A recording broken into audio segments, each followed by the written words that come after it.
Hello, my friends, the Heinz Honey and Almond Cream Program.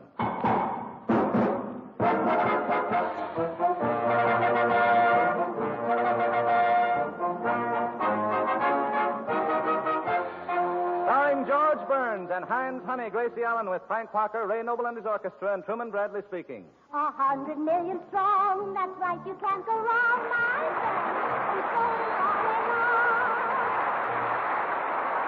Thank you.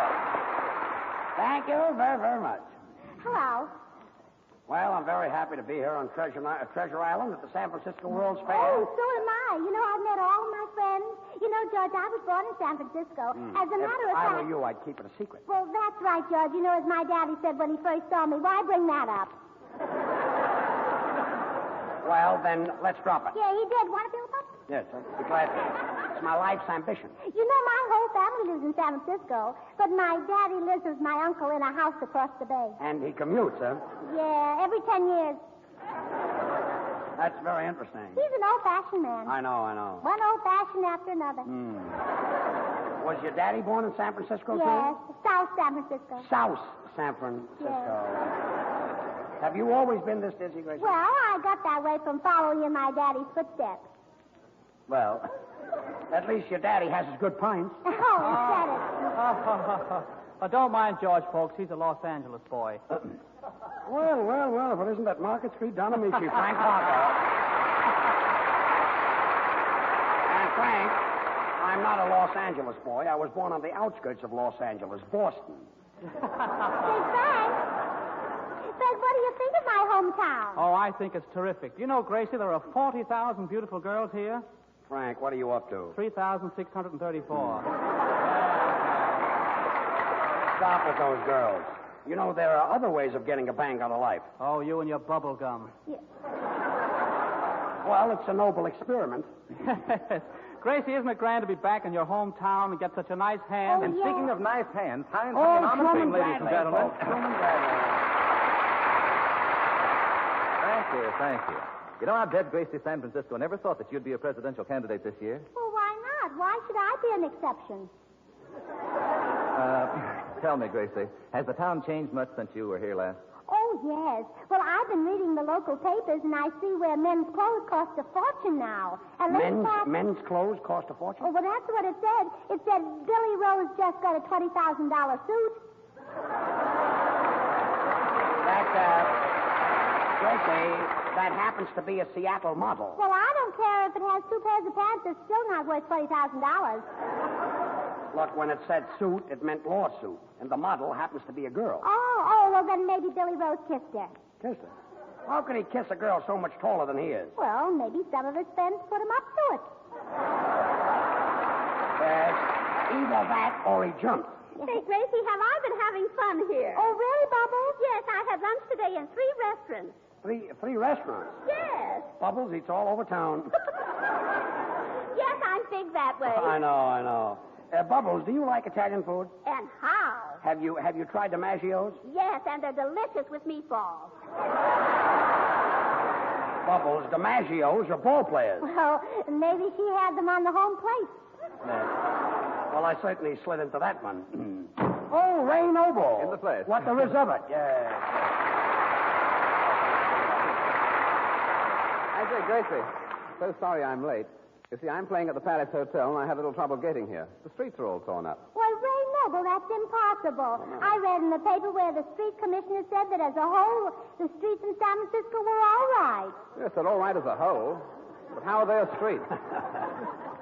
Well, when I'm president, I'm going to have a long talk with Mayor Rossi. Why? Well, he knows some cute stories. He does. Well, Grace, I was going to pick you some flowers here at the fairground. But there was a sign there that said, do not pick the flowers. Oh, well, that's all right. So I picked the sign. Oh, thanks, Ray. I'll wear it in my hair. You picked the sign? Well, why not, George? There was no sign there saying, do not pick the sign. Oh, I say. Say, come here, Ray. I've got a present for you, too. No, really? Uh-huh.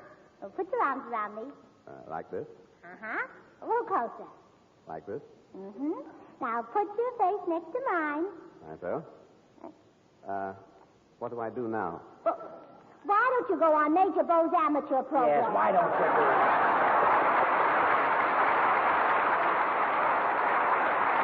Hurry up, folks. Get in on the special sale of Heinz Honey and Almond Cream, the big dollar size, only 49 cents for a limited time only. Well, I never heard of such a thing in my whole life, unless it was last week on the Burns and Allen program. Gracie, Truman is doing the talking. Oh, no, George, I'm doing the talking. Funny she didn't recognize my voice. Now, let's see, where was that? Oh, yes. I was at a toilet goods counter, and I plunked down 49 cents, and what did I get? Why, the big dollar size of Heinz Honey and Almond Cream. Less than half price. And I saved 51 cents on the spot. And then and there, I made up my mind that I'd save 51 cents every day just by buying Heinz big dollar size for only 49 cents.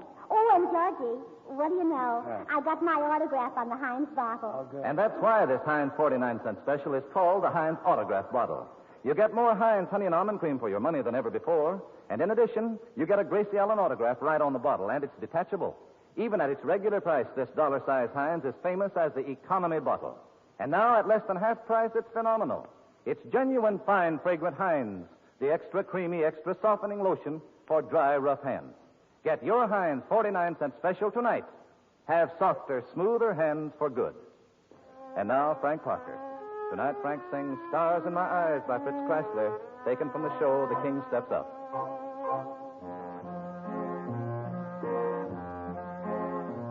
My song has wings, eternal springs, no longer but a dream.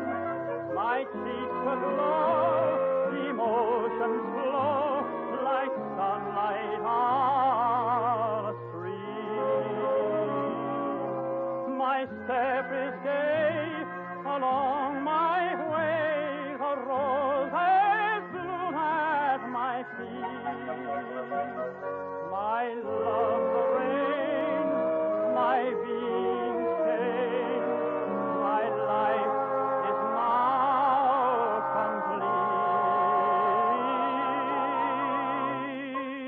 complete.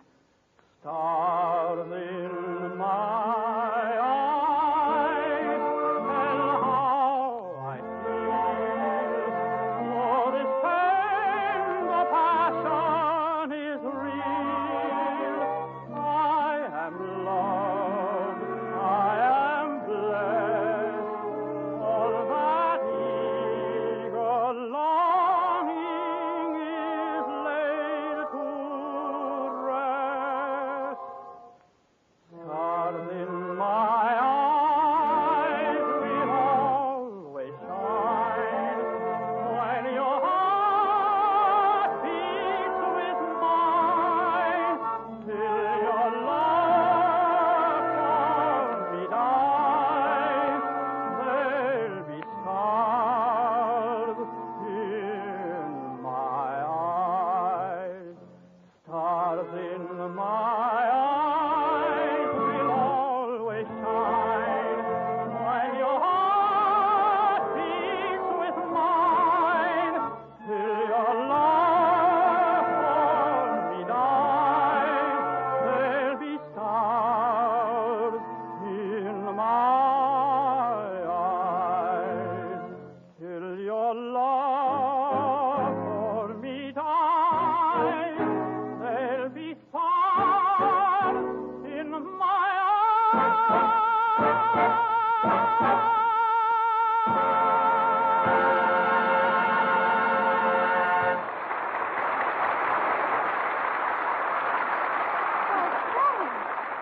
Frank, that was beautiful. You did a grand job. Oh, thanks, George. Wait a minute, Gracie. George is supposed to say that. Well, he's outside phoning. Well, that's funny. Who does he know up here that can lend him a nickel? Gracie, how do you like it here on Treasure Island? Well, Truman, it's pretty enough to be a fair. It is a fair, Gracie, and it's called Fair for 40, and it is beautiful. So is George. Beautiful? No, fair for 40. I guess. Listen, everybody, I've got it all arranged. I just spoke to J.J. Clifford, and he's coming over here tonight. Not J.J. Clifford. That's right. Who's that? Who was that? Yes. Politically, he's the most powerful man in this part of the country. And as your campaign manager, I'm telling you that if we could get him on our side, you're as good as being in the White House. Oh, well, what do you think I ought to do? Well, when he comes in, let me do the talking, and you just smile. Oh, leave it to me. I'll just drop my eyes. Yes, just drop your eyes. And if he's a gentleman, he'll pick 'em up. stop with that silly talk and listen. J.J. Clifford is the man who gets behind you, takes hold of things, and makes you click. Oh, an osteopath. An osteopath. I hope he doesn't rub me the wrong way.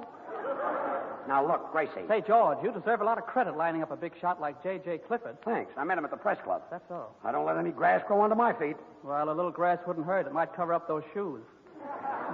Yeah, well, J.J. Clifford is just about sold. And there's one thing you ought to know before he gets here. What's that? Now, he's got a red beard, and he's very sensitive about it. Well, if I had a red beard, I'd be very sensitive about it, too. Yeah. Well, you'd be sensitive if you had a brain. Yeah, so would I. Well, with a red beard, Gracie, we can play that game Beaver. Oh, yes. Beaver? Yeah. Look, he happens to run this part of the country, and if any of you holler Beaver, you know what you're going to get? 5 points. Yalla, Look, Beaver. we're not playing Beaver, and don't mention his beard. Yeah. Hello. Oh, just a minute. Gracie, it's for you. Oh, hello? Oh, hello, Betsy. It's my sister. Good. Yeah, what? Oh, you don't say. Oh, that's a scream. Goodbye. What happened? Oh, dear. Well, I left my car parked at the top of Fillmore Street Hill, and I forgot to put the brakes on. I see. And the funniest thing, the car is running down the hill. Well, what's funny about that? Somebody might get killed. Oh, it's impossible. There's nobody in the car. What about the pedestrians? Oh, the car is moving so fast, they won't have time to get in. Well, it's your headache, and you can wear it. Oh, by the way, chaps, you mustn't miss that incubator building here at the fair. You know, they've got tiny babies there that weigh only 3 ounces. Well, how do they live? They charge admission. They do. Well, you see, those babies can always use a little change. Yeah.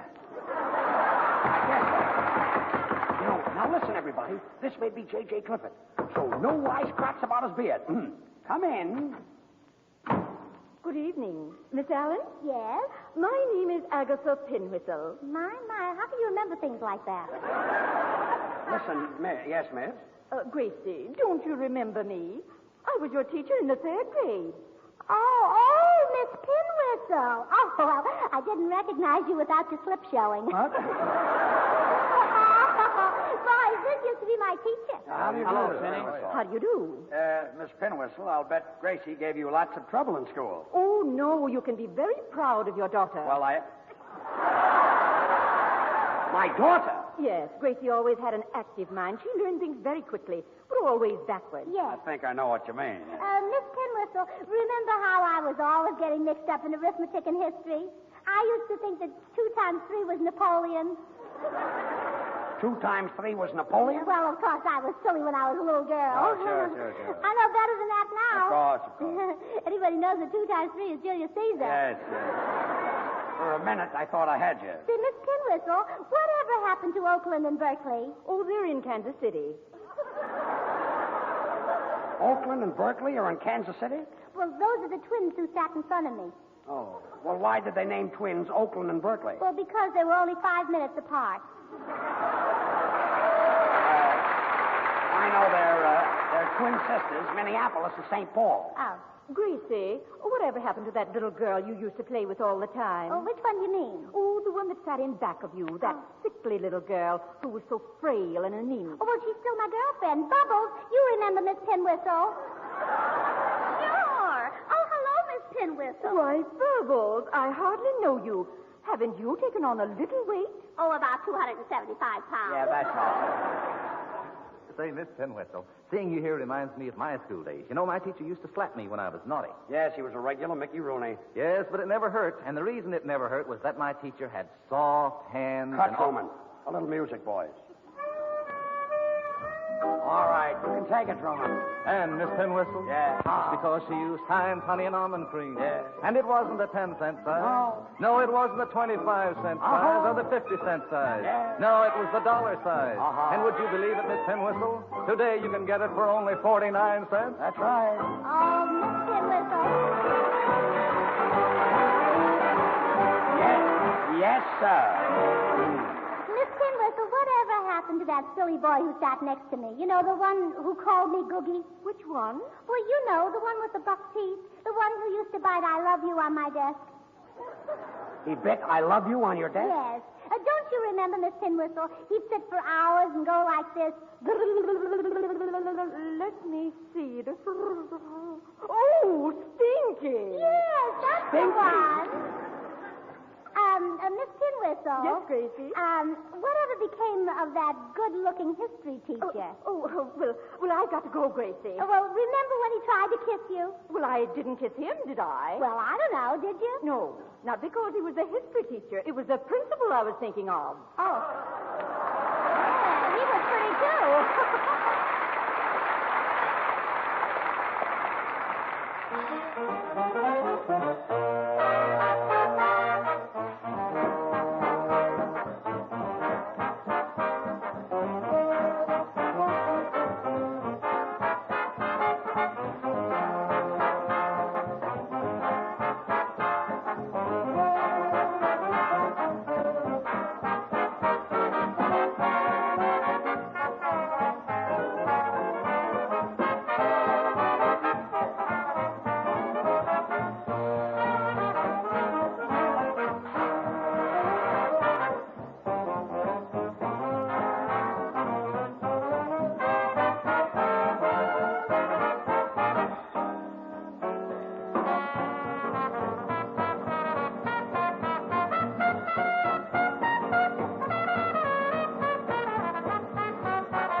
That was grand. I certainly enjoyed it. Oh, thanks, George. Shall I play it again? Oh, no, never mind. All right, then.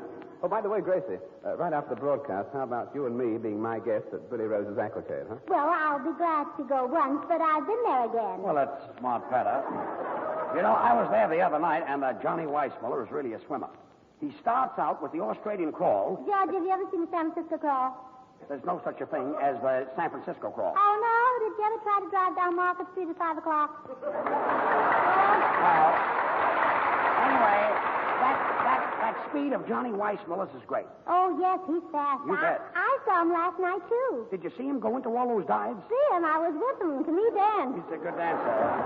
Oh, now this is probably J.J. Clifford. Now remember, Frank, and that goes for everybody.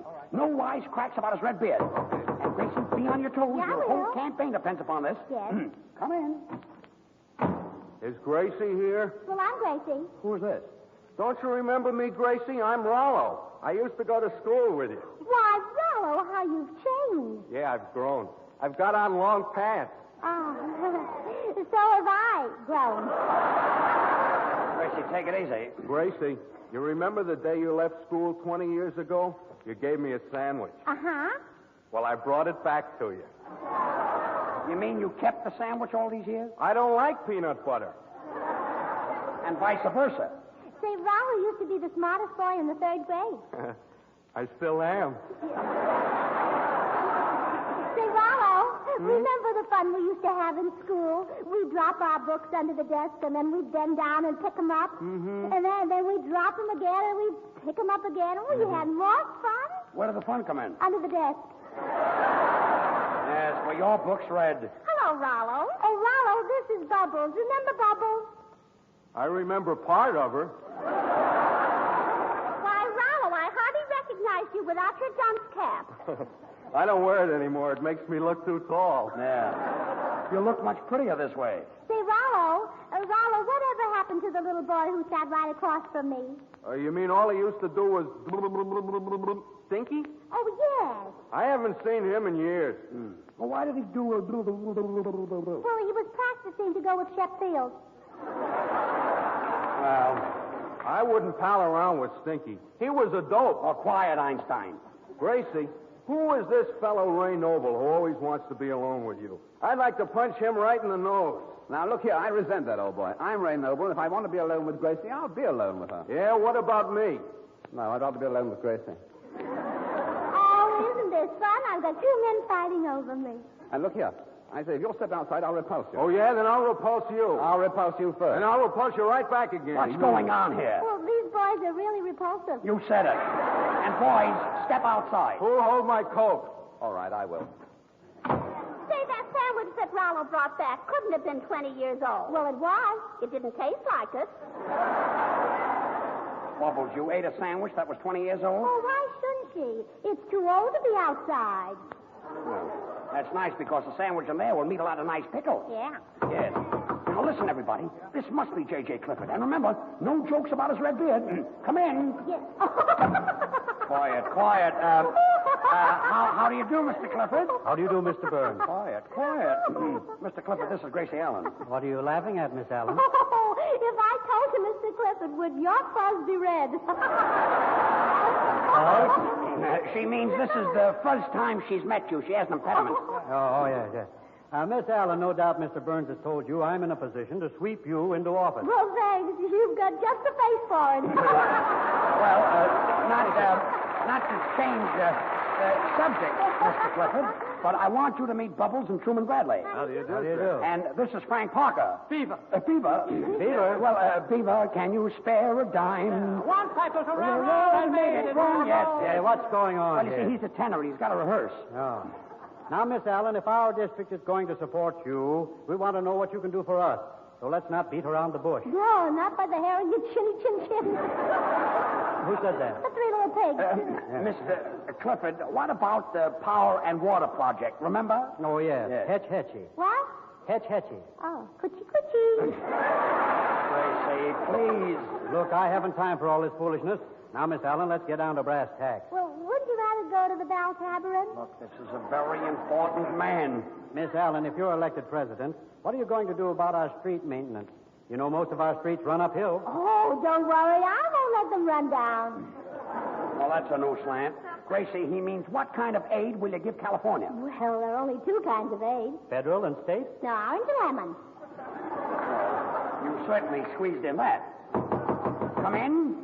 Look, it's a policeman with Ray Noble and Rollo. A policeman? Mr. Burns, you better keep these two fellows in here. We don't allow that kind of stuff here at the fair. What were they doing? Fighting, huh? No, dancing together at the pavilion. Dancing? Well, Mr. Clifford, I want to apologize for all this confusion. Oh, yes, I do beg your pardon. I say, George, who is this chap? J.J. Clifford.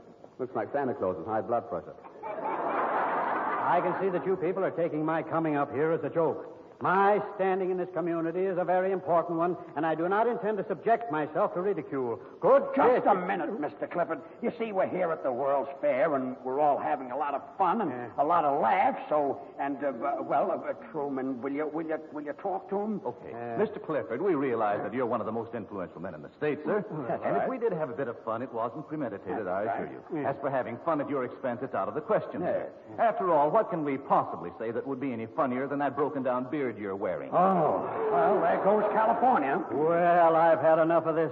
And, Mr. Burns, if you ever happen to be in the Richmond district, don't bother to look me up. Richmond District? I used to live on 4th Avenue. So did I, 668. Well, so did I, on the first floor. I lived on the second. Stinky! Boogie!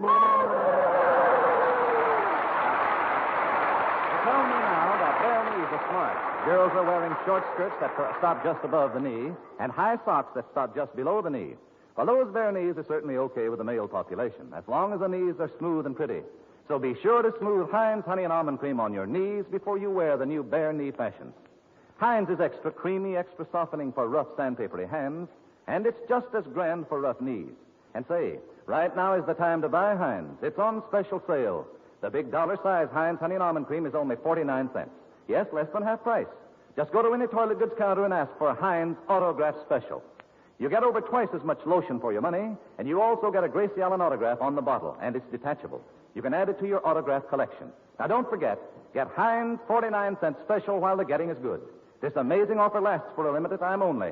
The big dollar-size Heinz Honey and Almond Cream for only 49 cents. And now Gracie will sing Tennessee Fish Fry from American Jubilee.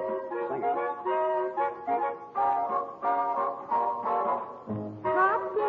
Hop diggity, that old sun is climbing high.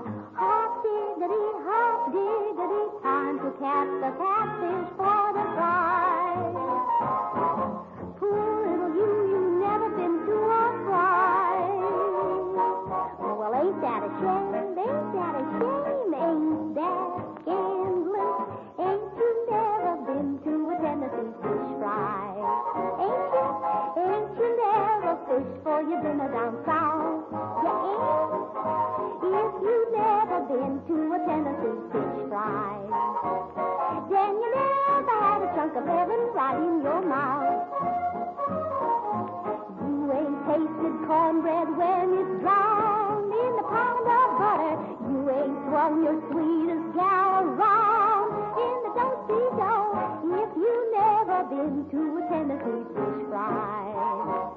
There's an awful lot about a picnic that you don't know, and now irrespective, just because you've been to a Caroline clam bake, ain't no reason you acting kind of high-hat, no man. Just because you've been jamboreeing in Georgia, ain't no reason to pretend that you're an aristocrat. If you dance the cakewalk in Kentucky, then man, you're lucky. Lucky you're with me in Tennessee, where the fish is free. If you've never been to a Tennessee fish fry, my, that's the same as saying that you've never been on a spree. Yes, sirree. Now come on, Emmeline, Susie Joe, wake up, Angela, here we go. There's an awful lot about a picnic that you don't know. Are you wearing the new nylon stockings? Then take care of them. Many salesgirls handling stockings tell us they use Heinz Honey and Almond Cream to keep hands feeling soft and smooth, help prevent snagging fine hose. Heinz is extra creamy, extra softening. And now it's on sale at an extra special price. The big dollar size for only 49 cents. Well, Gracie, say goodnight. Oh, no, wait, George. Ladies and gentlemen, the Chamber of Commerce has asked me to think of a way to make San Francisco more beautiful. Now, let's see. Well, I'm going back to Los Angeles. Oh, that'll do it. Good night.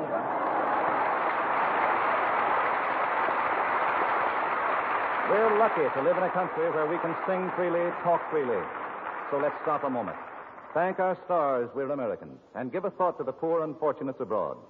Give more than a thought, give to the Red Cross. Help the Red Cross rush relief to the helpless women and children caught in the grief of war.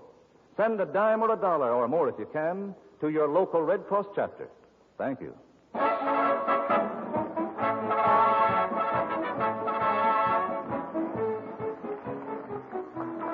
Well, don't forget, George and Gracie and all of us will be back again next Wednesday at this same time. And don't forget also, for honeymoon hens, it's Heinz Honey and Almond Cream. Truman Bradley wishing you good night. This is the Columbia Broadcasting System.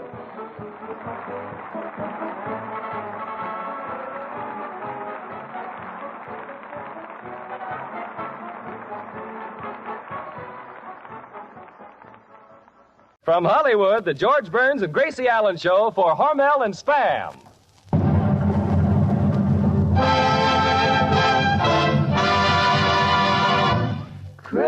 Crazy people.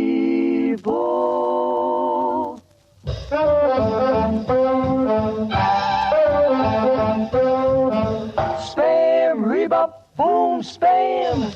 George Burns and Gracie Allen. All you He's sure when his orchestra, singing glee with the Smoothies 3. Last but not least, and with Bud Heaston.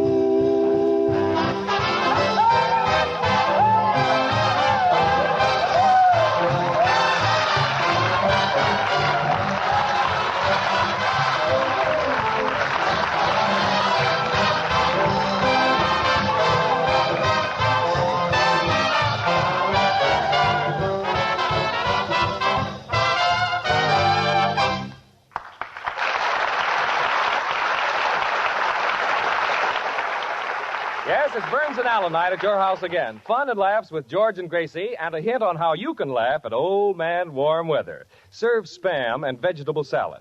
There's a cool, inviting meal you can summon to your table at a moment's notice. A meal that gives the family plenty to eat. Easy? Sure. Just open a can of Spam, spelled S-P-A-M, slice and put on a plate with the salad. Those juicy, tender slices of Spam really make the meal. Spam is grand-tasting meat with a flavor that's downright good. So ask your food dealer for Spam. Serve it tomorrow. Try those easy recipes on the label. Then you can vacation from the kitchen and have a good laugh on Old Man Warm Weather. And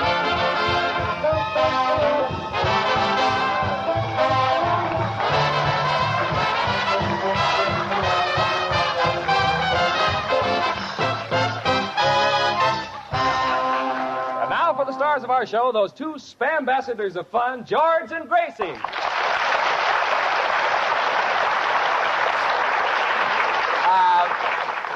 Thank you very much. Hello, Gracie. Hello, Bud. What do you think of the hot weather we've been having? Oh, boy, I wish I knew how to keep cool. Oh, I know what we could do, Bud. We can go down to the beach and sit in the sand, and I'll hold your hand, and you can hug me, and I can kiss you, and then Gracie, you can kiss... will that cool us off? No, but we may as well enjoy the heat, if you know what I mean.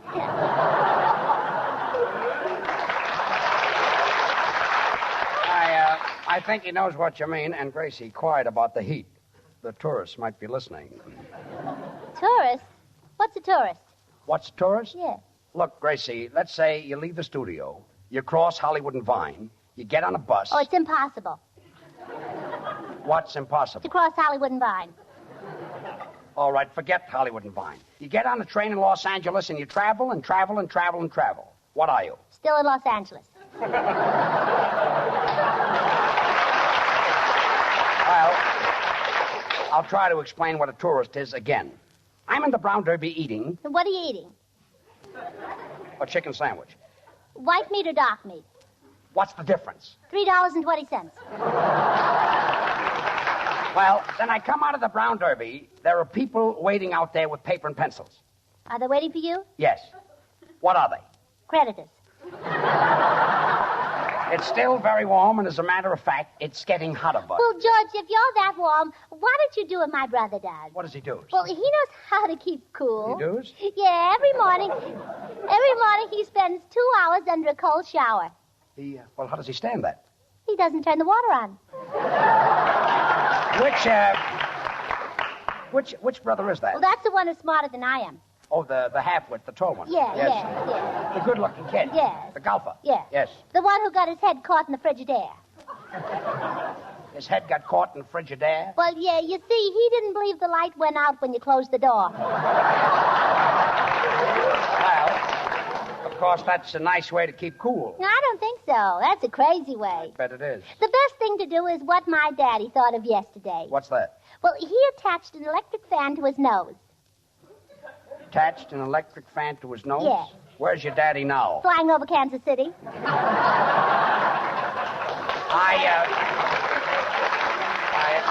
I really think I was better off with the tourists. What's a tourist? Quiet. Come in. 4 years in Harvard, and all I do is open and close doors. Sound man, stop grumbling and open the door. I'll do it, but my heart isn't in it. Mr. Burns? Yes. Mr. Burns, you've got a wonderful program, and I think you're great. And I've come all the way from New York to Los Angeles to get your autograph. Well, you're just in time, mister. I've been trying to explain to Gracie what a tourist is. Now, if you came all the way from New York to Los Angeles and you want my autograph, what are you? Your brother Willie, remember? Well,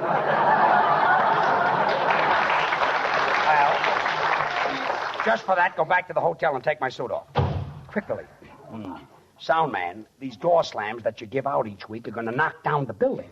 Mr. Burns, Bing Crosby says, boo-boo-boo-boo. For that, he gets $10,000. Ted Lewis is everybody happy, $12,000. Jack Benny, terrific vocabulary. Instead of saying hello again, jello again, $20,000. I have translated into English the ancient Egyptian hieroglyphics discovered on the tomb of King Herod III, covering the period from the Second Dynasty through the Peloponnesian Wars. And this is what I do for a living. Well,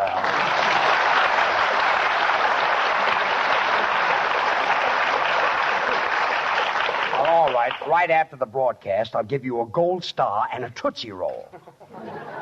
And now the Smoothies, Babs, Charlie, and Little are going to sing a very... Señor Burns, con permiso, quiero decir una cosa, por favor. A guitar player. Senor Lee, what is it now? There's one member in the orchestra who sings much better than the Smoothies. He is the greatest singer in the country, but he is too modest to tell you. Who was that? Me. You're the greatest singer in the country? You really think so? So the Smoothies will sing... Hey, George, I finally got it. Now, how could I have been so stupid? I know what a tourist is. Well, good. What is a tourist? Your brother Willie. Gracie, a tourist is a person who travels from place to place and never stops. Oh, Eleanor Roosevelt. You guessed it. And now the Smoothies will sing... ¿Qué pasó? ¿No me vas a dejar cantar o qué? ¿Qué va a pasar aquí? Okay, Senor Lee, as long as you're such a good singer, come up here. I'd like to hear you sing. Introduction, Artie.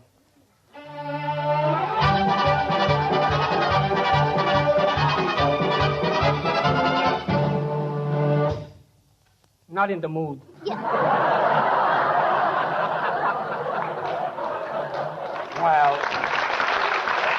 he's not in the mood. Well, never mind. Artie, what are you going to play tonight? A little French number entitled Le Pleuvoir d'Avril. What does that mean in English? April showers. Why did you say it in French? Well, Senor Lee doesn't like the number, and he doesn't understand French. Why doesn't Senor Lee like April showers? Why, it's a beautiful number.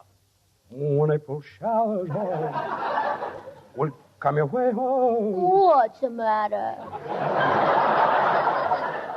Well, Artie, I suppose if Senor Lee doesn't like it, you'll have to play something else. Yep, tonight I'm going to play Temptation. Fine. Why he puts up with that Senor Lee is more than I can understand. Say, George, you just don't understand the Latin people, that's all. But you do, huh? Well, I was in South America. I know exactly how they live.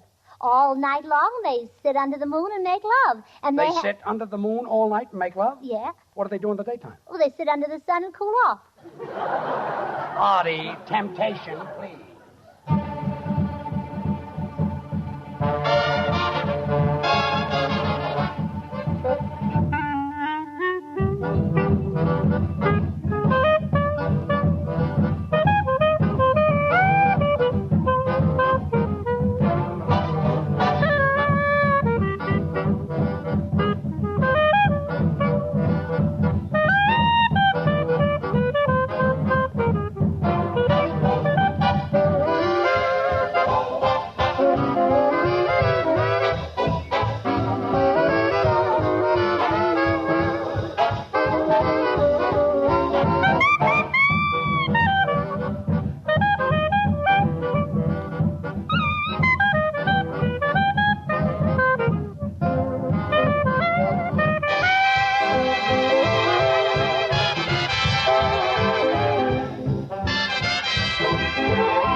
That was Temptation by the #1 band of the nation. It's pretty cute. And really, Artie, I've never heard you play that number. I've never heard you play that number so well before. That was right. Well, it's mighty nice of you to say that, George. I really mean it, Artie. Would you care to smoke a cigar with me? Oh, I'd love to. All right, I'll smoke it down here, and then you can have it. Well, thanks, kid. Say, George, while Artie Shaw was doing his number, our costumes arrived for the kiddie party. Oh, Gracie, are you and George going to a kiddie party tonight? Mm-hmm. Look, Gracie, I'll go to the Coconut Grove because I love it. And I love Eddie Duchin's music. But I'm not getting into that Lord Fauntleroy suit. Some fun I had at the last kiddie party. I spent 10 minutes bobbing for apples. And 20 minutes bobbing for your teeth. That was a cute sight. All those grown-up movie stars with lollipops in their mouths. Well, all of them didn't have lollipops. No? Joey Brown had a chocolate-covered shovel. Kiddie parties. It's not bad enough that you have to go dressed up like 5-year-old rollicking Rollo. You've got to entertain with the tiny tot stuff. After all, I'm not exactly 5 years old. You're not exactly 10. Certainly. Not exactly 20. That's right. Not exactly 40. Quiet. I can go on like this for years. But don't. Just don't. But how old do I look to you? Well, roughly, George, your face looks about 30. There you are, Gracie. But smooth it out and it looks at least 60. There you are, George. Not going to that kiddie party. They want you to entertain. What are you going to do, Gracie? Oh, I know a very cute story. It goes like this. Story. Once there was a nice little boy, and he saw a little angleworm who had nobody to play with. And the nice little boy felt so sorry for the little angleworm that he took out his penknife and he cut the little angleworm in half, and then he said, "Now, little angleworm will have somebody to play with." That's my story. That's very cute, but you see, I don't know any stories. George, here's a little poem you can tell. Jack and Jill went up the hill to fetch a pail of water. Jack fell down and broke his crown. See Dr. Cowan, credit dentist. I'm still not performing. Well, George, look, here's one. Little Jack Horner sat in a corner eating a can of Spam. He stuck in his thumb and pulled out some meat, which is not only a pure pork product, but is a perfect blend of the choicest cuts, pork shoulder, the juiciest, sweetest meat, combined with ham meat, well known for tenderness and flavor, and said, "What a good boy am I." Well, I'm still not performing. Well, George, why don't you do a little poem like this? I don't want to hear it. Good. I always use a dial phone. With me, it never fails. I never get my number, but it manicures my nails. Gracie, I'm still not performing. Mr. Burns, if you'll allow a sound man. Allow it. Here is a simple little poem which I recited when I was 6 years old. Poem. Species aromatic Rosa bacilli are red.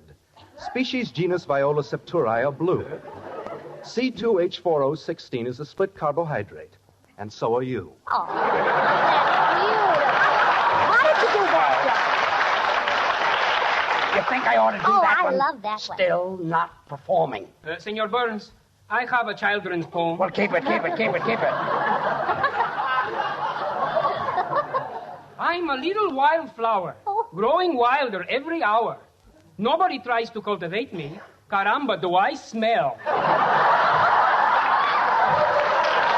Boys, look, I've got a TL for you. Forget the poems, and I'm not going. Oh, but I've got a beautiful costume for you. Little short pants and a busted brown collar and a big bow and a little sailor hat. Oh, you look awfully cute. Dapper, huh? No, you're too old to wear dappers. Oh, well,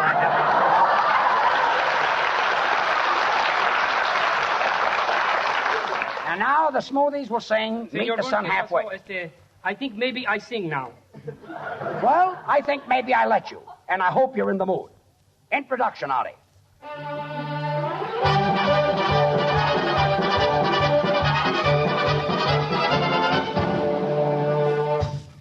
Not in the mood. Senor Lee, I don't think you ever sang in your life. Que barbaridad. I sang Carmen in South America. Well, I was there. Quiet. I can picture it now. There I am in the middle of the arena, the greatest singer in the world. Oh, dressed like a toreador. Thousands of people applauding. The lights dim down. I open my mouth. And the bull rushes out. Oh, Smoothies, the song.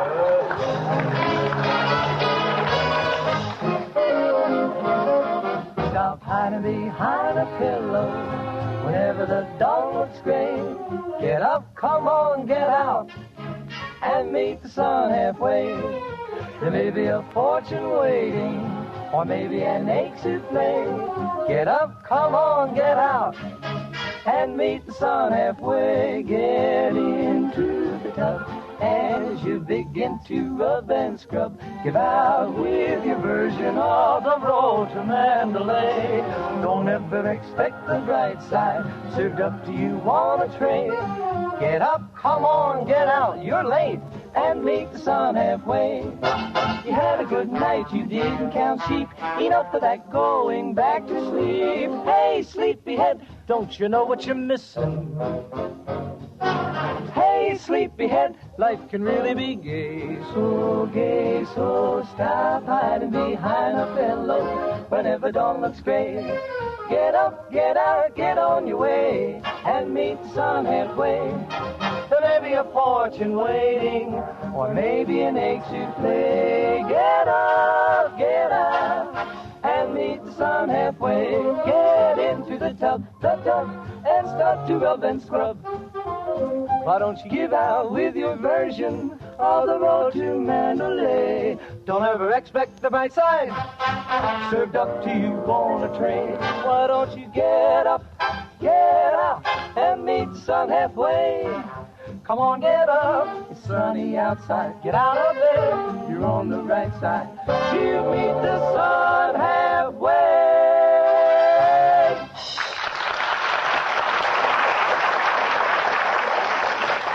Smoothies, you did a grand job. Oh, George, can I take the microphone for a second here? Sure. Excuse me, please. I got a little problem here. See, platter, scatter, fatter. Gosh, gee, platter, chatter. My goodness, Bo, what's the matter? Well, I got another swell poem here, Gracie, except that I can't make the last line rhyme. Oh, well, I'm good at that. Give me the test and I'll do my best. Oh, you see? That's very cute. Hey, go ahead. In the good old summertime, have something just right when you dine. You'll make a hit with Spam on a platter. Well, that's where I'm stuck, Gracie. I need something to rhyme with platter. Well, that's easy, but listen. You'll make a hit with Spam on a platter. For real, you know, there's nothing better. Nothing better.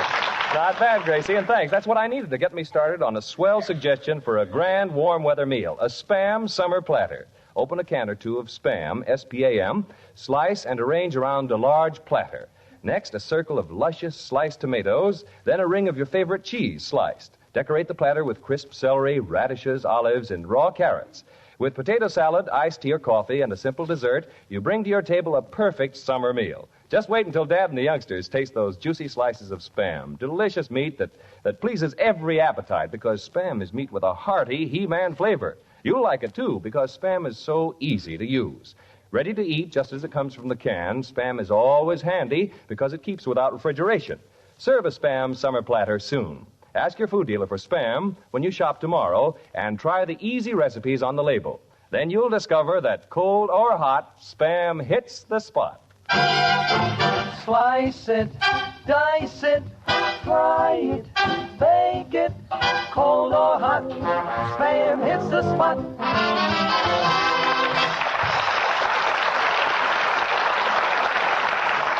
Smoothies, that was really swell. See, George, I saw all the costumes for the kiddie party tonight, and Georgie Jessel's wife's costume is the prettiest. It is, huh? Yes. Oh, it's very cute. She's going to wear little Bobby socks and a little baby bonnet and a little white play dress and a blue sash on it. Probably be very happy in a thing like that. Well, she should be. It was her wedding gown.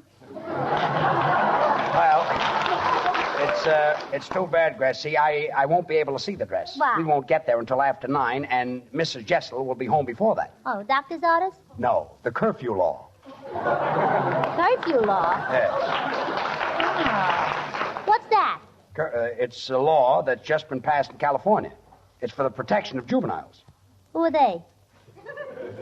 Before you were 18, what were you? 17. According to the new curfew law, if you're under 18 and you're out after 9 o'clock, an officer comes up and serves you with a writ. Just me? No. If your brother is out, the officer comes up and serves him with a writ. And if his brother is out, he serves him with a writ. Now, do you know what it is? Yeah, the Ritz brothers. The only one who can explain a law like this to you, Gracie, is a jurist. But you don't even know what a jurist is. I do, too. What's a jurist? You cross Hollywood and Vine, you get in a bus, and you think it's your brother Willie. Turns out to be Eleanor Roosevelt. Look, curfew is a thing that's impossible to explain to an idiot. Mr. Burns, I think I can explain it to you. Well, thanks, Soundman. Thanks, oodles. I'll admit I haven't had a college education, so no matter what you're explaining, you're wasting your time because I can't understand it. So go back to your door. Peasant. That's what I do for a living. How did I get mixed up in a thing like this? No, none of this would have happened if you put on your kitty costume in the first place. All right, I'll go off stage and put it on right now. And I'll leave it to the rest of the cast and see if it doesn't look silly. All right, well, come right back. Yes, I'll be right back. Oh, Bud, I wish you were going to the party. Yeah, so do I. It's going to be a swell party. Mickey Rooney is going to bring Ann Sheridan and Charles Boyer. That's a funny thing. If Mickey Rooney is bringing Ann Sheridan with that new curfew law, Mickey will have to be home by 9 o'clock. Yeah, or else he'll be arrested for arson. Arson? Gracie, arson means burned up. Well, if you had to leave Ann Sheridan at 9 o'clock, you'd be burned up, too.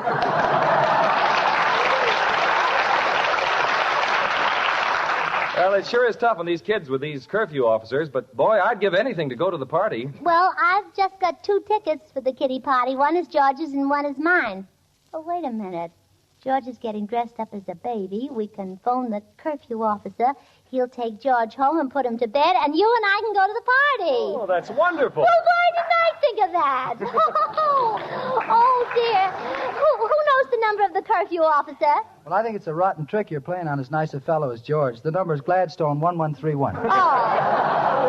Well, I'll go and call him. But now, don't forget, everybody, when George comes in, tell him how nice and young he looks. Okay. Uh-oh, here he comes.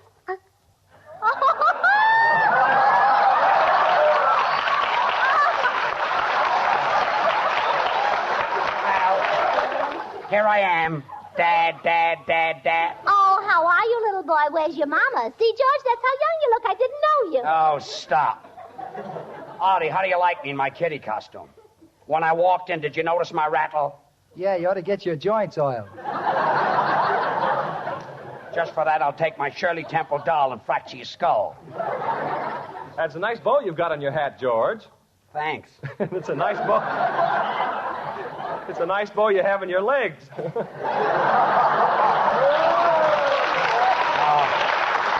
yeah? Oh, but you shouldn't say things like that about George. Thanks, Gracie. Legs like his are few and far between.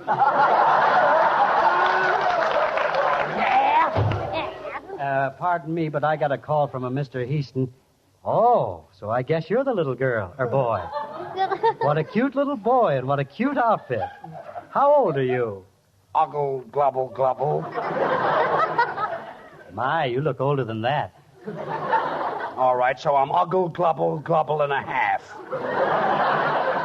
A little 5-year-old boy smoking cigars? Yes, and I dink, too. What? I dink. Oh, George, you can speak plainer than that.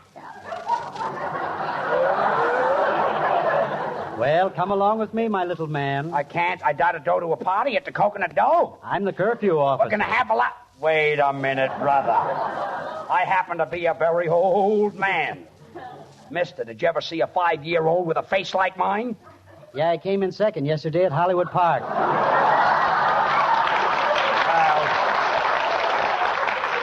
I don't know who framed this, but all I know is that I'm not going to any kiddie party. Here, Gracie, you can have the ticket. Oh, thanks. Oh, come on, curfew officer. We're going to a party. Well, Gracie, are you going out with that curfew officer? What about me? Well, you can go with him next week. I'll go to the party, Miss Allen, but I'll have to take you home by 9 o'clock. Oh, I'm over 18. But I'm not.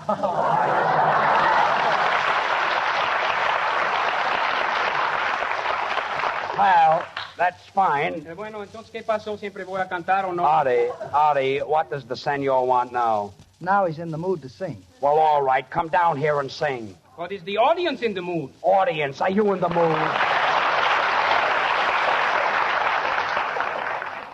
They're not in the mood. Well, all right, senor. Don't sing and don't bother me and don't come back next week. Senor Burns, that did it. Oh, you're going to quit? No, now I'm in the mood.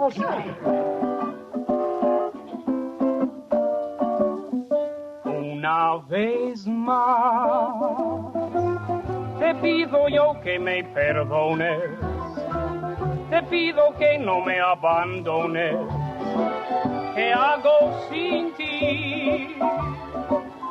Una vez más, quiero besar tu linda boca, ciego de amor y pasión loca, que siento por ti. Yo tu belleza no la olvido, pues es difícil de olvidar. Tu nombre siempre lo bendigo, aunque tú me hiciste un gran mal.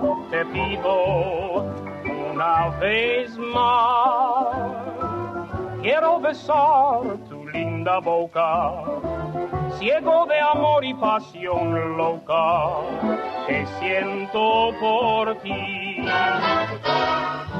Ole, ole, ole.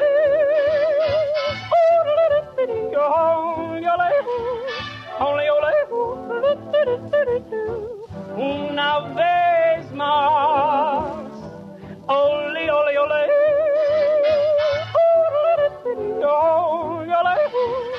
Ole, ole. Una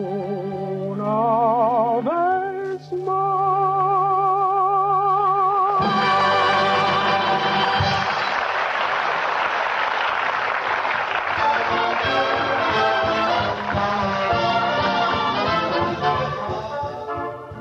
George and Gracie have asked me to suggest you try a Spam summer platter at your house real soon. You'll like the delicious, meaty flavor of Spam, the way it satisfies husky appetites. So just open a can of Spam, slice this grand-tasting meat, and let it headline a platter of tomatoes, cheese, crisp celery, and favorite summer fixins. That's the easy way to good, warm-weather meals. Ask for Spam, S-P-A-M, when you shop tomorrow.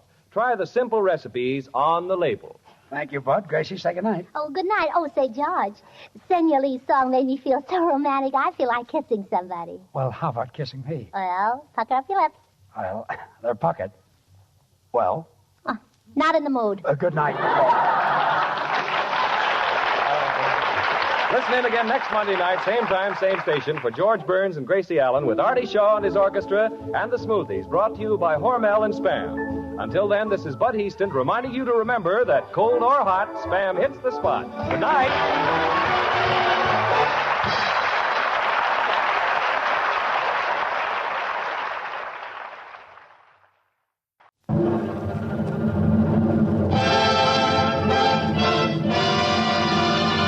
From Hollywood for Hormel and Spam, we present Crazy People. George Burns and Gracie Allen.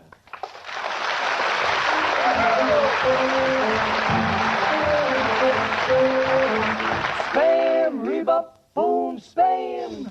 George Burns and Gracie Allen. Artie Shaw when his orchestra. The singing glee with the Smoothies three. Last but not least, and with Bud Heaston.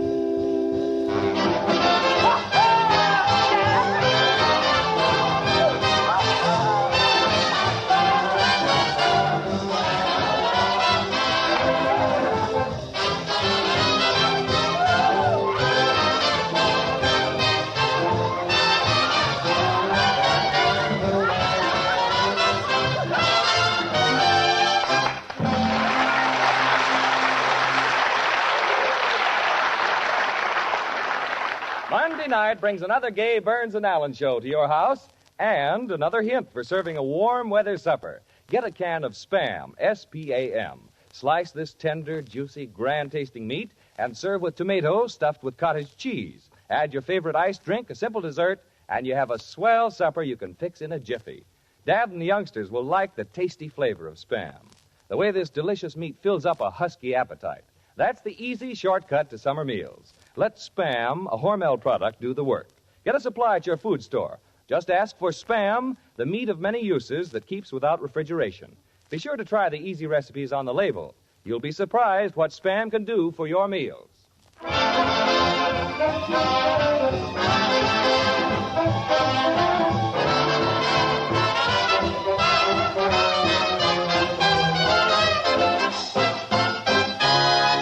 Time now now to present the stars of our show, and here they are, those two spam-happy people, George and Gracie.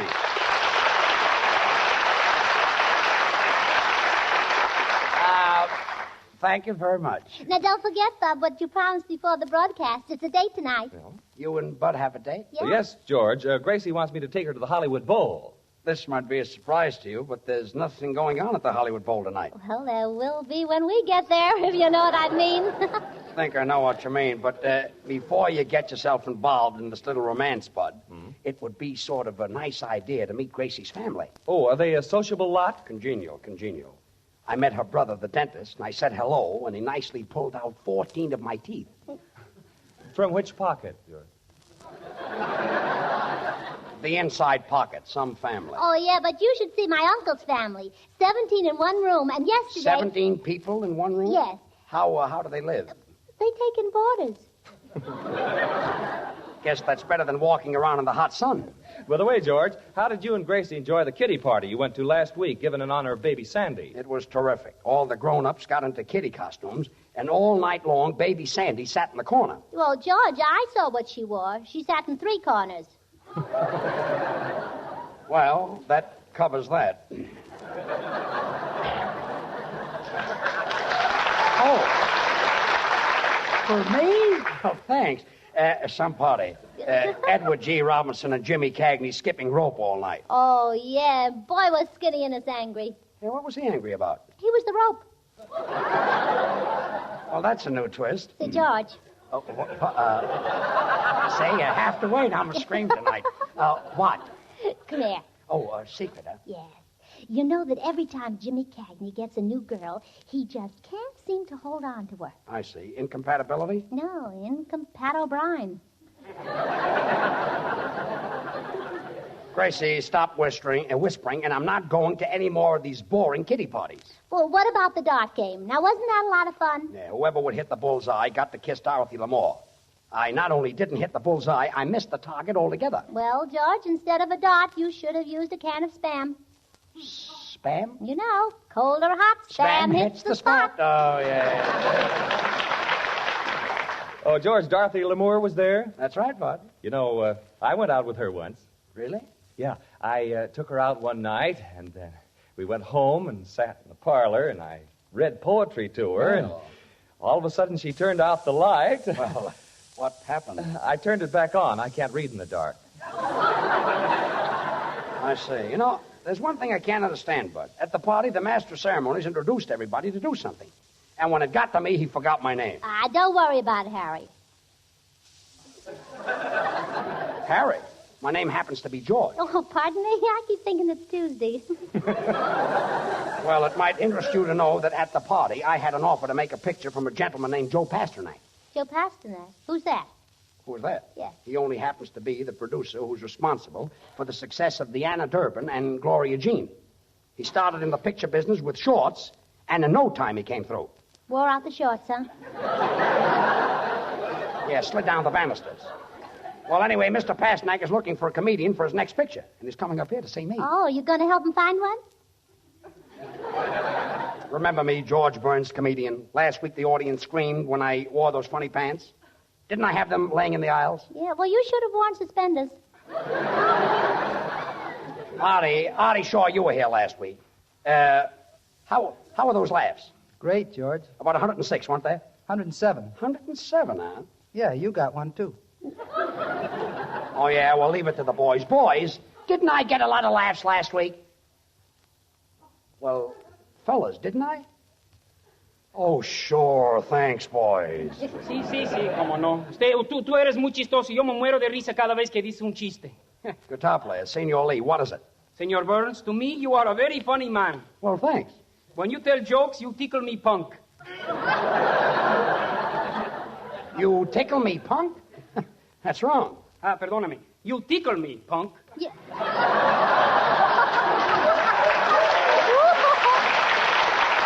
That's better, yes. Artie, what are you going to play tonight? George, come here. Oh, a secret, huh? Yeah, I've got a special arrangement of April showers. Why are you whispering? Well, Senor Lee, my guitar player, doesn't like that number, and he's hard of hearing. Senor Lee is hard of hearing? That's right. Why, that's a beautiful number. Oh, when April showers fall. See, George, you might turn out to be another Nelson Eddy. Will come away home. Nelson Eddy. Take away his hair, and what have you got? Jack Benny. Oh, quiet. Leave it to Artie Shaw. He happens to be a great musician. What do you think of my voice, Artie? Well, personally, George, I think you picked the wrong kind of numbers. You do? Yeah, you should sing Home on the Range. Home on the Range? Yeah, and then Turn on the Gas. You'll have to go a long way to find a better singer than I am. From there to here is far? You're a better singer than I am? You really think so? I don't believe you can sing at all. I will do a number for you now that will kill you to pieces. Well, all right. Kill me to pieces. Let's hear it. When April showers fall. Oh, that's enough. That's enough.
That was Sweet Sue, played by Artie Shaw and his orchestra. And Artie, you're not only a swell musician, but you're a nice guy. Thanks, George, and you're a nice guy. And you're easy to get along with. You're easy to get along with, too. And, confidentially, you've got a lot of talent.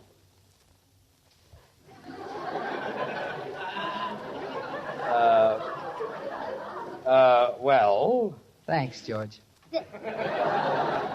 Now, listen, everybody. When Mr. Pasternak gets here, remember, I run the show. I get the idea for the show, I write it, direct it, produce it, and act in it. Get it? Okay, Austin. Awesome. My name is George. I keep thinking it's Tuesday. You can stop with that, too. You don't even know who Orson Welles is. I do, too. He's making a picture for 21st Century Fox. 21st Century Fox? It's 20th Century Fox. Well, by the time he finishes the picture, it'll be 21st Century Fox. Yeah. Well, anyway, he's a big producer, and when he... Just a minute. Hello? Who? Gracie, it's for you. Oh. Hello? Gracie Allen Spam's Meatheart speaking. Spam's Meatheart, that's cute. Who? Who, Bessie? Oh, that's too bad. Goodbye. Well, that's a smart phone conversation. Well, George, that was my sister Bessie. You know, she's the one who's married to an aviator. He's a stunt flyer, you know. A stunt flyer? Yes. He went up in the air last week, and he looped the loop 50 times, and when he was going into it for the 51st time, he saw something coming toward him that frightened him to death. What'd he say? His aeroplane. His aeroplane? He dropped 20,000 feet. Oh, didn't he have a parachute? Sure. He pulled the string for 20 minutes. And, what happened? He unraveled his underwear.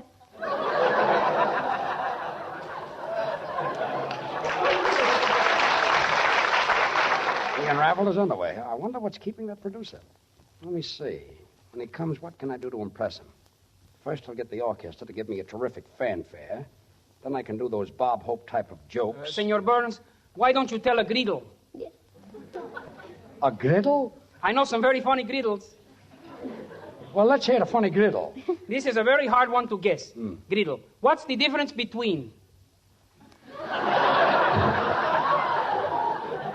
Between what? Stuck, eh? Some griddle. Bud, when Mr. Pasternak comes in, I want to make an impression on him. So will you tell him something nice about me? Well, certainly, George. I'll tell him about the salaries you pay everybody. Do you think that'll impress him? Well, sure. It's the little things that count.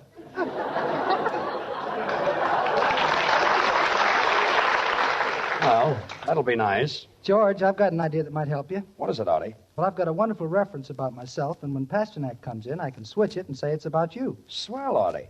Listen to it. You are a very bright person, one that makes friends easily. You have great talent and are destined to reach the greatest heights of success. That's wonderful. Where'd you get it, Artie? Out of a weighing machine.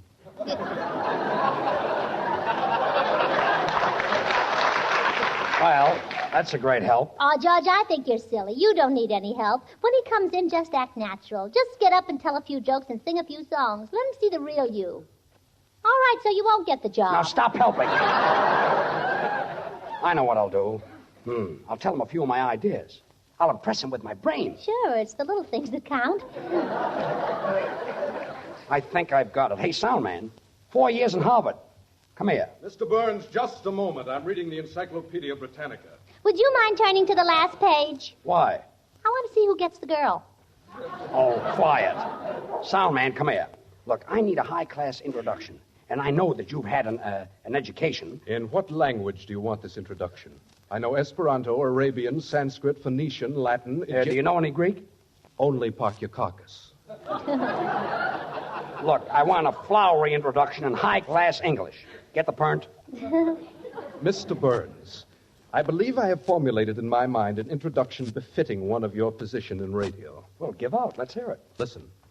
Ladies and gentlemen, when you introduce a great playwright, you don't say William Shakespeare, you say Shakespeare. When you introduce a great actress, you don't say Greta Garbo, you say Garbo. The same is true in the field of comedy. Tonight, ladies and gentlemen, it gives me great pleasure to introduce George Burns. Well,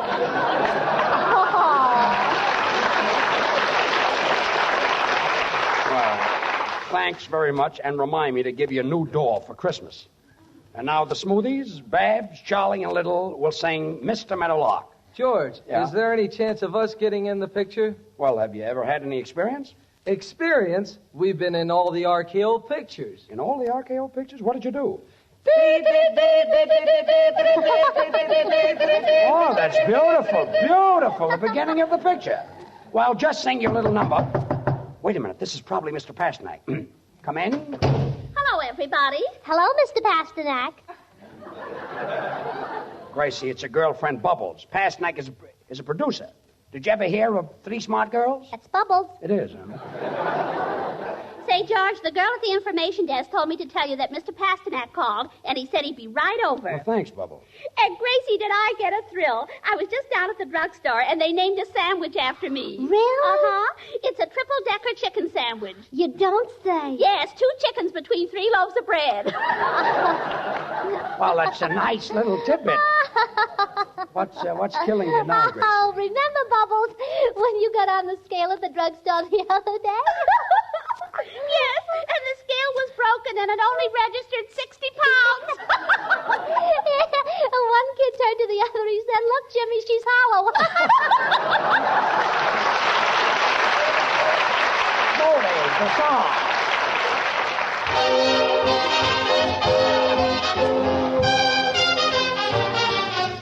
Mr. Meadowlark, we got an awful lot of serenading to do. Mr. Meadowlark, I'm just a city slicker and I'm counting on you. She's got a country guy who whistles, my whistle is thin. So when I begin, that's where you come in. Mr. Meadowlark, if you should come again to when I'm kissing my chick. Needless to remark, I hope you'll have the decency to exit the quick. If Mrs. M thinks you're outstepping, I'll make it all right. Mr. Meadowlark, meet me in the dark tonight. In the city, I'm a loving guy, but in the country, I don't know why. I'm sitting there feeling blue as can be, looking at him. I'm sitting there looking, my mind's a cooking, sitting there looking, my mind's a cooking. So I says to him, now look, little bird, I'm going to tell you something that you never have heard. Oh, Mr. Meadowlark, we've got an awful lot of serenading to do. We have Mr. Meadowlark, I'm just a city sneaker and I'm counting on you, on you. She's got a country guy who whistles, my whistle is thin. So when I begin, that's where you come in. Mr. Meadowlark, if you should come again to when I'm kissing my chick. Needless to remark, I hope you'll have the decency to exit but quick. If Mrs. M thinks you're outstepping, I'll make it all right. Just listen, Mr. Meadowlark, meet me in the dark tonight.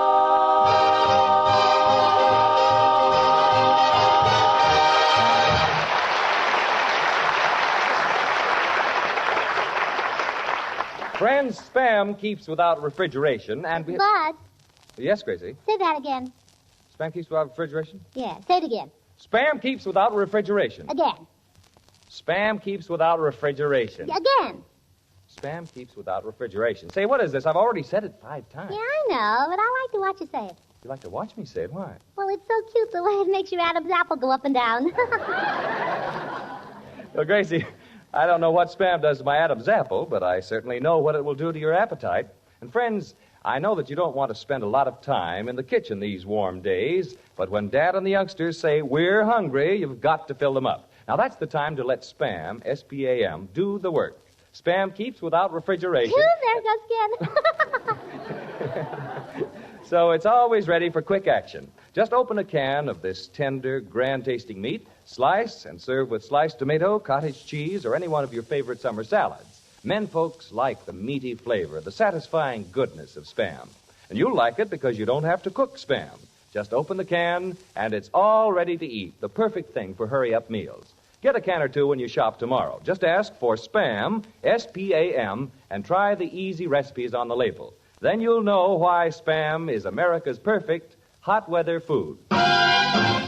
Slice it, dice it, fry it, bake it, cold or hot, Spam hits the spot.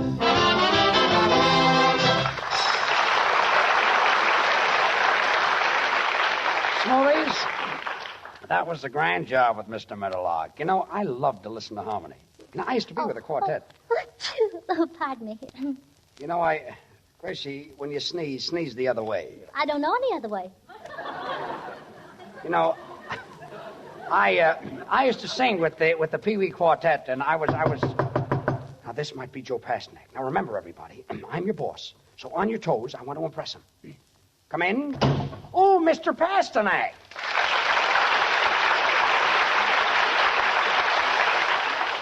Hello, Mr. Pasternak. Hello, George.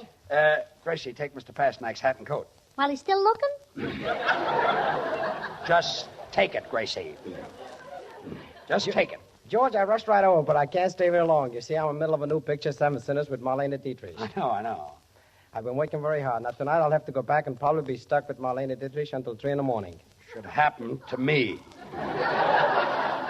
Mr. Pasternak, do you rehearse the actors, too? I do all the scenes for them. If it's a love scene, I do that, too. You mean you kiss them? Oh, I kissed all the movie stars. Really? Oh, tell me, is it a thrill to kiss Clark Gable? Gracie, please. Miss Ellen, who'd want to kiss Clark Gable? Should happen to me. So, Mr. Pasternak, the comedy part of your next picture's still open, huh? Yes, George, that's why I'm here. As a matter of fact, I heard nothing but George Burns for the last few weeks. Really? Who's been telling you about me? You have.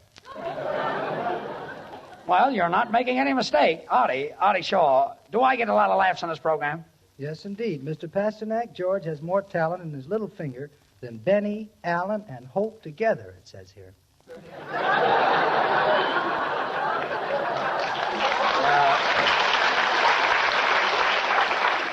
Mr. Pasternak, wasn't that a funny line that Artie Shaw just pulled?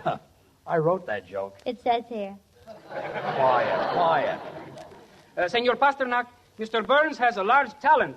Listening to him sing has learned me a lot. Lee, it isn't learned you. It's taught you. Ah, sí, gracias. Senor Pasternak, listening to Mr. Burns sing, it's torture. Well,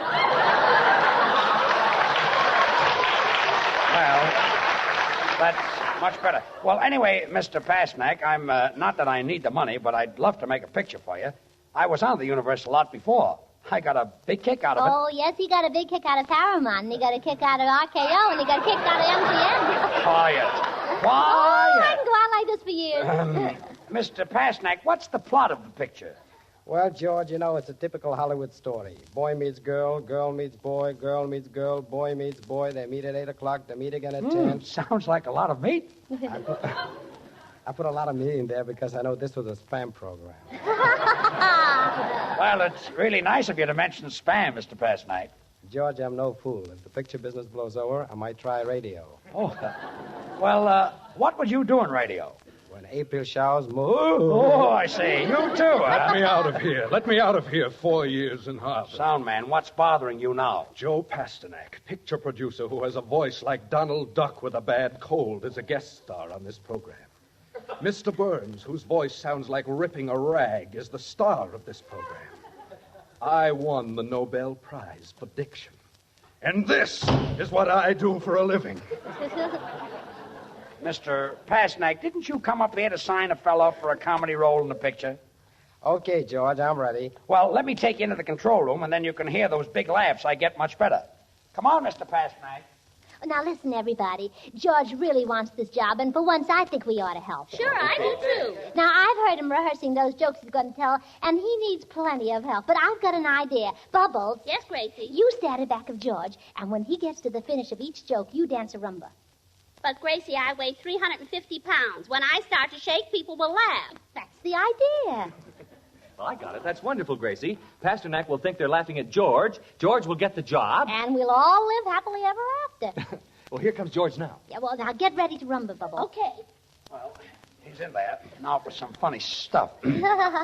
Well, good evening, folks. On my way to the studio tonight, I dropped into a department store, and I said to the floor walker, I want to ask the sales girl on the 5th floor for a date. How do I get up there? And he said, escalator. And I said, escalator nothing. I'll esca right now. Bubbles.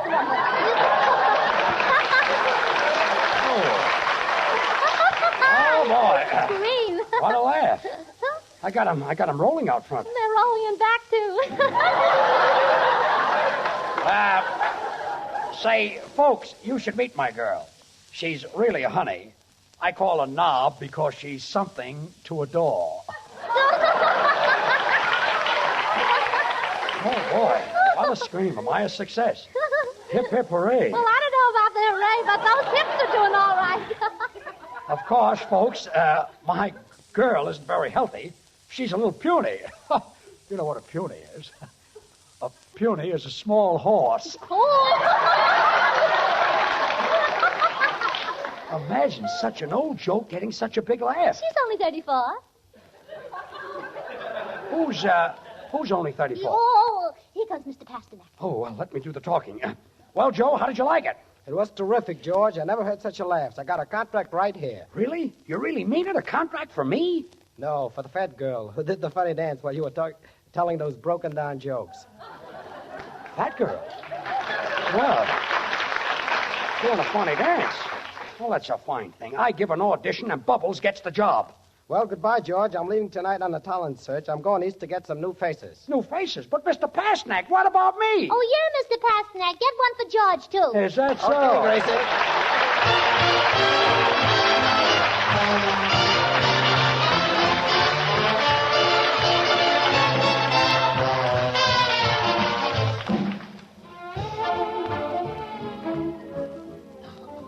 Before George and Gracie say goodnight, they asked me to suggest that you try Spam tomorrow. Just open a can of this delicious meat. It's all ready to eat.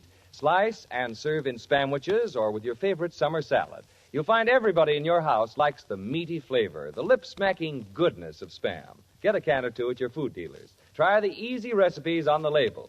You'll discover that with Spam, you save kitchen time and serve wholesome food. Well, Gracie, say goodnight. Oh, wait. I promised to say goodnight to the detail mealers who are holding their convention in St. Paul. The detail mealers? Yes. You mean the retail meat dealers? Well, it doesn't make a difference. No, far be me from it. Good night, folks. Good night.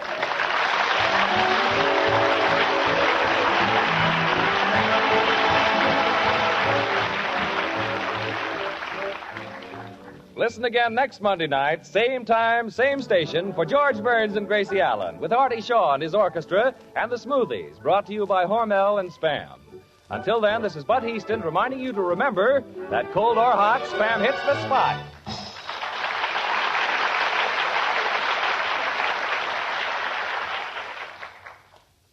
Have you tried Hormel chili con carne? You may think you don't like chili, but chili con carne, the way Hormel makes it, is different, and everybody likes it. Double your money back if you don't like it. Try Hormel chili con carne tomorrow. This is the National Broadcasting Company.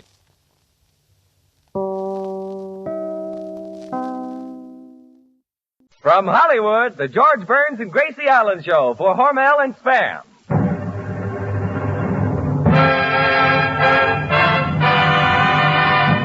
Crazy people.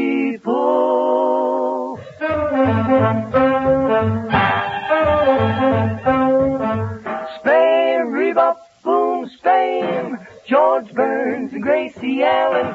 Artie Shaw and his orchestra. For singing glee, we're the Smoothies Three. Last but not least, and with Bud Heaston.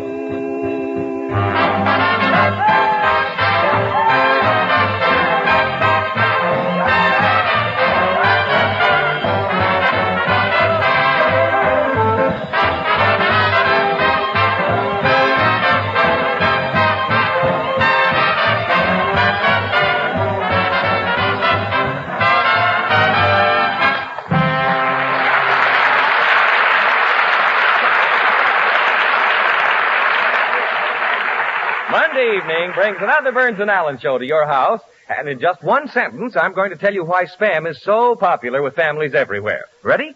When you buy Spam, you know exactly what you're getting. For just as shown on the label, Spam is pure pork shoulder with ham meat added. Your guarantee of goodness and quality. And combine that with the many uses for this delicious meat, it's only natural that Spam is a hit, cold or hot. As you'll discover by trying the easy recipes on the label after you buy Spam when you shop tomorrow. And please, Mr. Shaw, I'm running out of breath, but I'm all through, so put a musical period on this for me, please.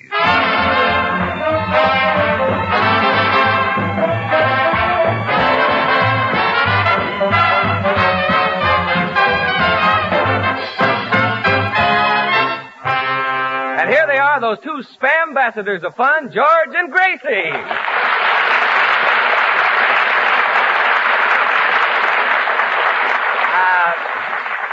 Thank you very much. Hello, Bud. Hello, Gracie. Say, you should have been with me Saturday night. I went to a party at Irene Dunn's house. By the way, Bud, what's Irene Dunn doing? Done doing? George, what kind of English is that? What kind of English is that? I said, what's Irene Dunn doing? You mean, what's Irene Dunn? Gracie, isn't Irene Dunn a motion picture star? Well, yes. I saw her in My Favorite Wife. Well, that's the picture that Irene Dunn did. Done did? Oh, that's even worse than done doing. Well, George, maybe I can help you. You see, Gracie, Irene Dunn told me that... Dunn told you? Oh, what did Irene Dunn told you, all Rochester? Look, Gracie, when Irene Dunn does a picture, it doesn't mean that Irene Dunn done a picture.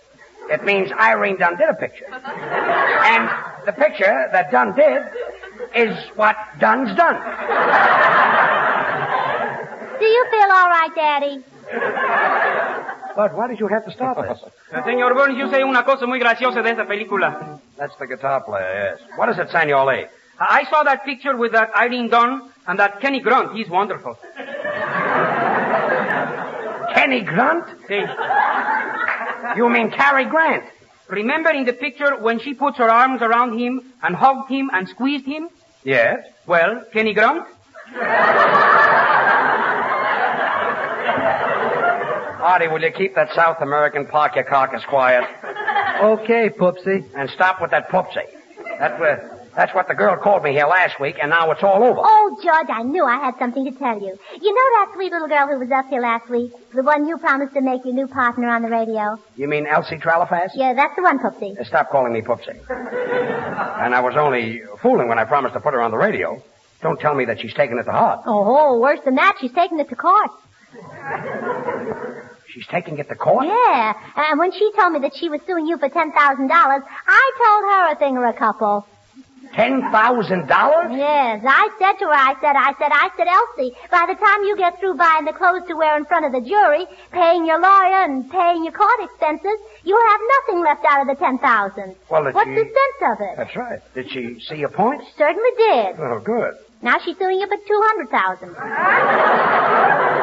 You ad-libbed 100. 200,000?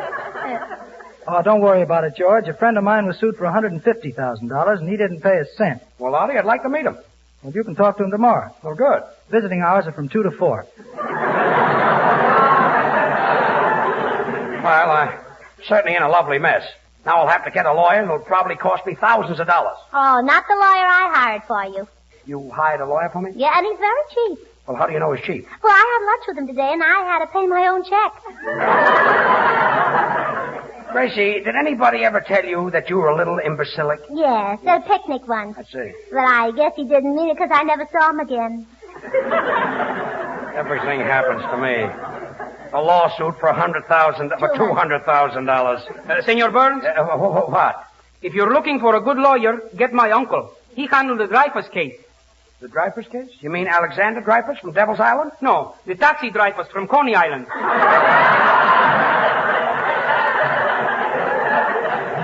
$200,000. I wouldn't pay that Elsie Trellafas a nickel. Good for you, George. That'll help me a whole lot. How will it help you? I'll be able to tell our listeners that both you and Spam are in the can.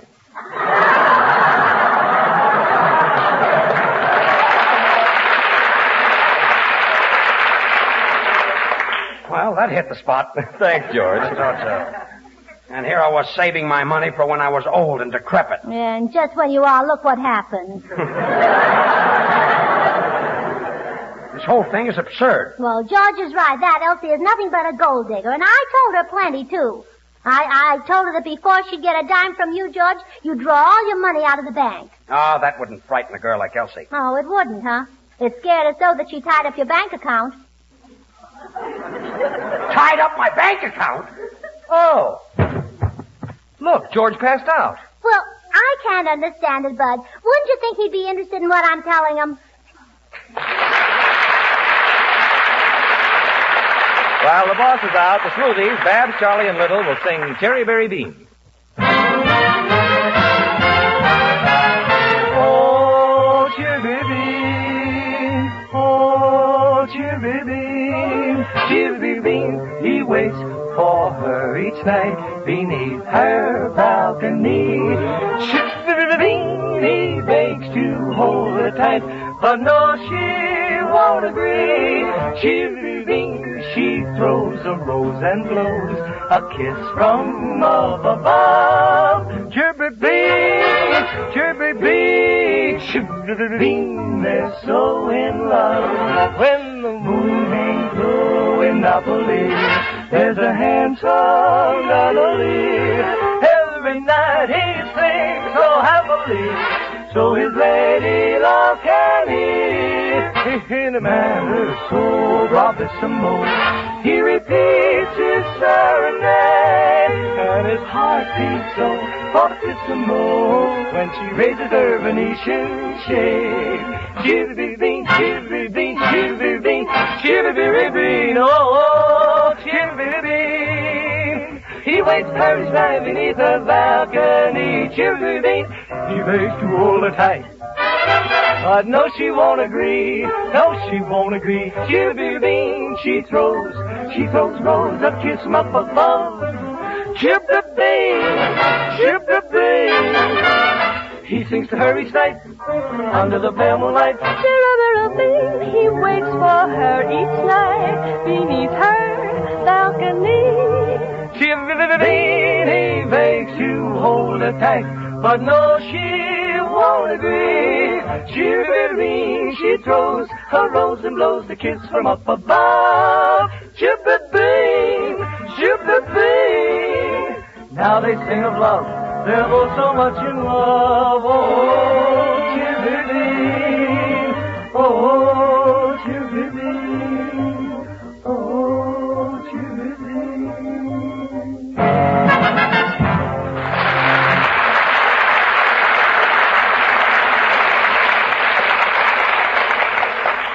Oh, George is still out. Artie, hold his head while I give him another spoonful of this medicine. Oh. Gracie, that's extract of bitters. That's extract of bitters. That's terrible stuff. I know. Hold his head while I give him another spoonful. Another spoonful. Gracie, you're spilling half of that medicine on his chin. Wipe it off. I can't. It burns my fingers. Well, listen, George, I've got some bad news. Oh, gee, still out, huh? Yeah, hold his head, Artie. Well, listen here. Listen. Elsie's sweetheart is outside, and he's a big bruiser, and I can't hold him, and he says he's going to come in here and mop up the floor with George. Shall I call for help? Oh, no. He and George can mop up this floor without any help. Gee, this is awful. What'll we do? Well, how about you and me going to Ciro's tonight? Oh. Look, is George coming too? No, just you and I.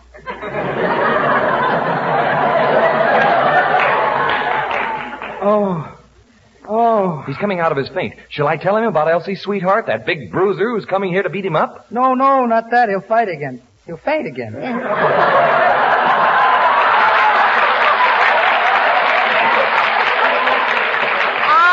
Oh, that's all right. There's plenty of medicine left. Oh, where am I? Oh, I know. Boy, this lawsuit has certainly left a bitter taste in my mouth.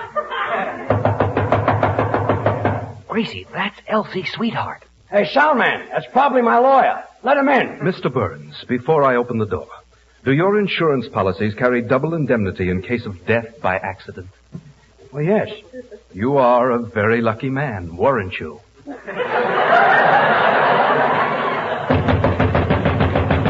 Soundman, will you let my lawyer in? Well, you asked for it. Who's George Burns? Uh-oh, here comes malicious.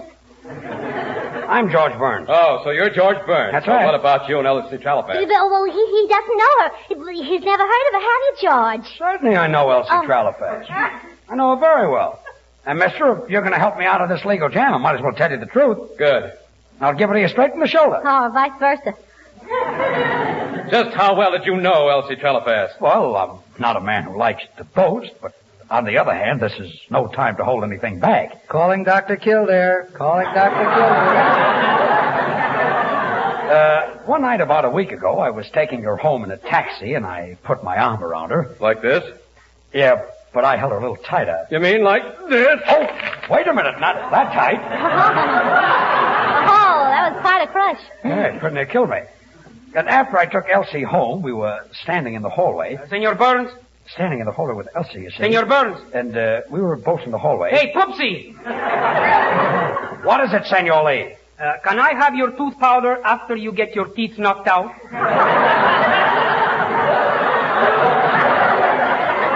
I'm not going to get my teeth knocked out. I know something that you don't know. Artie, will you keep that stale character quiet? So we were standing in the hallway, and I put my lips against Elsie's, and she... George, shall I play my number now? What number? Get out of town before it's too late. Artie, you're not playing that number. No, this is the number you're playing, Artie. Let me get at the piano. When April showers will come your way, be careful, Poopsie, of what you say. We're trying to tell you, take it on the lamb. This fellow isn't what you think he is. If you want to continue for Sam, just keep your mouth shut. Oh, quiet. Anyway, mister, I was standing in the hallway with Elsie, and she threw her arms around me. Stop, man. Stop slamming the door. You know I hate bangs. You hate bangs? Then keep your mouth shut. You've said enough. Oh, quiet. Yeah, what's going on? This guy behind you is pretty tough. You'll be looking up at daisies that you won't be able to smell. Wah, wah, wah, wah, wah. Whenever Elsie's boyfriend comes along. Good evening, Forest Lawn.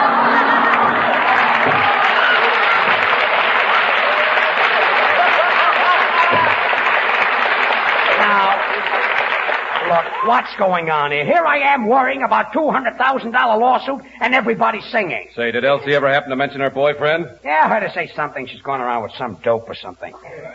Dope? Hold your hats, boys. Here it comes. You did say dope, didn't you? Yeah, some big dope or something. Sound man, why are you opening the door? There's nobody going out. That's what you think. Hey, Mr. Burns, I think we can talk this over better in the alley. Yeah, it's too noisy in here. Come on, let's go. George, don't done what Irene done. He'll be done. What Irene done? What's that? Irene Dunn told me it's Elsie's boyfriend. What, Irene Dunn? Who's afraid of Elsie's boyfriend? Why, with one hand I can crumple him to pieces. I'm Elsie's boyfriend. And with the other hand I can... Oh. What happened? Oh, George is fainted. Artie, hold his head while I give him some more medicine. Yeah, when he comes to, tell him that he's not only being sued for $200,000 for breach of contract, but I'm suing him for $300,000 for alienation of affection. Goodbye, everybody. And goodbye, Poopsie. Well, what are we going to do with George? He fainted again. Can't anybody do something? I can do something. We'll do it. I'll be delightful. Yo tengo buena suerte con todos los jueguitos, pero lo que es mi fuerte es el juego de amorcitos. Hay una muchachita quien yo quiero conquistar. Les apuesto lo que quieran, que la voy a ganar. Se llama Nada, ella es mi nada. Mi nada no hace nada más que amar. Yo quiero a Nada, no hago nada más que de mi nada soñar. Cuando beso a mi nada, nada beso al parecer, pero nada tiene todo para hacerme arder. Yo quiero a Nada, no hace nada, nada más que amar.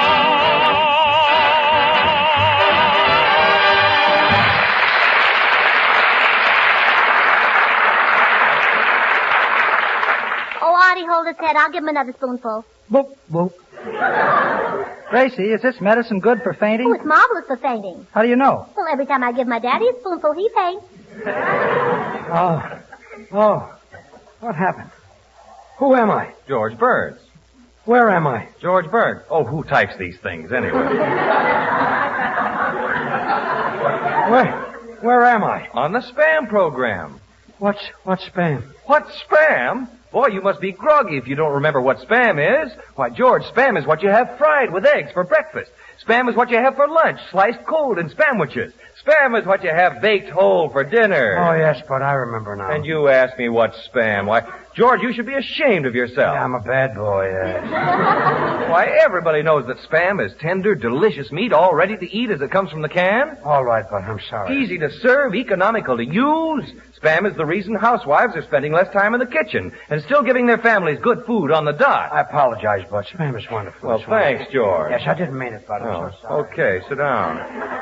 Now, ladies, here's a grand suggestion for dinner tomorrow night. Open a can of Spam, S-P-A-M. As I said before, it's all ready to eat, so just slice Spam and serve with tomatoes, corn on the cob, a simple dessert, and your favorite beverage. You'll have nothing but compliments from the whole gang because the meaty flavor, the grand taste of Spam satisfies even the huskiest appetite.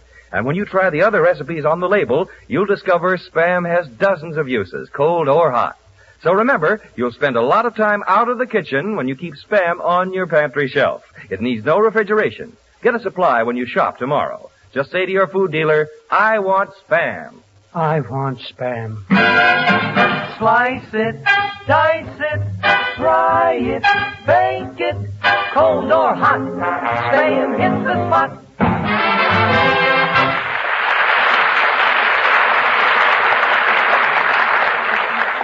Oh, now I remember. Elsie Trellafas' boyfriend. What happened to him? He's gone. I wish that lawyer would come. Being sued for $200,000. Why, if I lose that case, it'll be like taking the shirt off my back. Well, here comes Striptease Burns now. Striptease Burns? Yeah, 'cause her boyfriend is suing you for $300,000. $300,000? Oh. Artie, hold his head. Oh, well. Say, George looks flushed. Has anybody got a thermometer? Here's one, Senor Bud. I got it off the wall. That's a barometer, not a thermometer. In his condition, he'll know the difference? Oh, give it to me, Bud. Open his mouth, Artie. My, this is awful. Well, what's wrong with George? What does it say? He's partly cloudy in the southern region.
Artie, hold his head. Oh, whoop. Bud, take the barometer out of George's mouth. Oh, here it is. And now put his teeth back in. Now give him another spoonful. Whoop, whoop. Gracie, that's the 30th spoonful you've given him, and it hasn't done him any good. I know. Well, then why are you making him finish all that terrible medicine? I want to get my nickel back in the bottle.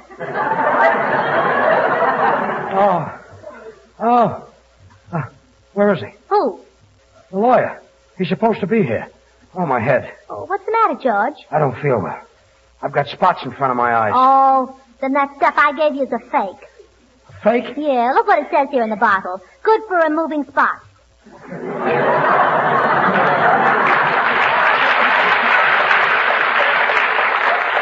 Gracie, that's Carbona.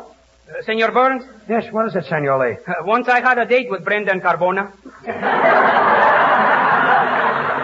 Brenda and Carbona? See? Carbona makes you sick. Brenda is a doll.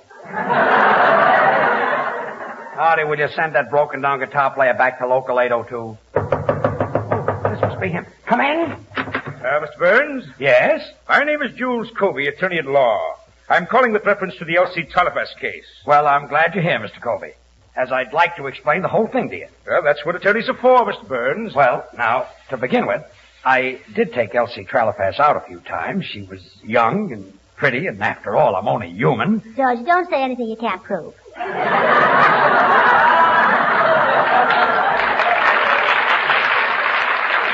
I've got that down, Mr. Burns. Well, anyway, the first night I met her, we drove out to the beach, and the radio was playing, and I had the pot of gold on. Is that prettier than a derby? Will you be quiet? Go ahead, Mr. Burns. I'm writing it down. So we were driving along, and I kept telling her how pretty she was and how smart she was, and pretty soon we came to a lonely spot, and I ran out of compliments. Well, that's a new one. Most fellows run out of gas.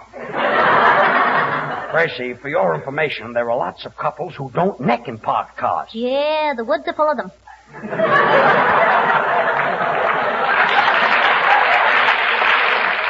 All right, so maybe I kissed her a few times. But please, Gracie, it's very important that the lawyer hears my story. I've got that down, Mr. Burns. Of course, that wouldn't look very good to a jury, so when we get to court, Mr. Colby, let's cut out the kissing. You mean you and he'll just hold hands? Gracie, will you keep still? Go ahead, Mr. Burns. I've got that down. Well, you can tell the jury that I'm a man of very fine character. George, Mr. Covey just met you. He doesn't even know you. Well, if he doesn't know George, then he can say it. Ah, well, this cast is always kidding me like this, Mr. Colby. But they'll be glad to be character witnesses for me, won't you, boys? Oh, you bet your life we will, George. I'll be glad to stand up in court and tell them what a wonderful guy you are. Oh, thanks, Bud. How much does it pay? You know, now you've got me so confused I don't know which way to turn. Oh, a Los Angeles driver, huh?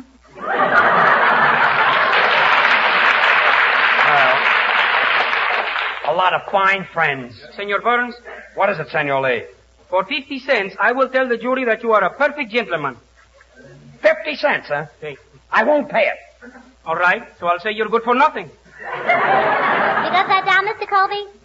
Poor George, he started out looking for a character witness, and look what happened. No witness? No character.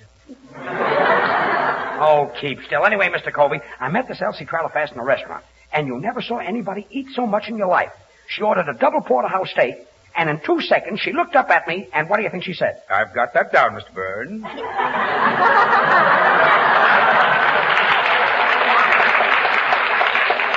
That was exactly what she said. You see, it really was a lot of innocent fun. Oh, so that's what happened. Well, not exactly. That's what I want you to tell the jury. If the opposing side knew the real facts, I wouldn't have a leg to stand on. You see, between you and me, I did promise to put Elsie Trellafas on the radio. I see what you mean, Mr. Burns. And believe me, I can't possibly lose this case. Good day. Good day. Now, there's a great lawyer. See, Gracie? He says he can't lose. Oh, that's what he says. I'll bet your lawyer will beat him. My lawyer? My lawyer? Yes? Who was that? Elsie Trellafas' lawyer. Elsie Trellafas. Oh. Artie, hold his head.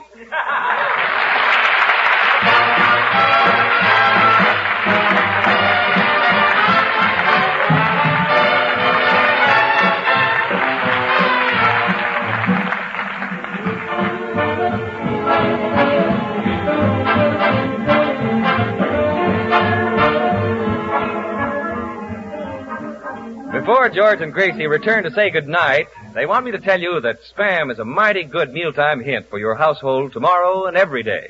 Ask for Spam, S-P-A-M, when you shop tomorrow and try the easy recipes on the label. Well, thanks, Bud. Well, Gracie, say goodnight.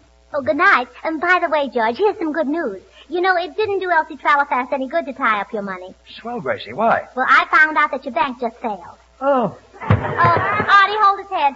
Well, will George come to by next week? Will he win the case? Will he have to pay $100,000? What will happen? Who cares? Good night.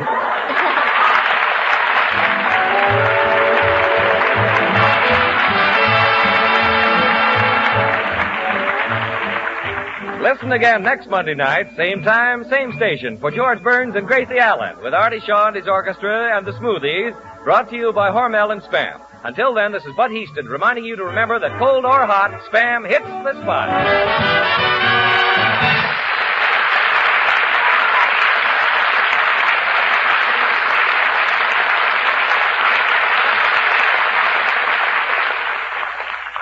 Have you tried Hormel chili con carne? You may think you don't like chili, but chili con carne, the way Hormel makes it, is different, and everybody likes it. Double your money back if you don't like it. Try Hormel chili con carne tomorrow. This is the National Broadcasting Company.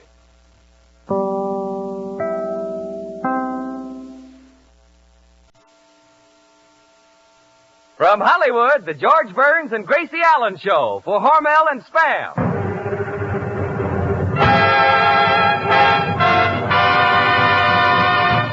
Crazy people.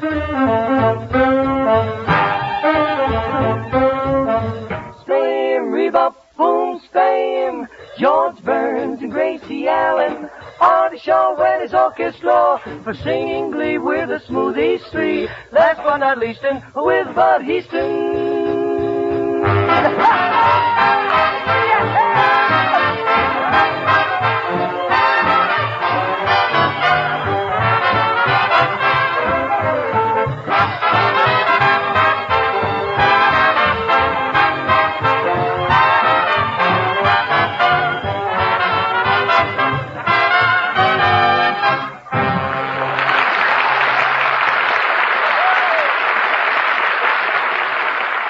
Monday night again with George Burns and Gracie Allen bringing a big load of fun and a suggestion about how to answer your husband when he calls up and says, I'm bringing the boss home for dinner. Now don't worry and get yourself in a daze. Serve Spam and your good man may get a raise. Of course, we can't promise that, but we can guarantee that when you include Spam, cold or hot, you serve a meal that hits the spot. He-Man appetites say Spam is great. Family or guests like the satisfying flavor, the grand-tasting goodness of this delicious meat. That's why Spam, the original meat of its kind in America, is by far the #1 choice of housewives today. Try this tender, juicy meat. Use the easy recipes on the label of the Spam can. When you shop tomorrow, be sure to say to your food dealer, I want Spam.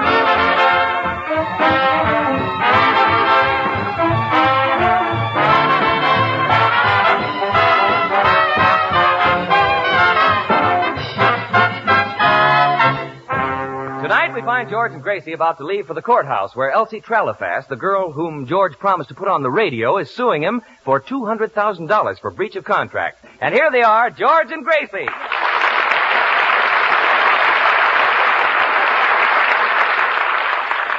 Gracie, before we leave for the courthouse, it's very important that you get this right.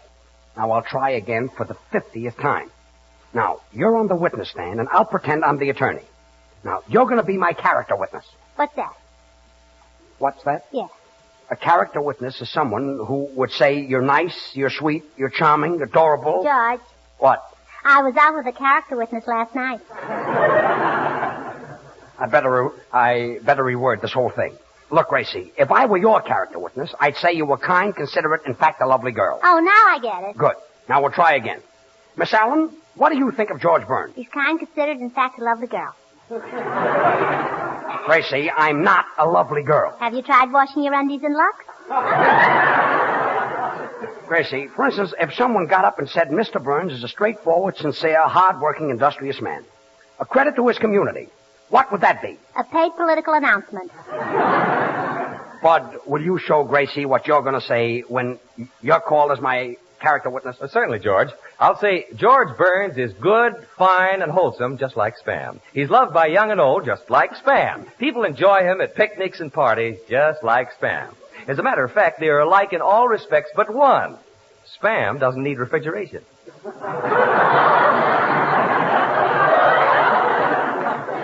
Thanks, Bud, but that's a nice TL for me, but I don't need refrigeration either. No? Then why does everybody say that you're going to be in the cooler? Gracie, it's very important that you know what a character witness is. It's someone who knows me personally and gets up and tells the jury what they know about me. Senor Burns, I shall be most happy to be a character witness for my friend who I've known for a long distance. Well, thanks, Senor Lee. Now, what would you say about me? Pues tendré que decir la verdad, ¿verdad? Como soy un hombre muy honrado, me veré obligado a decir That's que en el very, tiempo que... very nice, Senor Lee. But why don't you say what you know about me in English? You want to lose the case? Well, I can see Elsie Trellafas spending my $200,000 right now. George, your car's waiting downstairs. We better start for court. Well, thanks, Artie. Oh, by the way, Artie, will you tell Gracie what you're going to say when you're on the stand as my character witness? Oh, sure. I know George Burns, and I've been with him for a long time. We've never had a contract. His word is his bond. And I might add that I only wish that I were half the man that he is. See, Gracie? Boy, the things I have to say to hold this job. That's nice gratitude. Why, Artie, when I first met you, you were a spendthrift, and I changed you. You thought of nothing but running around and having a good time, and I changed you. What were you when I first picked you up? Huh, a baby. And he changed you. Oh, quiet. What do you think? This is a joke? I don't know. It got a laugh. I wonder if Elsie Trellafas is having this kind of trouble. George, I'm surprised that lawyer isn't here yet. Oh, by the way, Gracie, are you sure that lawyer you hired for me is all right? Well, he handled my uncle's divorce case and settled the whole thing in one day. How did your uncle make out? Well, he got the custody of his wife's parents. Gracie, I've got a TL for you. I'm not going to use that lawyer. I'm going to defend my own case. Everything happens to me. Mr. Burns. What is it, Mr. Soundman? Nothing happens to you. A famous psychologist once took 2 newborn babies, of which I was one, brought me up scientifically, and allowed the other baby to follow his natural inclinations without any restraining influences. While I was learning Greek, ornithology, higher mathematics, and diction, the other boy played marbles, cops, and robbers, and spoke through the side of his mouth. That was many years ago. We're both men now. His name is James Cagney, making $10,000 a week, and this is what I do for a living. Don't be so envious, Soundman. After all, what's James Cagney got? All day long, he sits in the stuffy studio under those hot lights, kissing Ann Sheridan. Should happen to me. How can I be so witty with a lawsuit staring me in the face? You know, that's cute about James Cagney, but I know another success story. It's about a girl who was very poor. Then one day, out of clear blue sky, her whole life changed, and now she's going to have all the money she needs to buy all the nice things that she dreamed about. Oh, that's a wonderful story, Gracie. Who's the girl? Her name is Elsie Trellafas. Elsie Trellafas? Come on. Come, everybody. Let's get into the car. We'll never get to the court. Smoothies, take it.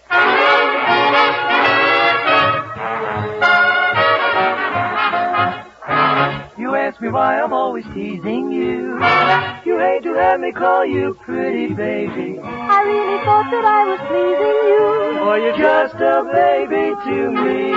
Your cunning little dimples and your baby's fair. Your baby talking, baby walking, curly hair. Your baby's smile makes life worthwhile. You're just as sweet as you can be. Everybody loves a baby, that's why I'm in love with you. Pretty baby, pretty baby. And I like to be your sister, brother, dad, and mother too. Pretty baby, pretty baby. Won't you come and let me rock you in my cradle of love? And we'll cuddle all the time. Oh, of all the love that may be, and it might as well be you. Pretty baby of mine, I must love a pretty baby, and it might as well be you. Pretty baby, pretty baby. Pretty baby, pretty baby. Won't you come and let me rock you in my cradle of love? and we'll cuddle all the time. Oh, wanna love you, baby, and it might as well be you.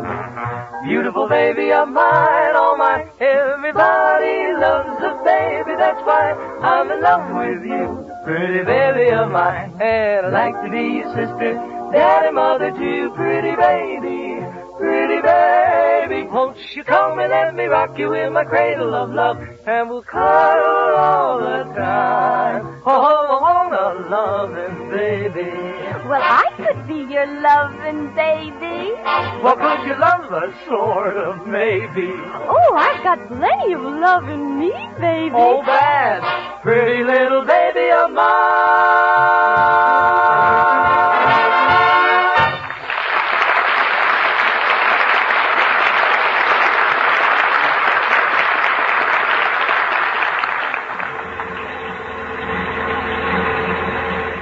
Well, Gracie, we'll reach the courthouse in 2 minutes.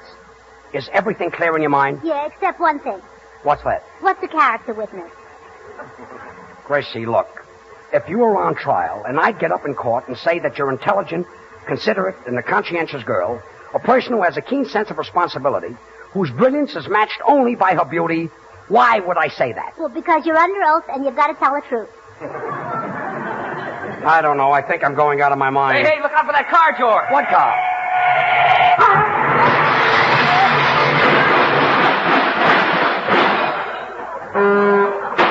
That one.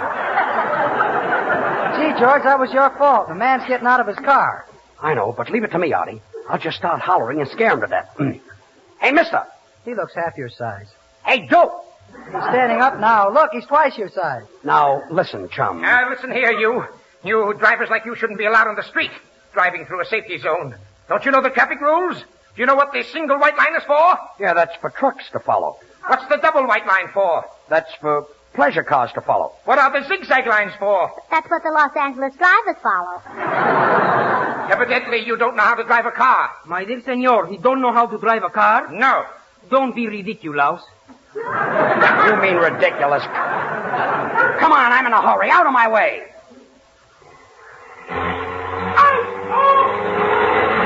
Hold on, everybody. I'm going to step on it. Say, George, when you started the car, you bumped into him. Yeah, and he's got your license number. He has? Yeah, on the seat of his pants.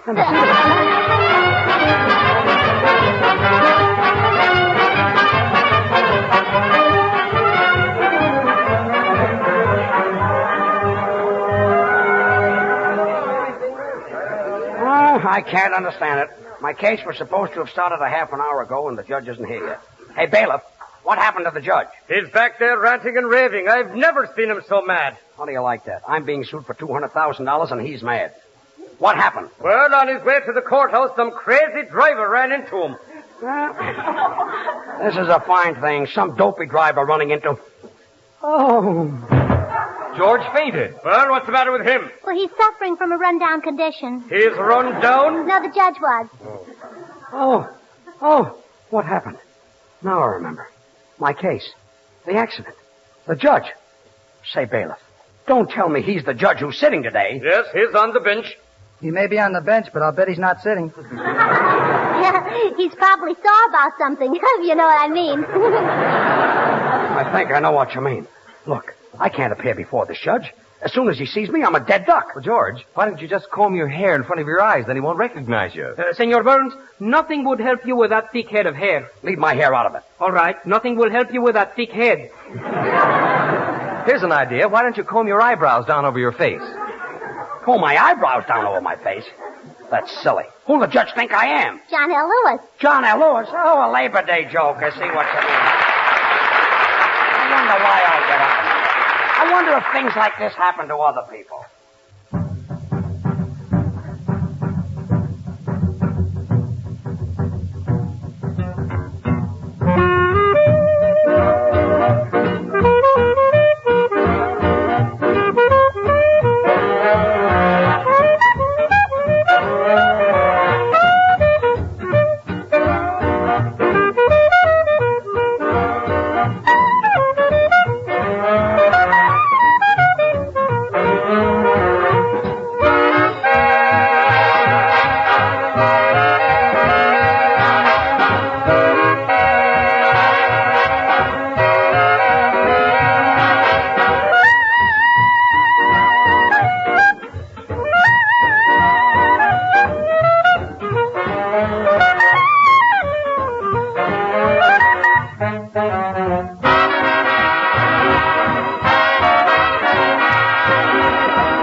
I wonder what's keeping the judge. I hear he was in an automobile accident.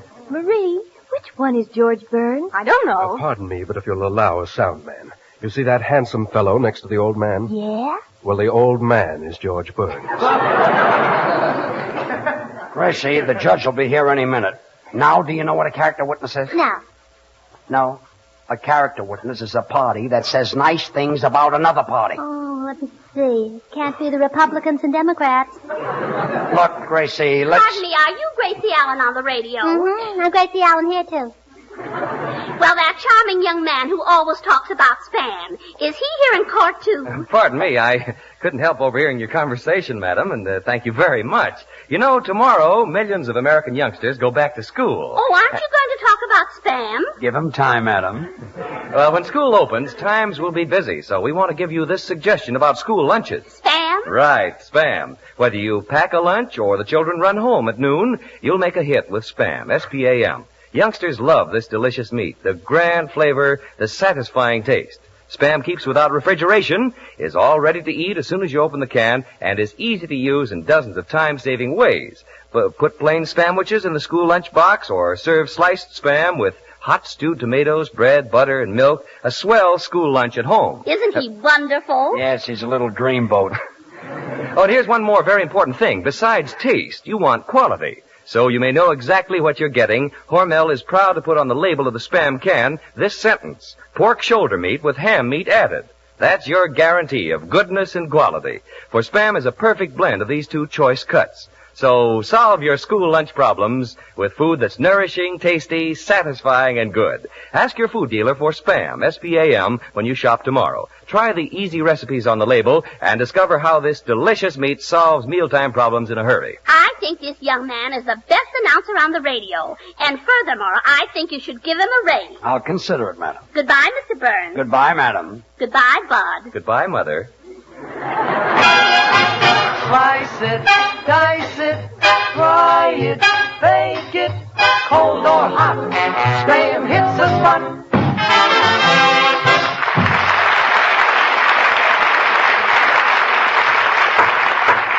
Everybody rise. Court now in session. His Honor Judge Hammond presiding. First case in the docket, breach of contract suit. Elsie Trellafas versus George Nathaniel Burns, alias Poopsie. Are both sides ready? Plaintiff is ready. I represent Elsie Trellafas, Your Honor. George, you better cover up your face. If the judge finds out who you are, you'll lose the case. If he covers up his face, it'll be even worse. What do you mean? He'll get him for concealing a deadly weapon.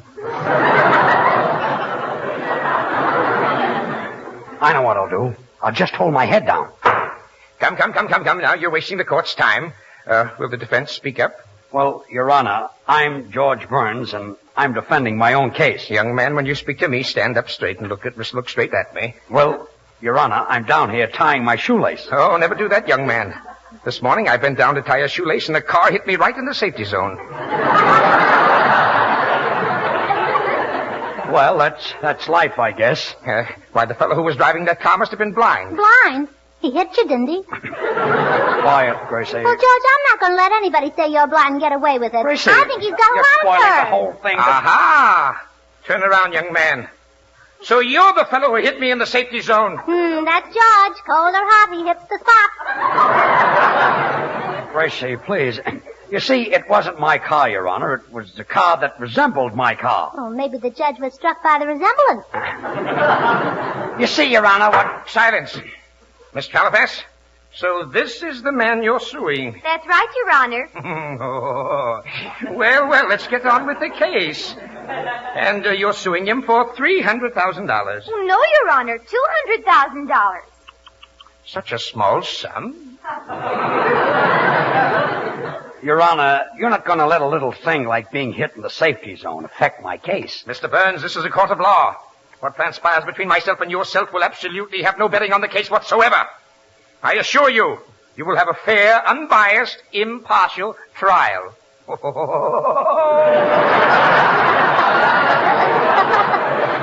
Senor Judge, you cannot do that to Senor Burns. A finer man shouldn't leave. Stop helping me, Senor Lee. Take it easy, Senor Burns. You'll strain your tinsels. Tinsels? Si. You mean tonsils. Tinsel is something that's covered with guilt. You're innocent? Gracie, I can see I haven't got a leg to stand on. Just leave it to me. Look, Gracie, will you stay Now, out of I want to testify for George Burns. Are you prepared to say that George Burns is innocent? Yes. I never told a lie in my life, and all I want is a chance. Gracie, will you come back here and... Silence! Let's get on with this trial. The case for Elsie Trellafas versus George Poopsie Burns. Will the jury stand up and call out their names? Joan Trellafas. Tom Trellafas. Al Trellafas. Billy Trellafas. Aaron Trellafas. Junior Trellafas. Arthur Trellafas. And Clarence Trellafas. Well, that's only 11. You there in the corner. What's your name? Willie Burns.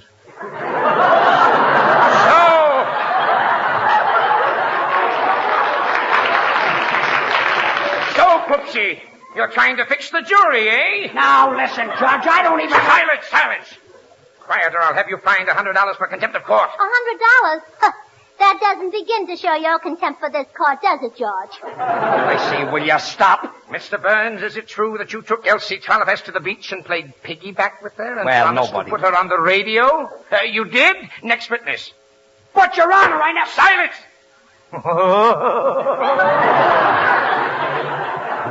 What a trial. Programs, get your programs. Can't tell the judge from the criminal without a program. I object. Who are you? Artie Shaw. And what are you objecting to? I haven't had a line for 10 minutes. Your Honor, I'll prove my innocence. Gracie, will you take a stand? All right. No.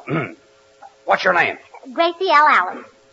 What's the L for? Oh, please, George, watch your language. Where were you born? San Francisco. Before the fire? No, in back of the piano.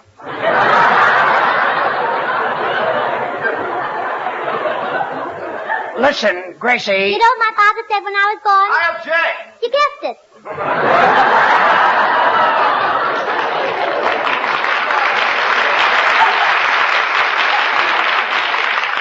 Now, will you tell the court, Miss Allen, have I ever promised Elsie Trellafas to make her my partner and put her on the radio?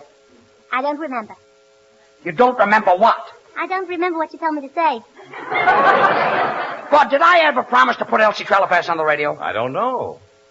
Artie, did I promise to put Elsie Trellafas on the radio? I don't know. Canada Dry pays out $10 in a set of the encyclopedias to Mrs. Walter Murphy who sent in that question. Isn't there anybody in this court who can say one nice word about me? Mr. Burns, if you'll allow a sound man. Well, with pleasure. Ladies and gentlemen of the jury, opposing counsel and your honor. Well, now you'll hear some stuff. You cannot try Mr. Burns as you would an ordinary layman. Actors are different from most people, and therefore they cannot be adjudged by the same standards. And what makes you think Mr. Burns is an actor? Your honor, every performer has something that endears him to the public. Oh, he wouldn't know that, you see. Eddie Cantor makes people laugh with his pop eyes. I've got some stuff, too. Charlie Chaplin gets laughs with his wistful look. That's right. Fred Allen gets laughs with his nasal twang. And what does Mr. Burns have that makes people laugh?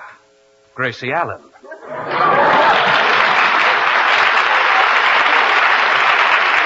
Well, this is fine. If I had my... Silence! Oh. Gentlemen of the jury, you have heard all the evidence. All the evidence? I object, Your Honor. I have something to say that will prove my complete innocence. And any... Out of order! Oh. Silence! Gentlemen of the jury, you have heard all the evidence in this case. I want you to go to the jury room now and weigh each bit of testimony very, very carefully and come back with an impartial verdict of guilty. Help!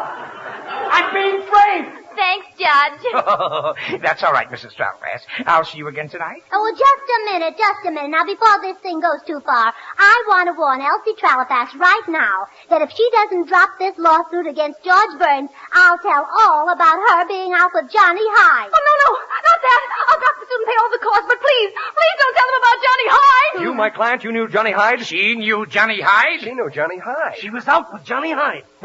Johnny Hyde? She knew Johnny Hyde? She knew Johnny Hyde? Johnny Hyde? Johnny Hyde! Johnny Hyde! The George Burns acquitted! Made by Elsie Trellafas drop suit admits knowing Johnny Hyde.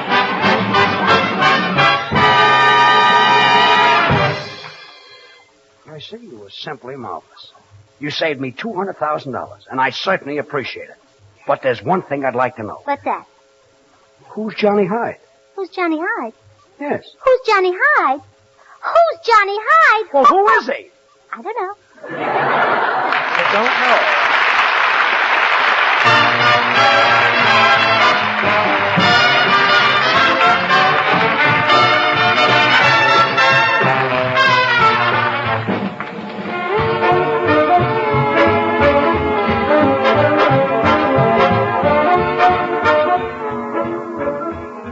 Remember, mothers, school starts tomorrow, as if you didn't know, and you're going to have a lot of ideas for lunches. Why not let Spam do the work? Youngsters love this delicious meat, and you can bet your life Spam will satisfy husky appetites.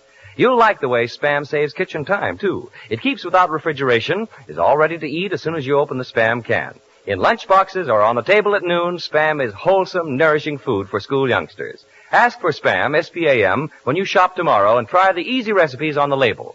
Well, thanks, Bud. Well, Gracie, say goodnight. Good night. Well, come on, I'll take you home. Oh, George, I can't. I've just had a summons. A summons? Oh, Gracie! Coming, Judgy Wudgy. I'll be right there. Good night, George. Good night, Paul.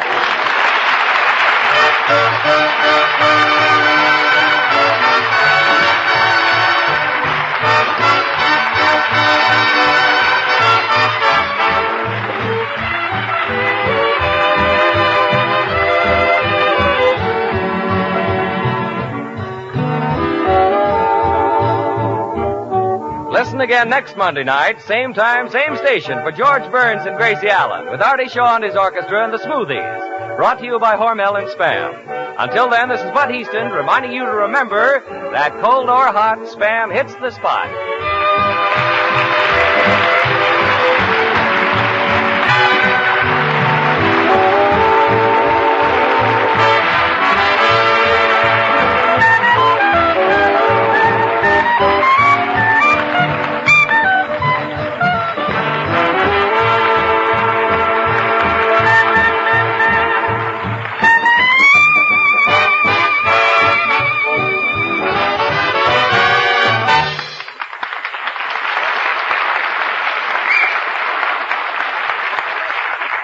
Have you tried Hormel Chili Con Carne? You may think you don't like chili, but chili con carne the way Hormel makes it is different, and everybody likes it. Double your money back if you don't like it. Try Hormel chili con carne tomorrow. This is the National Broadcasting Company.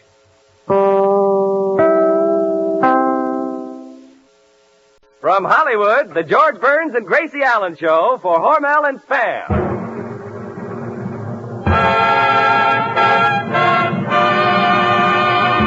Crazy people.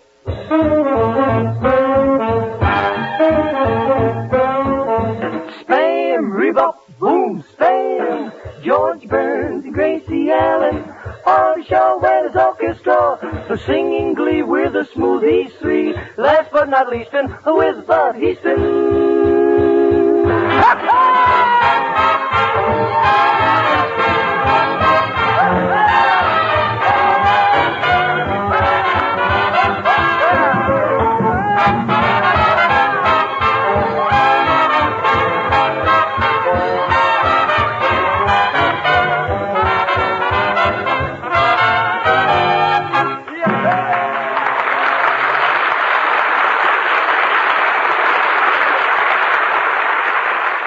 Another Monday night brings another Burns and Allen show to your house with this swell dinner suggestion that it's as snappy as a new fall hat. Headline the evening meal with a Spam bake. Just open a can of Spam and bake this delicious meat.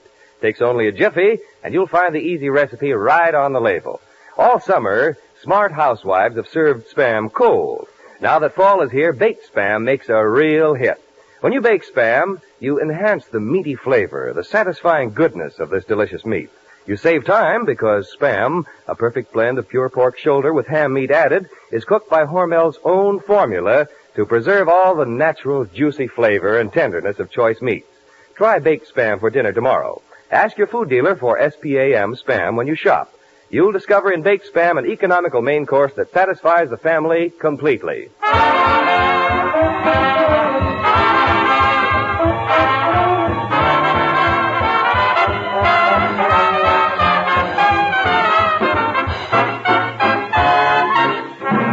Don't look now, folks, but here they are, the two favorites of our Spam family, George and Gracie.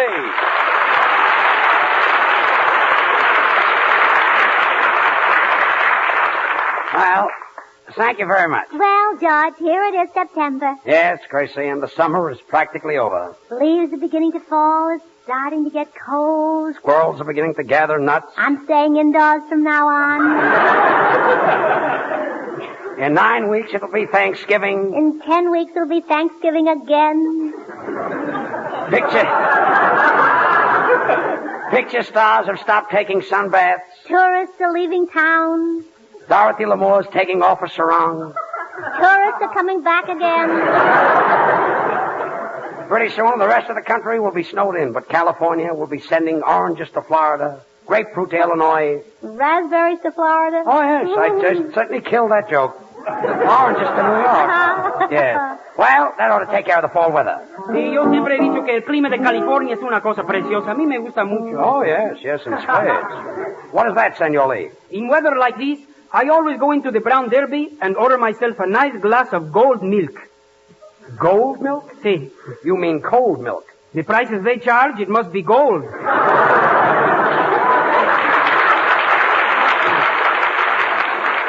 For your information, that milk traveled 3,000 miles to get here. So I had to pay the taxi fare?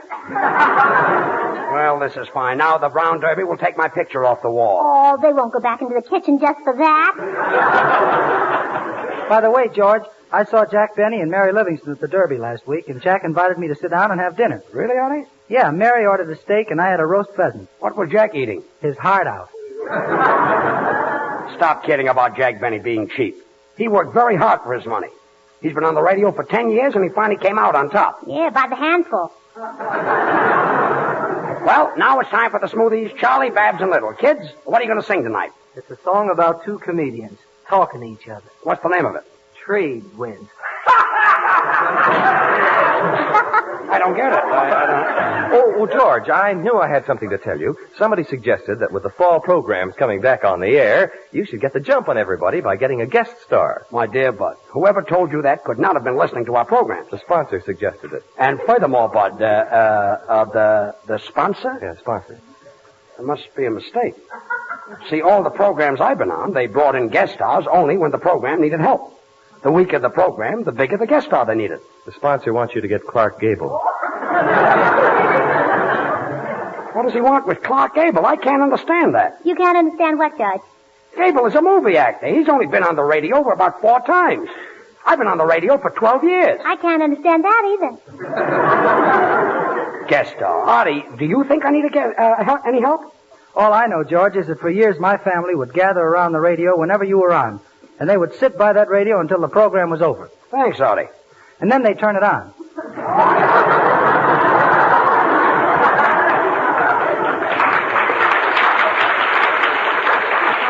Clark Gable is a guest star. Take away his looks and his personality, and what have you got? George Burns.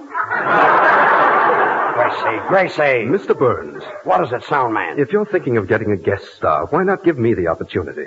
I used to be a great Shakespearean actor. Really? Yes, for years I toured the country in various Shakespearean roles. Look, there's something I always wanted to know. In the play Hamlet, was there really a love affair between Hamlet and Ophelia? In the company I was in, there was.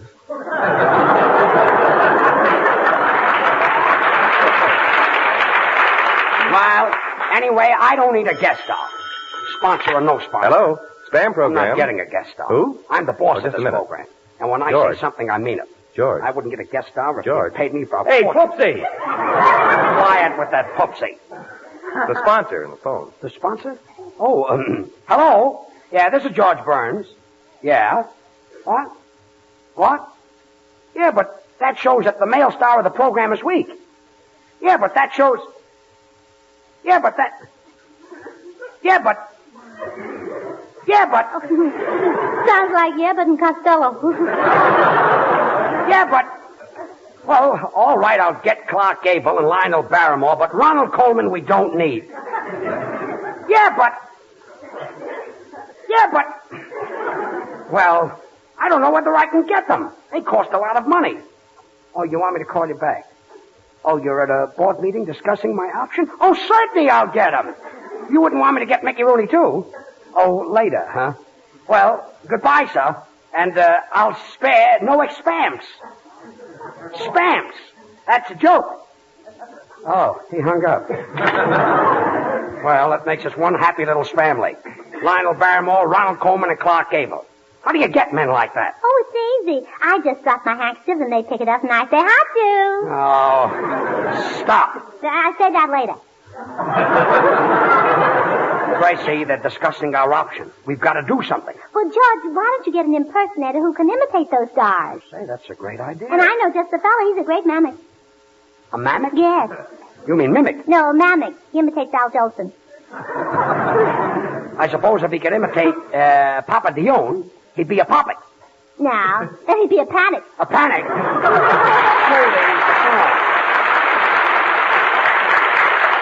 Gracie, you may not know it, but getting an impersonator was a great idea.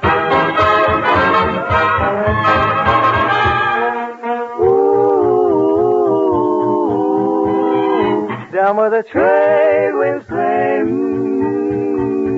down where you lose the day. We found a new world where paradise starts. We traded hearts way down where the trade winds play. Music was everywhere.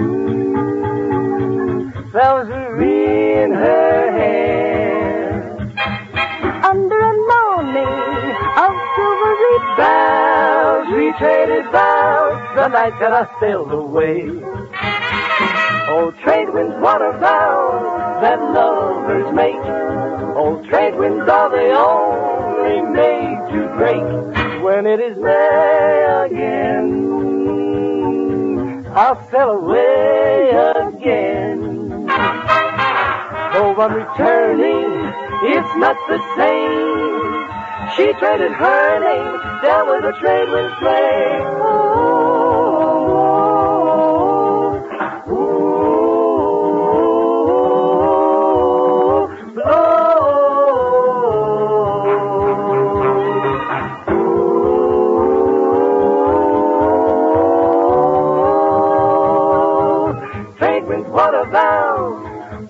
bells of Albert, all the lovers make trade winds of their own, remade to break. When it is May again, when it is May again, I'll sail away again, I'll sail away again. Though I'm returning, my love is burning, still it's not the same. You know, no love is so. Trade winds blow, you gotta blow. Oh, blow, blow, you gotta blow. Trade winds blow, blow.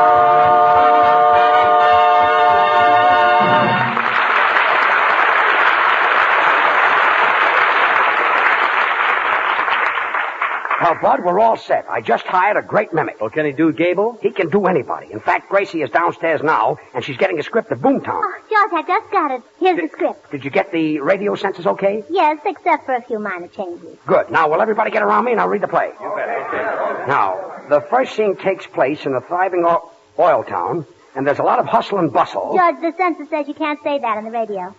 Say what? Bustle. All right, the bustle is out. Oh, where else can it be? Well, in this little town, there's an oil well right in the middle of the street. Now, some careless man leaves a few sacks of TNT lying at an angle. Can't do it. Why not? You've got to leave out the sax angle. All right, somebody left some TNT. George, you're not going to say TNT. Why not? Brother, that's dynamite. Some careless man drops a match. Is that better?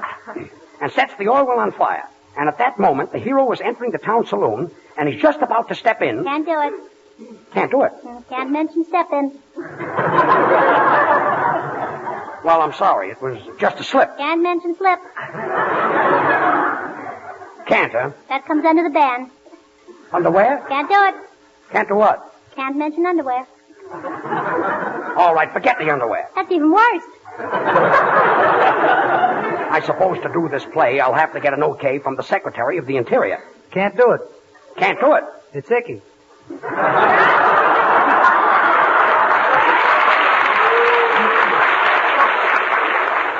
Well, this is fine. If I can't do this play tonight, I'll probably wind up without a job and walking around on my bare feet. You cannot do that. Why not? Too corny. Well, quiet, everybody. We're going to do Boomtown.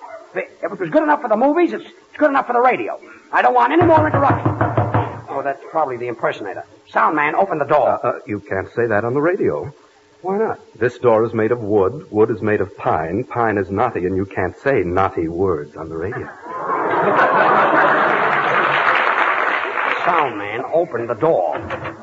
Hello, Mr. Burns. Oh, this is Peter Lynn Hayes, everybody. Hello, Peter. Hey, listen, I'm sure glad to get this job, Mr. Burns. I haven't worked for about 6 months. I haven't eaten since last week, and you don't happen to have a sandwich on you. You mean spamwich? Later, Peter. We're broadcasting now, you see. Gee, I haven't had a bite since Thursday. George, shall I bite him? Quiet.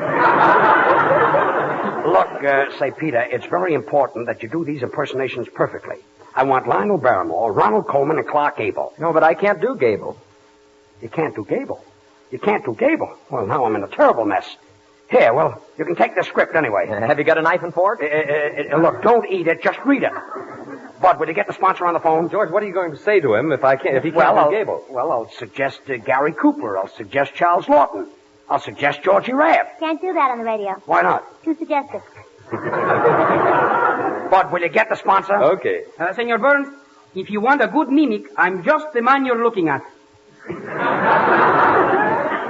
You're a good mimic? I'm positive, I think. I do a very fine impersonation of a cockney. A cockney? Listen, put up your hands and reach for the ceiling, you mug. What kind of a cockney is that? James Cockney.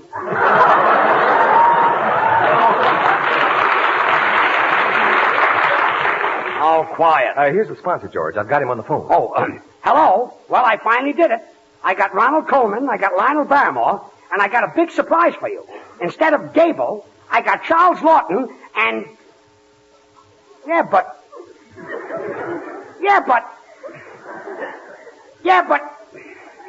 Oh, you're going back into the board meeting to discuss the option? Oh, sure, I'll get Gable for you.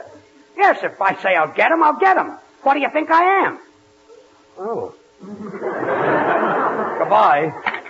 Gracie, what do you think the sponsor said to me? You can't say that on the radio. You said it. And now Artie Shaw and his boys will do Rose Room, which, by the way, they play nightly at the Rose Room of the Palace Hotel in San Francisco. Plug.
I know that, Gracie. But the sponsor wants Gable, and we haven't got Gable. But we've got Lionel Barrymore, so let's do Dr. Kildare.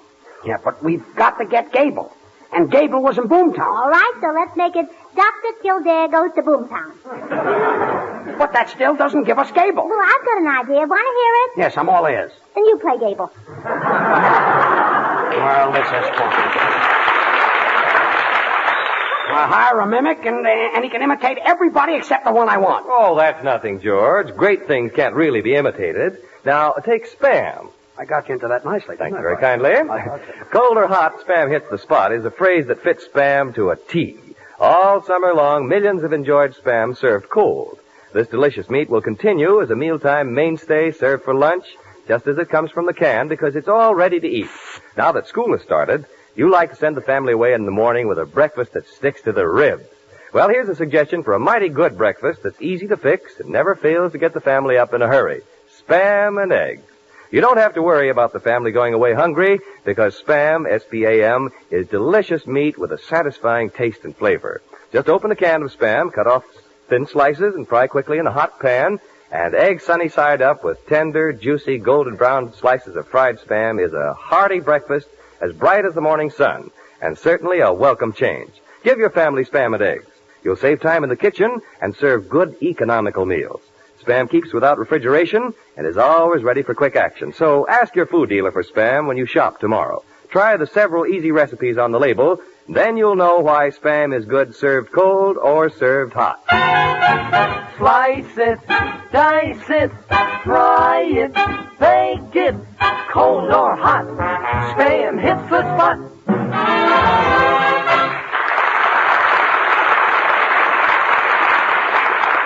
And now for our play. But, Gracie, we haven't got Gable. I've got it all fixed. Starring Lionel Barrymore, Ronald Coleman, and Clark Gable. Entitled It Can't Happen Here. George, that's not the name of it. The title is The Great Appendicitis Operation, or A Scar is Born. A scar? Gracie, what about Gay? Leave it to me. Music. I hope.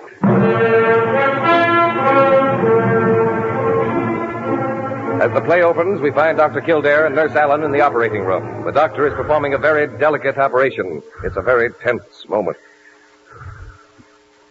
Nurse, forceps. Scalpel. Needle. Well, there you are. Perfect job. Oh, thanks, Doctor. Now sew up the hole in my other stocking.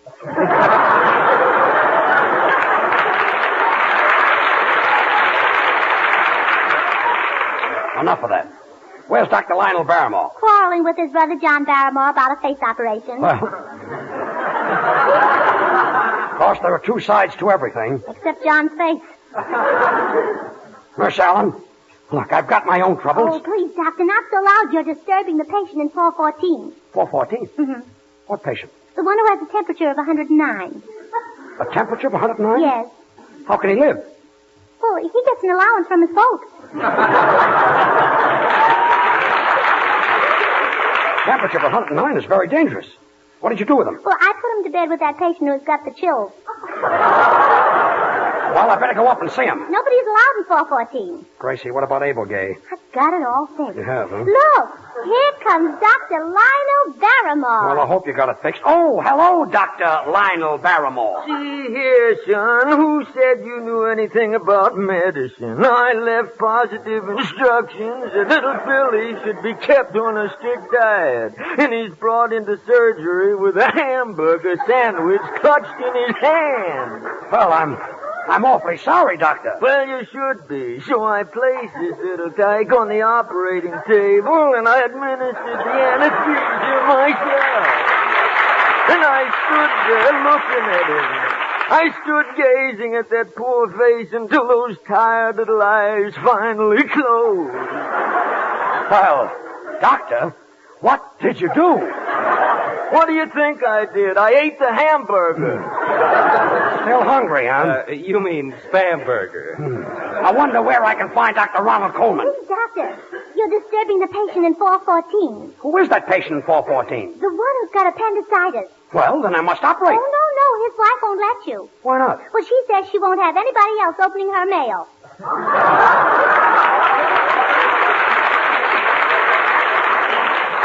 Gracie, what about Abel Gay? Don't worry. Dr. Kildare, go to surgery G. Dr. Kildare, go to surgery G. I can't go to G. Then go to H.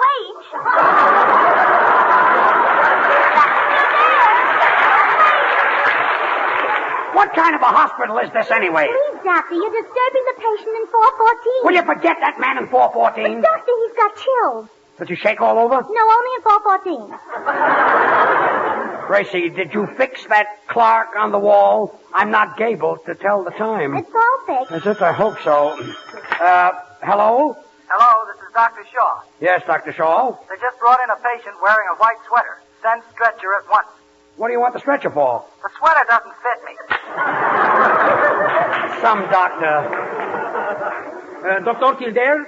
Yes, what is it, Senor Lee? Operate quick, Doctor. A piece of cinder fleed me in the eye. It fleed you in the eye? Hey. You mean it flew in your eye? Fleed. Flew?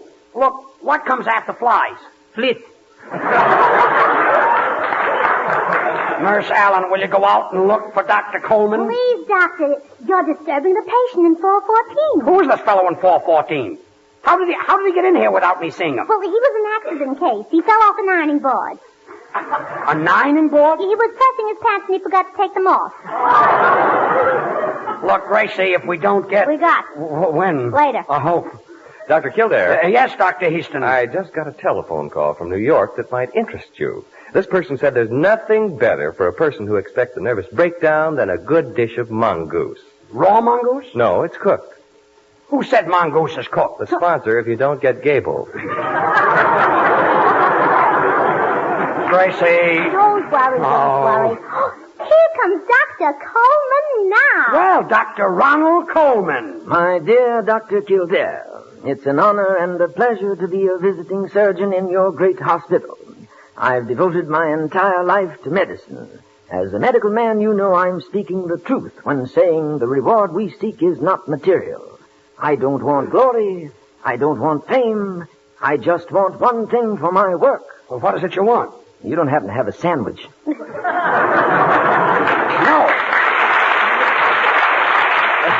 You mean sandwich.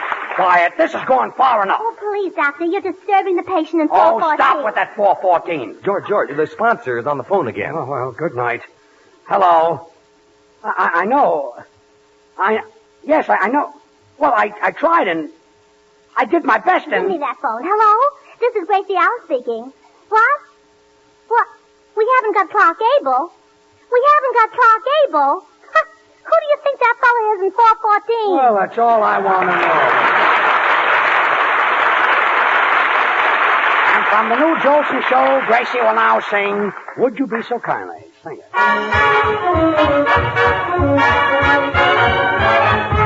I'm not so hot in my IQ, but that's okay. I've got to tell you I like you, and that ain't hay. I'm not so bright, not so sharp, not so smooth in the sizzling phrases. And so I ask you in my curioso way, oh, would you be so kindly to treat me not so blindly? Or would you be so kindly if you please?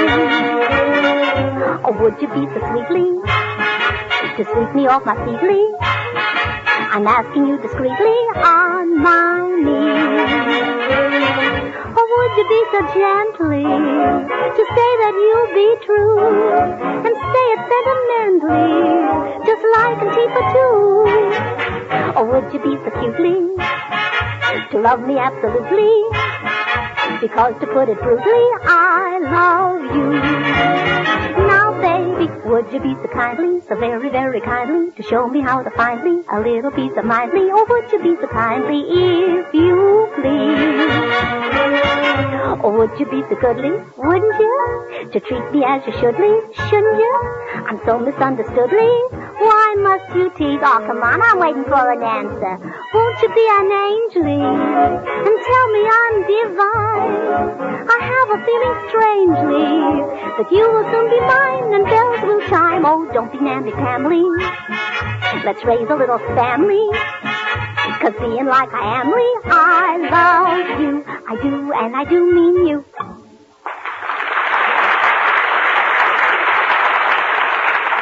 Would you like to see the family completely satisfied after dinner tomorrow evening? Well, here's a sure way to do it. Open a can of Spam, S-P-A-M. Take out this tender, delicious meat, stud with cloves, and pop it into the oven. Baste with a little orange or pineapple juice. Only takes a jiffy, and the simple recipe is right on the label of the Spam can. When a delightful aroma sneaks out of the oven, you'll hardly be able to wait for dinner to be ready. There's an economical main course that's easy to fix, grand to eat. Be sure to ask your food dealer for Spam when you shop tomorrow. Thank you, Bud. Well, Gracie, say goodnight. Good night. And, Peter, I want to thank you for those grand impersonations. But how come that you couldn't do Clark Gable? Well, that would be a very tedious job. In order to do a fellow like Clark Gable, I'd have to stay close to him for about 7 weeks. Should happen to me. Good night, all. Be with us again next Monday night, same time, same station, for another George Burns and Gracie Allen show with Artie Shaw and his orchestra and the Smoothies. Until then, this is Bud Heaston reminding you to remember that cold or hot, Spam hits the spot. Have you tried Hormel chili con carne? You may think you don't like chili, but chili con carne, the way Hormel makes it, is different, and everybody likes it. Double your money back if you don't like it. Try Hormel chili con carne tomorrow. This is the National Broadcasting Company.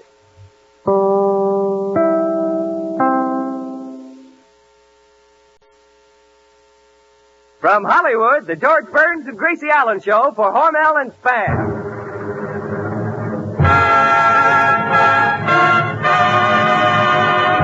Crazy people.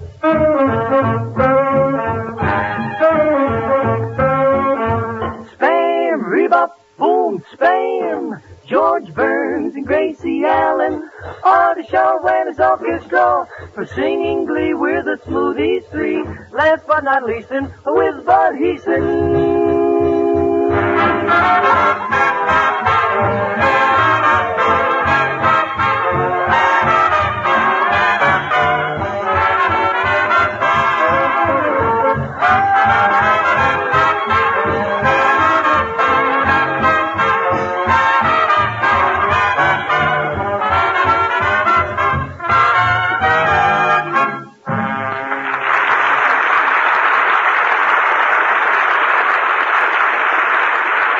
Another Burns and Allen night at your house brings another gay show and a suggestion for a grand lunch. Serve Spamwiches. Just open a can of Spam, cut slices of this tender, delicious meat, and put between slices of bread.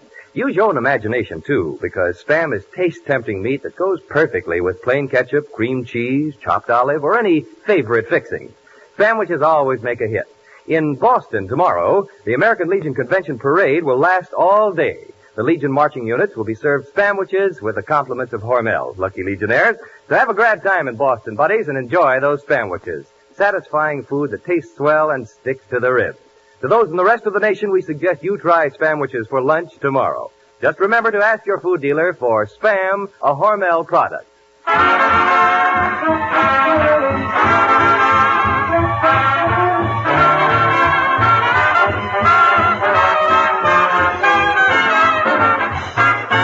And now for the stars of our own Spam convention, George and Gracie.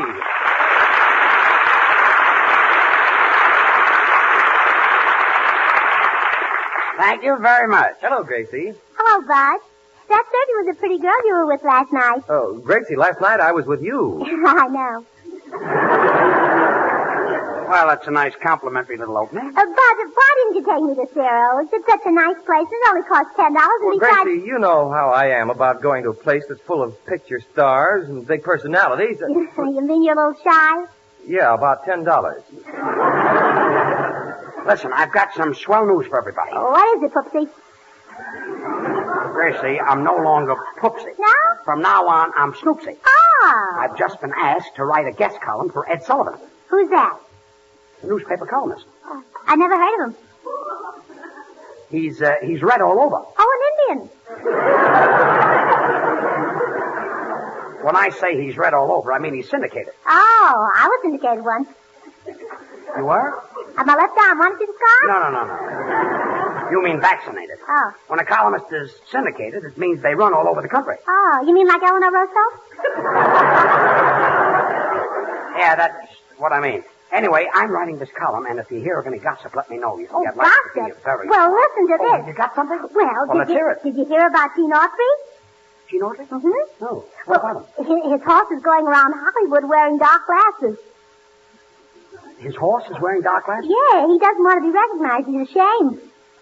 Ashamed of what? Well, it's supposed to be one of Crosby's horses.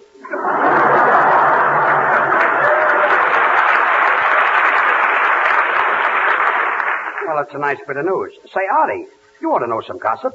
You've got a house right in the middle of the movie colony. Yeah, that's right, George. Ann Sheridan lives on one side of me. Who lives on the other side? Who cares? Well, can you tell me anything about Sheridan? Well, every night as soon as she rushes up to her room, I rush up to mine. What happened? I don't know. She's always a shade ahead of me.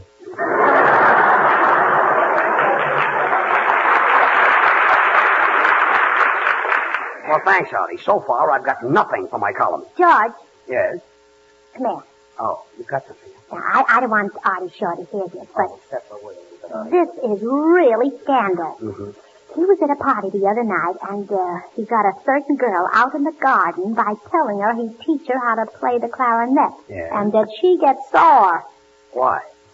He taught her how to play the clarinet.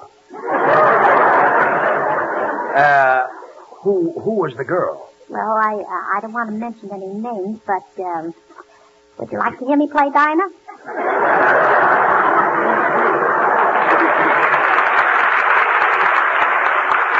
Later. Right now, I've got a column to write, you see. Señor Burns, yo tengo una noticia para el periódico ese de los... Artie, what does your guitar player send you all these things?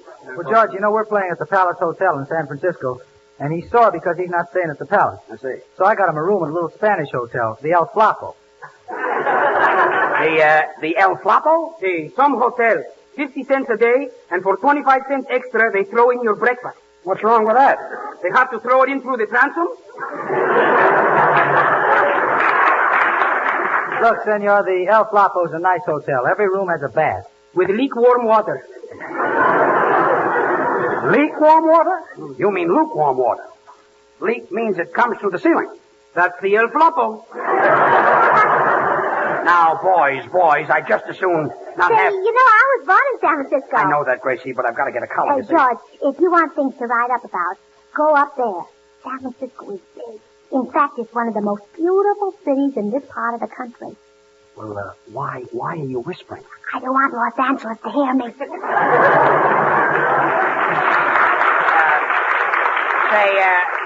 Say, Salman. Yes, Mr. Burns. Well, maybe you know of a little scandal. You've been working in the studio for years. Yes, and what a job. 4 years in Harvard, and this is what I do for a living.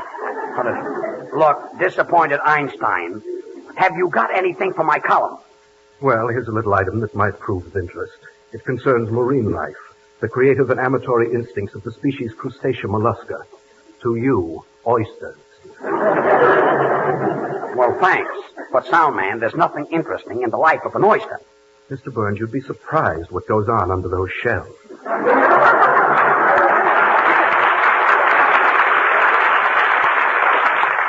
You people don't seem to understand. Ed Sullivan wanted a big radio comedian to write his column, and today he asked me. What made him change his mind?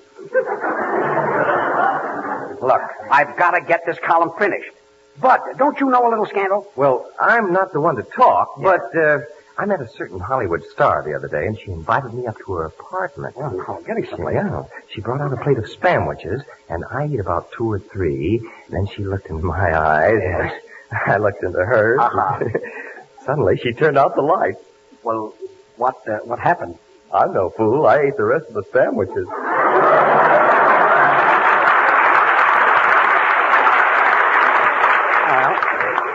Who was this beautiful girl? Want to hear me play Dinah? Oh.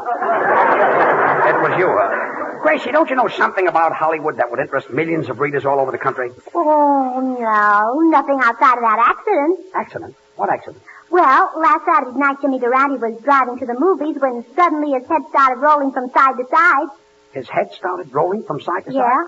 What happened? Well, they rushed him to a doctor. Well, what did the doctor do? Well, he just took his nose out of the windshield wiper and then he went on to the movies.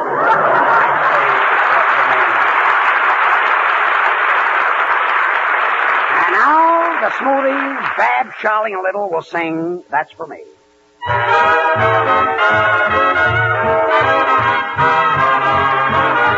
The light-hearted, gay kind of charm you display, that's for me. The wonderful, sly little trick with your eye, that's for me. What a feather in my hat if I could gratify your wish. Do you like the movies, or what is your favorite dish? The tilt of your chin when you chuckle a grin, that's for me. You might as well know that wherever you go, there I'll be. Just make sure you keep your heart alone and fancy free. No one else can have it, that's for me. Listen, Babs, we want to tell you something. Well, let me tell her, huh, Charlie? Little, what you say means nothing. Now, if we can get together and work this thing out. I wish you would so I'd know what you're talking about. You've got pretty blonde hair and big brown eyes. Ooh, that's for me. A funny little nose that's just the right size. Ooh, that's for me.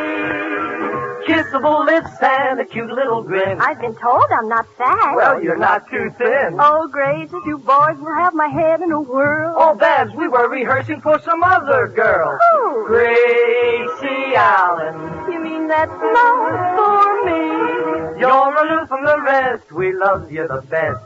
That's for me. That's for me. The tilt of your chin when you chuckle a grin. That's for me. That's for me. You might as well know that wherever you go, there I'll be. Just make sure you keep your heart alone and fancy free. No one else can have it, cannot live without it. That's for me.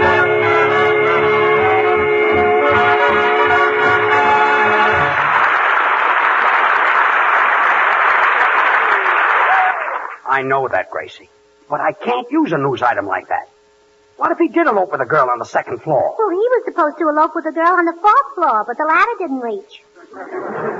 Gracie, that wouldn't interest Sullivan's readers. And then they started throwing rice at them, and the rice was very gooey. Rice isn't gooey. It is when it's in chow mein. Well, that's certainly using your noodle. Oh. That's my only joke.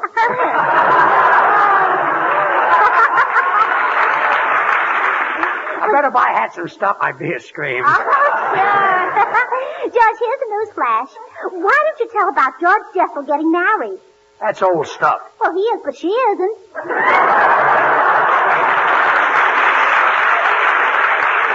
So far, I haven't got one item. A fine bunch of nincompoops around here. Oh, well, you shouldn't have any trouble, George.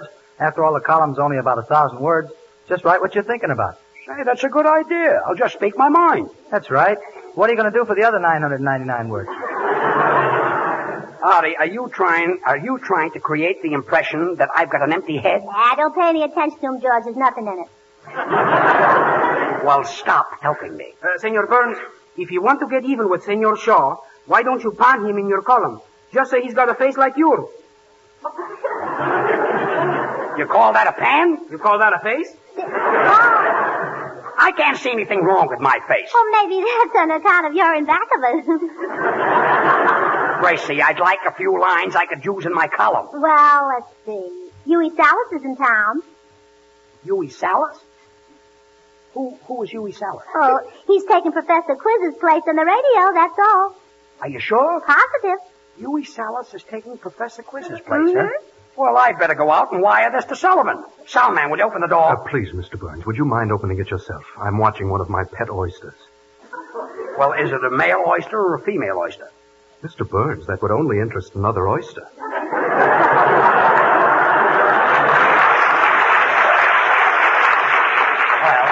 I get the blue point. Huey Salas. Gee, Gracie, he's that gangster the police are looking for. Gangster? Yes. What made you say he's going to take the place of Professor Quiz? Well, that's what it said in the paper. Huey Salas wanted for questioning. Well, I read about him, and he's really a bad guy. He's in that restaurant racket. He gets a penny on every plate of soup that's sold. Gee, can you imagine 50 million people eating soup? Boy, what a racket.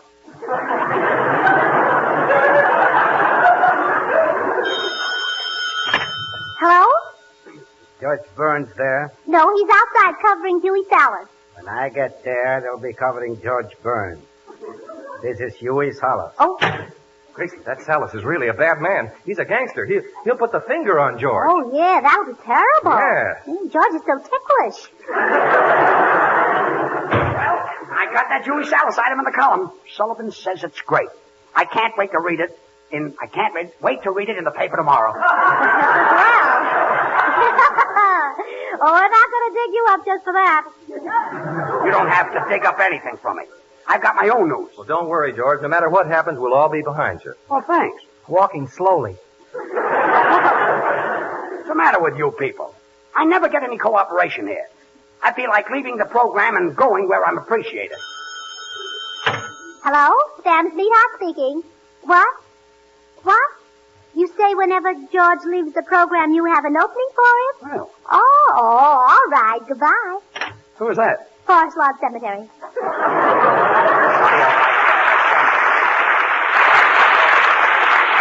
Now, Artie Shaw will play My Romance. Un momento, maestro, por favor, no podemos tocar mejor otra cosa, no. Well, Senor Lee, what's bothering you? I do not like that number, maestro. I like ballads like Jimmy with the dark brown hair. You mean Jeannie with the light brown hair? She bleached it again?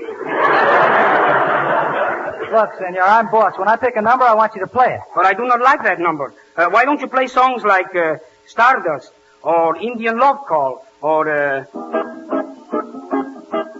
Mamá yo quiero, mamá yo quiero, mamá yo quiero chupar una chupeta, una chupeta.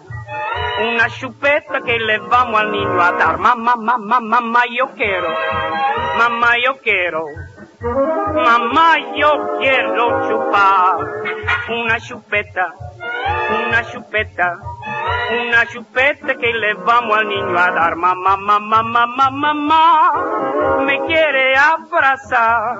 Mamá, me quiere ya besar. Ya no puedo más resistir. Si no vienes, no aseguro que me pasa, mamá. Se quiere ya casar. Ya me pregunto, está sentada a mi lado, ya me tiene abrazado, Maya me besó.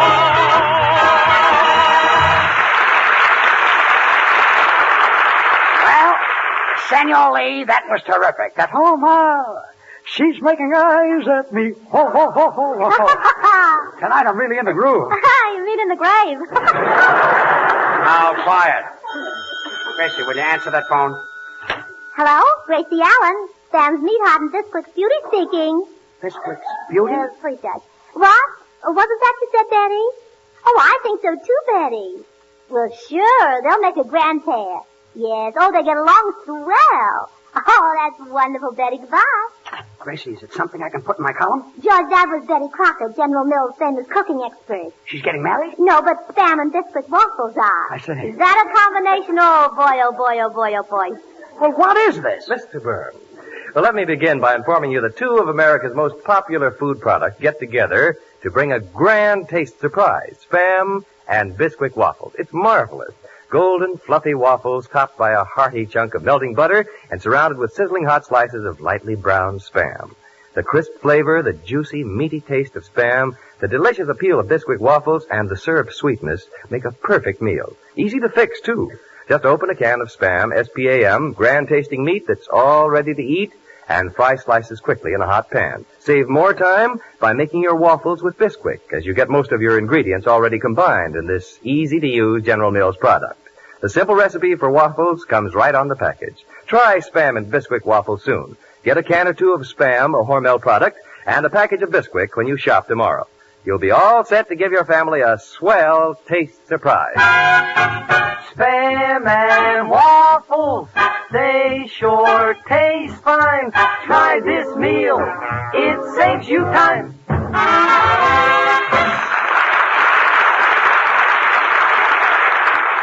Look, Gracie, the paper is going to press soon. I better get some more news for that column. Oh, Judge, I know something that'll kill you. What's that? Huey Sallis. Huey Sallis? Yeah, he's a racketeer. He's a gangster. Yeah, George, we might as well tell you that while you were out, he phoned and said he was coming up and take care of you. Well, all I did was mention his name in my guest column. Well, that's what he's burned up about. You know, he's really a tough guy. I read in the paper that once a bomb exploded in his back pocket and he didn't even feel it. Sounds like one of the dead end kids. So, what am I going to do? I better call the police for protection. Operator, get me the police department.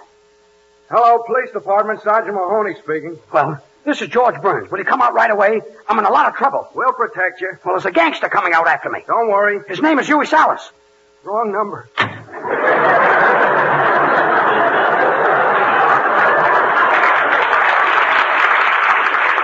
Oh, how do you like that? Even the police are afraid of him. Artie, play a number. Gee, what am I going to do?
George. Hey, Snoopsy, come out from under the piano. He's not here yet. Oh, just tying my shoe, I'm afraid. Well, your troubles are over, George. I got this sawed-off shotgun for you from my brother. Now, let me try it. Fine sawed-off shotgun. Doesn't work. Oh, well, how do you like that? You sawed off the wrong end. Now, look, you got me into this mess. And boy, that must be Huey Salas. What'll I do? Just hide in my wardrobe closet. Wardrobe closet? Yes, just push those dresses back. Okay. Come in. I'm Huey Salas. Where's George Burns? Oh, he's not here. I know he's here, and if any one of you make a move, you're dead. Oh, we're dead. How can we move? That's the silliest thing that I'm hearing. Shut up.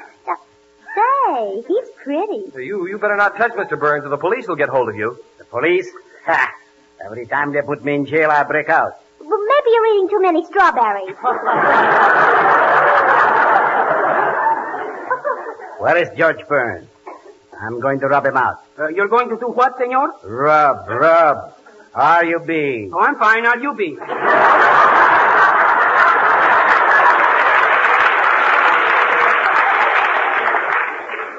You people better come clean. I know he's here, and you better tell me what he's hiding. Is he behind the piano? No. Is he behind the bass drum? No. Is he in the audience? No. Ask me if he's in the wardrobe closet. Is he in the wardrobe closet? No. Yes. Oh. So that's where he is, huh? Come out of that closet, I'll let you have it.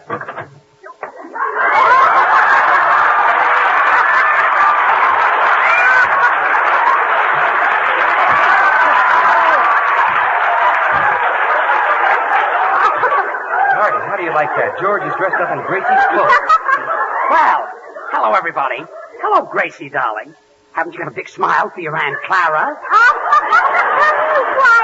Why, Aunt Clara, I didn't recognize you without a shave.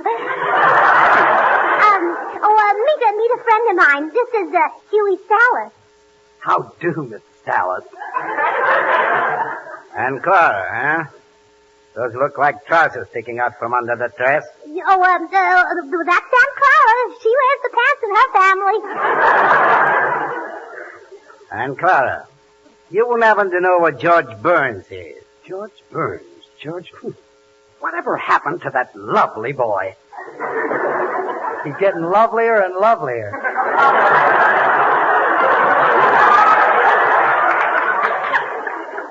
I won't leave here until I find George Burns putting my name in the papers.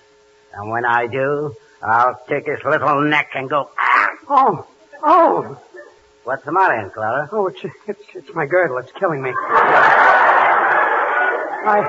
I better get a two-way stretch. Don't mention stretch. I just got through doing one. Oh, I just adore bad men. You great big bad man, you. Is he kidding? You know, Clara, I've seen a lot of models in my time. You're not a bad-looking dish. Oh, Huey. Come here, babe. No.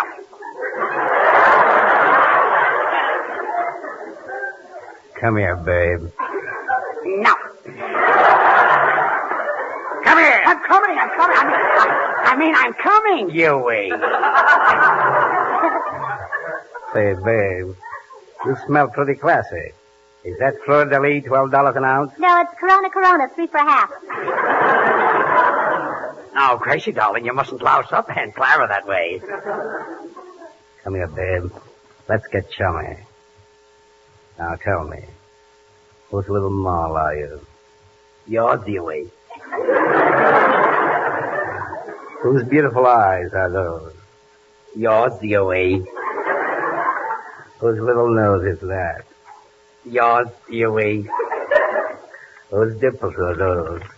Yours, Huey. When you get to the dress, it's mine, Huey. Oh, my girdle, it's killing me again. Come on, babe. Let's go in the park. I'm going to take you for a ride. Take me for a ride? For a ride? I've got to speak to my mother, Huey. I just can't go. Come on, babe. You're going. Oh. Well, does Huey Salas know that Aunt Clara is really George Burns?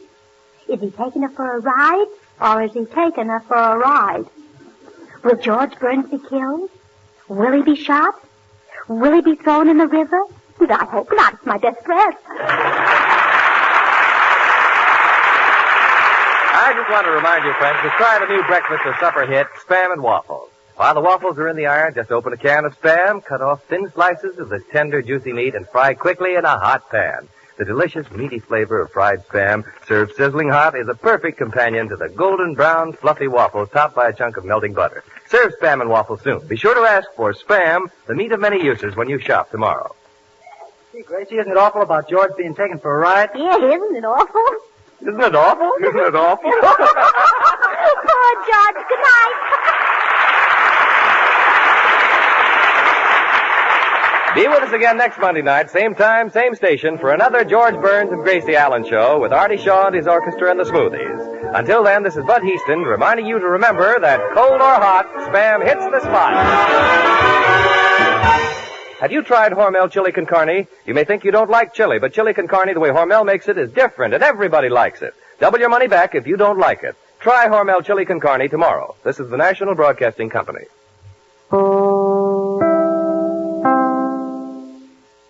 From Hollywood, the George Burns and Gracie Allen Show for Hormel and Spam.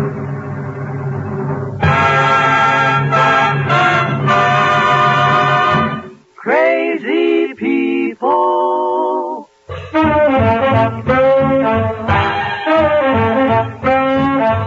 Spam, rebop, boom, spam. George Burns and Gracie Allen on the show and his orchestra. They're singing glee with the Smoothies three. Last but not least, and with Bud Heaston.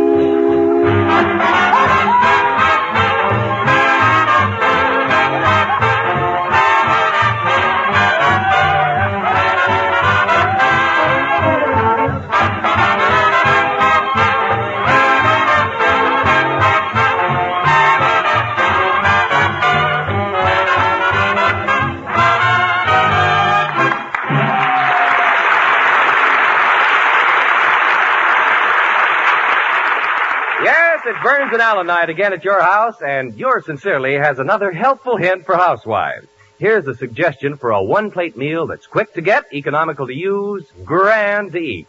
Serve a hot Spamwich. Just open a can of Spam, S-P-A-M. Put slices of this tender, juicy meat on toast, then slice tomato, Bermuda onion, or sweet pickle. Cover with thin slices of cheese and pop into the oven until the cheese melts, and there's your one-plate meal that really makes a hit. Everybody likes the meaty, taste-tempting flavor of Spam.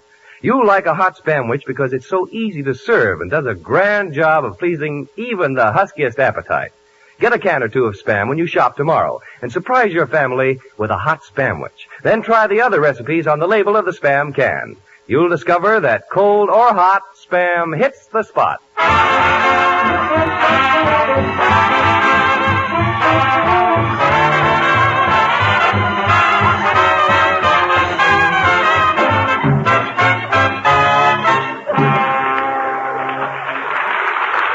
Ladies and gentlemen, last week, as you all remember, George Burns was taken for a ride by Huey Salas, that notorious gangster. We haven't heard from him since, and we feel the worst has happened. But the show must go on, so tonight we bring you his partner, Gracie Allen, in mourning, wearing a black dress which was especially designed for her by Schiaparelli, and here she is.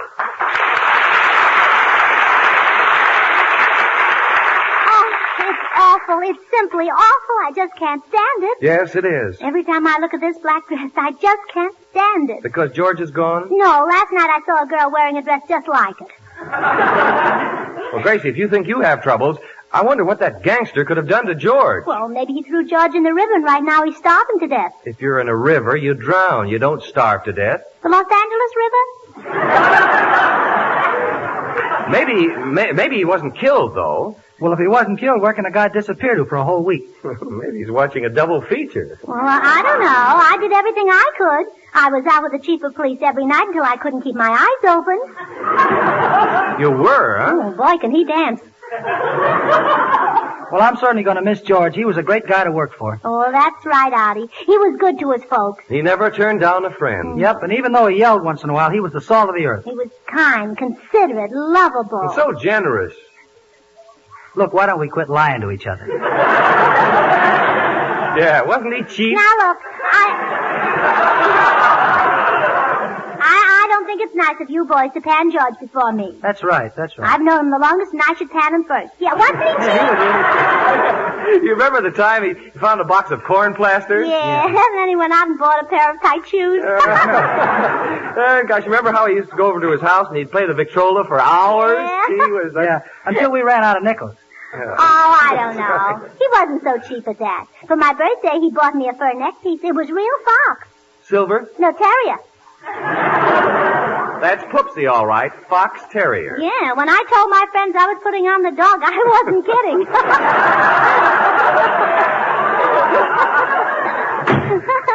Well, hello, everybody. Here I am. Glad to see me? Well, can't you say something? Well, we don't know what to say. Well, can't you say you're happy I'm back? I mean, we don't know what to say to the insurance company. We reported you dead. The insurance company? But I'm not dead. Yeah, but George, you see, Gracie is the beneficiary, and we're splitting the money 3 ways. And now you show up alive. You're putting us in an awful spot. Yeah. Now, wait a minute. You told the insurance company that I was dead. I didn't tell them. Well, sure, if you told them, they wouldn't believe it. A fine reception. Say, George, tell me, what happened when you put on Gracie's clothes and pretended you were her Aunt Clara to fool that gangster, Huey Salas? Did the get-up work? Worked too well. Took me for a ride, and he drove me way out to a lonely spot. Then he parked the car. What happened? Well, what happened? Who's got that line? That's all. I just said it. What happened?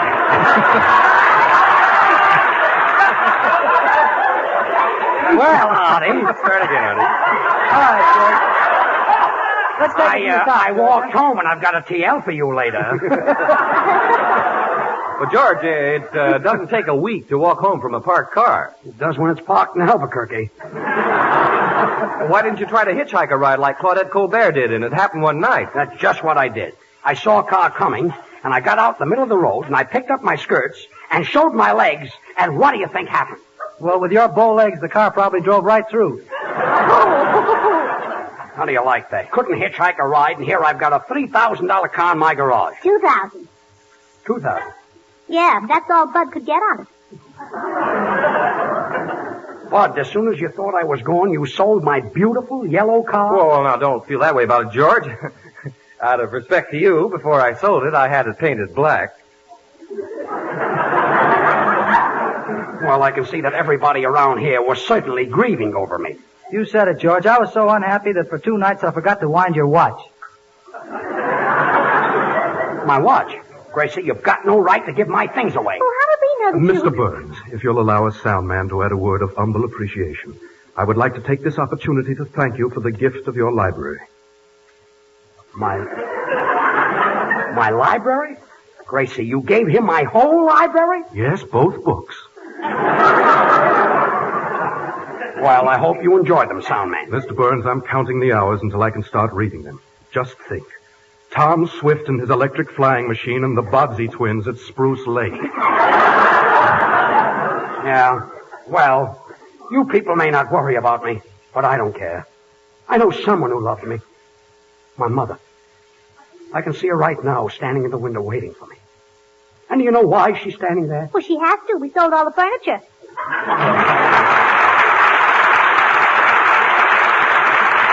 Well, imagine dividing all my things, and here I thought I was among friends. And now, Artie Shaw, who has just received the Song Hits Magazine Award as the Orchestra Leader of the Month, will play My Heart Stood Still. Congratulations, Arthur.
don't care what plans you've all made to spend the money.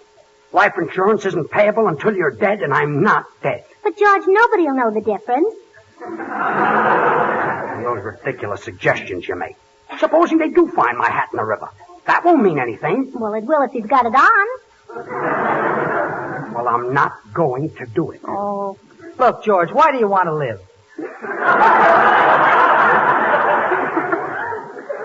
I want to see if little Abner gets married, that's why.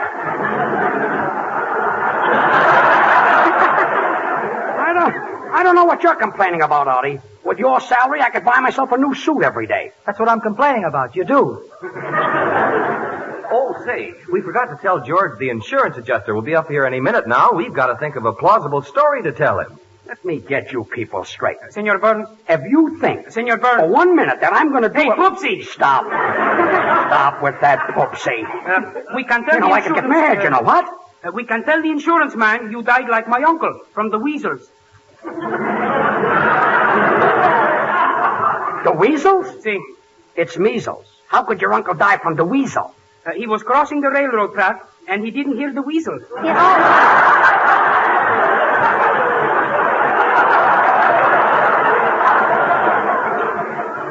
Well, let's see. Why don't we just tell the insurance man that George got pneumonia by sitting before an open window? Oh, no, that wouldn't work. George is too old to be in the draft.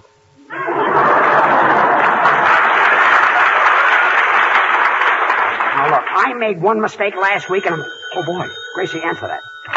Hello, Spam's Meatheart, Gracie Allen speaking. Hello. This is Huey Salas. Tell George Burns as soon as I get out of the county jail, I'm coming over to rub him out. Oh, so you can't get out of the jail, huh? No. Oh, he can't get out, No. huh? Well, tell him Aunt Clara sends her love. Aunt Clara sends her love. Oh, is Aunt Clara there? Yes. Wait a minute.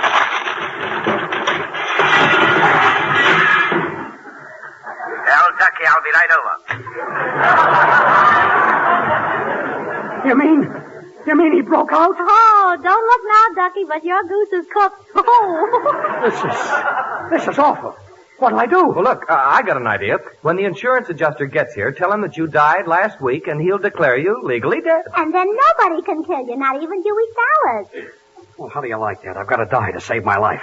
How can I tell the adjuster I'm dead? I'll be standing right here in front of him. Yeah, but you won't be George Burns. You'll be George Burns' father. My father? Yes. My father? Yes. How can I be my own father? Oh, marry Huey Salas and just adopt yourself. Oh, quiet. Soundman, see who that is. That may be Huey Salas. In just a moment, Mr. Burns. I'm reading the life of Napoleon Bonaparte. It's only 16,000 pages. It won't take long. See if that gangster is outside. It won't take long. What's your idea of a short story? The life of George Burns. See if that's Huey Salas. It isn't. Oh, good. Let him in. Good evening. My name is Stebbins. I'm from the insurance company, and George Burns is dead.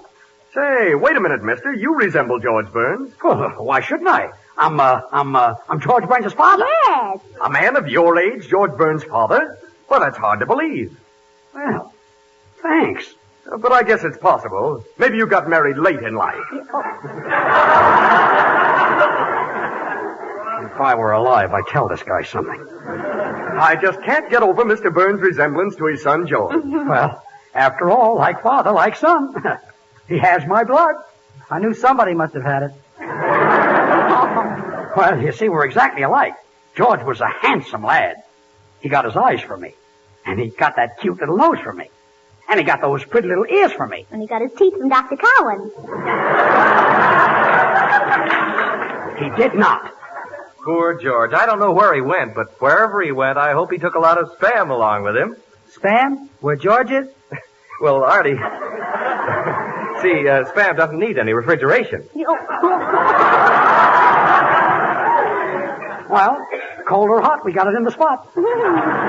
You see, our company has to be very careful on matters like this, but of course, if you're sure that he died... Well, sure we're sure. I remember how surprised we were at the time. Dying was the last thing we thought he'd do.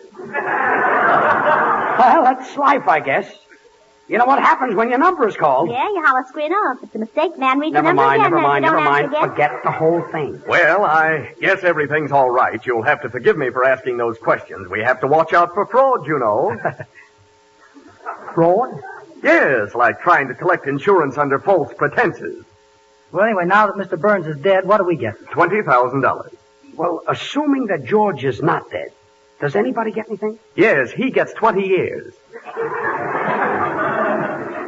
John and I get into more trouble than John Barrymore. Well, there's just one more little thing before we pay out any money. We must be certain that the insured person is not living. Now, the simplest way is to view the body, and I know a corpse when I see one. Well, this is going far enough. I'm George Burns. The check will be in the mail in the morning.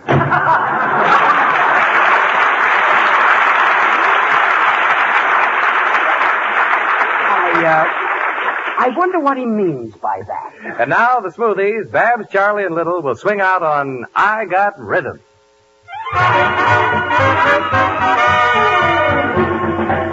I got rhythm, I got music, I got my gal who could ask for anything more. I got daisies in green pastures, I got my gal who could ask for anything more.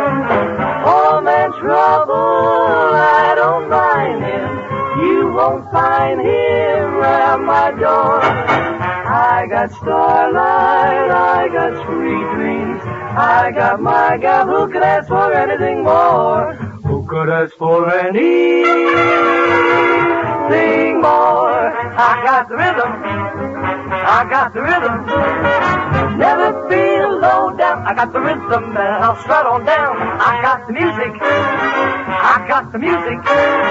I'm on the street with rhythm. It's the sunny side of the street. Days can be sunny with never a sigh. Don't need what money can buy. Birds in the trees sing their day full of song. Why shouldn't we sing along? I'm chipper all the day, Happy with my life. how do I get that way?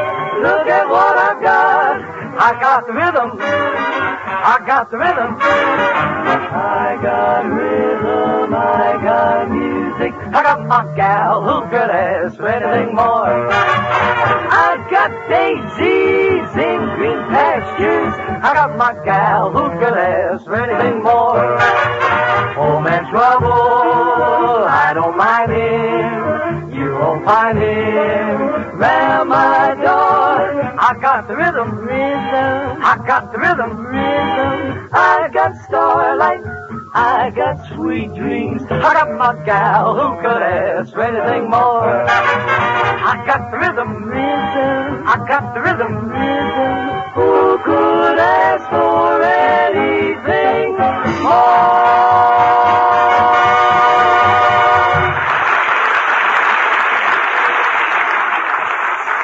Look, Bud, when Huey Salas comes in, I'll have to run in and get dressed. Well, no, not now, George. I'm sorry. I've got a little message here. I forgot this. Hey, for a grand lunch, just open... Oh, hello. Gracie, pardon me for interrupting your broadcast, but I just had to drop in to tell you... Please, girls, I'm talking. Gracie, I simply had to tell you that I tried the grand suggestion you made last week. Oh, about Spam biscuit waffles. Wasn't that good? Oh, girls. Perfect. You should have seen the way my family went for those waffles and hot slices of fried Spam. Oh, well, did your waffles turn out all right, nice and fluffy? Look, do you mind if I have... Wonderful, Gracie. Waffles made with Bisquick are simply grand and so easy to make. The easy directions are right on the package. And you know, most of the waffle ingredients, expertly blended, are right in Bisquick. I was delighted. As I was saying... Oh, well, that's fine. Did you like the Spam? Did we like it? Gracie, Spam is all you say it is. I told you. My, such tender, juicy, delicious meat. And such a time saver. All ready to eat as soon as you open the Spam can. All I did was pop a few slices into the frying pan for a jiffy. And believe me, Gracie, the meaty flavor of lightly browned, sizzling hot slices of Spam and those golden, delicious Bisquick waffles really made a hit. Now, look, please, would you mind if Oh, I had... have you tried Spam and waffles for supper, too? Oh, please, I'm the announcer on the show. Just give me one more chance. Oh, yes. Oh, pardon us, Bud. Only a third of a page left. But I'm inspired, so here goes. Now, ladies, just before you close the waffle iron, dice Spam and drop on the batter. Wait till you get a whiff of the aroma of the savory, juicy meat, the rich flavor trickling through the delicious waffles. And it's so easy. So ask for a can or two of Spam, S-P-A-M, a Hormel product, and a package of General Mills Bisquick, B-I-S-Q-U-I-C-K, when you shop tomorrow. Slice it, dice it, fry it, bake it, cold or hot. Spam hits the spot.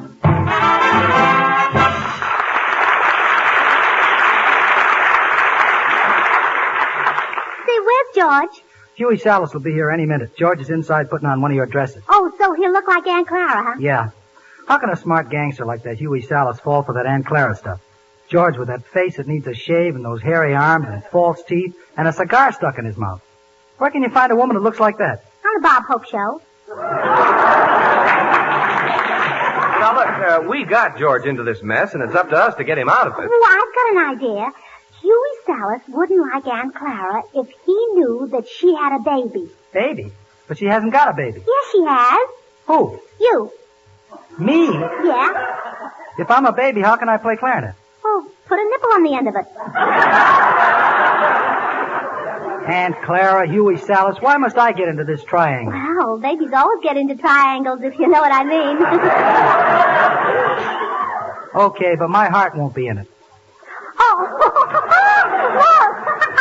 Here comes Aunt Clara.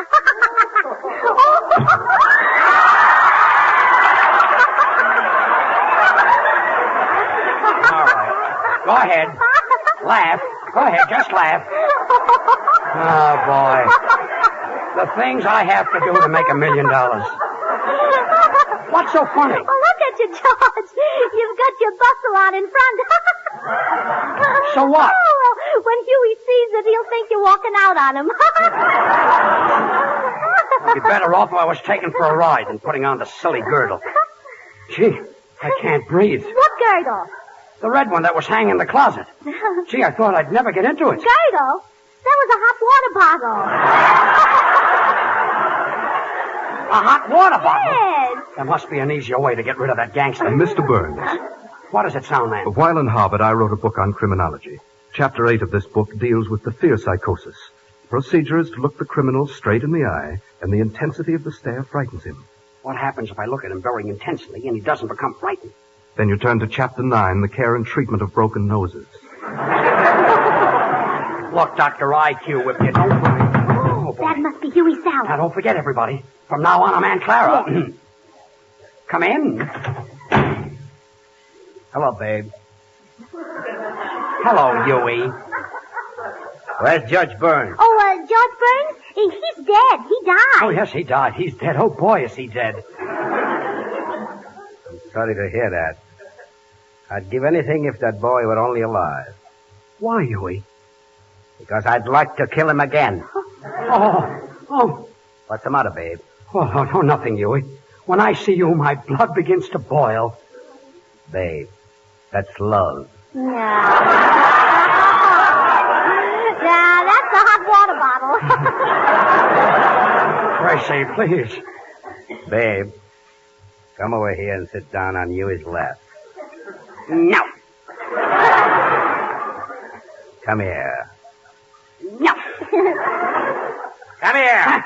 I'm coming, Huey. Look what I got for you, babe. Some jewelry. For me? Why, it's beautiful. It's gorgeous. Well, what is it? A pair of brass knuckles with a diamond in it. Brass knuckles with a diamond in it?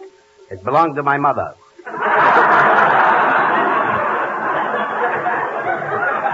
Why, Huey, how did you ever think of getting a thing like that for me? I wanted something that would knock your eye out. Oh, you shouldn't have done it, Huey.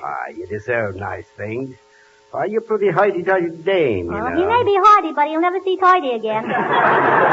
She's just jealous. Aunt Clara, you mean now you're going to be a gangster's mule? Senor, it's not mule. You mean mal. Mule.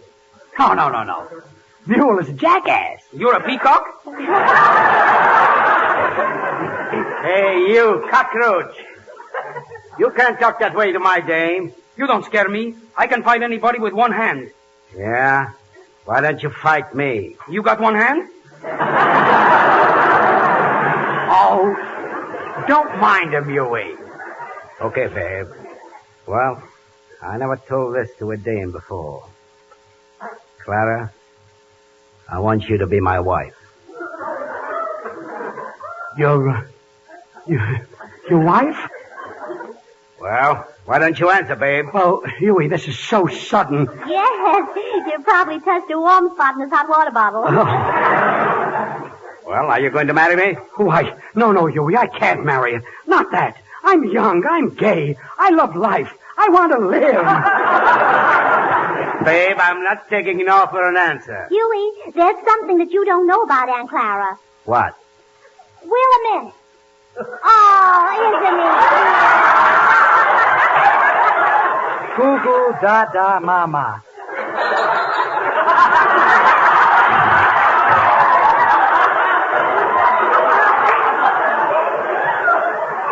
What's that? Well, that Aunt Clara's baby. Well, that's something Aunt Clara didn't know either. Uggle gobble gobble. Clara, is that your baby? Yes, Huey. Where's the father? Well, he got killed playing piggyback with the baby. How? He fell off the baby's back. Uggle gobble gobble. Huey, isn't little Artie cute? You know, you hold him one way and he looks just like my husband. Yeah, you hold him the other way and he looks just like you. Yes. Well, babe, give Uncle Huey a little smack, huh? Oh, what, He slapped me. Oh, well, he didn't mean it, Huey. I'm not sore. Say, anytime an infant can give Huey Salas a black eye is good enough to be my son. Clara, next week we get married. Married? Oh. Gee, George fainted. Well, will George come too? Will he have to marry Huey Salas? Will he have orange blossoms in his hair? Or lilies on his chest?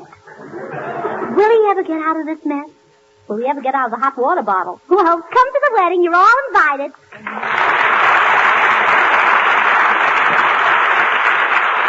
Friends, I know you will like Spam and Waffles. Just as the young lady told Gracie Allen earlier in the program how much she enjoyed Spam and Waffles, this new breakfast or supper combination is a real taste surprise. And so easy. While the waffles are browning, open a can of Spam, cut off thin slices, and fry quickly in a hot pan. Or dice Spam and drop on the batter just before you close the waffle iron. The juicy, meaty flavor of Spam adds a satisfying goodness to this appetite-appealing meal of Spam and Waffles. Try it tomorrow. Just remember to ask your food dealer for Spam, the meat of many uses. Be with us again next Monday night, same time, same station, for another George Burns and Gracie Allen show with Artie Shaw and his orchestra and the Smoothies. Until then, this is Bud Heaston reminding you to remember that cold or hot, Spam hits the spot. This is the National Broadcasting Company.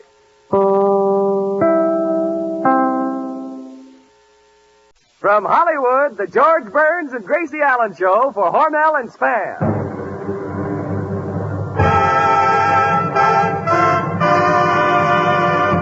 Crazy people.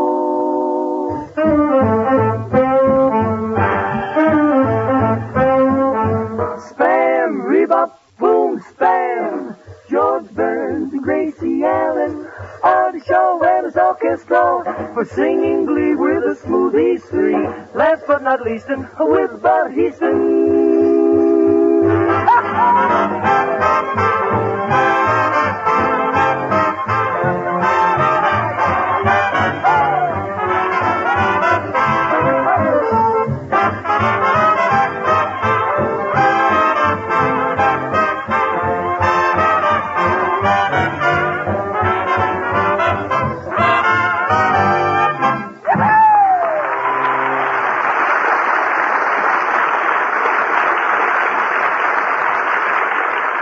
Yes, sir. More fun again with Burns and Allen and more hints about perking up fall meals with Spam, the meat of many uses. Do you realize that Spam has become one of the nation's most economical, time-saving, and delicious mealtime aids? Well, here's the reason. Spam, S-P-A-M, is grand-tasting meat. A perfect blend of pure pork shoulder with ham meat added, cooked and seasoned according to Spam's carefully guarded formula. Now, the reason you serve certain kinds of food is because they taste good and are good for you. Spam has both delicious flavor and quality, plus the fact that you can serve it cold just as it comes from the can, bake it, fry it, dice it, or slice it.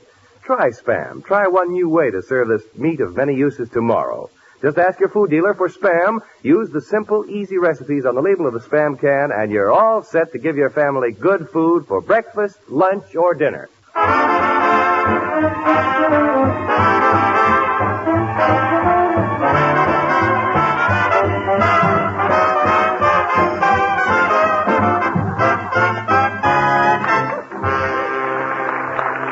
Well, as you all know, Huey Salas, the gangster, has been threatening to kill George. To avoid being recognized, George dressed up in Gracie's clothes and pretended he was her Aunt Clara. Believe it or not, Huey Salas fell in love with Aunt Clara and proposed marriage at the point of a gun.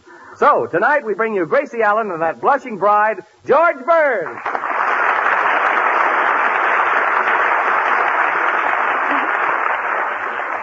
Hello. Oh, Gracie, where's the bride? Outside getting a shave. Boy, this is going to be a great marriage. I can just see the blushing bride lighting the husband's pipe with her cigar. Oh, boy. Isn't this a scream? What a marriage. Yeah. Whoever gets up first will be wearing the pants from that family. Yeah, Gracie, can't you just see the wedding breakfast? The dainty little bride opening a can of Spam with his teeth? Yes, you can find his teeth. Oh, here comes George. Well, good. All together now. Everybody. Da, da, da, da, da, da, da. Shut up! Well, George, are you wearing something old, something new, something borrowed, something blue? Now, wait a minute. You don't think for one moment that I'm going through with this marriage, do you? Oh, why worry, George? This is Hollywood. It can't last long. Well, I'm going to tell this gangster Huey Salas that I'm too locked in. Call this silly marriage off. Silly? Well, I think marriage is a wonderful thing. No family should be without it. But, Gracie, this doesn't make sense. Did you ever hear of two men getting married? Yes. You heard of two men getting married? Sure, my father and my uncle. I see. Father married your mother and your uncle married your aunt. Yes. Yeah, I'm a genius, yes. Say, George, calling off this wedding is certainly going to disappoint your gangster bridegroom. Gee, I can see him now with top hat, white tie, and machine gun. Well, whatever happens, happens. Well, I don't care what you other fellas do, but I'm with George. When that gangster comes in, I'm just going to grab him by the throat, shake my fist in his face, and say, "Scram, you mug." You will? Yeah, but there's one thing I want you to do. What's that, Bud? Talk me out of it. Well, I don't need any help from all you fellas. You mean you're going to tell him that you're not Aunt Clara and then just stand there? Yes. I'll tell him I'm George Burns, and then I'll make a bolt for the door. Oh, you don't have to, George. The door already has a bolt. Gracie, how can you be that silly for so many hours each day? I get up early. Glad to hear that. Imagine that wedding not going through. And here I had the rice from my sister Bessie's wedding all dry cleaned. Gracie, this is a shock to me, too. I thought when George threw the bridal bouquet, maybe I'd catch it and then I'd be the next one to get married. This may be a surprise to you, Artie, but that only goes for women. Well, what do you think I'm going to marry, a duck?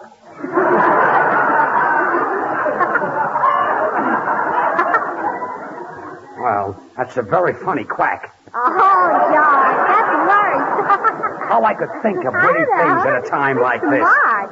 Bueno, ¿y qué pasó? ¿Siempre te vas a casar con el hombre ese o no? ¿Qué relajo va a pasar? What is it, Senor Lee?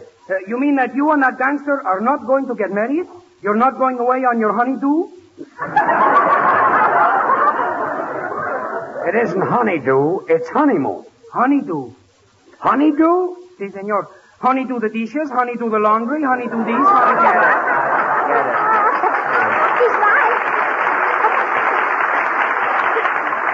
Gracie, what have you done to me? This is all your fault. Made me get dressed up like Aunt Clara. The gangster falls in love with me. Now he wants to marry me. And if I tell him I'm George Burns, he'll kill me. Can I get out of this? Canada Dry pays out $10 for that question.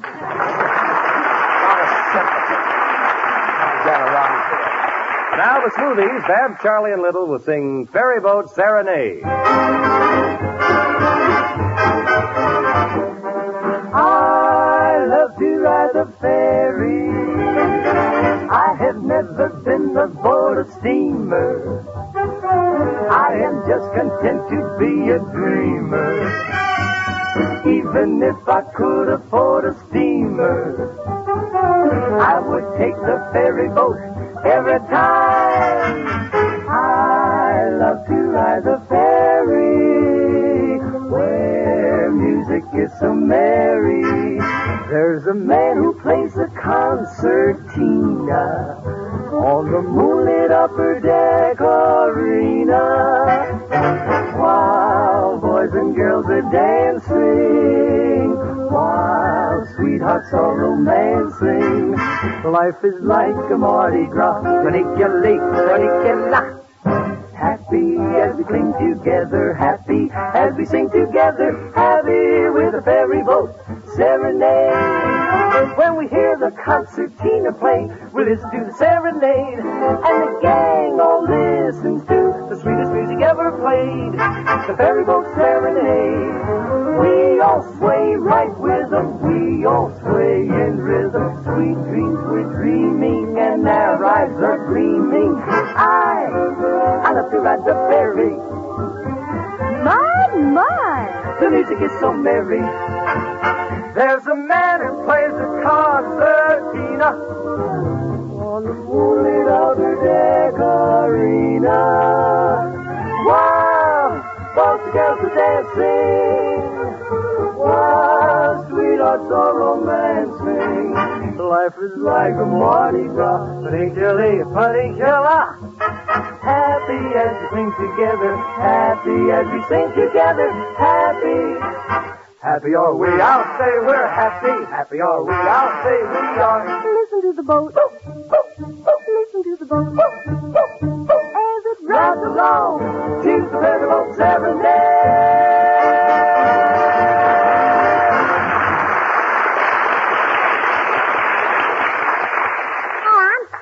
George, this man will save your life. Don't be stubborn. Oh.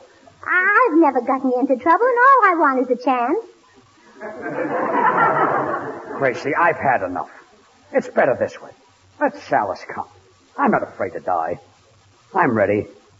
Who knows what lies beyond those green hills? Those fleecy clouds and that blue sky. I know. Glendale. Well, I guess it's no use. Nobody can save me. Well, Togo can. Of course, if you're not interested, but... Togo? Sure, but if you're not interested, you won't bother us. Who is Togo? Well, this Filipino I hired to teach you the art of self-defense. So when that gangster Huey Salas comes Just a minute. Does Togo know jujitsu? Well, he should. They went to school together. No, Gracie. Jujitsu is a form of wrestling.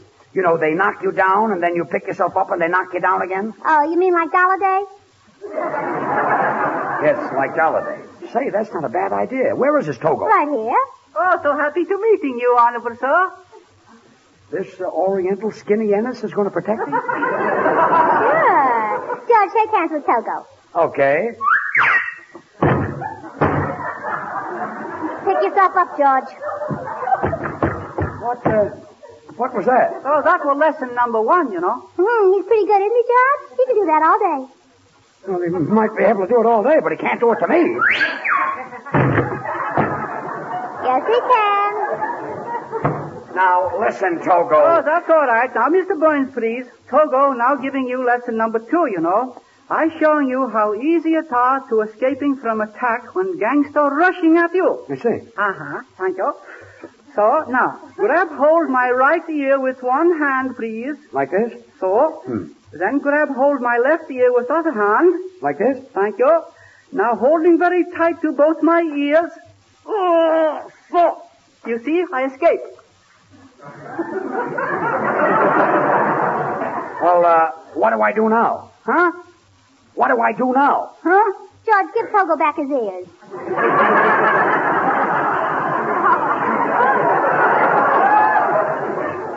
Oh, pardon me.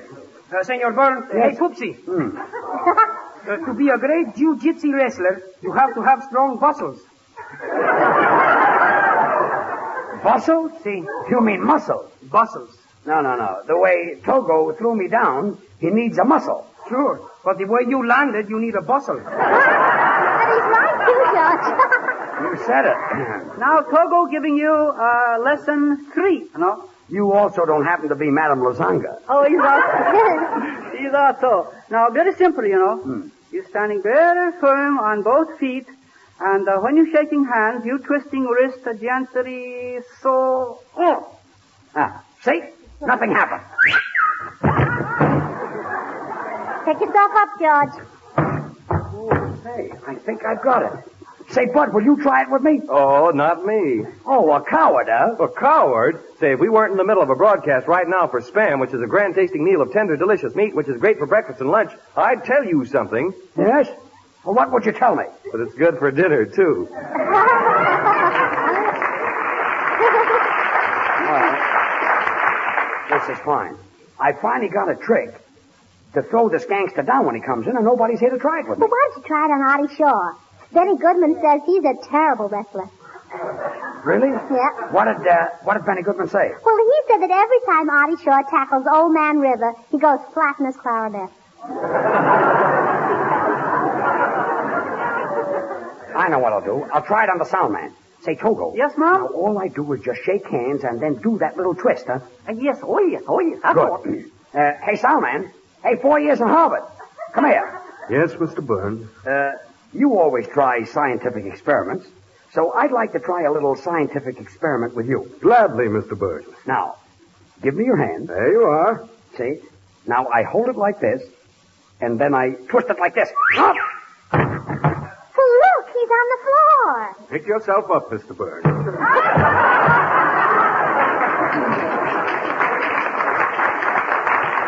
Gracie, didn't I have enough trouble with that gangster without you bringing in Togo? Senor Burns, I will tear that Togo to pieces. Oh, so I will tear you to pieces, Oh, please. so I will tear you to pieces. Boys. Pick yourself up, George.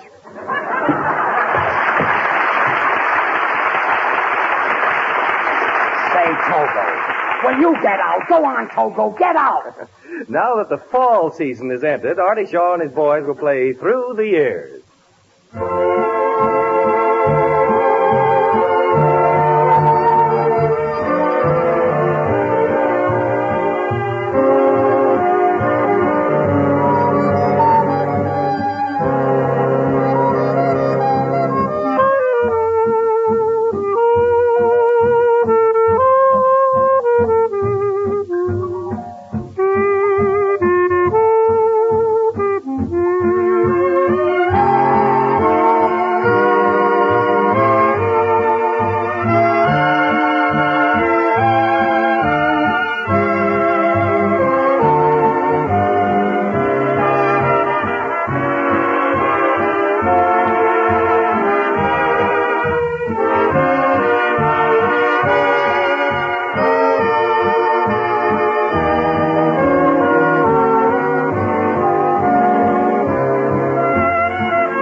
Say, Gracie, I've just thought of something that will help people who are in trouble. What's that, Bud? Well, this is a perfect solution to the problem of giving the family a grand dinner that's economical and easy to fix. Serve Spam. Oh. This tender, juicy meat is a perfect main course, and here's why.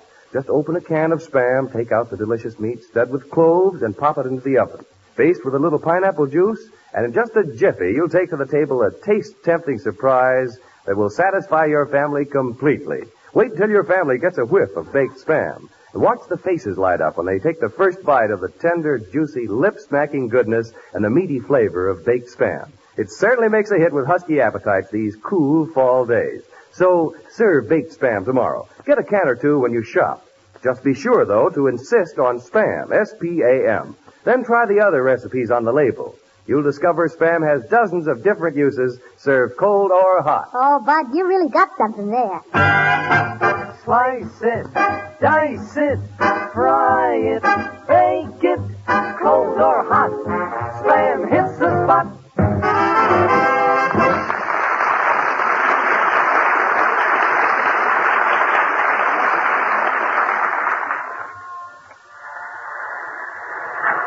Extra, George Burns taken for a ride. Read all about it. Extra, George Burns taken for a ride. Calling all cars, attention all cars. George Burns taken out of studio during broadcast by Gangster Huey Salas. Driving south in black sedan. Description follows. Burns has one gold upper tooth in his mouth. That is all.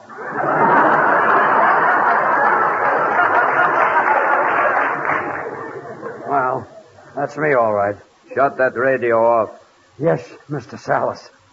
And one move out of you, Burns, and I'll let you have it right in the head. Now, Mr. Salas, don't forget you promised to drop me off at my sister Bessie's. And Auntie Shaw wants to get off at the station, and Bud and the rest of the people... Shut up back there. Here I am taking a guy out to be killed, and all you people going along just for the ride. What will Humphrey Bogart think? Mr. Salas, where are you taking me? I can't kill you until I get you outside the Los Angeles city limits. Oh, gee, George, you've got a long time to live. Gracie, please. Oh, Mr. Salas, now, I don't mind romantic men, and I don't mind holding your hand, but you don't have to hold it so tight. Please, you're hurting me. I'm not touching your hand. Oh, pardon me, it's caught in the door. This ride is beginning to get me. Thought you'd fool me by dressing up as a woman, huh? Oh, I don't feel well. 1 minute I'm warm, and the next minute I have a chill. Well, you're like Spam, George. Cold or hot, you're on the spot. Well, Spam isn't the only thing that's getting plugged tonight. Mr. Salas, you've got no right to drive me out. Another word out of you, and I'll stuff this handkerchief in your mouth. A handkerchief in George's mouth. Gracie, what's so funny about that? Oh, George, you haven't had a good gag in years.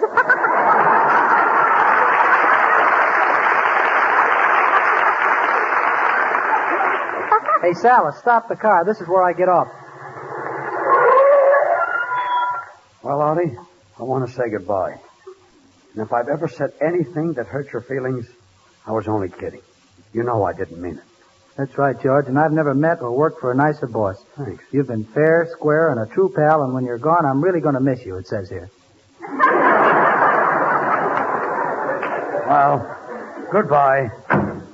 Come on. Let's get going. It's getting cold. Well, that's all right. You can wear George's coat coming back. That's our golden thought for today. Mr. Salas, I get off at the next block. Well, goodbye, sound man. Before I go, Mr. Burns, I have one request. Would you leave your brain to the Harvard School of Medical Research? Harvard wants my brain? Yes, Mr. Burns. They want to find out how such a small brain can make such a large salary.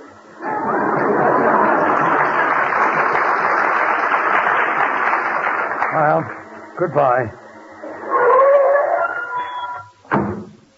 Boy. Oh, well. What friends I have. You said it, George. I never saw such people. Yes. Lucky for you, you won't have them much longer. What a finish for a brilliant career. Hey, you, turn on the radio. That might cheer this mug up. Bud, shut that radio off. I can't find the button. Third one to the right. Until I smile. I think the radio needs a tube. It was awful, wasn't it? Un momento, senor. This is where I get off. Pull up the couch. Well, goodbye, senor. Please, Gracie, I'm supposed to feel sad. You're making me laugh. What's that radio, huh? Well, goodbye, senor. And don't forget to tell the world what happened to me. Now, don't worry, Senor Burns. I will sit right down and left myself a letter. You mean write yourself a letter? Left. Right. I'm in the draft already?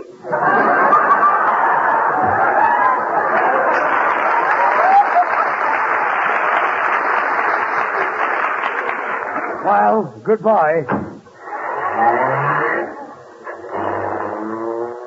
A few more minutes, Burns, and I'm going to take this gun and let you have it. Oh, gosh, if you give George the gun, what'll you use? Gracie, I'm afraid he doesn't mean that. Well, stop the car. Here's where Gracie and I get out. I'm having dinner at her sister Bessie's house. Goodbye, George. I'll never see you again. Oh, Bessie's cooking isn't that bad.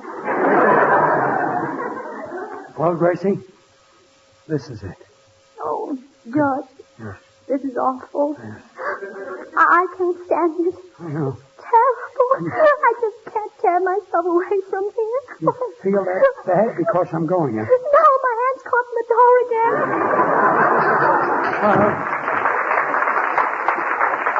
Goodbye, Gracie. Come on.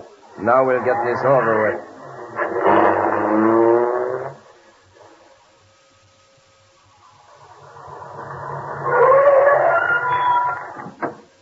This is it. Get out. Say, Salis, that was great. You did a swell job. Really, Mr. Burns? That's the first time I was ever on the radio. Well, it's worth $75 to find out what my friends really think of me. Oh, boy, it's going to be awful quiet for me in the May Company basement selling perfume again. Well,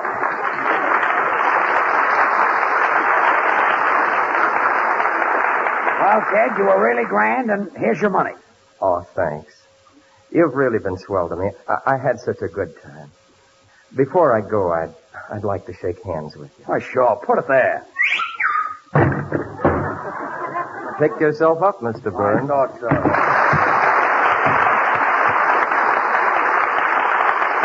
And now Gracie and the Smoothies will sing I'm an American.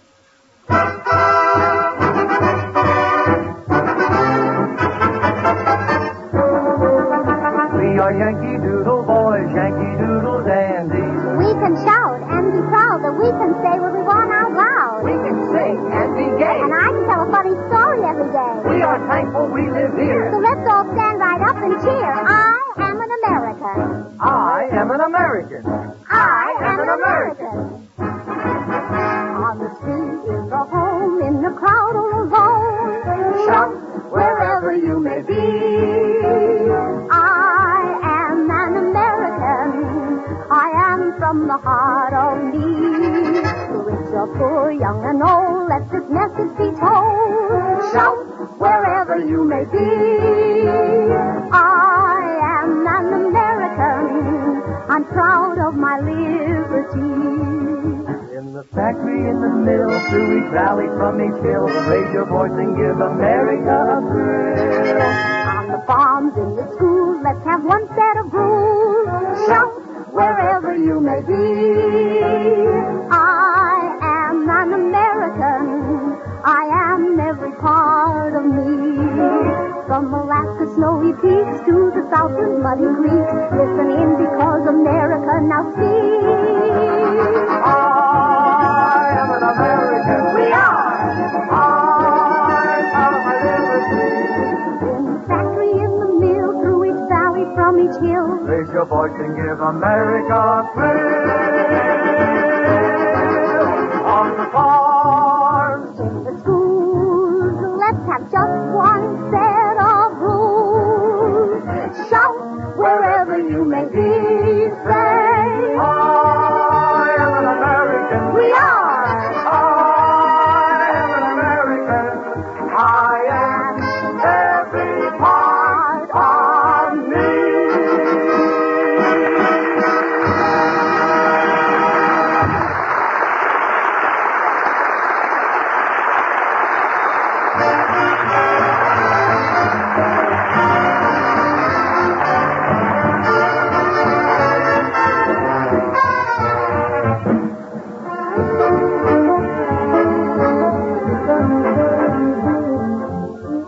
Folks, for dinner tomorrow night, serve baked Spam. It's so easy to fix and so good to eat.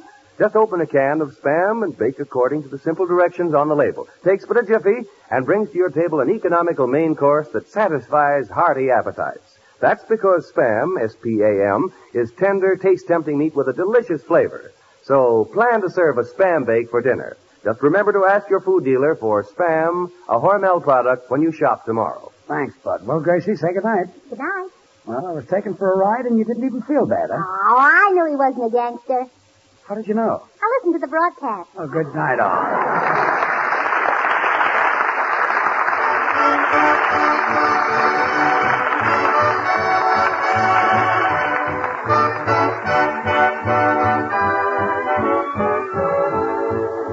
Be with us again next Monday night, same time, same station, for another George Burns and Gracie Allen show with Artie Shaw and his orchestra and the Smoothies. Until then, this is Bud Heaston reminding you to remember that cold or hot, Spam hits the spot.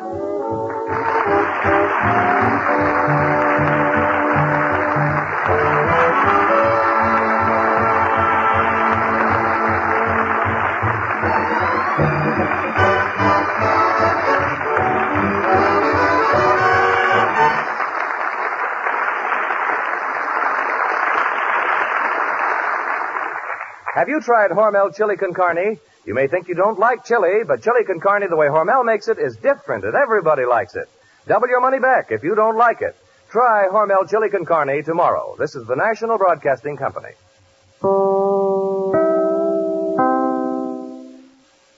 From Hollywood, the George Burns and Gracie Allen show for Hormel and Spam.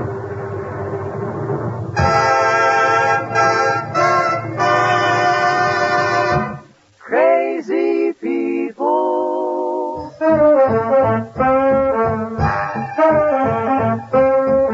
Spam, rebop, boom, spam. George Burns and Gracie Allen on the show and his orchestra for singing glee with a smoothie sweet. Last but not least, and with Bud Heaston.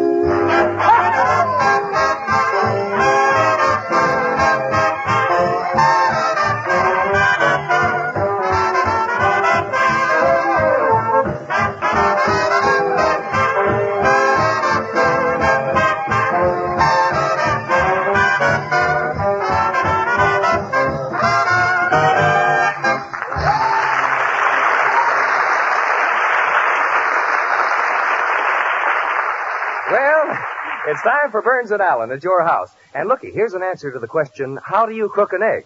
With Spam. Just open a can of Spam, slice and fry quickly in a hot pan, and serve with eggs sunny side up.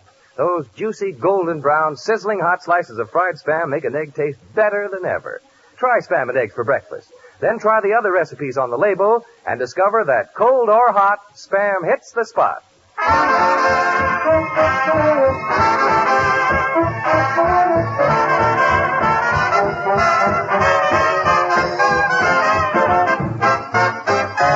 And here they are, the stars of our Spam family, George and Gracie.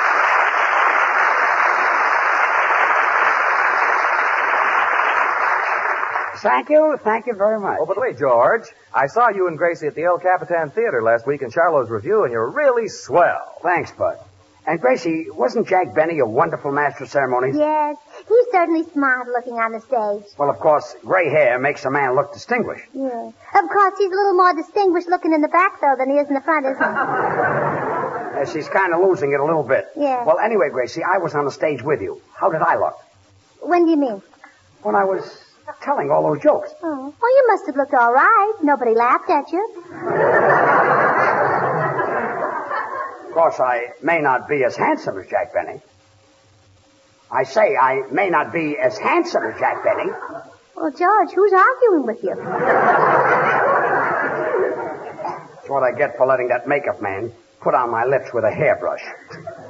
Well, George, I thought your makeup looked swell, and the show was great, but I was disappointed in one little thing. What was that, Bud? Well, I can't understand how you could come out on the stage time and time again and not once mention Spam. But, Bud, it was impossible.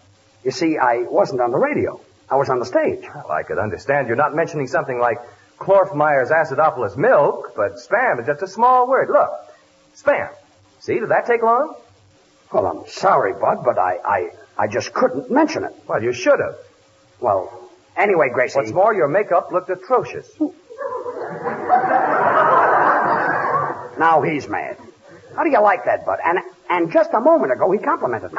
Don't believe his compliments about your makeup. Underneath that, there's something very peculiar. Look, Gracie, I just assumed you were on Bud's side. Well, George, I think you like this. I heard one of the chorus girls backstage say that you look just like that great movie actor, you Really? know. One of the chorus girls said that? What's his name now? You know, the fellow who runs after all the women. March. That's it, March. Frederick March? No, Harpo. Harpo March. One of the March brothers. Yes. Gracie, how can you figure out so many wrong answers to so many right questions? I stay up late. You know, someday I'll figure out something that you won't have a silly answer to. Then what do? Say, what'll we both do? Oh, by the way, Gracie, I saw George in the theater yesterday, but he didn't see me. Yeah, I know. He told me. Well, I did not. And by the way, Artie, how did you like me? Oh, you were swell, Poopsie, especially with those Dolores Del Rio lips. Well, never mind how I look. How did I sound? How did you sound? George, I'd like to say right here and now that you gave the finest performance I ever saw. Really, Artie? Yep, I'd like to say it, but I can't. Well, from you, that's practically a compliment. I'll leave it to Gracie. Gracie, who was the nicest among the men? Me. I meant among the men. Well, that's where I was. Gracie, how is it that other people can have a simple conversation without making it that simple? You could have at least mentioned it during the intermission. Mention what? Spam. Oh, we're back to that again, are we? All I did was go on the stage 1 week and look at what's happening. Yo también fui ahí a la función al Capitán Teatro. Estaba muy bonito. Me gustó mucho cómo actuaste tú allá en el asunto. Muy bonito. What is it, Senor Lee? Senor Burns, I saw you on the stage, and you were very witty. You made some very flop remarks. It isn't flop, it's flip. Flop. Flip. Flop. Flip. What are we, acrobats? Oh, quiet. Well, Artie, what are you going to play tonight? Stardust. You know, Artie, I love to listen to you play. I think you're the greatest clarinet player in the world. Oh, I'd give anything if I could play that instrument. Is it hard? No, nothing to it, Gracie. Here, I'll show you. You pucker up your lips like this. Yeah. The upper lip and the lower lip. Yeah. Then you bring both lips together until your mouth is puckered like this. See? Oh, that's wonderful, Artie, but why waste it on a clarinet?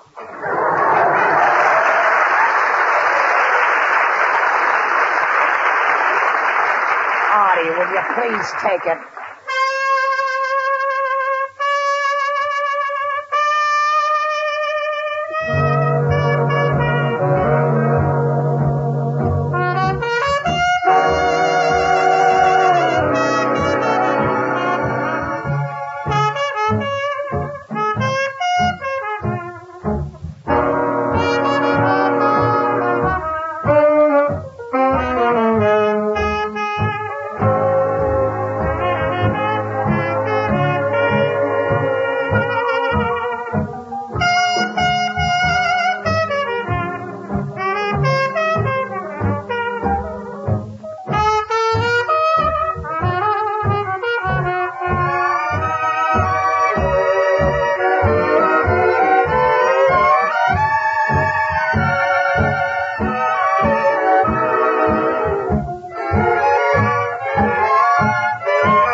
say, that was grand. You know, I love Stardust. Well, Artie, what do you think of my voice? Bum, bum, bum, bum, bum.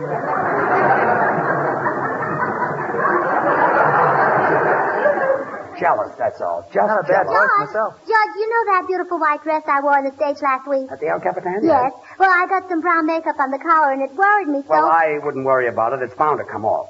Was it Max Factors? No, Charles Boyer's. How did Charles Boyer's makeup happen to get on your color? Well, Herbert Marshall was busy.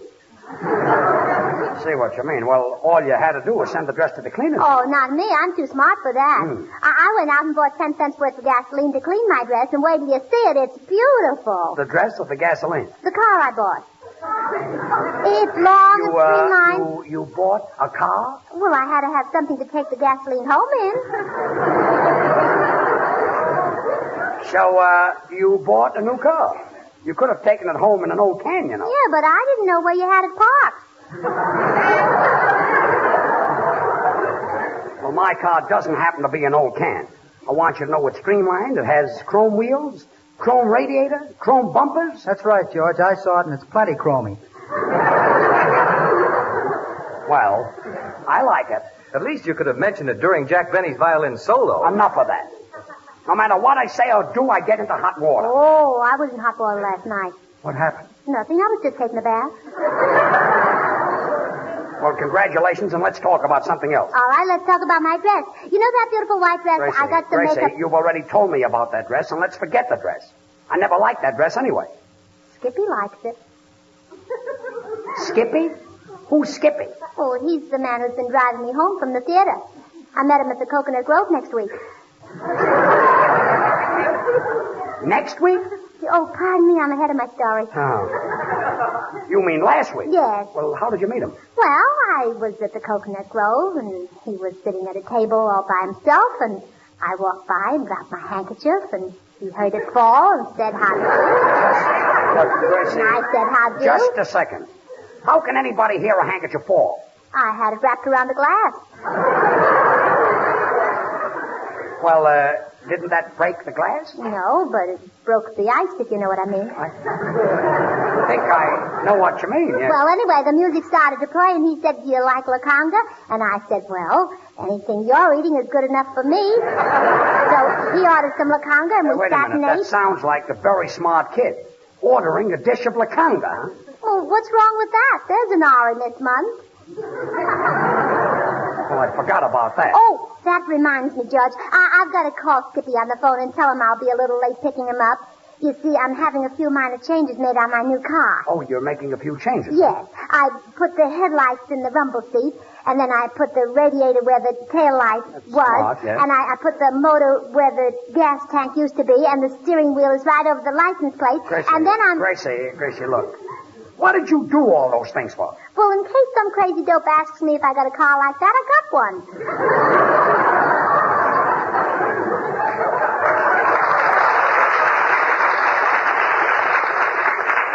Well, for a minute, I didn't think you had a reason.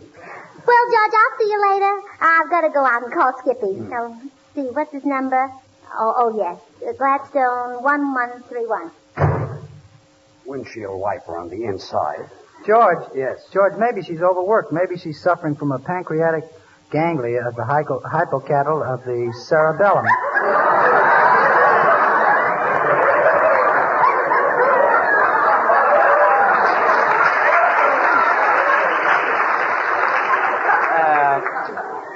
Artie. Can I try that over again? Artie, what does that mean? Well, what am I, a quiz kid? Artie, this is nothing to kid about. I'm worried about Gracie. I wonder what could have happened to her. Perdóname un momento. Senor Burns, in Hollywood, anything can happen. I once walked down Hollywood Boulevard, and something bit me, and for 5 days, I was in a coma. It's not comma, it's coma. A comma is a little thing with a tail. That's what bit me.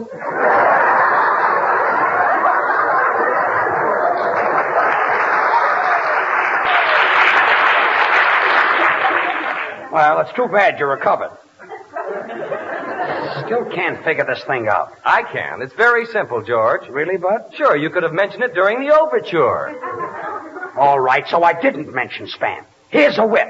Beat me, beat me. Daddy, 8 to the bar. Oh, quiet.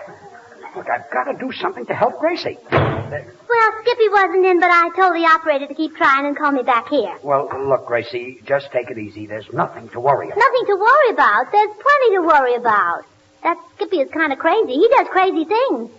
He does crazy Mm-hmm. things? What kind of a fella is the Skippy? Well, he's a short, thin fellow, and he weighs 250 pounds. If he's short and thin, how can he weigh 250 pounds? I told you he was crazy. Look, Artie, we've just got to do something. Oh, that must be Skippy. Hello? Sorry, Gladstone 1131 is still busy. Well, keep trying it, please. Well, now, don't worry, Gracie. Everything will be all right. Oh, Just relax. I just hope so, because Skippy is so much fun. The other day we went down to the beach and we threw pebbles in the water and gathered seashells in his toupee. Gathered seashells in his toupee? Yes. That Skippy must have a great head. Sure, that's where he shines.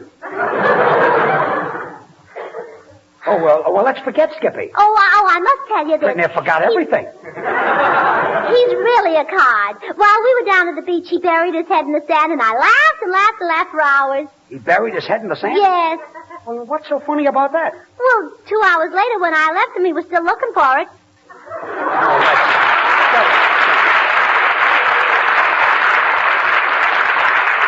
And now the Smoothies, Bab, Charlie, and Little will sing Rhythm on the River. Sing it, kid. When you hear a real hip cat, take a chorus in B flat. It's the rhythm on the river, you know what that means. He comes from New Orleans. When you hear a drummer ride, and a rip shot breaks the high. It's the rhythm on the river, can't mistake that beat. He comes from Basin Street. How do you like bugle call rag? Played as a waltz or a Dixieland shag. I'll take the words out of your mouth. Play the same as the sound in New York or any town. When a band swings out or down, it's the rhythm on the river, not the Hudson Bud. Just Mississippi mud. When those jamming kids take off the skids, it's a killer.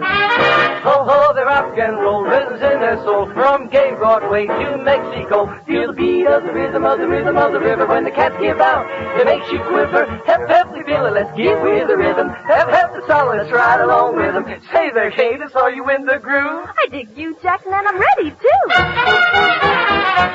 When you hear the drummers start to ride, and the rim shot breaks the high, it's the rhythm on the river. Can't mistake that beat, because of Basin Street. How do you like bugle call rag? How do you like Dixieland shag? Play this waltz? No a mean drag. Play the same as it sounds in New York or any town. When a band swings out low down, it's the rhythm on the river, not the Hudson Bud.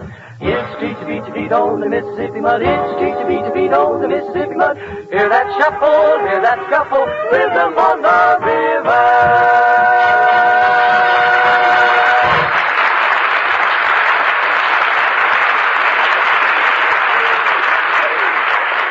George, you just have to meet Skippy. I'll be glad to, Gracie, but some other time. Well, Just you take should have it been at the beach with us yesterday. We swam all afternoon and we only moved 4 feet.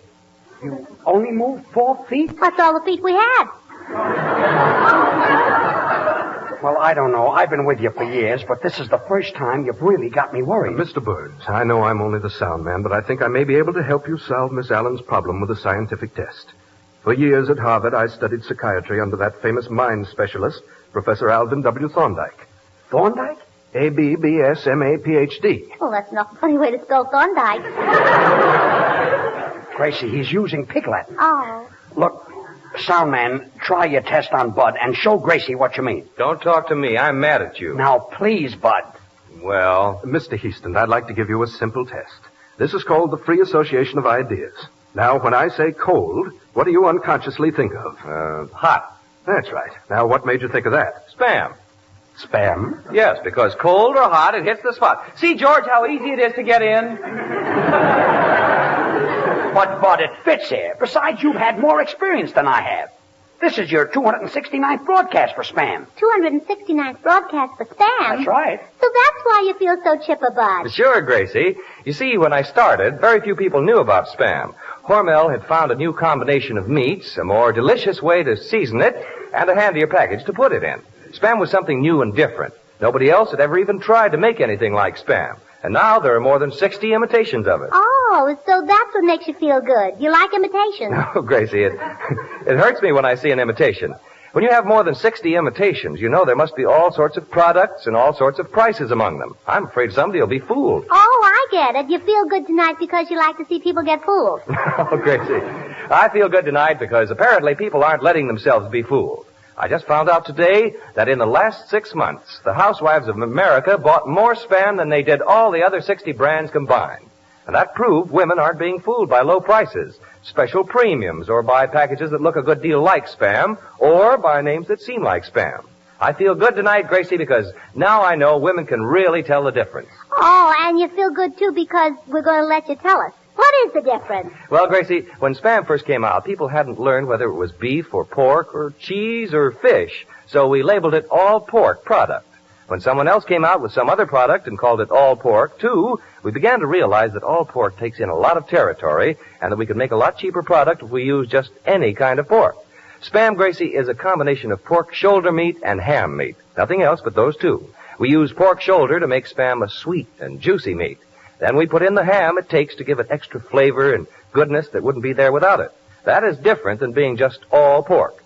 Spam shows on the label this sentence, pork shoulder meat with ham meat added. Look for it. Whenever the occasion calls for a delicious meat at your house, ask your food dealer for Spam. S-P-A-M. Slice it, dice it, fry it, bake it, cold or hot. Spam hits the spot.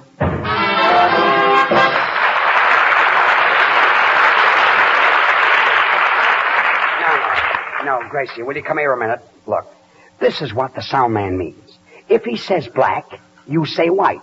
If he says Edison, you say electricity. Now we'll start again. Go ahead, sound man. Power. Tyrone. No, Gracie, that's wrong again. Miss Allen, I'm merely trying to find out your mental capacity. Well, it isn't very much. I only drink to be sociable. In order to reach a solution for your present dilemma, we must first go back to your childhood. Oh, that'll be fun. I haven't been back there for years. Look, Gracie, what he means is, did anything strange happen to you when you were very young? Yes. What? I was born. I know you were born.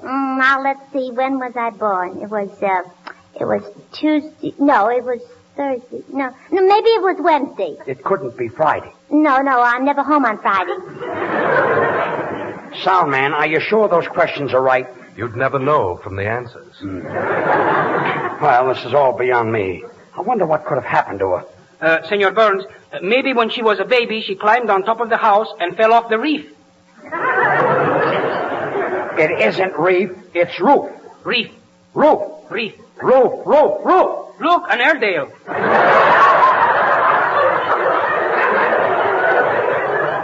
Go ahead, Mr. Soundman. Continue with your test. Mr. Burns, it's hopeless for me to try and continue this test alone. Perhaps Professor Thorndyke can give me some advice as to a different method of questioning. I shall go out and phone him. Well, this has really got me upset. Gracie, how can you be so rattle-brained? Well, I don't know. I guess I'm just smart.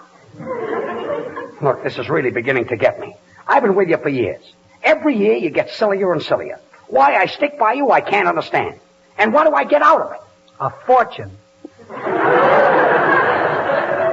I do not. Besides, Gracie gets half of all the money we make. Don't you, Gracie? $25 every week. Well, I'm saving the rest for a rainy day. Oh, so that's why you came to California.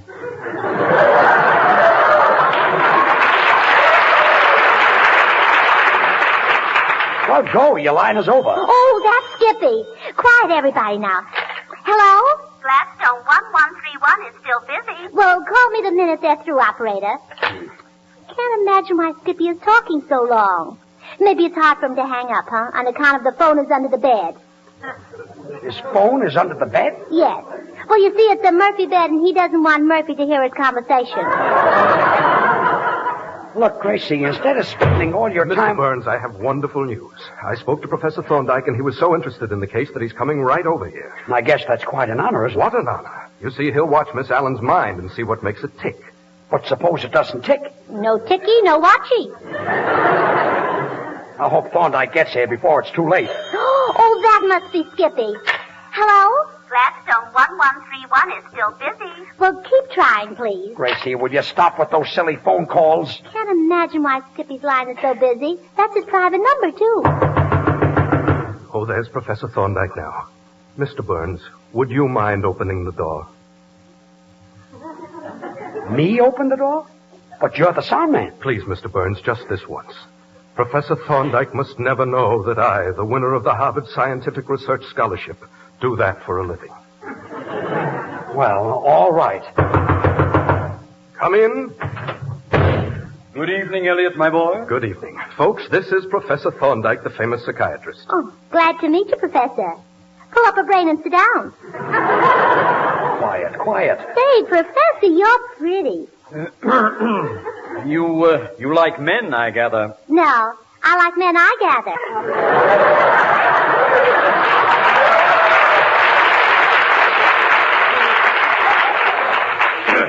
So this is the patient.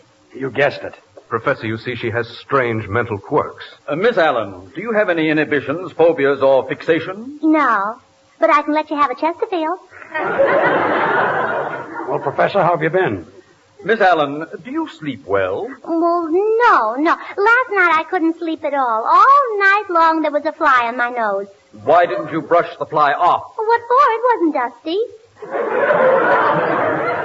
This is the strangest case I've ever seen. There's only one man in this country who can cope with this case. And who do you mean, Professor? I mean Dr. Hugo Friedlander, the world-famous psychologist. Not the Dr. Friedlander who was honored by the Medical Society last week. Yes, he's the only one who can help us. I'll call him immediately. Operator, get me Gladstone 1131. Oh, that's Skippy. Well, tell him to bring his toupee and we'll gather some more seashells. Well, that's all I want.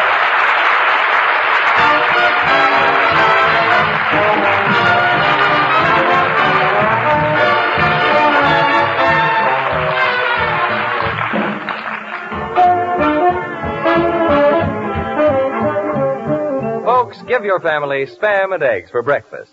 Fry slices of Spam quickly in a hot pan and serve with eggs sunny side up. The meaty flavor, the grand taste of juicy, tender fried Spam makes a hit with everybody. Try it tomorrow. Ask your food dealer for the original, the one and only Spam, the meat of many uses that outsells all the other 50 brands combined. Thank you, Bud. Well, Gracie, say goodnight. Oh, good night. Say, George, I didn't know Skippy was such a great scientist. Well, sure. He once wrote a 50,000-word article on a man's spinal column. Really? How did he get it in a typewriter? Good night, folks. Good night.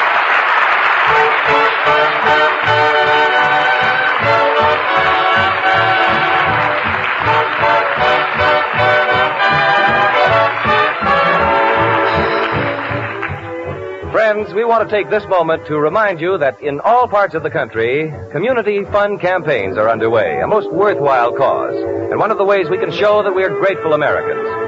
Give generously to your local community chest. Join us again next week, same time, same station, for another Burns and Allen show brought to you by Hormel and Spam.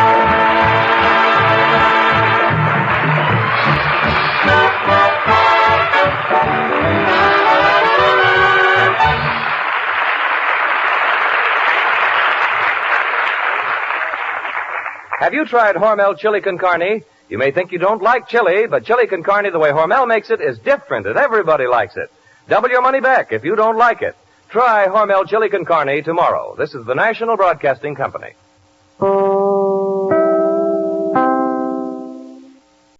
Okay, Fifi. I promise I'll meet you in 10 minutes. You see, Gracie is waiting, and I've got to go back to the studio. We're on the air in a few seconds. Au revoir, Georges. Je t'aime et je t'attendrai toujours, chérie.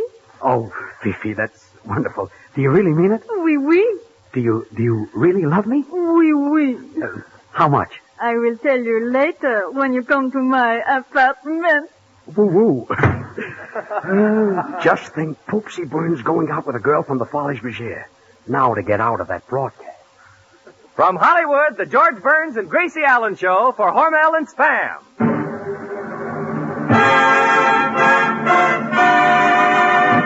Crazy people.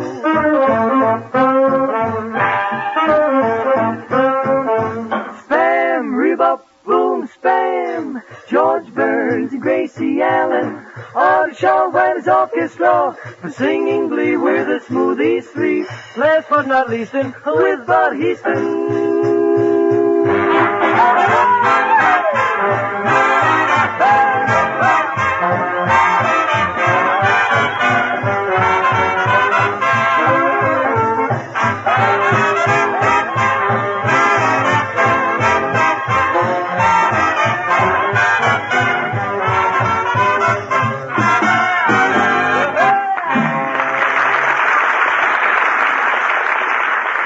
Next on tonight's radio menu, we have Burns and Allen. And listen, mothers, put Spam on your school lunch menu, and you'll make a hit with the youngsters. Whether you fix a lunchbox or whether the children come piling in on you at noon, Spam has the meaty flavor, the delicious taste that completely satisfies a husky appetite. That's because Spam is a perfect combination of sweet, juicy pork shoulder meat and ham meat. Nothing else but these two. Look for that on the label. Ask for SPAM, Spam, when you shop. It's all ready to eat as soon as you open the can.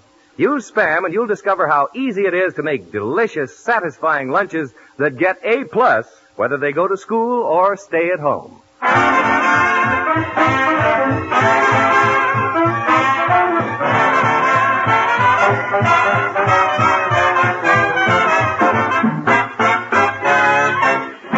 And here they are, our two Spambassadors of fun, George and Gracie.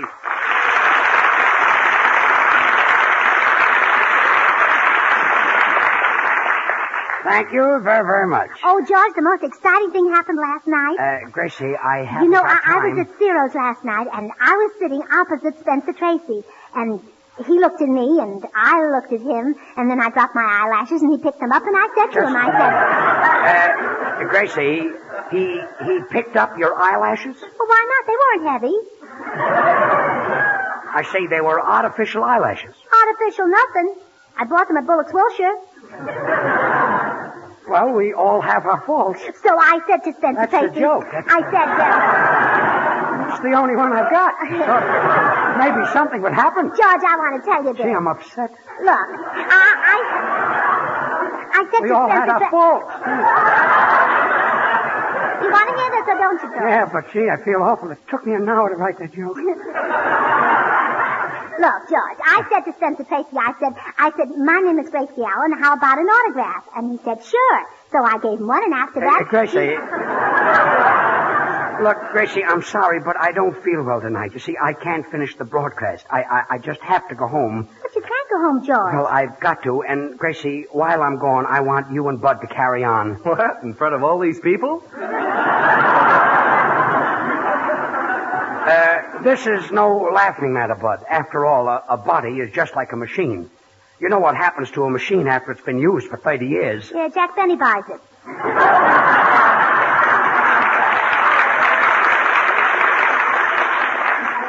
Gracie, I ache all over. I want to go and soak my feet in hot water. Oh, don't do that, George. I tried it once. Well, didn't it help you? Yeah, but it ruined my shoes. Well, anyway, I'm not going. I'm not well. You're not that going? I am going. And that false gag upset me so that I feel awful. Sound man, open the door. 4 years at Harvard, and all I do is open and close doors for a living. Oh, keep quiet and stop grumbling. I know college graduates who would take your job for half the salary. Please leave Yale out of this.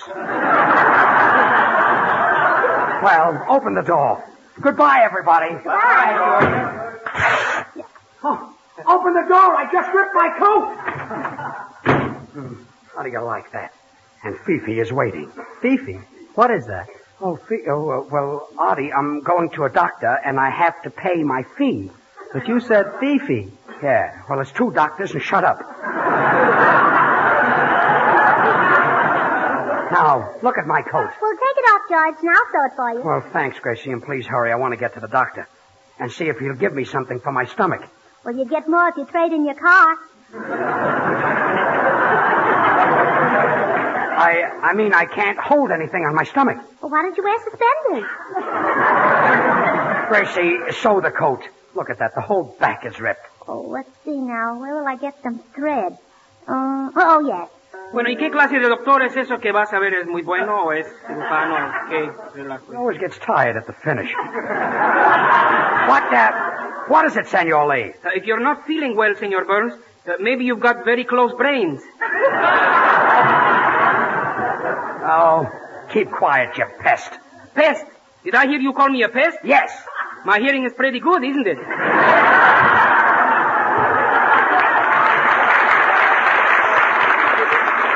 Gracie, please hurry. I don't feel well, and the doctor won't wait forever. Well, come to think of it, it's a pretty late hour to be going to a doctor's office anyway. Well, Artie, I'm not exactly going to his office. I'm going to his apartment. Going to a doctor's apartment? How long you been seeing this doctor? Well, ever since I've had chronic anemia. Where can a fella catch a thing like that? Artie, take that clarinet and blow. Well, here you are, George. Your coat's all finished. Well, thanks. Where are the buttons? Well, I had to take those off. Take them off? Well, for what? To get some thread to sew the coat. Well, I'll just have to wear it without the buttons. Well, I'll help you on with it, George. Now, just put your arms through here. But, Gracie, you sewed the front together. Well, that's in case it's windy. Your coat won't keep blowing open. But how am I going to get into it? Through the back where it's torn. Well, never mind. I'll wear it anyway. The doctor's waiting. Well, goodbye, everybody. Goodbye, everybody. Gracie, where are you going? I'm going with you. Look, you don't have to go with me. Yes, I do. Why? Because I sewed the coat onto my dress.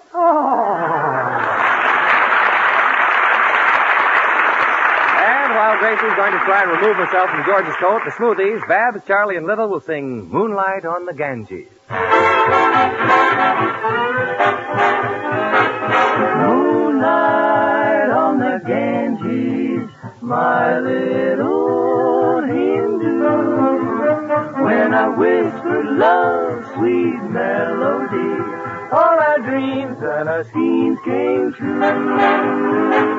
Someday on the Ganges, I'll meet you once more, and I'll kiss you and caress you where the waters kiss the shore. Dewdrops listening, no one listening. By the Ganges, someone whispering to a Hindu maid. Don't be sad, I'll return. Neath the moon, I'll be there soon. Moonlight on the Ganges, my little Hindu. When I whisper love's sweet melody, then all our dreams and all our schemes, they came true. Someday on the Ganges, I'll meet you once more, and I'll kiss you and caress you where the waters flow. I'll be there, you know,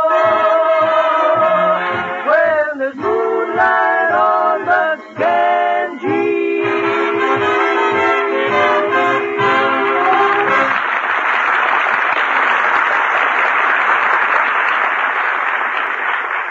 Well, George, here's your coat.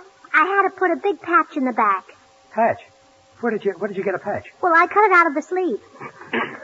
But, Gracie, now there's a hole in the sleeve. Well, just turn it inside out and the hole won't show.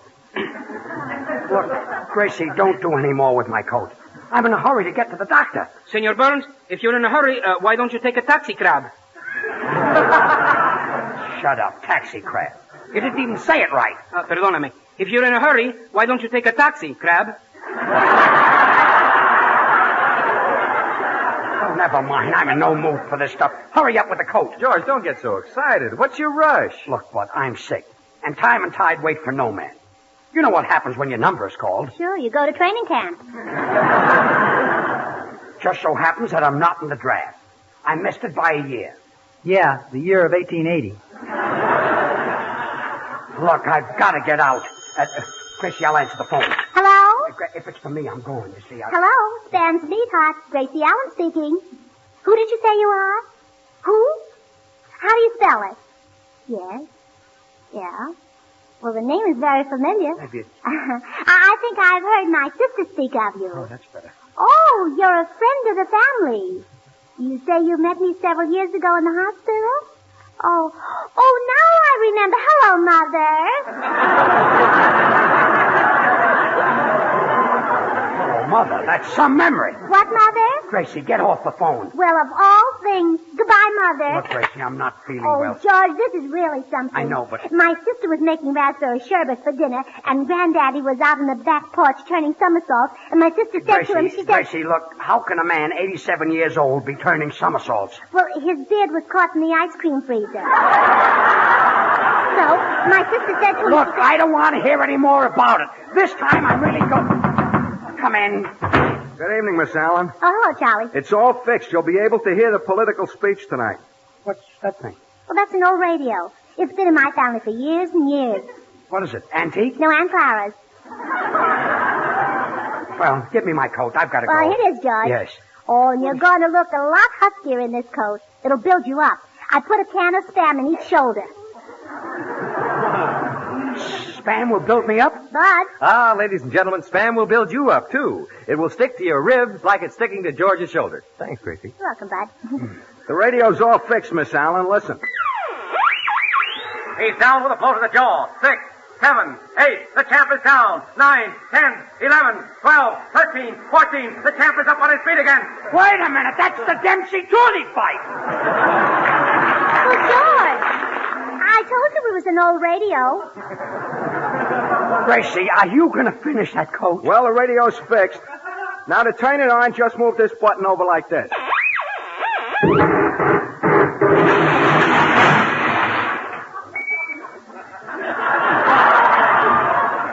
Say, Charlie, get out of here before I throw you out. That radio's on the bum. Yes, me, that bum is on the radio. Look, can't you people understand? I'm not well. I've got to go home. Senor Burns? What is it, Senor Lee? Maybe you're catching Scarlet O'Hara. You mean Scarlet Fever? Scarlet O'Hara is a movie actress. That's bad to catch? Gracie, give me my coat. Say, George, don't you think you'd better wait until the style comes in where they have pockets on the lapels? No coat has pockets on the lapels. I did it again. Have you sewn anything right? Well, I finished the front and I finished the back. How did the sleeves come out? Well, very easy. Here they are. Artie, will you please lend me your coat? Yeah, George, I'll be glad to. But see if your doctor can get a cute little doctor for me, will you? Stop with those wisecracks. I'll return your coat next week. Sound man, open the door. Sound man. It's a good thing that none of my college associates have ever found out what I'm doing. They're all professors, scientists, Nobel Prize winners, and it would be humiliating to me if they ever discovered what I do for a living. Well, don't any of those geniuses ever listen to you on the air? Fortunately not. Why not? They can't afford a radio.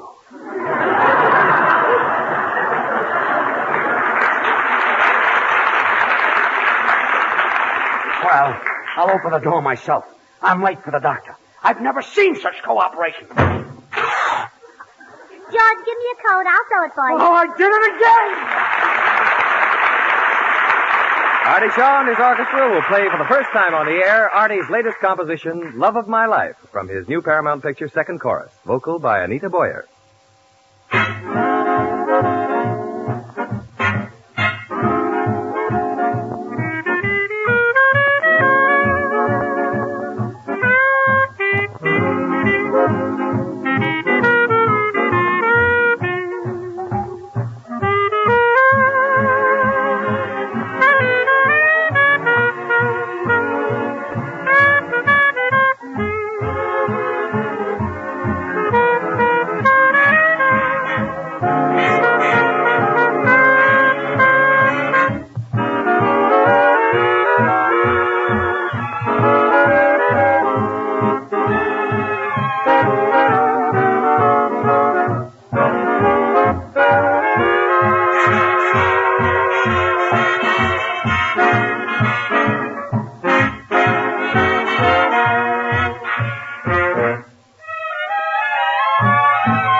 like to be the love of my life for always and always.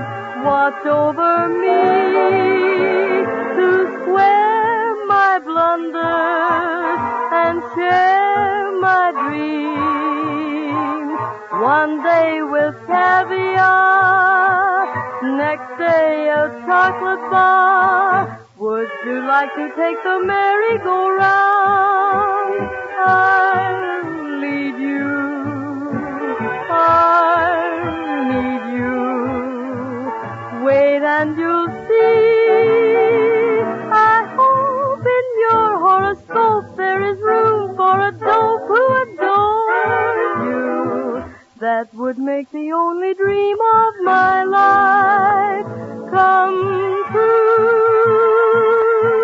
For the love of my life is you.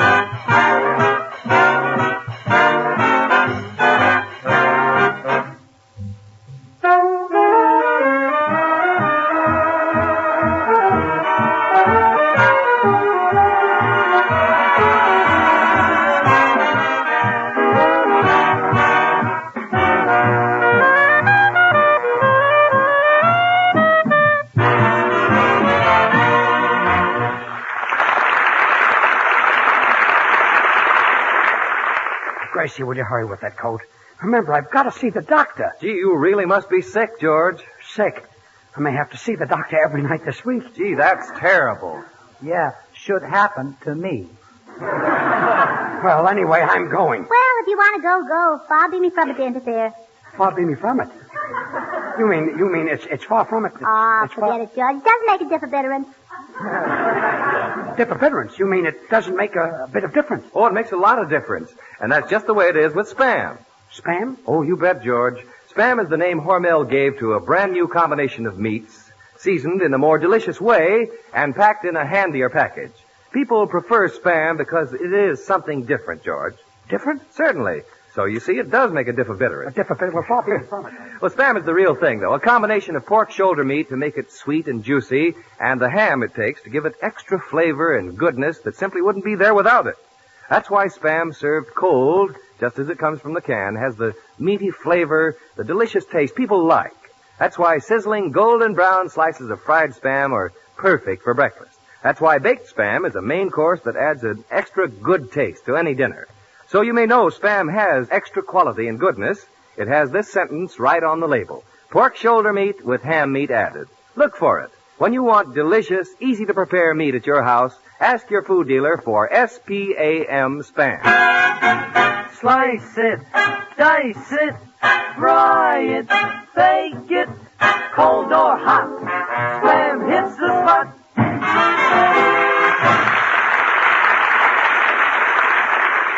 Oh, George, I've had the best luck. I've mended your coat and I've got 2 sleeves left over.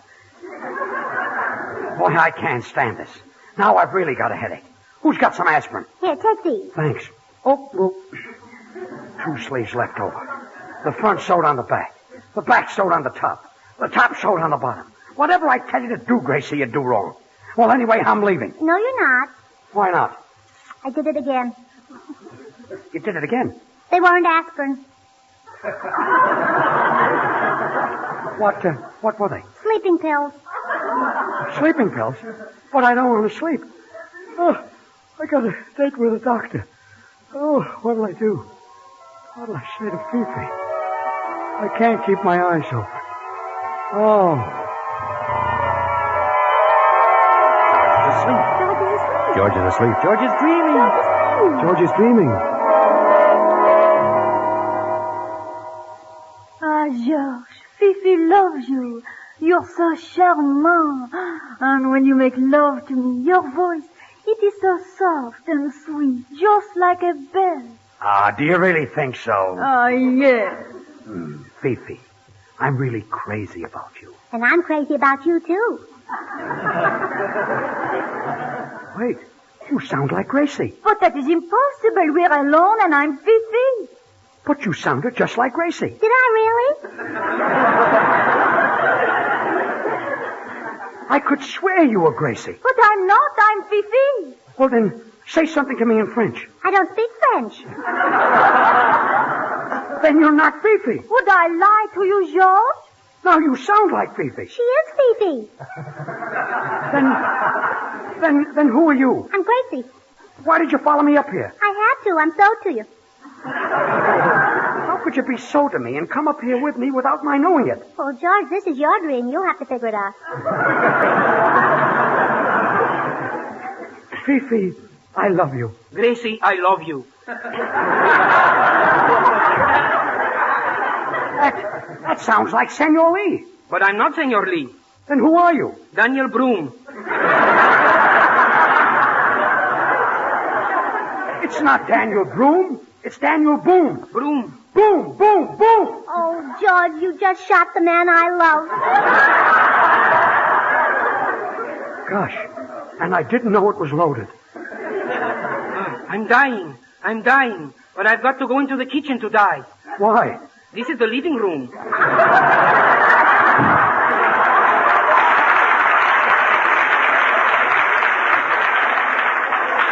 Well, Gracie, there goes your sweetheart. Oh. You feel bad? No, I'm counting donuts. Ah, Fifi, do you really love me? I do. You love me now. But will you love me when I'm old and gray? I do.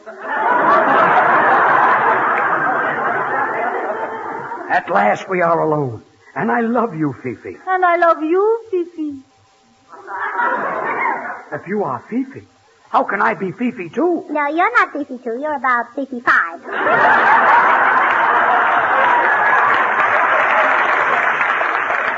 Ah, my darling. Fifi, my love, I just got back. Wait a minute, who are you? I'm Fifi's sweetheart. Oh, I'm sorry. I didn't mean to interrupt. Goodbye. He just jumped out of the window. Who was that? My husband. Your husband? Pardon me, I forgot my hat.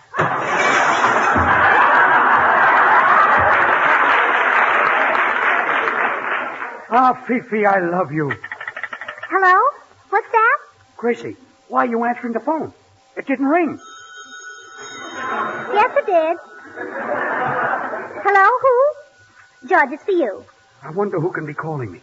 Hello? Hello, George. This is Gracie speaking. Gracie? How can it be Gracie? George, let me speak to her. I think I'm going out of my mind. Hello, this is Gracie Allen. What is it you want? I want to speak to Gracie Allen. Sorry, I can't hear you. You'll have to speak a little louder. Who, me? Yes, you. I'm talking as loud as I can, and I can't hear you either. What number do you want? Gladstone 1131. Oh, I'm sorry. You've got the wrong number. This is Gladstone 1131. Goodbye.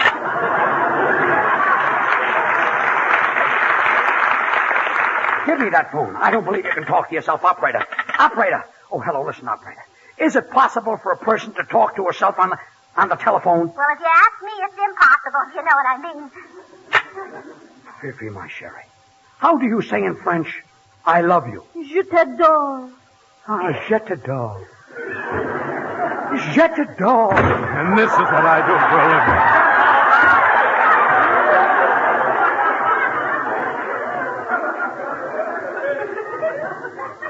What was that?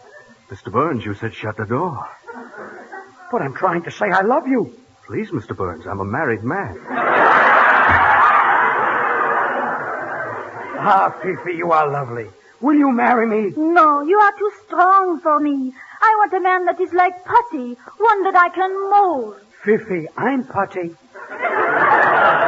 And he's moldy, too.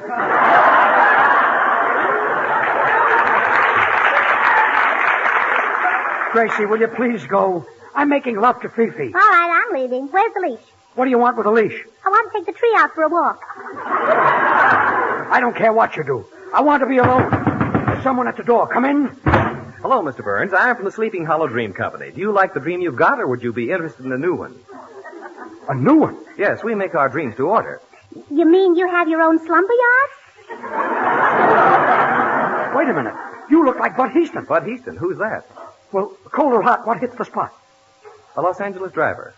Now, try again. What doesn't need any refrigeration? A Los Angeles driver. I'll get him this time. What sticks to your ribs? Sticks to your ribs? I don't know. I know. Tell him. A Los Angeles driver. Gracie, will you go away? I want to be alone with Fifi. Well, where'll I go? Well, go anywhere. Go jump out of the window. All right. Gracie! Gracie, come back! I was only kidding! What did you say? Well, Fifi, at last we are alone. Here I am on bended knee. I offer you my heart. I accept you, George. Get up and kiss me. I can't get up. What's wrong with me? I can't get up. I can't get up. I can't get up. Wake up, George. Wake up. Oh. Wake up, George. What happened? Well, you must have had a nightmare. Oh, well, I'm glad I'm awake. Wait a minute. I still can't straighten up. If I'm not dreaming, why can't I straighten up? I did it again. You did it again? Yeah, I sewed the lapel of your coat onto your pants. Oh.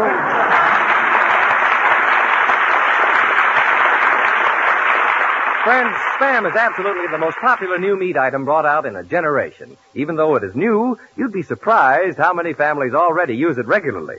Are you one of the folks who has promised yourself that you'd try Spam soon? Have you tried it yet? If you haven't, now is the time. You're really missing something. Spam is delicious meat. It's handy to use. Try the easy recipes on the label of the Spam can. Be sure to ask your food dealer for SPAM Spam when you shop tomorrow. Thanks, Bud. Well, Gracie, say goodnight. Good night. Say, where's Artie Shaw? Well, he had to leave. He was sick. Sick? Yes, he said when George wakes up, tell him I went to see his doctor. Oh, good night, everybody. Listen again next Monday night, same station, same time, for another Burns and Allen show with Artie Shaw and his orchestra and the Smoothies, brought to you by Hormel and Spam. This is Bud Heaston reminding you to remember that cold or hot, Spam hits the spot.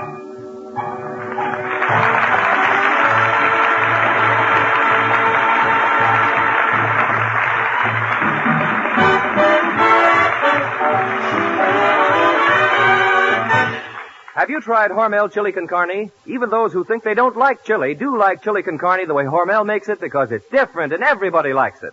Double your money back if you don't like it. Try Hormel chili con carne tomorrow. This is the National Broadcasting Company.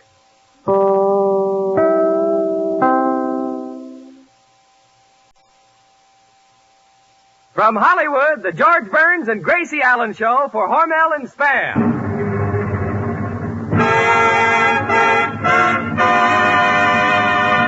Crazy people.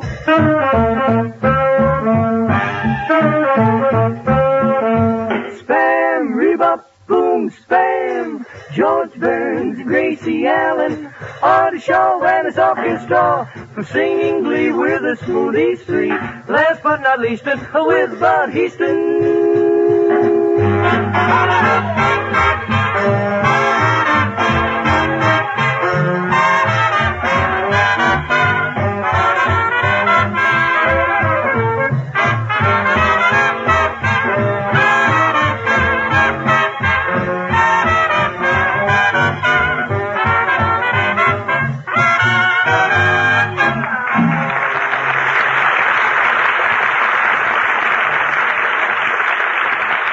It's time for fun with Burns and Allen, and time for you to discover the way women all over the country have learned how to give the family a breakfast that is different. Serve Spam and eggs. Just open a can of Spam, cut off slices of this delicious meat, and fry quickly in a hot pan. Man alive, how those golden brown, sizzling hot slices of tender, juicy, taste-tempting meat make a hit.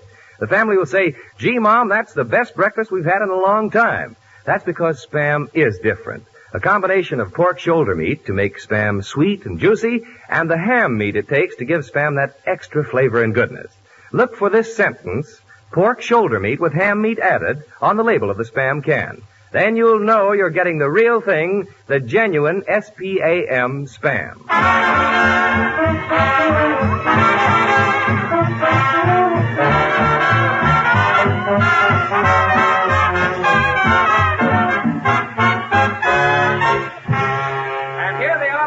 of our great big happy family, George and Gracie.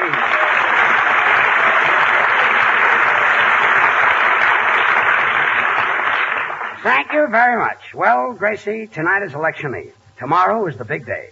You go to the polls and you vote for the man you'd like to have with you for the next 4 years. Oh, swell. Who are you going to vote for? Clark Gable.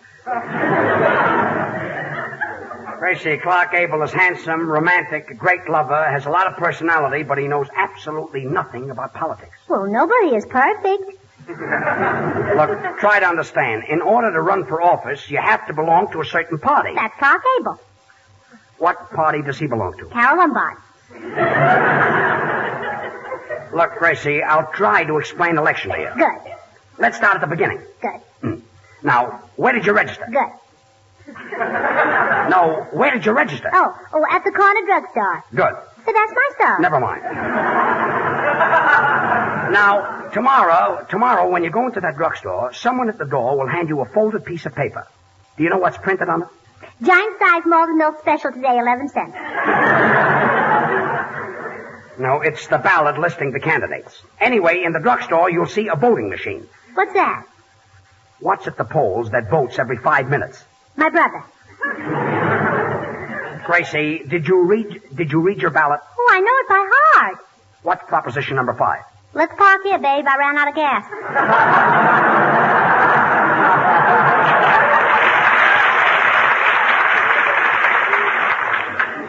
Gracie, I'd like to talk to you. Will you come a little closer? That's proposition number 4.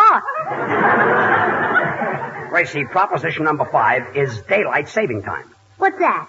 Well, there's a certain amount of daylight in each day. Yes. They want to add 1 more hour to give us more sunshine. And I say, let's squeeze in the extra hour. That's proposition number 3. Look, Gracie, when I go to the polls, I'm voting against you. Bueno, ¿y qué es eso del día, de la noche, de la hora, el cambio ese? Yo no entiendo qué cosa es eso. Well, the kid is tired again. What is it, Senor Lee? I know who you're going to vote for, Senor Burns. When you were talking on the telephone, I was eavesdropping. It's not dripping, it's dropping. Drip. Drop. Drip. Drop. Drip. Drop. We're having unusual weather? Quiet, guitar player. Say, George, does daylight saving time affect the whole country? Well, yes, it does. You see, the sun rises in the east and sets in the west. You know, it's too bad it doesn't rise in the west and set in the east. Why? Well, then you could drive to work in the morning without having the sun in your eyes. Gracie, for thousands of years, the west has been in the west, the east has been in the east, the north has been in the north, and the south has been in the south. That's the trouble with this country. It's in a rut. Leave the country alone. It's doing fine. You know, I think it'd be a lot better to put the Atlantic Ocean where the Pacific Ocean is and the Pacific Ocean where the Atlantic Ocean is. Wait a minute. And Wouldn't that be rather confusing? well, that's the idea. It would fool the other navies.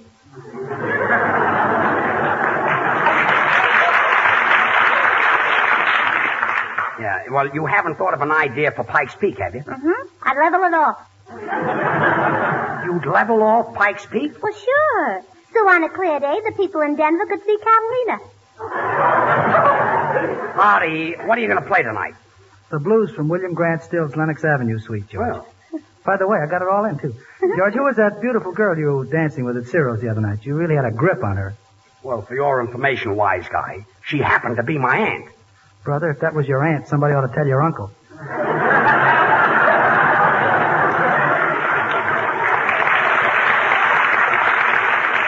Gee whiz, a fella can't go out with his own aunt without somebody making up a wisecrack. Fella's got to have a little fun.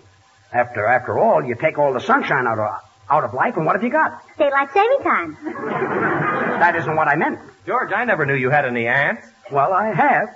Yeah, the way he did that rumba, he must have ants.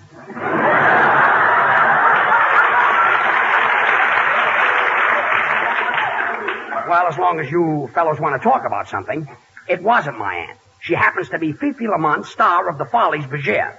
Star of the Follies Bergère? That's right. She must be costing you plenty. Oh, yeah? Yesterday, she cooked dinner for me, and right after dinner, I wiped the dishes with her. Well, is that easier than using a dish towel? Imagine a girl like that falling for an old thing like you. Oh, yeah? If I'm such an old thing, How come the first time I met her, she took me for 25? Well, maybe that's all the money you had. Anyway, Fifi is coming up here tonight, and you'll really see a beautiful girl. Gee, I wish I knew something to say in French. Well, say what my uncle said the first time he met a French girl. What did he say? Qu'est-ce que c'est, qu'est-ce que ça? Qu'est-ce que c'est, qu'est-ce que ça? What does that mean? Well, I don't know, but it must mean something. They're married now and have 12 children.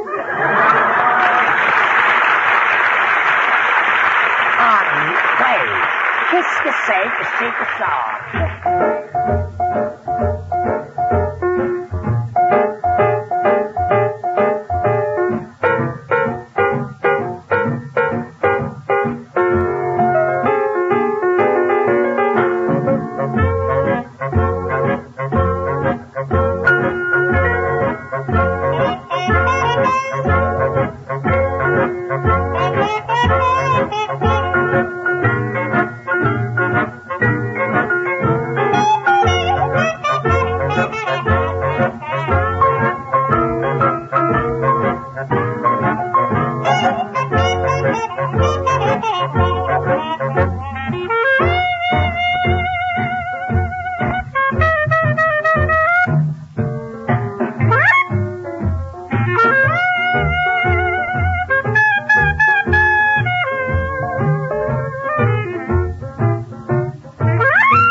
That was swell, Artie. You really stepped out on that clarinet. Oh, say, George, when is Miss Fifi of the Follies Bergère getting here? I'd sure like to meet her. Oh, she'll be here. When she gets here, you'll really see something. She's really a doll face. And her nose is so cute, the way it turns up. How long has it been lost?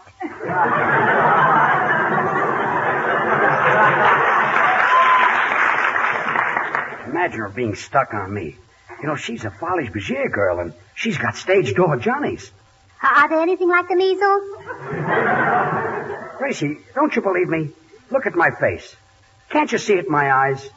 This time it's really love. That's proposition number 3. Bud, do you believe in love at first sight? Oh, please, George, this is so sudden. I don't mean that. Oh, I know what you mean. I'll never forget once I met a fellow in the movies. He was sitting on an end seat, and there was an empty seat in the middle of the row. So I sat down in his lap, and I was watching the picture, and all of a... Gracie, look, if there was an empty seat, why did you sit on his lap? Oh, I hate to make people get up in the middle of a picture just so I can get a seat. So you sat down on his lap? Yes, and all of a sudden I felt his hand on my shoulder, and did I get mad? And I said to him, Gracie, the man wanted to see the picture. After all, he couldn't see through you. Yeah, but I could see through him, if you know what I mean. I think I know what you mean. And before I knew it, he grabbed me and he hugged me and he kissed me. Well, and why didn't you call the manager? I did. And he made him leave the theater and get in his car. Well, that's the end of that. No, I had just as much trouble with him in his car.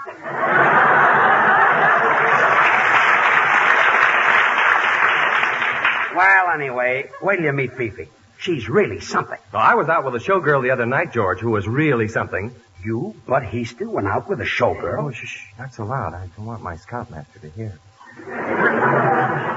You a Boy Scout going out with a showgirl? Well, you don't think the fellows call me Lone Wolf Heaston just because of my merit badges?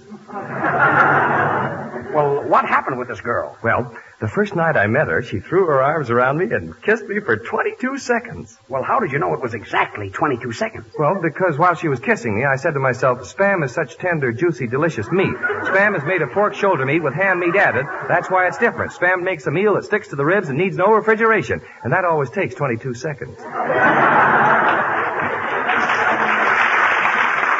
You know, Bud, as a lover, you're something less than a C. Aubrey Smith. Say, George. I thought that would get something. We had such a big argument about that. Well, look, George, if you want a few hints on how to impress Fifi, listen to me. Now, first of all, you're dressed all wrong. I do? You should wear a dark suit and a red tie and a black shoe and a brown shoe and a carnation Just in a minute, your lapel. just a minute. And... I wear a black shoe and a brown shoe? Well, certainly. You don't want her to think you only have one pair of shoes. Well, all right. I'll go right out and get myself a black shoe and a brown shoe. Open-toed. Open-toed? Well, you don't want her to think you haven't any socks. Well, thanks for the advice. Oh, it was nothing. And when you take Fifi into a restaurant and you're drinking coffee, be sure to hold your little finger out. Hold my little finger out? Yes. That's smart, huh? Well, it's not smart, but you've got to have a place to hang your donut.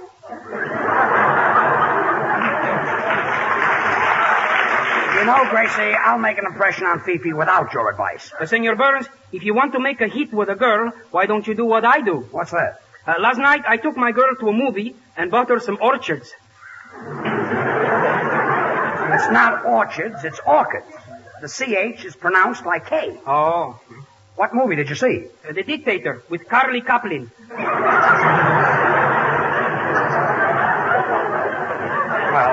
I'll not only take her to the movies, but I'll also buy her a bottle of Campaign.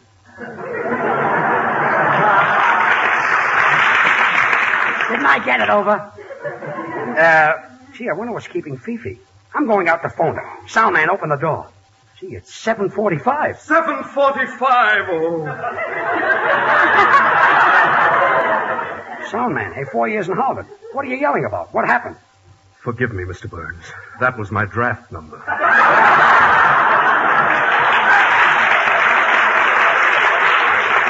Well, they probably won't get to you for a long time, Harvard. Well, I'm not worried about that. I just wanted to suggest somebody to take my place when I'm called. You see, it'll take me 8 or 9 months to break him in. How can it take anybody 8 or 9 months to learn how to open and close a door? He happens to be a Yale man. I'm going out to call Fifi. I'll be right back. Hey, can you imagine George going out with a girl from the Follies, Berger? He's really a fast worker. At his age, you gotta work fast. Come in. Bonjour. Pardonnez-moi, mais je suis très tard et je cherchais monsieur... Oh, I say, I am looking for George Burns. He is here? Yes? No? Now I know what George means. Boy, she's beautiful. Yeah, should happen to me. I'm just a little bit late, and I hope George is not angry with this Fifi.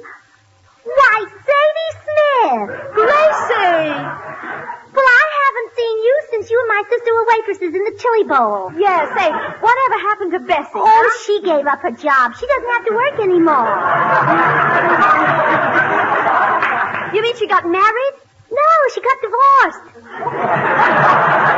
Oh. Sadie, how long have you been in the Follies? Me? Oh, I'm still a waitress at the chili bowl. But listen, don't tell George. I must always be Fifi to him. Oh, that's a swell joke on George. He'll be right in. Okay, then I guess I better go out and come back in again. I don't want him to get wise that you know me. Well, au revoir. Demi-tasse.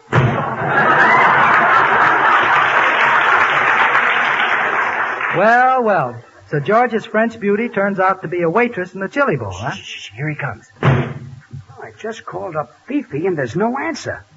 I wonder when my little lamb will get here. Well, as soon as Fifi brings it.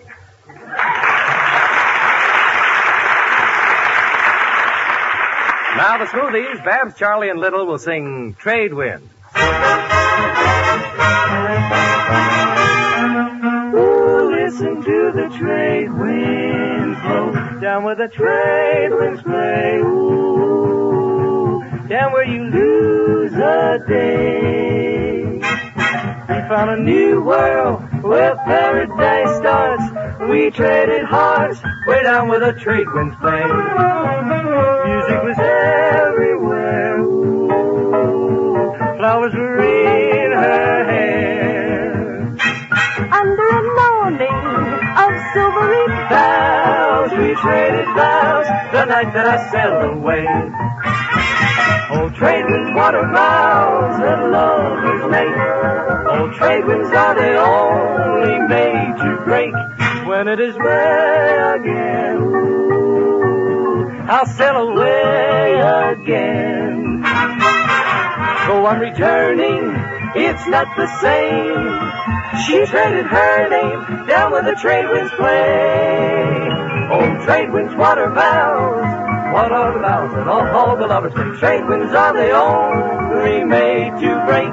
When it is May again, I'll sail away again. Though I'm returning, my love is burning. Still, it's not the same. You know, my love is so. Trade winds blow, you gotta go. Oh, blow, you gotta blow. Trade winds blow, blow.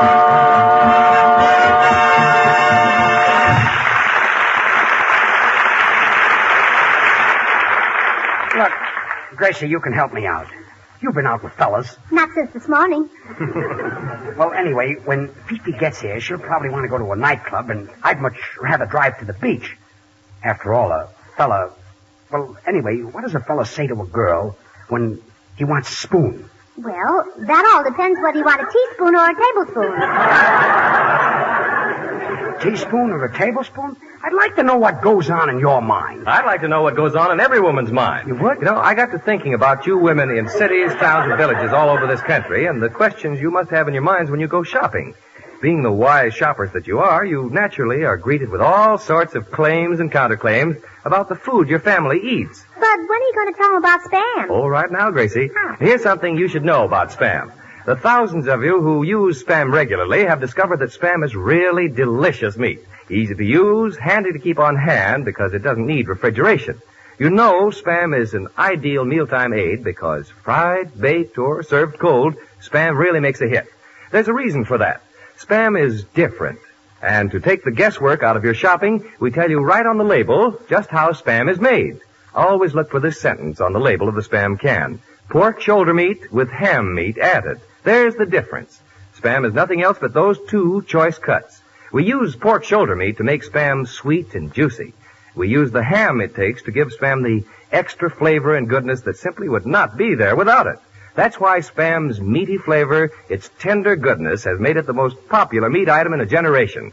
So whenever the occasion calls for delicious meat at your house, ask your food dealer for S-P-A-M Spam. That's the way to ask for extra flavor, extra quality. Slice it, dice it, fry it, bake it, cold or hot. Spam hits the spot.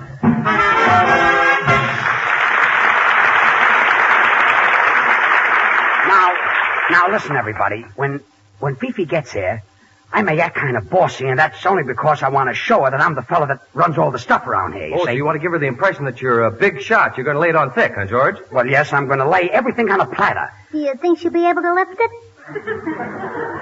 And another thing, Fifi never listens to the radio, and she doesn't know that I'm a comedian. Oh, don't worry. She'll never find it out up here. Well, in case I say something witty, I'd appreciate it very much if you'd laugh it up a little bit. You mean like Don Wilson? Well, not so much. Oh, well, that's her now. Oh, quick, George, fix your tie. Your knot is loose. My knot? Yeah, oh, pardon me, it's your Adam's apple. Oh, yes. I guess it slipped a little bit. Come in. Ah, there you are, George, my darling. Now that I see you again, I am, how you say it, très contente, très heureuse, très charmante, très ravissante. Ah, Fifi, you are lovely tonight. Ah, you are très, très jolie. Gracie, doesn't she talk a snappy French? Yeah. You can notice it by the way she handles those trays.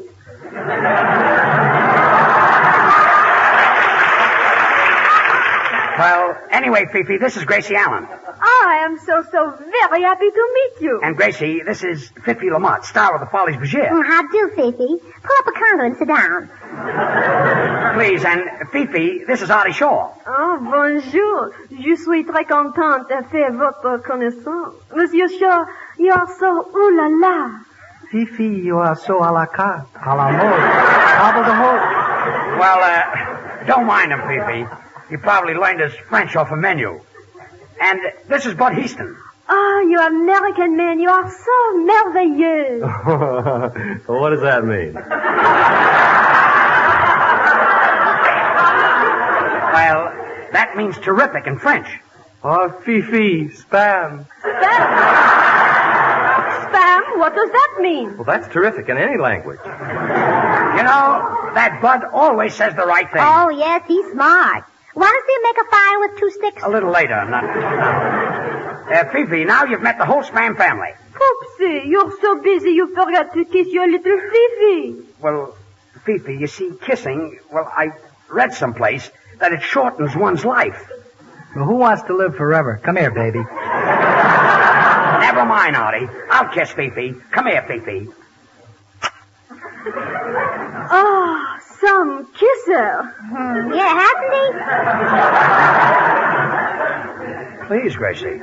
You know, that Poopsie has really turned out to be quite a romantic kid. Romantic? Here, read this poem you just The said. poem? Oh, No, let me Fifi. see it. No, come on. so Poopsie writes We've poems. got to go. We've got to get to the bowl. There's a concert. Oh, well, goodbye. Oh, Fifi, if you don't show me the poem, it may be chilly at the bowl, if you know what I mean.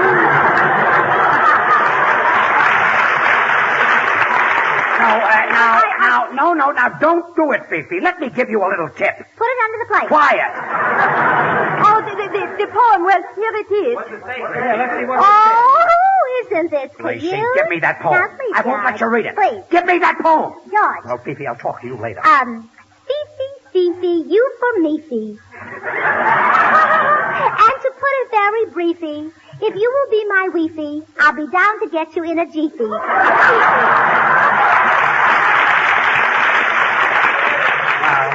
Oh, stop laughing.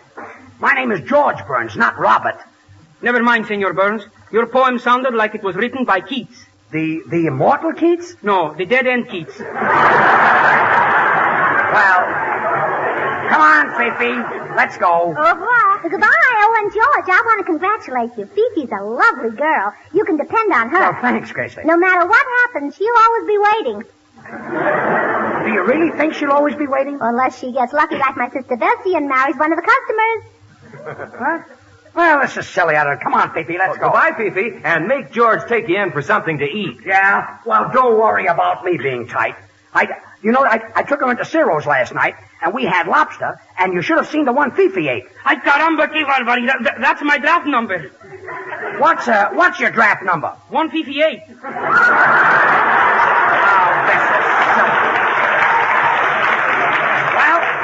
Goodbye, everybody. Come on, Fifi. We better Say, go. Gracie, you know, I can't let this thing go any further. I'm going to tip George off. You mean you're going to tell him who Fifi really is? Yeah, I'm going to give him a few hints. George! What is it, Ollie? Come here a second, will you, George? Well, pardon me a second. I'll be right with you, Fifi. Look, I'm in a very funny spot, George. I've been taking out a certain girl, Yes. and she fooled me by passing herself off as a big, glamorous star. Yeah? I just found out she works as a waitress in a restaurant. What do you think I ought to do, brush her off? Brush her off? Why don't you do what I'm doing? What you're doing? Yeah. You see this glamorous French babe, Fifi? Nothing. Sadie Smith works in a chili bowl. You mean you knew that all the time? Certainly. And you're still taking her out? Taking her out. Where else can you get a girl who looks like Hedy Lamarr, kisses like Ann Sheridan, and gives you a 10-course dinner for 39 cents?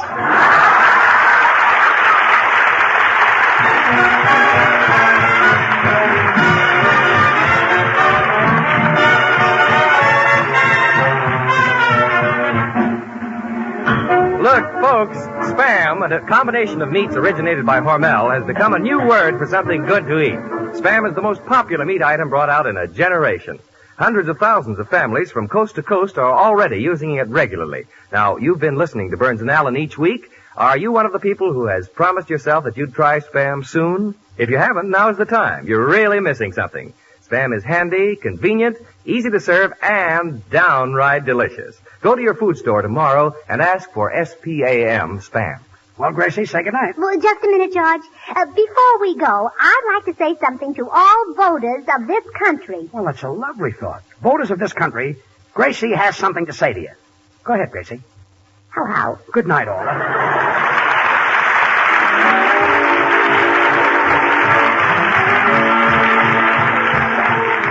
Listen again next Monday night, same station, same time, for another Burns and Allen show with Artie Shaw and his orchestra and the Smoothie, brought to you by Hormel and Spam. This is Bud Heaston reminding you to remember that cold or hot, Spam hits the spot.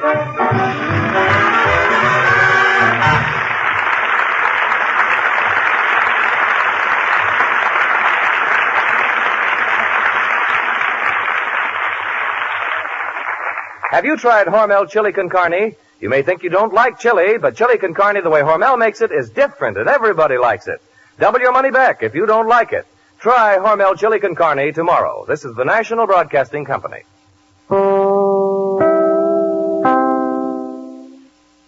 From Hollywood, the George Burns and Gracie Allen Show for Hormel and Spam.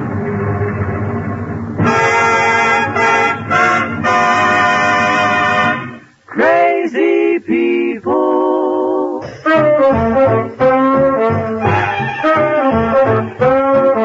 Spam, rebop, boom, spam. George Burns and Gracie Allen on show and his orchestra for singing glee with a smoothie sweet. Last but not Easton with Bud Heaston.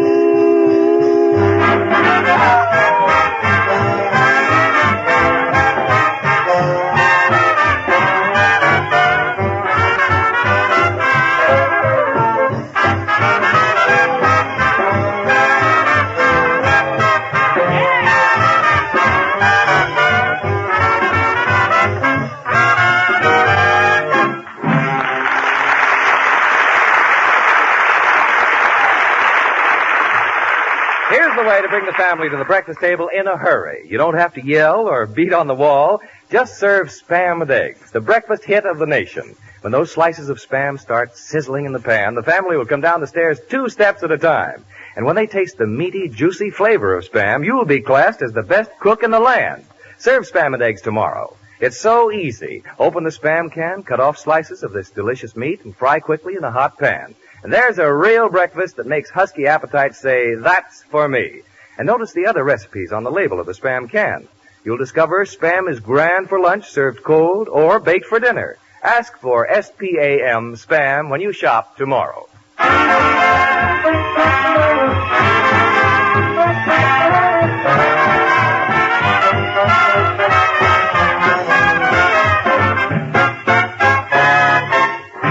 And here they are, our Spam family's gift to America, George and Gracie.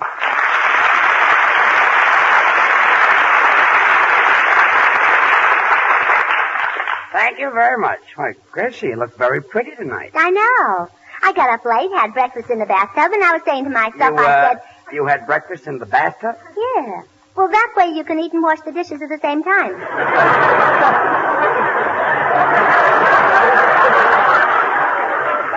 That's a cute little idea. Yeah, isn't it? So I was saying to myself, I said, for a change, it would be nice if we did a musical comedy tonight. So I wrote one. You've written a musical comedy? Yeah, words by Gracie Allen and music by me.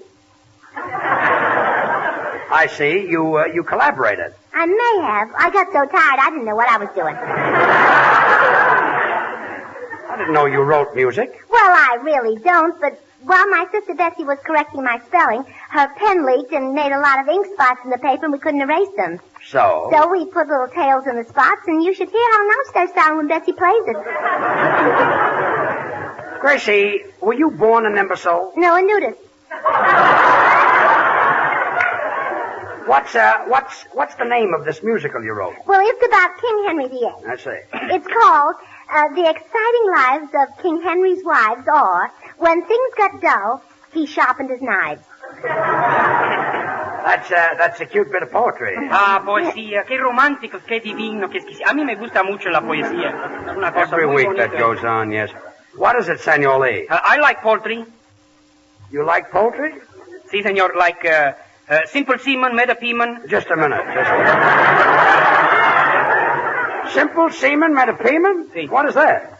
A nursery rhyme. It's not Simon. A nursery rim. It's not Simon, it's Simon. It's not Pimmon, it's Pyman. It's not rim, it's rhyme. You know, between you and Gracie, I feel like going away for a long rest. Well, I hope you enjoy the tripe. Well, never mind. Just read what's in the script. So, Gracie, you wrote a musical about King Henry VIII, huh? Yes, he has 6 wives, and every Thursday in November he chopped off another head. Every Thursday in November? Yeah, he didn't know when Thanksgiving was either.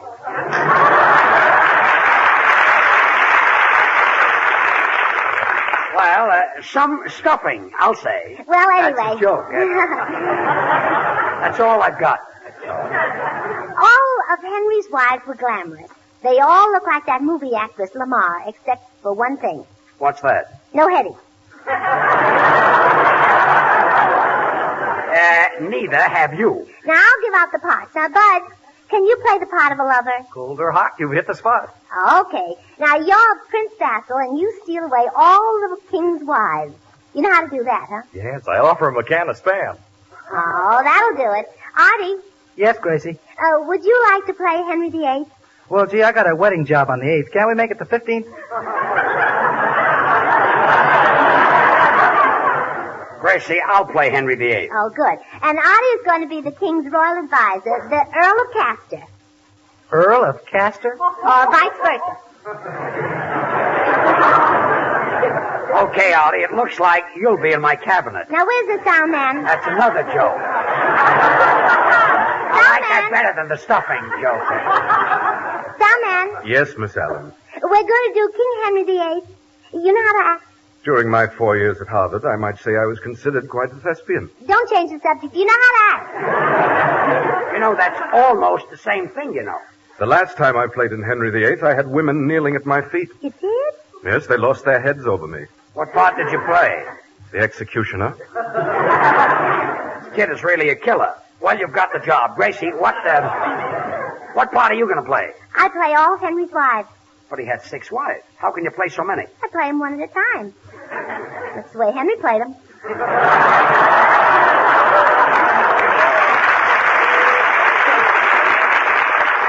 You did, huh? All right, Bud. On with the play. Presenting Gracie Allen's strange musical interlude, Henry VIII.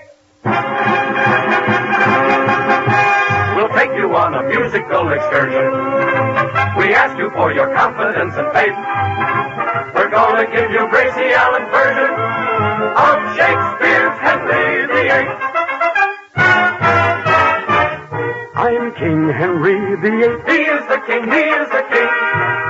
I'm the monarch of all I survey. Hey, hey, I behead the wife who dares to disobey. hey, hey. And King Henry was the first one to say, a chop a day keeps the wife away.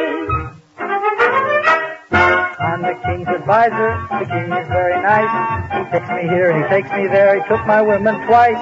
He'll take everything I've got, but he won't take my advice. Wham! I am the king's executioner. He is the king's executioner. My job is wielding the axe. And he makes a lot of awful funny cracks. I am known as Basil the Prince. He's the prince, he's the prince, he's the prince. I'm the one who makes King Henry win. He's the prince, he's the prince, he's the prince. Though he has a wife for every day, here's what causes Henry's great dismay. Basil is the guy who steals them all away. He's the prince, he's the prince, he's the prince. 1 little, 2 little, 3 little, 4 little, 5 little, 6 little, 1.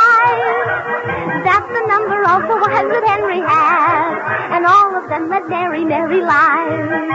The first one's name was Kate. That's me. And I gave her the gate. That's me. The next one's name was Ann. That's me. I put her on the pan. That's me. The third one snored in bed. That's me. Next day she lost her head. That's me. Oh, I'm King Henry. He said King Henry. Ho, ho, ho, ho, King Henry the Eighth.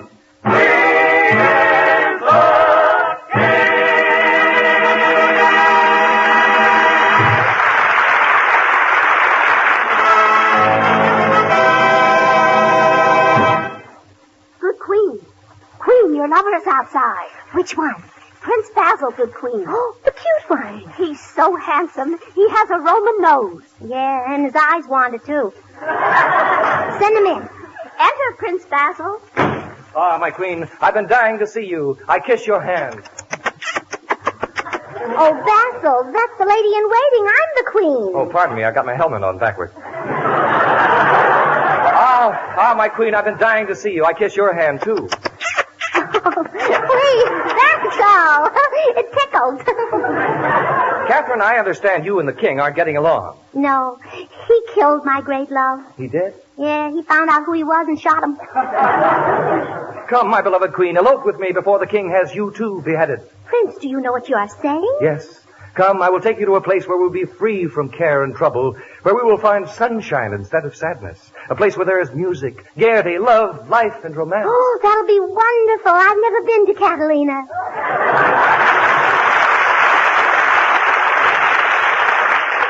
Meanwhile, in another part of the palace, we find King Henry pacing the floor, worrying about the Queen's not exactly platonic friendship with Prince Basil.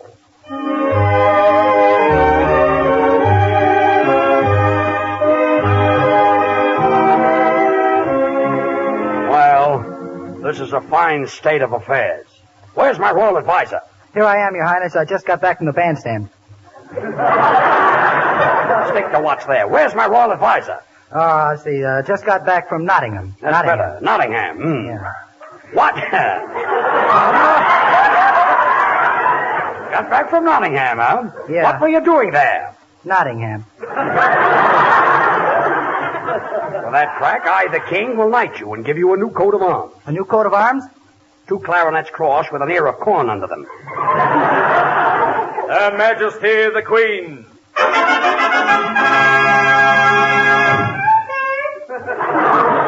Hello, Henry. Did you send for me?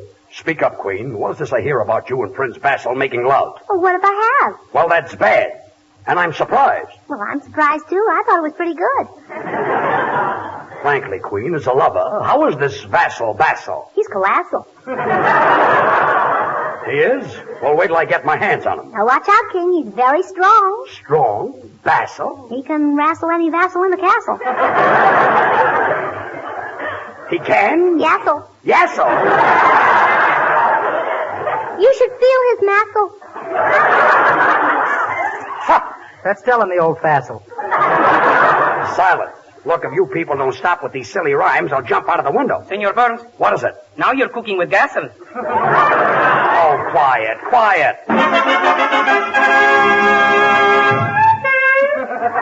Announcing Prince Basil. Say, he's prettier than Judgy Jocelyn. Well, that's enough of that, Gracie. Prince Basil, formerly of Stratford-on-Avon, now of Spam on the table. Spam? Loved by millions of women and needs no refrigeration. Prince Basil? Your Majesty, I demand an apology. What do you mean I've been making love to your queen? Hold on, Prince Basil. Who says you've been making love to the queen? Oh, haven't you heard about it? So, my queen, this is what happens when I'm away. I left my most trusted knights here to guard you, didn't I? Yes, Kingy. Tell me, when I was away, did the days drag? Yes, Kingy. But oh, those nights. Send for the executioner. The audacity of that prince. Trying to court my queen under my very nose. Well, it's the only shady spot in the palace. Prince Basil, at noon, tomorrow, both you and the queen shall rest your heads on the chopping block. You'd better make it 1 o'clock, sire. You have 2 appointments at noon. What are they, Royal Advisor? Well, at 12 o'clock, you're having lunch at ye Oldie Brown Derby. And at 12:30, you are to proclaim a new tax throughout the land. And what is this new tax for? To pay the bill at ye Oldie Brownie Derby.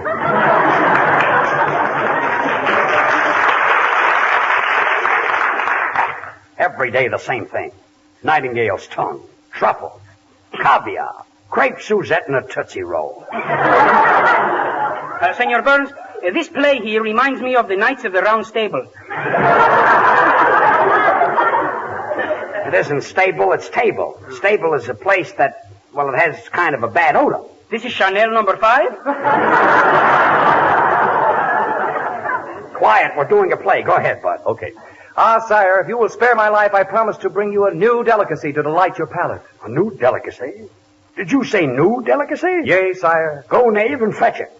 However, should you fail... Yes? Don't buy a new hat. I shall not fail. Farewell.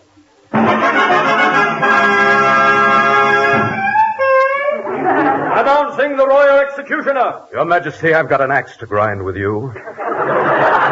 Oh, now please, let's not talk chop.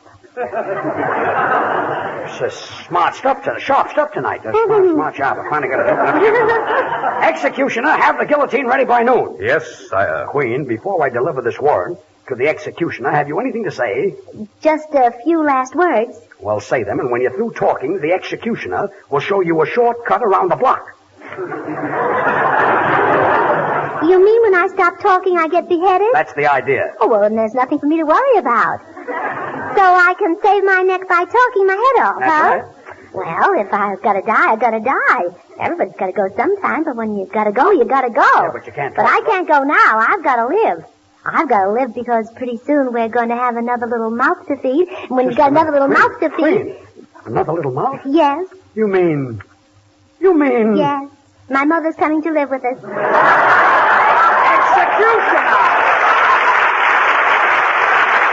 Executioner, quick! Oh, wait. As the curtain goes down on the first act, the Queen is still babbling out her last words. Will the Queen be able to keep talking? Will the King give in, or will he? And so the curtain comes down on the first act of Gracie Allen's King Henry VIII.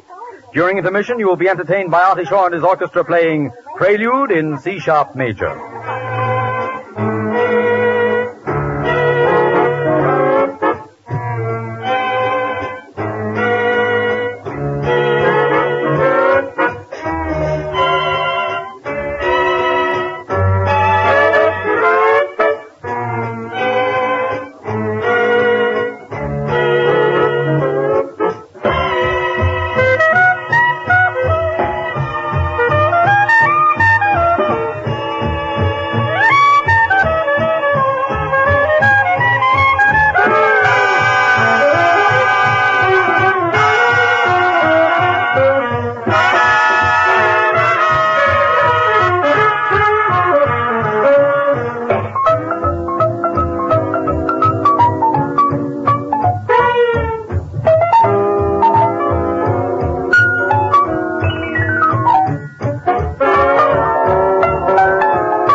I said, Daddy, if you don't stop drinking so much liquor, you'll have a terrible head in the morning. And my daddy said, well, I'll be better off than you because you won't have any head at all. Well, we can't execute her until she stops talking. My daddy drank a martini, and then he drank another martini. God, lock the Queen in her cell.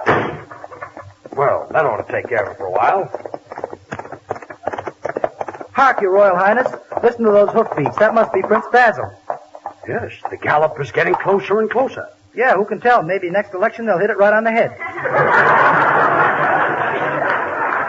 Yay, I'll wager he's brought the delicacy he promised me. Yeah, I'll wager he has failed. Announcing Prince Basil.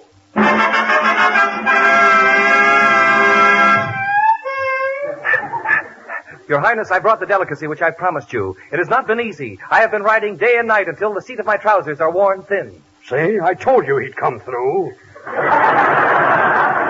What is this great delicacy? Spam. Watch your language in the court, Prince Basil. But that's the treasure. S-P-A-M, Spam. I've searched far and wide. There's nothing like it. Spam is different. Different? Yes, really different. Spam is delicious meat, and you know how you like good meat, Your Highness. I've watched you chawing on those big chunks. But you'll like Spam, Henry. Everybody does. You interest me, Prince Basil. Go ahead. Tell me more. Well,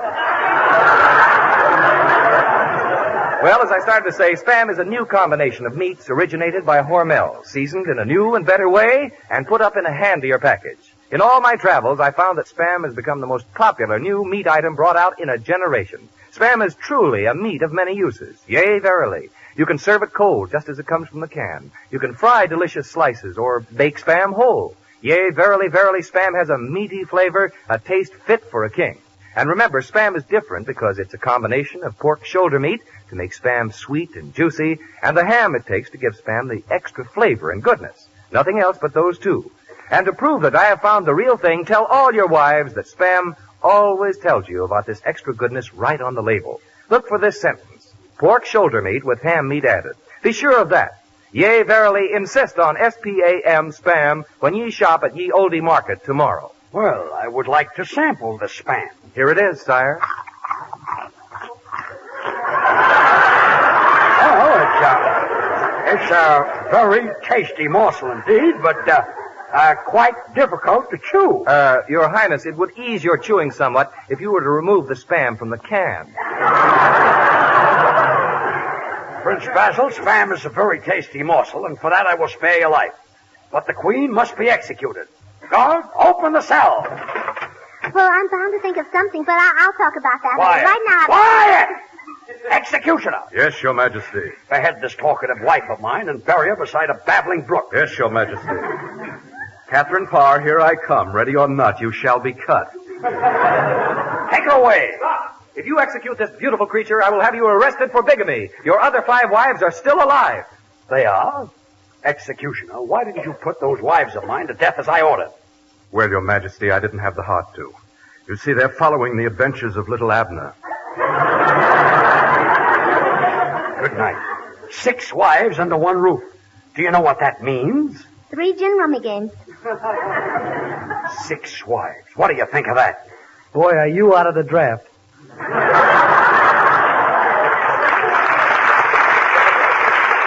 Page, send for my wives, one at a time. Very well, Your Highness. I better execute them right away or I'll be arrested for bigamy. Announcing wife number 1, Catherine of Aragon. Hello, Henry. It's good to see you again. Executioner, to the chopping block. Yes, Your Majesty. Come on, Catherine. Oh, Executioner, you can call me Kate as long as you're going to do the necking. Off with her head.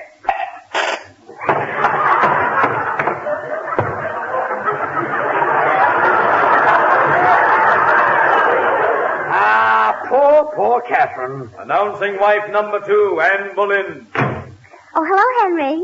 I thought you'd forgotten all about me. Well, you were my second wife. For 5 years, I thought you were dead. Oh, thanks, Henry. For 10 years, I thought you were dead. Executioner!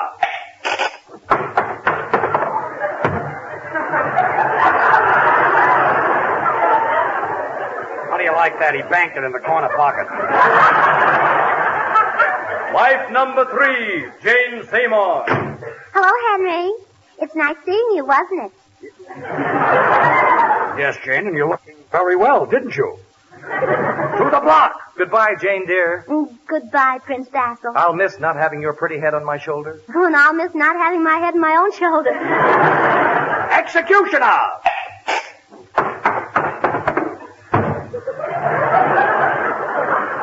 Shucks, Your Majesty. I wish I could correct that slice.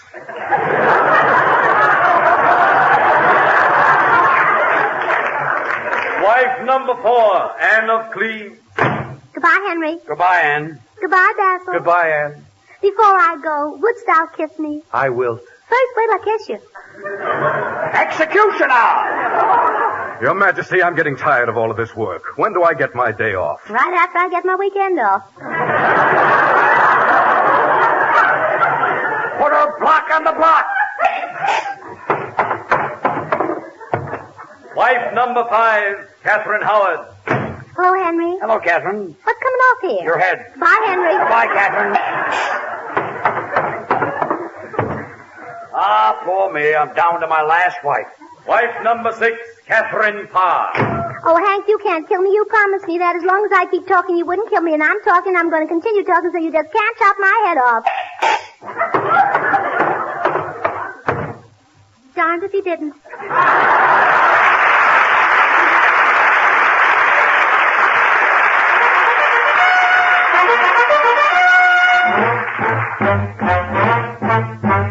Here comes His Majesty.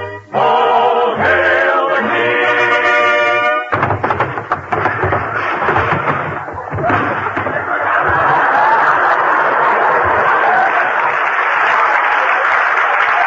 As soon as the king gets on his feet and straightens his array, the king has something he would like to say. I want to say. All hail the King. I want to say. All hail the King. I want to say. All hail the King. All hail the King. I want to say. All hail the King. All hail the King. There's something I would like to say. He'd like to say. There's something I would like to say. There's something he would like to say. There's something I would like to say. He'd like to say. There's something I would like to say. He'd like to say. There's something. Oh, please, you forget that I'm the king.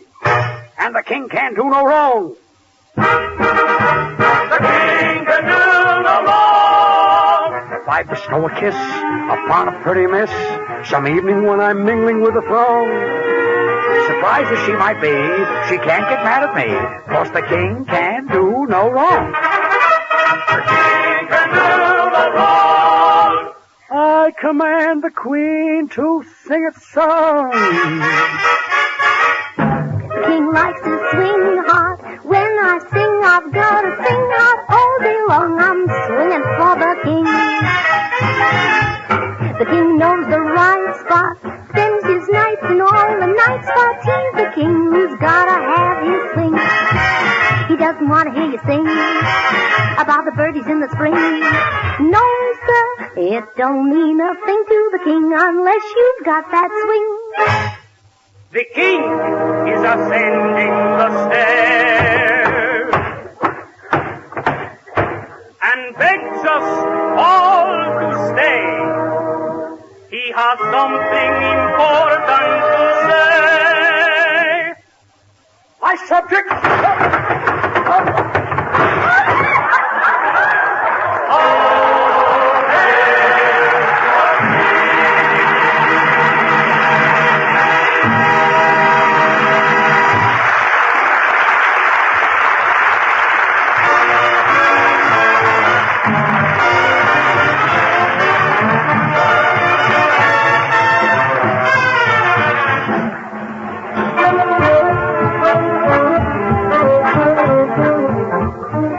Look, fair ladies, in all my travels, I learned that Spam is absolutely the most popular new meat item brought out in a generation. Yea, verily, you'd be surprised how many families are using it regularly. Now, you've been listening to the Court of Fun with George and Gracie each week. Have you said to yourself, I'm going to try Spam? If you haven't yet tried Spam, now is the time. You're really missing something. Spam is delicious meat. Spam is extra good. Spam is handy to use, convenient to keep on hand. Yea, verily. Go to your food store tomorrow and ask for S-P-A-M Spam. Thank you, Bud. Well, Gracie, say goodnight. Good night. Say, you know, that guillotine sounded pretty real. Ah, that's a fake. Here, put your head on. Nothing can happen, see? Really? All right. Good night, folks.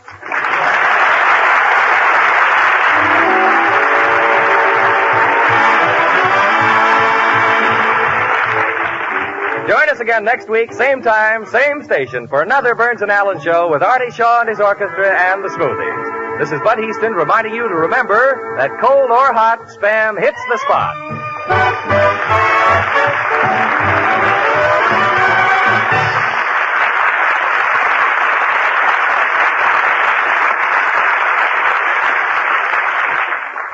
Have you tried Hormel chili con carne? Even those who think they don't like chili do like chili con carne the way Hormel makes it because it's different and everybody likes it. Double your money back if you don't like it. Try Hormel chili con carne tomorrow. This is the National Broadcasting Company. From Hollywood, the George Burns and Gracie Allen Show for Hormel and Spam.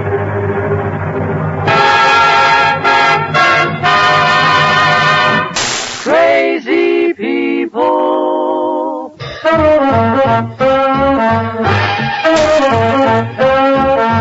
Spam, rebop, boom, spam. George Burns and Gracie Allen on the show when it's orchestra. For singing glee with a smoothie street. Last but not least, with Bud Heaston.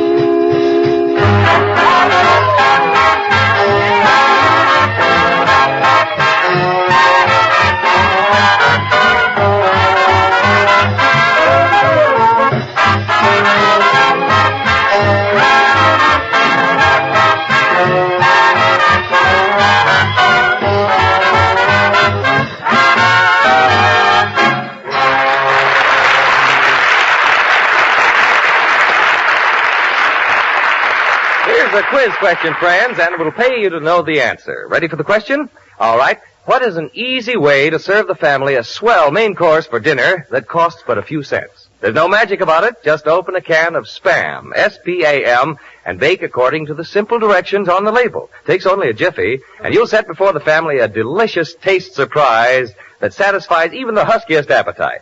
That's because Spam is grand-tasting meat, and baked, it certainly makes a hit. The perfect combination of juicy pork shoulder and ham meat, originated by Hormel, gives Spam extra flavor, extra goodness. Try a Spam bake for dinner tomorrow. Just be sure you ask your food dealer for S-P-A-M Spam.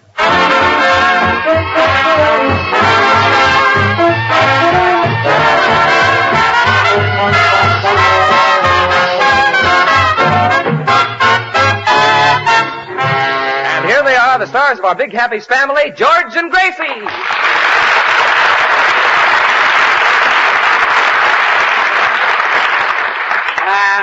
Thank you very, very much.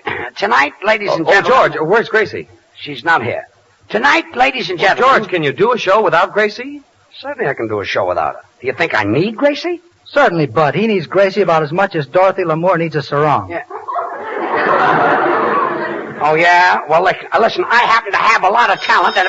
Well, I'll answer you later. Hello?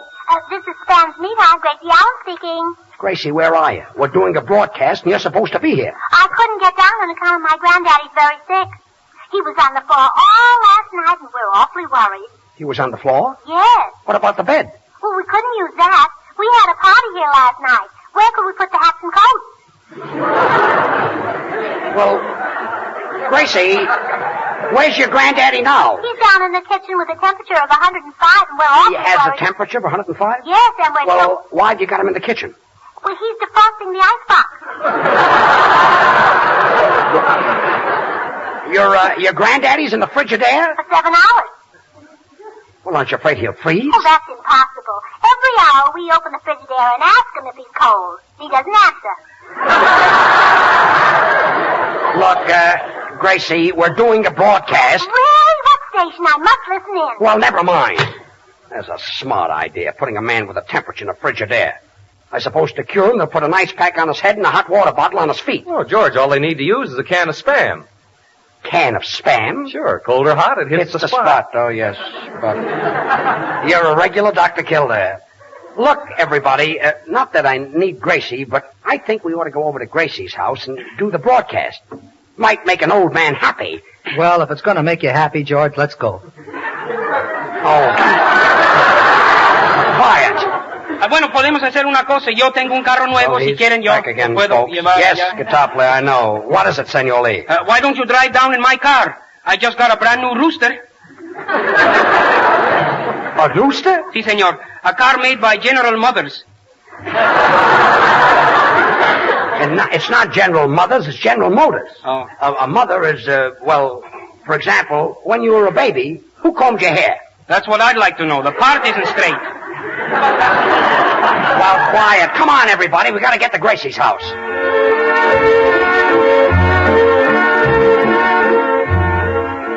Oh, well, here we are at Gracie's house. I'll ring the doorbell. George, you better knock on the door. The bell doesn't work. Well, this is the house, all right. Oh, hello, George. When did you get here? Well, I give up. Hello, everybody. Gracie, do you know that you're not all there? I know. I just had my tonsils removed. Tonsils removed? That annoys me. That's all I've got. Say, Gracie, what's the matter with your granddaddy? Oh, he doesn't take care of himself. He inhales cigars. Well, what's wrong with it? Well, most people just inhale the smoke. Look, Gracie, you'll have to excuse me if I run away just before the broadcast is over. You see, I've got a date with a little redhead, and she won't wait. Well. A redhead? Say, Poopsie, how do you get all these gals? Well, why shouldn't he? George is a good dancer, he's a swell dresser, he's romantic, spends lots of money. Continued on next page. Artie, don't read that part. Well, come on, everybody. Say, Right through this long... Gracie, what is this? You've got barbed wire on the banisters? Well, you know my granddaddy likes to slide down the banisters. Oh, I see, and that stops him. No, it doesn't stop him, but it slows him down a bit. I think I know what you mean. It is. It isn't. It is. It isn't. It is. No, it isn't.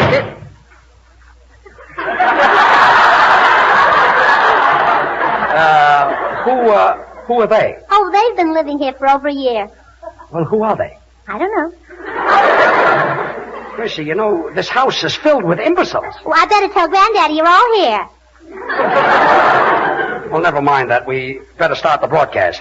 What's tonight's program about, George? It's about Thanksgiving. What's that? What's that? Look, Gracie, as far back as you can remember, what always happened in November? Roosevelt was elected.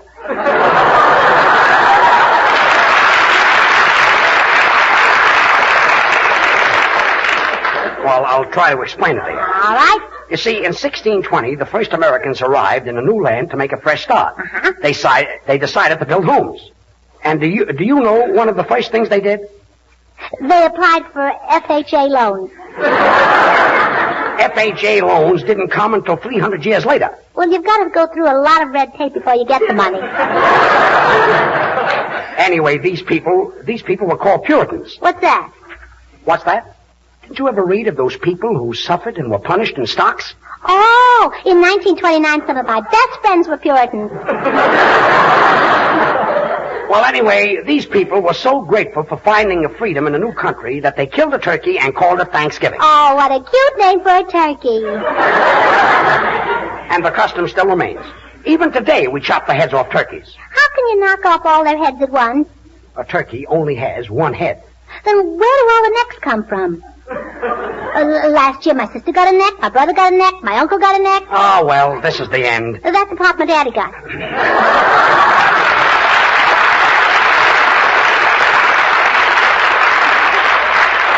Look, Smoothies, Bab, Charlie, and Little, will you sing a song while I try to explain to Gracie what Thanksgiving is? Please. In a dinky honky-tonky village in Texas, there's a guy who plays the best piano by far. He can play piano anywhere that you like it, but the style he likes the best is 8 to the bar. When he plays the ball, he's the daddy of them all. The people gather around when he gets on stand, and when he plays, he gets a hand. The rhythm he beats puts the cats in a trance. Nobody's there around if he dance, but when he jams with the bass and guitar, they holler, "Beat me, daddy, get to the bar." Clink, clank, clink, clank, clink, clank, plucking on the keys. Riff, riff, riff, riff, riff, riff, ripping out with ease. But when he jams with the bass and guitar, they holler, "Beat me, daddy, ain't to the bar, just beat me. Please beat me. Oh, beat me. Just listen to the beat they're playing, ain't to the bar. The boogie bug is gonna get you. The hunky-hunky style will not upset you. Piano man, now beat it, daddy, ain't to the bar. Oh, rockin' in rhythm, well, alright. And the drums rockin' with them, well, alright. TV7 to the bar, beat kick. I got the boogie-woogie style and I'm swinging on a gate. Well, all right. I got the solid rhythm in me and I got to syncopate. Well, all right. Now that everybody's happy, there's nothing left to do. So, Mr. Piano Man, we're gonna leave it to you. Well, all right. Beat me, Daddy, Daddy, beat me. Hey, to the Lord.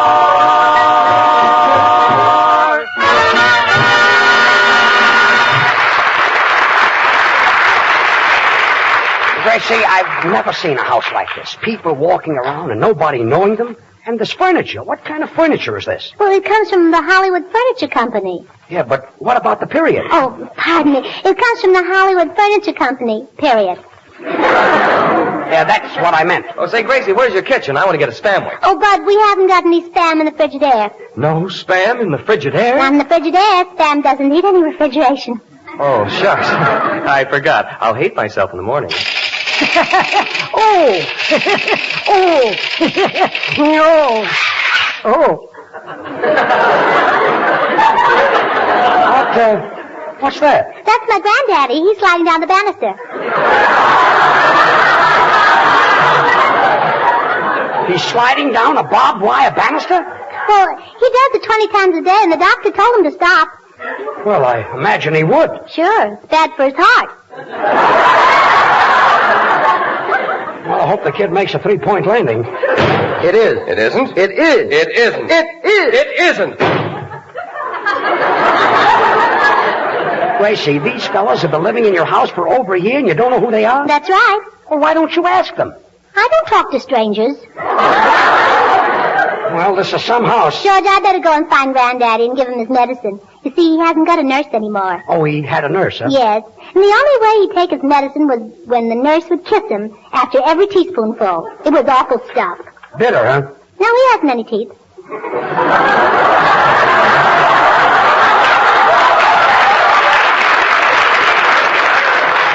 Well, let's get this over with. All right, let's find your granddaddy and give him this medicine. Boy, what a house. I've never seen. Hey, Soundman, 4 years in Harvard. Why are you sitting out in the hall all by yourself, sulking? A big Harvard-Yale game this year, and I won't be there. Well, why don't you go? Not after the sad experience I had last year. There I was at the stadium. It was the last quarter. The score was 0-0. Just as Yale was making a touchdown, somebody stuck a gun in my back and held me up. Well, there were millions of people there. Why didn't you yell? What? And have them think I was rooting for Yale? Well, come on, Gracie. Hey, George. When you meet this little red-headed girl tonight, why don't you take her to the Follies Bergère? It's a swell show. Ah, those girly shows are all the same, Artie.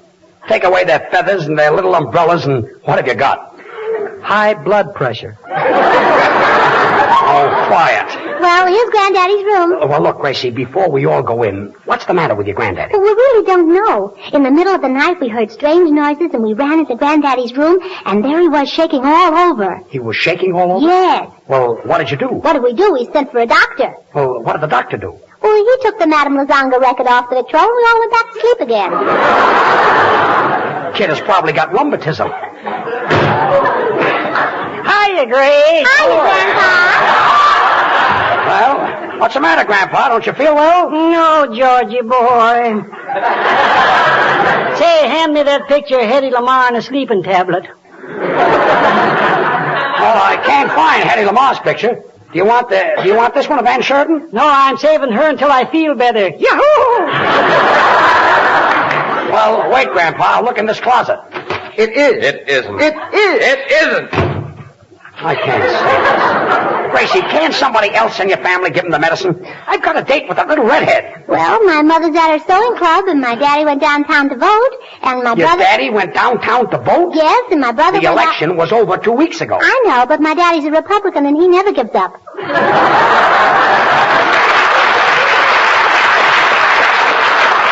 Listen, Gracie, try to understand this. I've got a date with a girl. Senor Burns, I can't stand this. Senor Burns, look out. Don't get excited. You'll break a blood weasel. Now, don't worry about me. And besides, you said that wrong. Oh, perdóname. Don't get excited. You'll break a blood weasel. Well, that's much better. Say, buddy boy. What is it, Granddaddy? Buddy boy, would you mind reaching in that coat pocket and getting me a cigar? Oh, what coat, Grandpa? The one George is wearing. There aren't any cigars in my pocket. You mean you didn't get anything with that suit? That was a pretty good one, Corny. Oh, quiet! Even if I did have a cigar, if I did get a cigar with it, why should I give it to you? You're the tightest old man I ever met. You never gave anybody anything. Oh, Judge, you shouldn't say that to my granddaddy when he's so sick. He gave you something. When did he ever give me something? Tonight. What did he give me? The measles. The measles? Now, Artie Shaw, his clarinet, and his boys will give us Sugar.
Gracie, but if your granddaddy had the measles, he shouldn't have kept it a secret. He didn't. He's been spreading it all around. Why do they ever go into this crazy house? Oh. Gracie, what's that?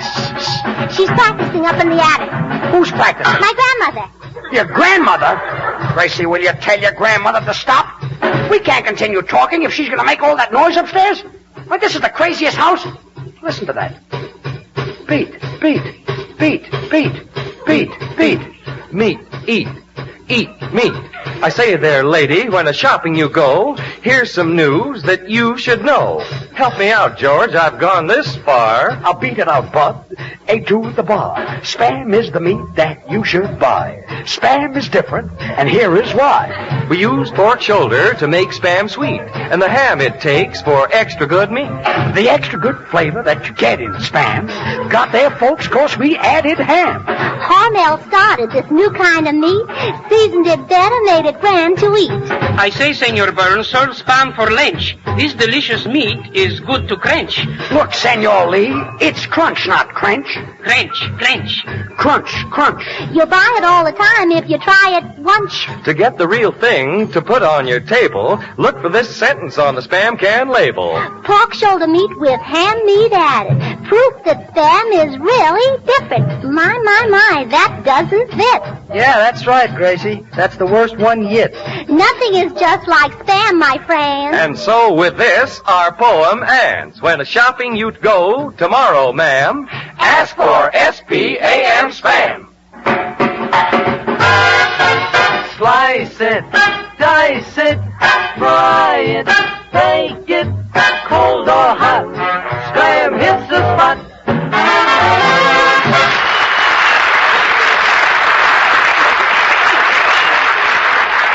Look, George, if there's a possibility of your having the measles, I wouldn't keep that date with that redhead. Well, don't worry about me, Artie.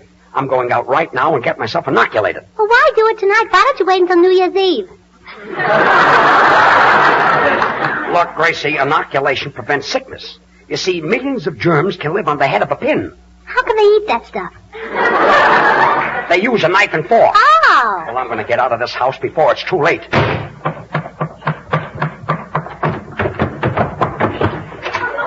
Hold on there, mister. Where do you think you're going? I'm going out, officer. Why? Oh, no, you're not. Nobody leaves this house. It's quarantined. But I'm George Burns. I haven't got anything. I've heard you on the air, brother, and you ain't kidding.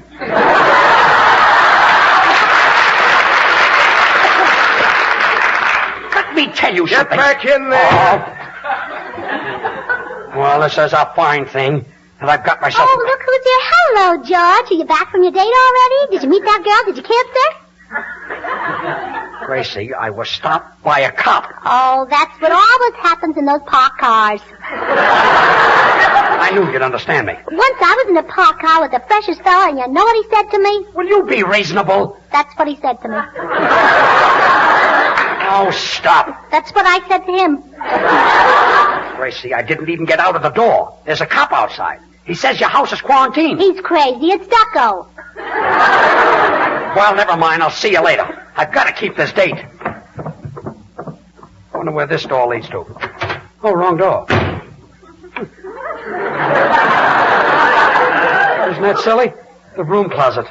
Oh, look who's here. Hello, George. When did you get back? Did you have a nice time with the little redhead? Gracie, I was in the broom closet. Oh, her husband came home, huh? Look, I'm trying to get out of this house of yours. Well, I've got an idea. Let's do what they do in the movies. Now, I'll tie this bed sheet around you and let you out of the window. Say, that's not a bad idea. Here, put it on me right here. Oh, then I'll tie this end to the bed. All right. All ready, George. Climb out of the window. Well, here I go. Ouch!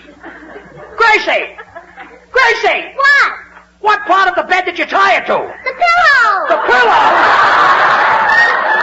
Hey, you Burns, I told you the place was quarantined. Now get back in that house. Well, look who's here. Hello, George. Are you back from the date already? Did you have a nice time with the little redhead? See, I almost killed myself. I just went through that window. Oh, her husband came home again, huh? You know, you could use another ounce of brains. Not me. I'm overweight now. No matter where I go, that cop is there. I wish he'd stick to his beat. Stick to his what? Beat. Meat. Spam is the meat that you should eat. Spam is, I know that. You should try. I know that, but we've done it before. This poetry is going from bad to verse. Oh. It's just a little slip. Look at me. I'm filthy. How can I get washed up? Just keep on telling those jokes, brother. Gracie, where's the washroom? Right down the hall. You can't miss it. It's the one with the gasoline pump in front of it. Gasoline pump? Sure. My grandmother's a tourist, and we like to make her feel at home. Well, I'll go in there and get cleaned up. It is. It isn't. It is. It isn't. It is. Wait a minute. All you guys have been doing is arguing. What are you arguing about? I claim this Thursday is the real Thanksgiving, and Joe says it isn't. Well, it is. It is. It is. Keep still. Gracie, I've got to get out of here. Well, George, why don't you go up on the roof and slide down the drain pipe, and then when you get to the yard... The drain pipe? Yeah, when you get to the yard... The drain pipe? Oh, pardon me. I was Senor Lee last night. Oh. Keep on going out with him and you won't be able to speak English. Senor Burns, when you say that, smile. Smile? Yes. S-M-E-L-L. Smile.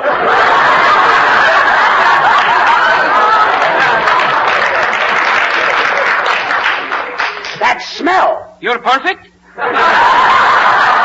Oh, please, everything happens to me. Here I've got a date with a girl. I'm all messed up. I scrape my nose. Huh, what a pickle. Looks more like a banana. Oh, yeah? Well, my face happens to be all right. Doesn't bother me. Maybe that's on account of your standing behind it. Yeah, maybe. Well, I've just got to get out of here. Mr. Burns. What does it sound, man? Just look at this goldfish bowl. It's a rhapsody in glass. It's made of pure quartz silicate. Time like this, he's got to impress me with his education. There must be some way out. Say, Soundman, what happened to the goldfish that were in that bowl? Answer me, what did you do with those goldfish? Forgive me, Miss Ellen, I couldn't help it. Once a Harvard man, always a Harvard man. Well, there must be some way out of here. Soundman, I don't mind you eating the goldfish, but Tom Harmon is going to get pretty angry. Why, Tom Harmon is that great Michigan football player. Well, it's also the name of our cat. You call your cat Tom Harmon? Well, yeah, that's on account of every time he gets loose, he makes 10 yards.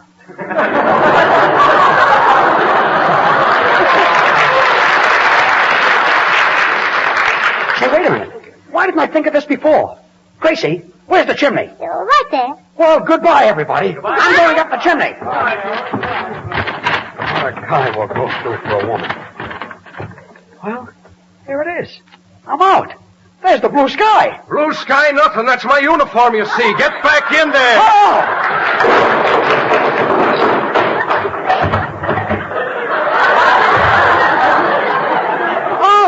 Oh, look who's here. Hello, George. You back Quiet, in the quiet, quiet!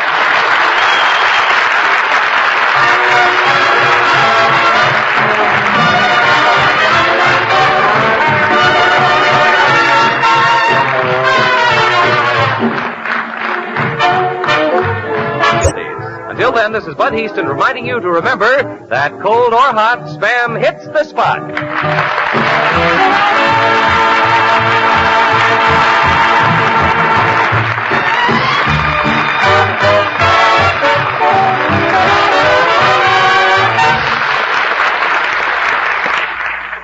Have you tried Hormel chili con carne? Even those who think they don't like chili do like chili con carne the way Hormel makes it because it's different and everybody likes it.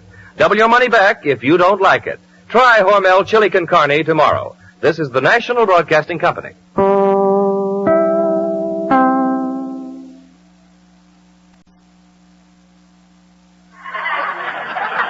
Well, Gracie, that ends another broadcast. Now say goodnight to everybody. Oh, good night. George, take me home and I'll fix you a nice turkey sandwich that was left over from Thanksgiving. Have you still got any white meat left? This turkey was all white meat. How can a turkey be all white meat? Well, if they push Thanksgiving a week ahead on you, you turn white too. Well, good night, all. Well, we're off the air. Oh, fine. Quiet, boys. Quiet. Quiet, I'm talking to the production man. Hey, Wayne, how was the show? Well, it seemed like a good air show, but I thought the audience was a little slow. Slow? I thought they were a great audience. I thought they were rude. Rude? Yeah, every time I said something, they laughed at me.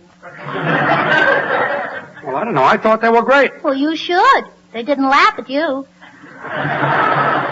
Well, I'll find out for myself. Wayne, is the record of our broadcast ready? Yep. Well, play it back, will you? Stand by, everybody. Okay, sound man. From Hollywood, the George Burns and Gracie Allen Show for Hormel and Spam.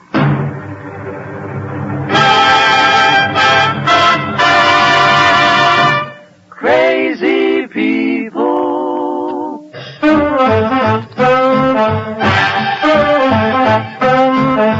Spam, rebop, boom, spam. George Burns and Gracie Allen on the show where there's orchestra for singing glee with a smoothie history. Last but not least, with Bud Heaston.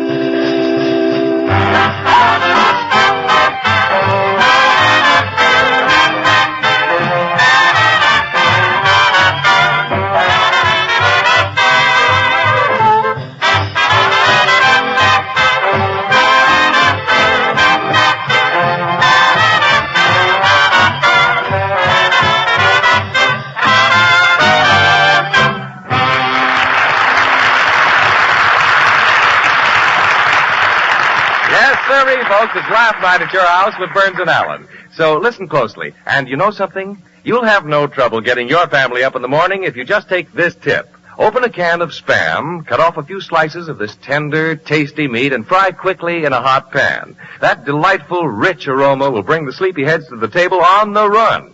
Because Spam tastes so good and is so easy to use, it's a breakfast favorite in thousands of homes today.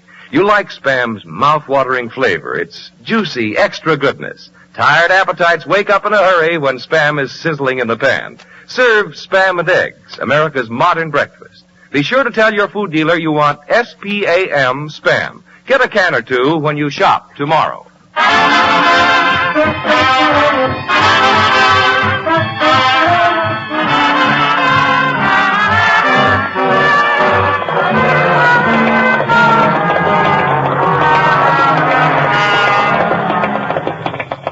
Hey, Soundman, what happened? Mr. Burns, you'll have to get a new needle. You know, a needle only lasts 8 months. Well, how much does a new needle cost? 10 cents. Have this one sharpened. Well, come on, everybody. We're going to rehearse next week's program. No, I'm not going to do it. No, not me. I've got to go down to Bullock's. I bought some open-toed shoes, and I've got to return them. Gracie, you can return the open-toe shoes tomorrow. No, I've got to return them now on account of my toenails are painted red. What's that got to do with it? Well, every time I walk down the street, it looks like a bunch of carrots hanging out of a bird cage. Well, Gracie, first we're going to rehearse next week's show. Oh. You won't need me anymore, will you, Mr. Burns? Well, stick around. And, by the way, Jack, you played the part of the messenger boy in tonight's show swell. Thanks very much. And, you know, you weren't a real messenger boy, so you can give me back that quarter tip I gave you. Okay. And here's the string. Well, now, let's see. What do we do next week? Hey, George. Yes, Artie. Can I have my check now? Your check? Yeah, well, after rehearsal. I want my check now. I got to take it to the bank. Well, why do you have to take it to the bank? It's too small to go by itself.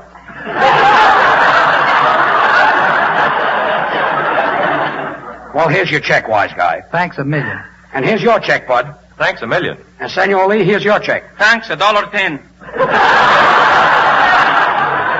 Quiet. And Gracie, here's your check. Thanks a Oh, wait a minute. This is an insult. $3,000 is an insult? Well, look what it says on the check. Gracie Allen, $3,000 and no cents. She gets a check for $3,000 and she's insulted. You know, Gracie, that's a neat little figure. Oh, I know, and I'm pretty, too.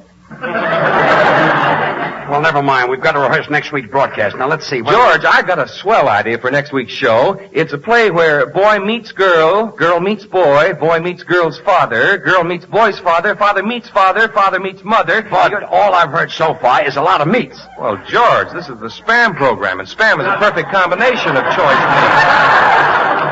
Well, I guess I'm a naughty boy. Wait, I've got an idea. Next week we can do a typical Hollywood program with picture stars, the Brown Derby restaurant, autograph seekers. Autograph seekers? What's that? What's that? Gracie, who are the people who are always on the outside and can't seem to get in? The Republicans.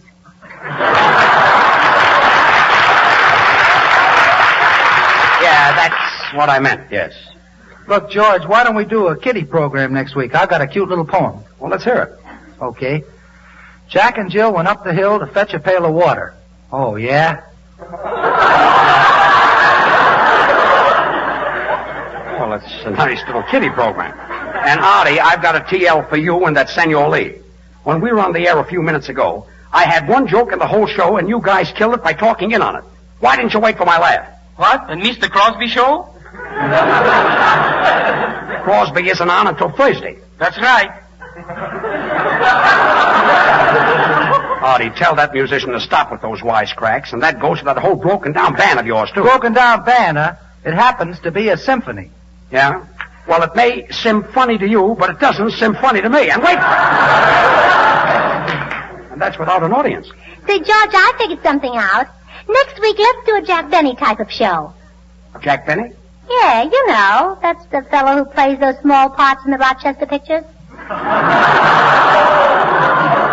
Oh, yes. You mean Hillard's brother-in-law? Yes. Yes. Freddie Allen Straightman. Yeah, uh-huh. Now, I can play the part of Mary Livingston. Yes. And Artie Shaw can play the orchestra leader, Phil Harris. Well, then he'll have to wave his hair. No, he's got a baton. Oh, he can wave that instead. And let's see. Senor Lee can be Rochester. How can Senor Lee be Rochester? Yeah. Oh, too tall. Yeah, he's a little too tall, yeah. Now, let me see. We need somebody to play Don Wilson. Let's see. Bud Houston and the Smoothies can do that. Yes, that's a nice fat part, yes. And now, let's see. The only thing left is to get somebody as funny and clever as Jack Benny, and you're the only one left. Yes. So I guess we can't do that show. I thought so.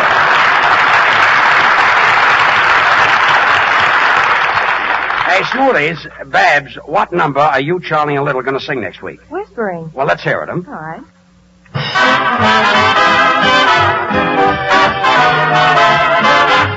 Whispering while you cuddle near me. Whispering so no one can hear me. Each little whisper seems to cheer me. I know it's true, there's no one dear but you. You're whispering while you'll never leave me. Whispering while you'll never grieve me. whisper and say that you believe me. Whispering that I love you. Whispering why you never will leave me. Oh, whispering why you never will grieve me. Whisper, tell me that you love me. Or swear it by the stars above me. I love you, I love you. I'm whispering that I love you.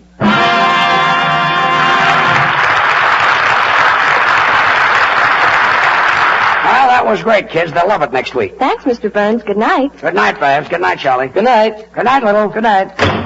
Say, George, which one of the Smoothies is Babs married to, Charlie or Little? That's silly. Haven't you noticed that Little is the one who always holds her hand, helps her out with the coat, and opens the door for her? Oh, I see. She's married to Charlie, huh? Well, anyway, listen, everybody. I thought of a great idea for a new show. Hey, Jack. Jack Norton, come here. Yes? Jack, do you know how to do a drunk? Can I do a drunk? I was standing at the corner, and I was minding my own business, and a fella comes up to me. Okay, Jack. Okay, Jack. Well, Jack, you've got the part. It pays $12.50 a week and all the spam you can eat. Now, let's see. We're going to do a restaurant scene, and I play a wisecracking owner. And Gracie, you're a waitress. My sister Betsy used to be a waitress. I know she was a waitress. She got cross-eyed from watching the clock and looking under the plates at the same time. Well, all right, Gracie, I'd like to start. Now, this is a restaurant. Where are the tables? There are no tables. Where are the chairs? There are no chairs. There's no customers. There's no nothing. Business is bad, huh? Yeah, business is bad, yes. Well, anyway, this drunk comes in, and he wants a cup of coffee. But there are no tables? No. And he sits down. There are no chairs? No, there's no chairs. And he's drunk, huh? Well, anyway, when the drunk comes in and he asks for a cup of coffee, you holler, boss, boss. And that's where I rush in and do my funny stuff, you see? Now, Jack, you go outside and open the door, and Soundman, you let him in. Okay, let's start. Mr. Burns. Yes, Soundman. I'm sorry I can't stay for rehearsal. Why? You see, a group of world-famous explorers who were in my class at Harvard are waiting for me to take them down to the Union Depot. Yes? One of them discovered the North Pole, one of them discovered the South Pole. Soundman, why do you have to take them down to the Union Depot? Well, that's the only way they can find the place. Well, you're staying right here. Now, come on, let's start. And don't forget, Gracie, when the drunk comes in and he hollers, boss, boss, I rush in and I do my funny stuff. Yes. Okay, here we go. Say, miss, I beg your pardon. Could I have a cup of coffee, please? Did you say coffee? Wait a minute, Gracie. What kind of acting is that? Why so weak? Well, if you think I'm weak, you ought to taste the coffee. No. Look, Gracie, when he says, Miss, I'd like a cup of coffee, put your personality into it. Well, maybe he doesn't like it sweet. Now, let's start all over again. Well, Come George, on. I don't want to butt in, but if you want to make your restaurant a success, why don't you do what we do at home? What's that, Bud? Well, for Thanksgiving, we always stuff a turkey with Spam, and it's a delicious You meat. stuff a turkey with Spam? Well, sure. We might as well give the turkey something to be thankful for, too. Well, never mind. Come on, let's get started. Now, don't forget, Gracie, when he comes in and he says he wants a cup of coffee, you holler, boss, then I rush in and I do my funny stuff. Yes, Okay, Jack, let's start. Oh, say, miss, I beg your pardon. Could I have a cup of coffee? With or without cream? What's the difference? 5 cents. Well, come on, let's try it again. Senor Burns, as a director, you're a regular Cecil B. Schlemiel. You mean DeMille. Schlemiel means I'm a dope. Absolutely correct. Correct? Yes. And now do you want to try for $32? Take it or leave it. Artie, what are you going to do with that guitar player? He just called me a dope. Look, George, don't get excited. He's a foreigner. He just repeats what everybody else says. Yeah? Well, you can stop with those wisecracks, too. Look, guess what my drummer says to me every time you tell a joke? Artie, that isn't funny. Absolutely correct. Correct? Yep. Now, do you want to try for $64? Take it or leave it. No, don't take it. Quiet, everybody. Say, miss, I beg your pardon. Pardon me, Jack. Could I have a cup of... Yes, Jack. I know. I forgot all about it. It's a sketch. Try it again. All right. Oh, say, miss, I beg your pardon. Could I have a cup of coffee? Well, Gracie, why don't you answer him? I'm watching a customer play a slot machine. There's no customer and there's no slot machine.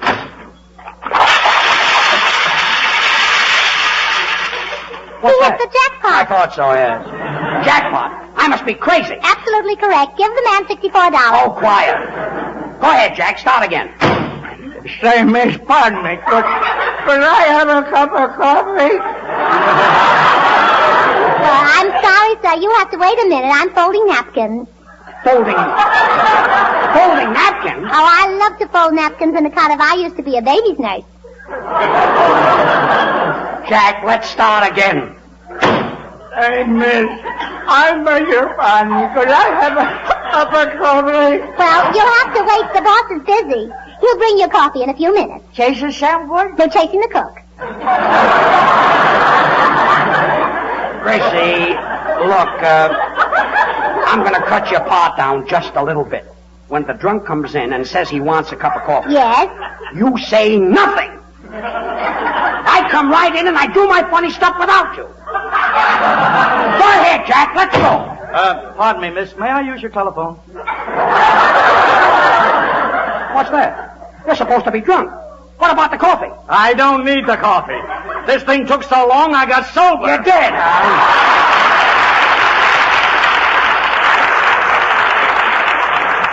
never mind. Forget the sketch. Artie, what are you going to play next week?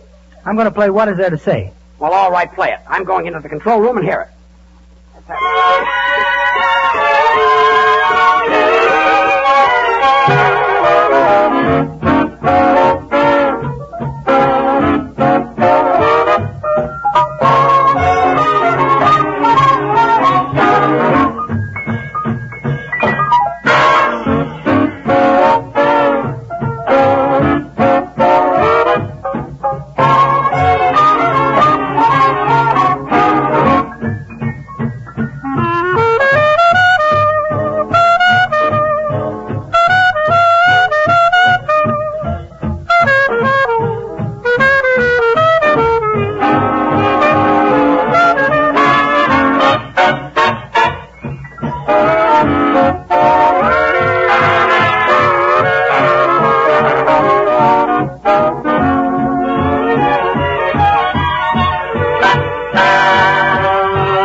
that number was very good.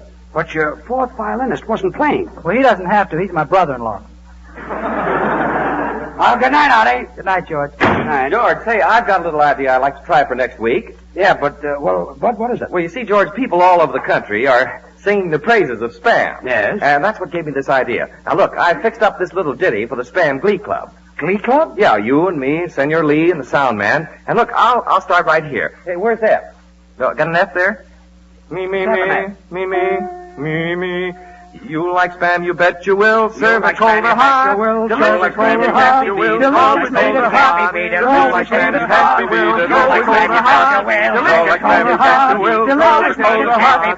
Always make it hot. It always hits the spot. It always hits the spot.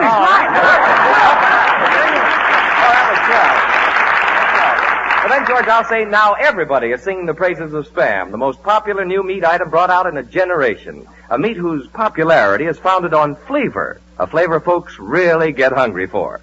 Hormel discovered this new combination of meats, a new and better way to season it, a handier package to put it in. Spam, S-P-A-M, is a combination of pork shoulder meat, sometimes called picnic by you women, and ham meat. There's the difference. The difference? Yes, George. Hormel uses the pork shoulder to make Spam sweet and juicy. Then the ham it takes to give Spam that extra goodness and flavor. That's why Spam really does taste better, fried, served cold, or baked.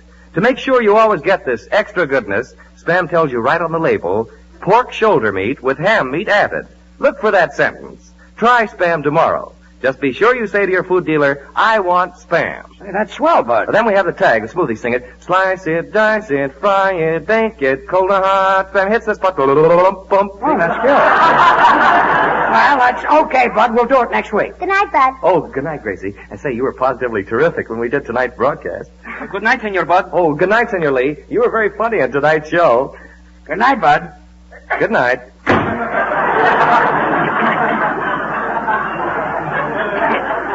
Certainly is a wise guy. Well, so long, everybody. So long, senor. Senor. I certainly enjoyed the bread crust tonight. Well, thanks, kid. I've got a date tonight with a girl from Earl Carroll's Bonnites. Bonnites? One nighty she's with me, one nighty with Artie Okay. Shaw. Good night, senor. Mr. Burns, Yes, sound man. do you mind if I leave now? Oh, not at all, Hopper. I suppose you're going down to take your scientific friends down at the depot? Yes, we're going down to meet the honor man of our graduating class. Is that so? Yes, you see, our classmate, Frederick Hinsdale, delivered the valedictory address. He won the Harvard-Yale debate and won first place in the International Oratorical Contest. I see, and he's arriving tonight, huh? Oh, no. No? Then why are you going down to the Union Depot to meet him? He works there. He's the train announcer. Good night, sound man. Well, Gracie, here we are alone. Yes. Ah, memories. Gracie, what does this empty theater remind you of? Oh, the first time I saw you on the stage in Altoona. Don't remind me of that. Remember the first act we did? Yes, that was a long time ago. Yeah, that was a long, long time ago. Yes, even before Roosevelt. Remember we did a routine where I said to you, Gracie, you're dizzy? Yes, and I said, I'm glad I'm dizzy. Boys like dizzy girls, and I like boys. Yeah, that's what you'd say, and you'd never stop. That really used to drive me crazy. Well, I'm glad it's over. Yes, I'm glad that you're glad it's over. Yeah, and I'm glad that you're glad that I'm glad it's over. And I'm glad that you're glad that I'm glad that you're glad it's over. You know, Gracie, you're still dizzy? Yeah, I'm glad I'm dizzy. I'm glad you're dizzy, and let's stop. Well, I'm glad I'm dizzy because boys like dizzy Quiet. girls, and I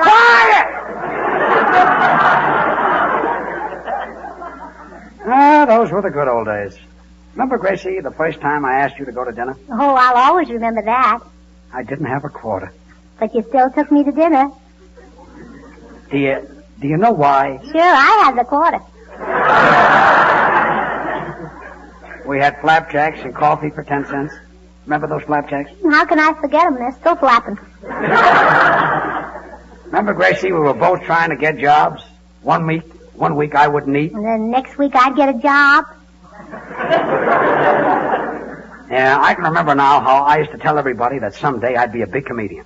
But they all laughed at me. Oh, they're not laughing at you now. Yeah, it seems like yesterday when Lester Hamill, my agent, said, George, Get yourself a dumb dame and go into vaudeville. But you got me instead. Yes, and we started small, but I knew someday we'd get an opportunity. Remember we played the Myrtle Theater in Brooklyn? Oh, sure. Then we went to the Hill Street Theater in North. Mm-hmm. And Poli's New Haven. Mm-hmm. And the Gem in Philadelphia. Yeah, and the Bijou in Schenectady. Oh, That's sure, right. I remember that. We did it all in 2 weeks. Yeah, well, we were younger then. We could walk faster. Remember, Gracie, in those days we used to work for peanuts. Yes. And now you're working for Spam. Is that better than money? I think so. Will you ever forget the day when we got a wire from Eddie Darling saying that we're booked into the Palace Theater in New York on Broadway? Oh, George, that really was a thrill. I'll say it was. I can see it now. The opening day. We were standing in the wings, frightened to death.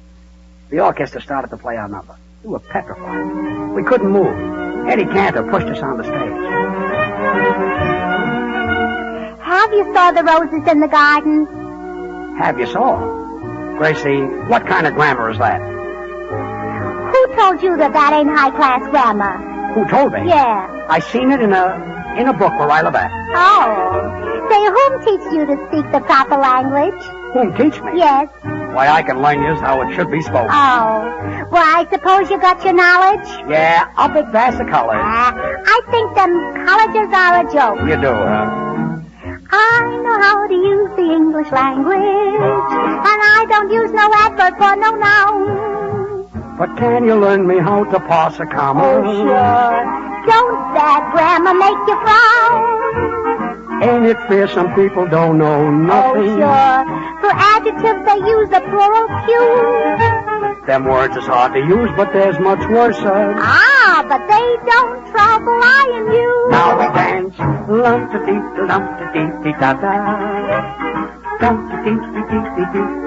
Stop. Gracie, do you like me? Oh, sure, Harry. Harry? My name is George. Oh, I keep thinking this is Tuesday. Music.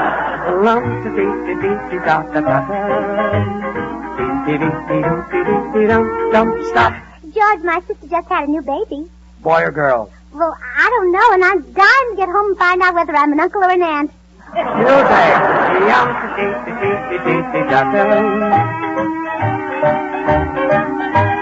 Stop.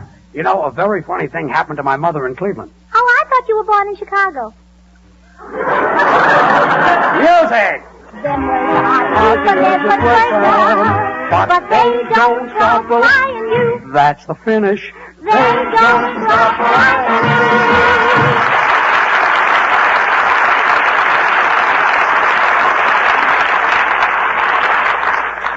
Well, Gracie, there'll never be a Palace Theater again. No, I don't think so. Here, help me out with my coat, please. Here you are. Come on, let's go.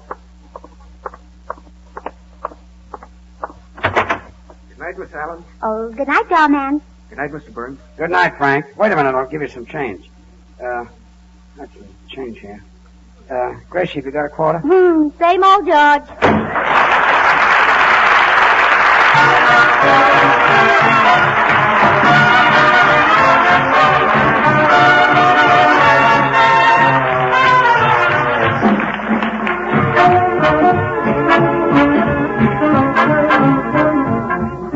Friends, do you really want to make your meal planning easier? Listening to George and Gracie each week, you've no doubt promised yourself you'd try Spam soon. If you haven't yet tried Spam, you're really missing something. Spam is the most popular meat item brought out in a long time. Thousands and thousands of families now use it regularly. Join them. Try Spam tomorrow. Use the recipes on the label. Ask for S-P-A-M, Spam, when you shop, and discover the easy way to serve good food.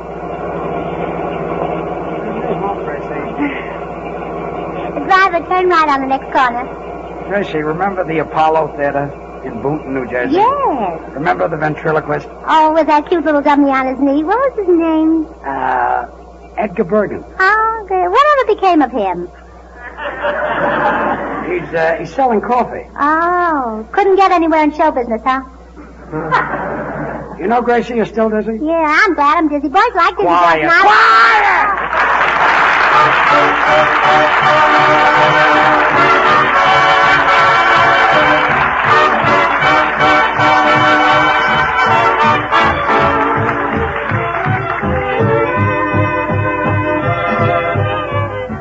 Join us again next week, same time, same station, for another Burns and Allen show with Artie Shaw and his orchestra and the Smoothies. This is Bud Heaston speaking for the Hormel Company, reminding you to remember that cold or hot, Spam hits the spot.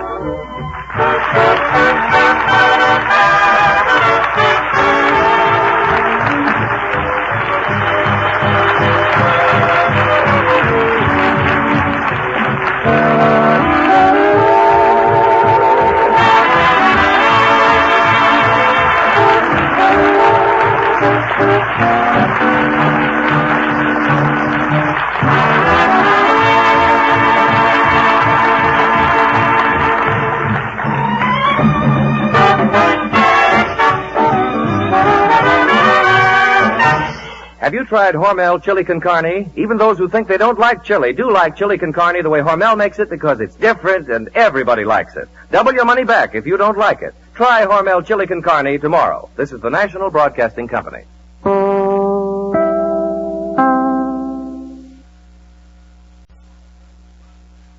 From Hollywood, the George Burns and Gracie Allen Show for Hormel and Spam.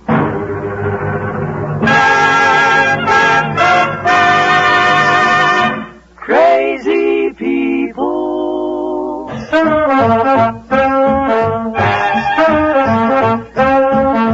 Spam, rebop, boom, spam. George Burns and Gracie Allen on the show where there's orchestra for singing glee with the Smoothies three. Last but not least, with Bud Heaston.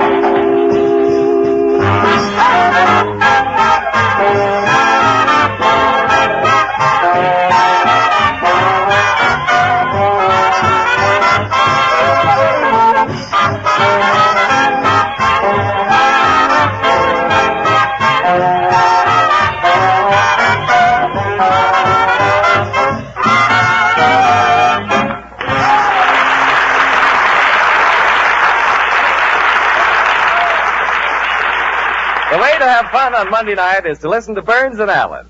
And how to make school lunches that get A+ is a question you can answer with Spam, S-P-A-M. In any youngster's language, Spam is a word for delicious meat, tender, tasty meat that's all ready to eat as soon as you open the can. Hormel originated Spam and gave busy mothers this new combination of meat seasoned in a better way. Whether you pack a lunchbox or the children rush home at noon, Spam is a time saver that gives your youngsters good food husky appetites need. Try Spam tomorrow for lunch. Use the easy recipes on the label, and you'll discover the way to make school lunches easier to get, better to eat.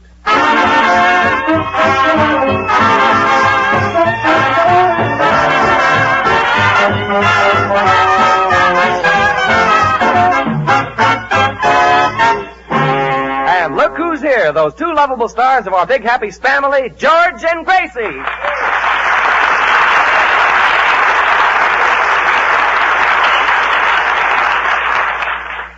Buddy.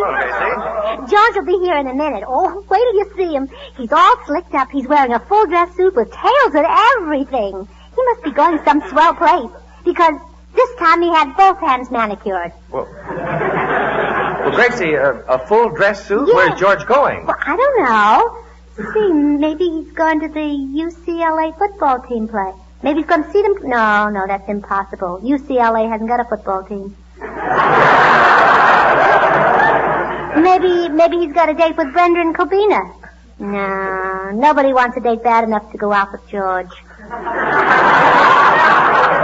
I know. Maybe he's going over to John Barrymore's party to help him celebrate his divorce. He always goes to those. Then maybe again he's going to watch the... Gracie, how do I look? Stop laughing. Stop laughing. The reason I'm wearing this full dress suit is because the sponsor is coming here tonight. Right after the show, I'm taking him out. What's so funny? I'll admit that this isn't exactly an Eastern-style suit. You see, they're worn out in the West. It's a little worn out in the South, too. Well, you may not believe this, but this is a very expensive suit. The vest happens to be satin. Satin? Looks more like it's been slept in. Well, forget the suit. Now listen, everybody. When the sponsor gets here, I want every... En general es una cosa muy bonita. El traje es... Sounds like somebody is following me. What is it, Senor Lee? Senor Burns, that's a very loose-fitting suit. You mean loose-fitting? In that suit, you look like that movie star, Robert Traylor. It's Taylor. A trailer is something that drags behind. You guessed it. Artie, will you talk to that guitar player of yours? Okay, George, leave it to me. Senor, if you don't stop insulting Mr. Burns about his clothes, he'll hit you over your head with his baseball bat. What baseball bat? The one you got with that suit. Never mind the suit. After the sponsor gets here tonight, I'm going to take him over to Ciro's and then to the theater and then to the Coconut Grove and then to all the night spots. Well, aren't you taking an awful chance, George? What do you mean an awful chance? Well, supposing he runs out of money. Oh, quiet. You were with me last night when I had 12 people out to dinner. And when the waiter came over and said, who shall I give the check to? I fought and fought and fought. Remember? Yeah, but you had to pay it anyway. Well, anyway, you'll have to admit that the drinks were on me and the steaks were on me. And... Yep, and the ketchup is still on you. Artie, will you go away? Oh, don't mind him, George. That's a nice-looking suit. Thanks, Bud. Spots. But when the sponsor gets here, you just talk about Spam. Okay. When he comes in, I'll say, your coat fits very well over those port shoulders. Well, Bud, that's no way to get in the plug. You're just like Don Wilson. And that's why Jack Benny saw at him. No, it isn't. No? No. Then why is Jack Benny sore at Don Wilson? Well, if he told him once, he told him 5 times. Call up your wife. Let's not barge in on the old woman. Let her know you're quiet.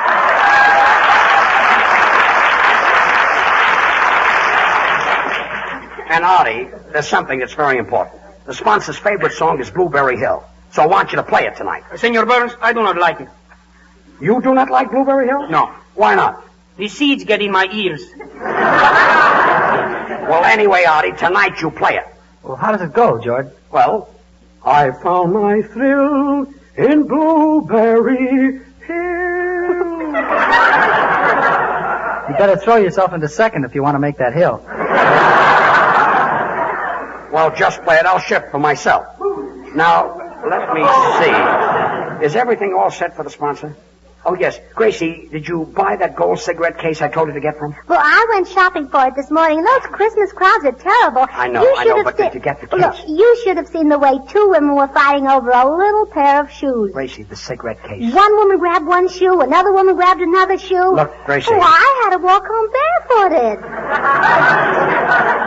Gracie, did you get the cigarette case? Well, I'm coming to that. So anyway, I'm in the middle of a big crowd, and I'm walking past the elevator. Now, let's not get into that. Well, you can't help it when the crowd is pushing you. All right, so you got into the elevator. Did you get the cigarette case? No. No? They were on the 4th floor. Well, where did you go? To Glendale with a man. What man? I don't know. You don't know? No. You didn't know him. Why did you go to Glendale? I had to. My finger got tied up in his package. Well, why didn't you untie the string? I couldn't. It said on the package, do not open until Christmas. Oh, I see.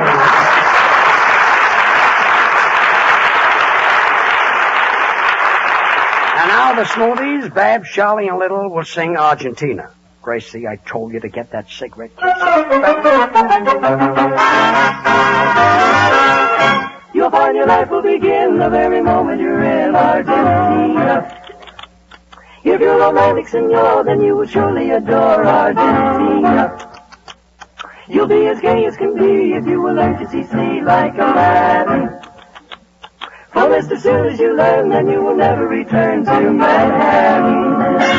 When you hear yo te amo, you feel a kiss and then, if she should say mañana, it's just to let you know you're gonna meet again. I'll let her know just in glad that you will never forget Argentina. When there are rumbas and tangos to tickle your spine, moonlight and music and orchids and wine, you'll want to stay down Argentine way, down Argentine way. Say, you'll find your life will begin the very moment you're in Argentina. If you're romantic, senor, then you will surely adore Argentina. You'll be as gay as can be if you will learn to see like Aladdin. Oh, mister, as soon as you learn, you never will return to Manhattan. Oh, here you te amo. You'll steal a kiss and then, if she should say mañana, it's just to let you know you're gonna meet again. I better know, Castanet, that you will never forget Argentina. You want to stay, you want to play down Argentine way, down Argentine way.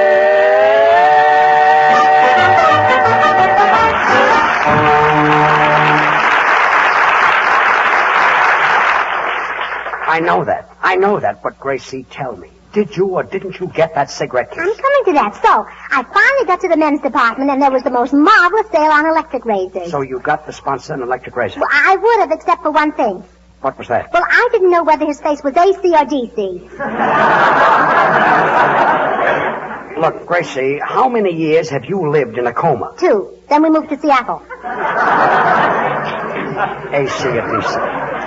Look, the next time I want an idiot to buy something for me, I'll go myself.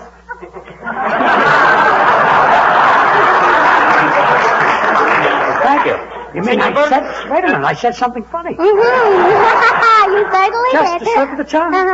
Take it, Perdóname, Senor Burns. If you want to give the sponsor a nice gift, why don't you buy him a potato clock?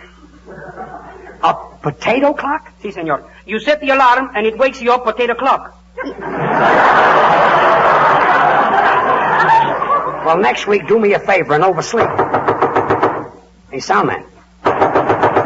Hey, 4 years in Harvard. Open the door. Just one moment, Mr. Burns. Well. I dropped my Phi Beta Kappa key, and I'm looking for it. Well, pay a little more attention to your job. You know, it's the little things in life that make you successful. You know that I wouldn't be on the radio today if it weren't for one little thing. Yes, she is kind of cute, isn't she, Mr. Burns? Well, never mind that, and just open the door. Hello, Mr. Burns. Oh, hello, Mr. Phillips. I've been expecting you. Has the sponsor arrived yet? No, there's a car at the airport waiting to bring him here, though. Oh, good. Gang, this is Martin Phillips of our advertising agency. Hello. And he's known to sponsor for years. Yes, and I haven't seen him for years. Well, anyway, as a friend of the boss, Mr. Phillips, what are his likes and dislikes? Well, his favorite relaxation is a book and a good cigar. Well, that's easy. I'll read to him, and George can smoke to him. Tell me, Mr. Phillips, what cigars does he like best? Panatellas. Panatellas? Yes, and he smokes 2 or 3 boxes a week. You mean besides the cigars? Yeah, that's what he means. He smokes big empty boxes. George? Yes? I just made up a new poem that the sponsor might like. Nobody wants to hear it, but... I'd like to hear it. Yeah. Well, here it is. Little Jack Horner sat in a corner eating his Christmas pie. He stuck in his fam and pulled out some spam. It doesn't fit, but I try. Yeah. That's very good, young man, but I don't think the sponsor would care for that. You see, he doesn't like exaggerated plugs. See, Bud, what did I tell you? He doesn't mind your saying that Spam is delicious pork shoulder with ham meat added, or that Spam is wonderful for breakfast, lunch, and dinner, or that it doesn't need refrigeration. I see. That's what he wants. Yes, he insists on the plugs being subtle. Subtle. Well, whatever the sponsor does is good enough for me.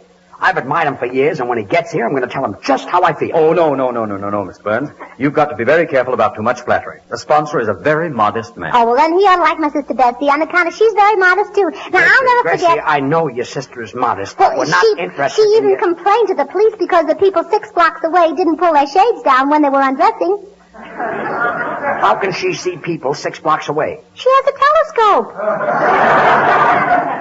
Mr. Phillips, does the boss have any special hobby? Well, he likes to hunt. Well, that sort of lets me out. You see, I don't do any hunting. Senor Burns? What is it, Senor Lee? Maybe the sponsor would like to go deer shotting with me. Deer shotting? Si. It's not shotting, it's shooting. Oh. You should say shooting deer or hunting deer. I'm sorry, darling.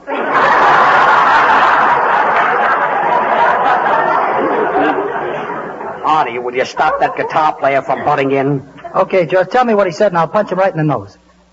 I'm sorry, darling. Don't worry, honey, I won't hurt him. quiet. Look, Mr. Phillips, what does the sponsor like to do? Well... I mean, what does his average day consist of? Well, his alarm clock rings at 6:30. Well, doesn't that wake him up? Well, certainly, doesn't it wake him up? That's what it's for. Oh. Well, then he takes a shower, shaves, shampoos his hair, manicures his nails, brushes his teeth, massages his face. Is he always that much trouble to himself? Please, Gracie, go ahead. And then he spends about an hour dressing. He's very fussy about his appearance. He looks well-dressed, and he likes everybody else to look well-dressed. You see, everybody? And you all laugh at me. And he likes everybody to be well-dressed. That's right, Mr. Burns. So if I were you, I'd take off that suit.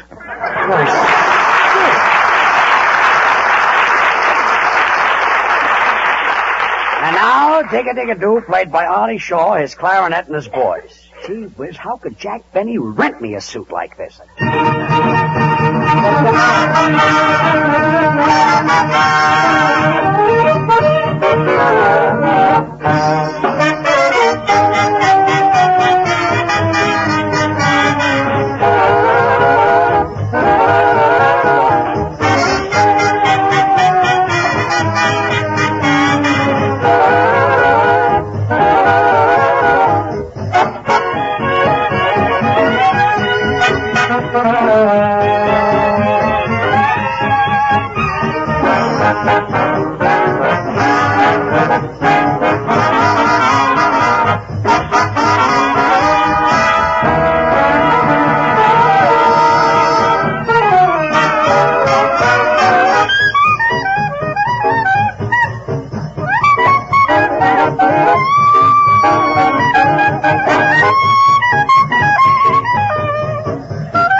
The reason Spam is the most popular new meat item brought out in a generation. Look, we have Bud, the sponsor is listening in, so put a little more emphasis on your words. Accent the T's, like popular new meat.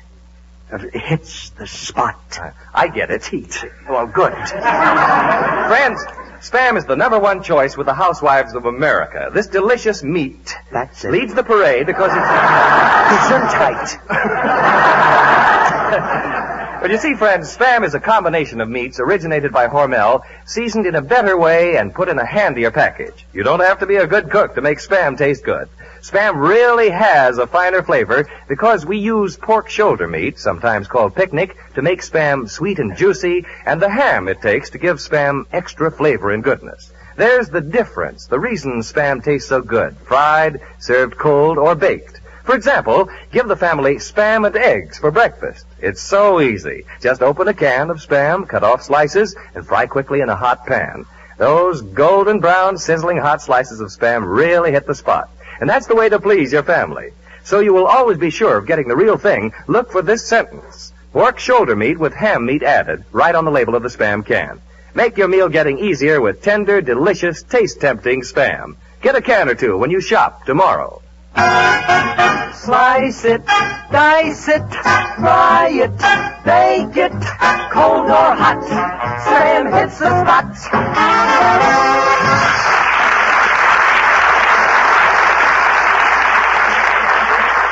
Oh, George, don't worry. When the sponsor gets here, take him to the lawn party. Lawn party? Did you ever see anybody in a suit like this going to a lawn party? Forest lawn? Well, I'm going out to change my suit. I've got to entertain the sponsor. Where's he going to find one funnier than the one he's got on? Hello, Gracie Allen, Stan's Meatheart speaking. Good evening. I'm from Western Union. Well, this certainly is a small world. I'm from San Francisco. I have a telegram for George Burns. Message from sponsor. Oh, will you read it? Sorry, had to cancel trip. Stop. Urgent business. Stop. Letter follows. Stop. Regards. Stop. What are all those stops for? My boss is trying to kiss me. Stop! Why did you hear that? The sponsor can't get here tonight. Yeah, George's going to feel awful. Well, so what? I felt pretty bad when they put up a 12-foot fence between my house and Clark Gable's. But I got over it. Well, when George finds out the sponsor isn't coming... Come in. Which one of you is George Burns? Oh, Mr. Burns isn't here right now. Oh, he's certainly a hard man to meet. I've been trying to see him for a month. I'm a radio actor, and I'd like to get a job with him. I'll work for almost nothing. Well, you've come to the right place, brother.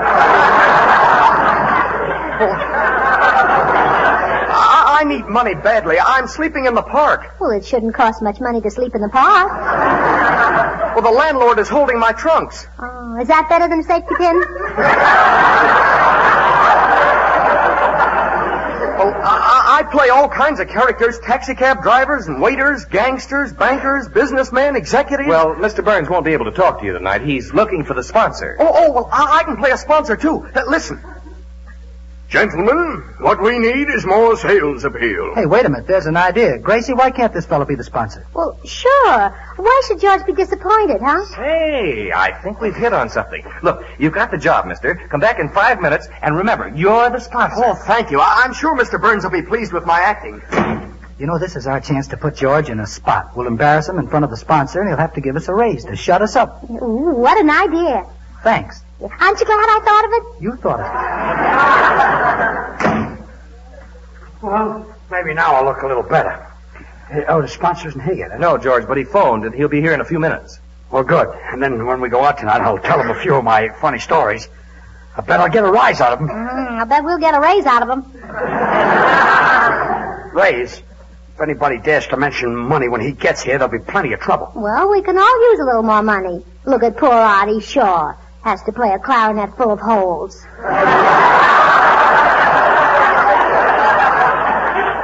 Well, let me warn you people. Not one word about money when the sponsor gets here. Because that'll be very embarrassing to me. When he arrives, I want you to be dignified, watch me, and follow my example. You see, I know how to talk with the upper set. Yeah, but you sound much clearer when you're wearing the lower set, too. Well, never mind. The most important thing is dignity. Plenty of dignity. Come in. Mr. Burns? Yes? I'm very happy to be here. I'm your sponsor. Well, I'm very glad to see you. Shake hands with Miss Allen. Well. So you're Miss Allen. Well, how do you say? I get a wham out of shaking the hand that makes the spam. Gracie, please. It comes out of the can. Gracie, the sponsor. Want me to scram? Gracie, I told you how to act. Oh, you want me to be formal with Hormel? Formal with Hormel? Why not? That's normal. Gracie, you're losing your dignity. Oh, that thing's showing again. This is Bud Easton. How do you do? I do as well as I can on the salary I get. That's a very large salary, I might add. And this is Artie Shaw, one of the world's greatest musicians. This is indeed a pleasure. I've been waiting for this chance to meet you, Spons. Don't mind him. You see, he's nervous. Oh, don't be embarrassed, Mr. Burns. I understand these things. There's one thing I learned in college. Pardon me, sir. Did I hear you say you went to college? Yes, that's what he said, Soundman. Thank goodness. After 6 months on this program, it's a pleasure to meet someone who's gone further than grammar school. Well, I myself am a Harvard graduate. Let me shake your hand. Oh, thanks. I graduated from Yale. You're a Yale man? Why, yes. I'll be right back, Mr. Burns. Where are you going? Downstairs to wash my hands.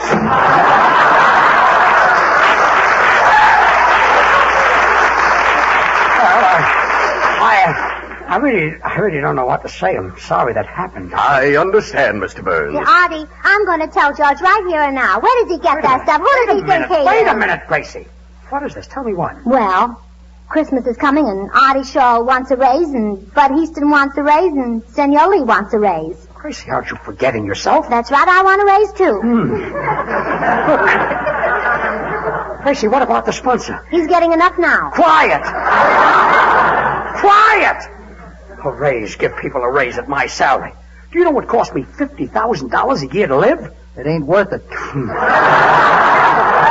Quiet, Artie. Mr. Burns, I feel obliged to interfere. I think these people have done a wonderful job all season, and I think they deserve a raise. Well, I'm sorry, but I just can't do it. I think you should. Well, I'm sorry that you can't see it my way, but, well, they either continue working for the same salary or I quit. Goodbye. Say, he's even better than Betty Davis in the letter. Now, wait a minute, everybody. This is no laughing matter. Mr. Burns looks serious, and if you really quit, you'll all be out of work. And take the advice of an actor who's been out of work, it's no fun. My advice is to sign up at the same money. Well, I think you're right. Yeah, I guess that's a good idea. Well, where do we sign up? Right here. Okay. Oh, you're doing the only smart thing. Look at me. You people don't know what it means to be cold and hungry for months at a time. Well, here it is. Now, go out and see if you can square us with George. Well, I'll do my best. Oh, Mr. Burns? Mr. Burns? Yes? Mr. Burns, I did it. I did it. You did it? Yeah. You mean they signed it? Yes. At the same salary? Right. Well, you did a great job, Harry. Here's $10.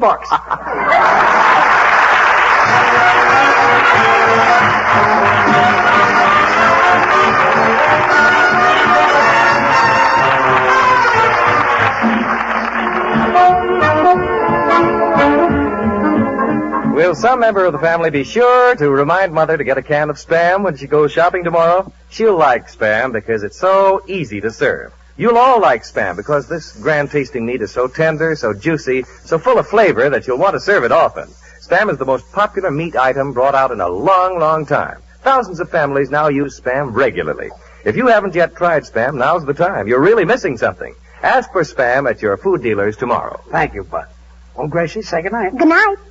Well, Gracie, it only cost me $10. And I've got you all signed for the same salary. And it only cost us 50 cents. 50 cents? For what? The invisible ink we signed the contract with. Oh, good night, folks.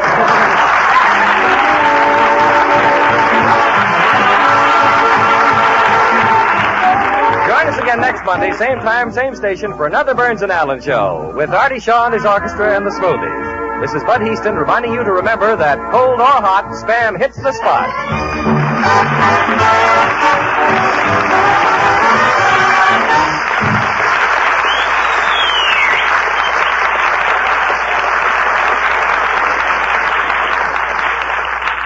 Have you tried Hormel chili con carne? Even those who think they don't like chili do like chili con carne the way Hormel makes it because it's different and everybody likes it. Double your money back if you don't like it. Try Hormel chili con carne tomorrow. This is the National Broadcasting Company.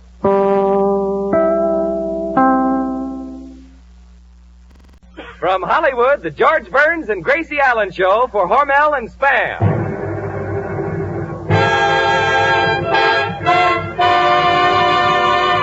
Crazy people.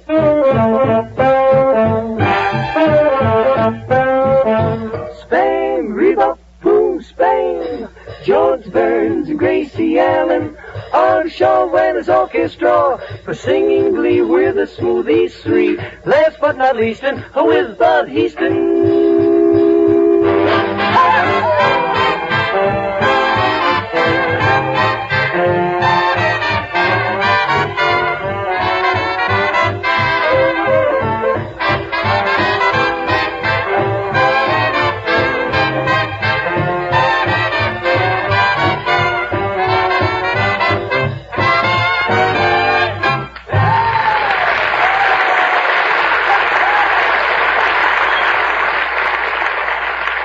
Monday night brings Burns and Allen to your house again with this suggestion for a breakfast that is sure to start the day off right. Spam and pancakes. It's a swell combination.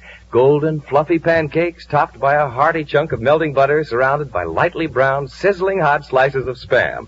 Spam is tender, juicy meat that has a lip-smacking goodness all of its own. While the cakes are simmering on the griddle, open a can of Spam and fry slices quickly in a hot pan. The meaty flavor, the delicious taste of Spam fried is a breakfast hit that really satisfies husky appetites.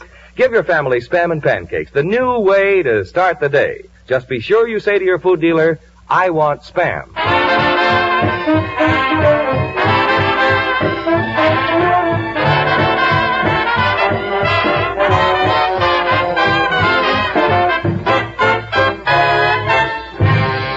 Bring you those two Spam ambassadors of fun, George and Gracie, who, by the way, have just returned from San Diego, where at the request of the government, they did a broadcast for the United States Navy.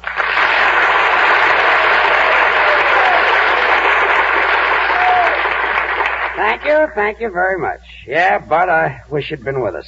What a thrill it was doing a broadcast before those 5,000 sailors in those spotless uniforms. Oh, yes, it was.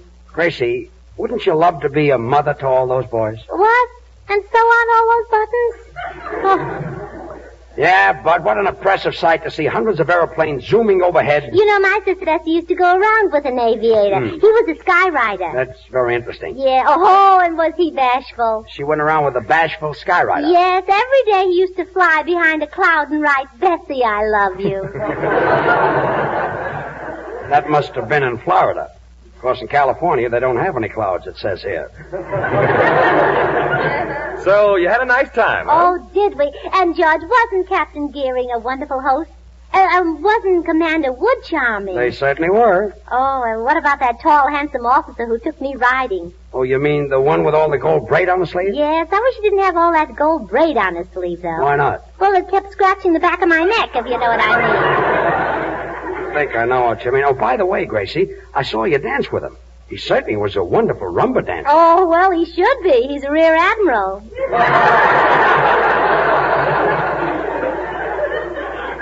Yeah, he probably knew his way around the equator.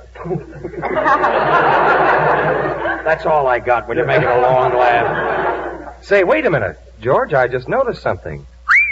Where did you get that black eye? Oh, darn it, the powder must have worn off. But if I told you how I got it, you wouldn't believe it anyway. Oh, I don't know. I believed you when you told it to me. I think it's perfectly possible to be eating a grapefruit and have the cherry hit you in the eye. But you really should have been with us at San Diego. Boy, what a shiner. Say, George, I just made up a riddle. Now, what's the difference between a black eye, a rowboat, and a can of Spam? I give up. Well, Spam is pure pork meat with ham meat added. Well, what about the rowboat and the black eye?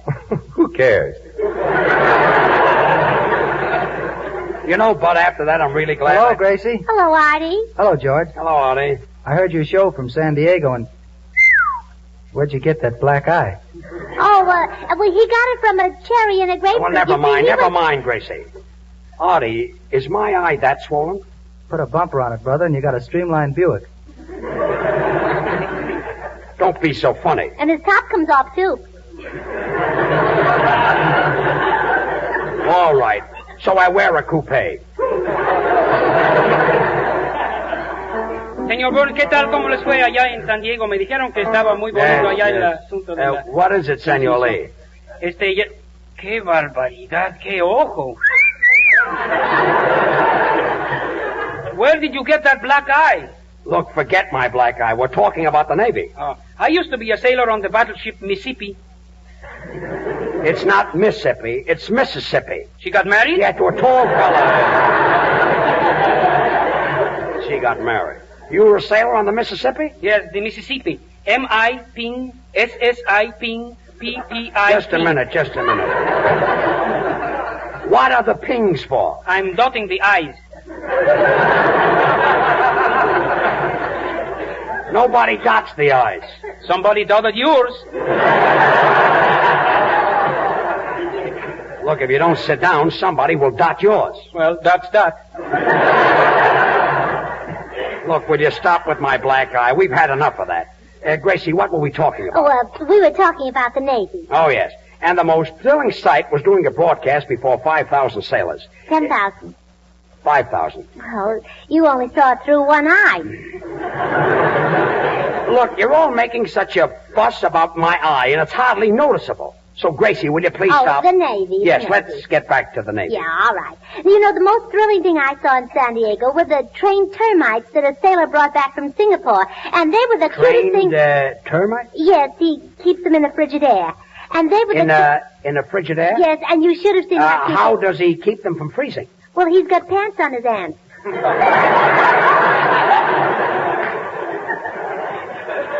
Well, they probably look very dapper. Come in. Mr. Burns? Yes. Well, that's the last straw. Well, George, how'd it happen anyway? Well, you see, he was eating grapefruit, and he was hit in the eye by a little squirt. Oh, never mind. I'll tell you how it happened. I was sitting in a restaurant in Tijuana eating a donut, and a man next to me was eating some soup. And a Mexican jumping bean jumped out of his plate, hit the wall, bounced off the ceiling, went through the hole in the donut, and hit me in the eye. That's how I got a black eye. That's possible. It is? George. What is it, Gracie? That's the second biggest lie I ever heard in my life. What's the first biggest lie? The one I made up about the termites. Oh, they weren't wearing pants. No, slacks. Slacks.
that was Artie Shaw.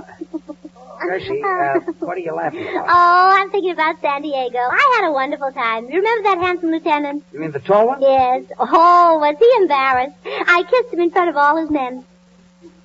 Who put you up to it? Nobody. I stood on a chair. Gracie, you violated one of the rigid rules of discipline. You know the Navy builds men. They do? I wish they'd build me one. Well, anyway, that was Artie Shaw, his clarinet, and his boys playing yesterday from Roberta. And that was a beautiful number, Artie. How do you get the boys to do such a good job? Well, George, before we started, I told the boys, if you play the number real well and hit all the notes real pretty, I'll get Uncle George to tell you the story about the black eye and the Mexican jumping bean. Look, I've stood all I'm going to stand. And come in. Good evening. I'm looking for George Burns. Oh, there's George Burns. He's a comedian, no? No. I'm George Burns. I just drove in from Mexico. Mexico? Si, that is correct pronunciation. Mexico. What kind of gasoline did you use? Tejo?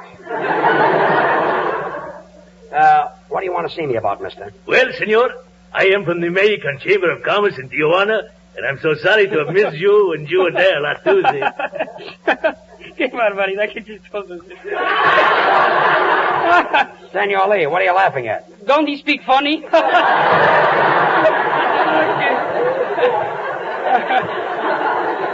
Oh, quiet. Next week, Senor Burns, we are having the winter fiesta in Tijuana. We'd like to have you and Miss Allen come down there and be our guest of honor. Me go back to Tijuana after what happened last Tuesday? Not a chance. Well, George, you can't blame him for that. It was your fault. My fault? Yeah. It was your fault. No, it was your fault. It was your fault. You knew we only had 1 hour to spend in Tijuana before we got back to San Diego. Oh, it was your fault. Oh, it was your fault. No, it was yours. Going into a gift shop and getting that sales lady to sell you everything in the place. That's the silliest thing. So, senorita, you will buy this Mexican perfume? Yes, I'll buy it. Will you take it with you? No, I'll smell it here. Gracie, the border closes in 7 minutes. Miss, how much is this plate? It was originally $2, but we are selling it for 25 cents because it is cracked. Oh, well, that's very cheap. You may crack me 11 more, please. Hey, George, where's Senor Lee? I don't know, and the border closes in 6 minutes. Miss, have you got anything for my little nephew? Well, maybe you would like a cute little pig bank. No, he doesn't save pigs. He saves pennies. Hello? Who? He's here. Senor Burns, he's for you. For me? Hello? Senor Burns? Senor Lee, where are you? I'm having a wonderful time. There are 3,000 beautiful senoritas here in Tijuana. Senor Lee, what are you up to? 2,834. Well, this is fine, and we've only got 4 minutes before the border closes. Hey, George, look. Bud's having an argument with the manager. Where? Over there, listen. Oh, yeah? Is that so? You can't talk that way to me just because I'm a tourist. One more word out of you, and I'll give you what's good for you. See, what is good for me? Spam! It's delicious pork shoulder with ham meat added. Now, boys. We've only got 2 minutes, and we got to get across the border. Miss, I'll take a pair of these Mexican socks for my granddaddy. Si, senorita. That will be 78 cents. 78 cents? Si, 75 for the socks and 3 cents for the tax. Oh, well, I won't need any tax. He holds them up with his garters.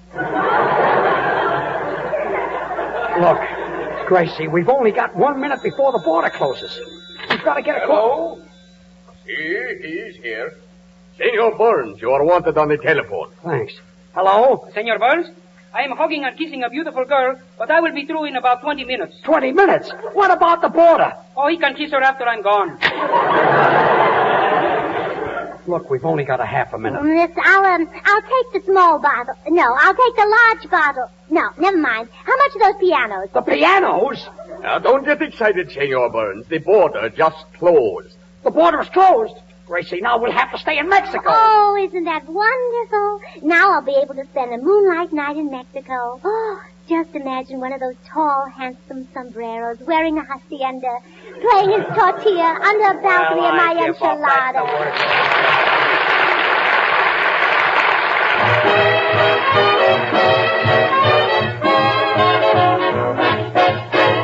You got me this way, say, what are you gonna do about it? What are you gonna do about it? You got me this way, crazy for you.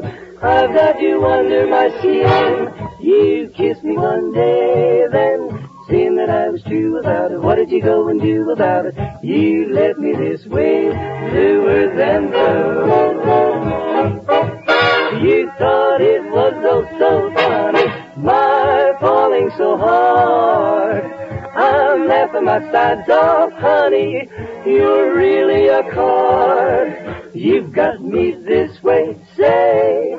Now that I'm in a stew about it, what am I gonna do about it? I'm just gonna stay crazy for you. How you give me the runaround, and still I follow you all around. You brush me, give me the well-known bluff. I take it, and all of your other guff. Oh, why did you ever begin it? You knew there could be nothing in it. You got me this way. Now I'm in a stew about it. What am I gonna do about it? What am I gonna do about it? I'm just gonna stay crazy for you. I'll never let you get away. Now that you got me this way.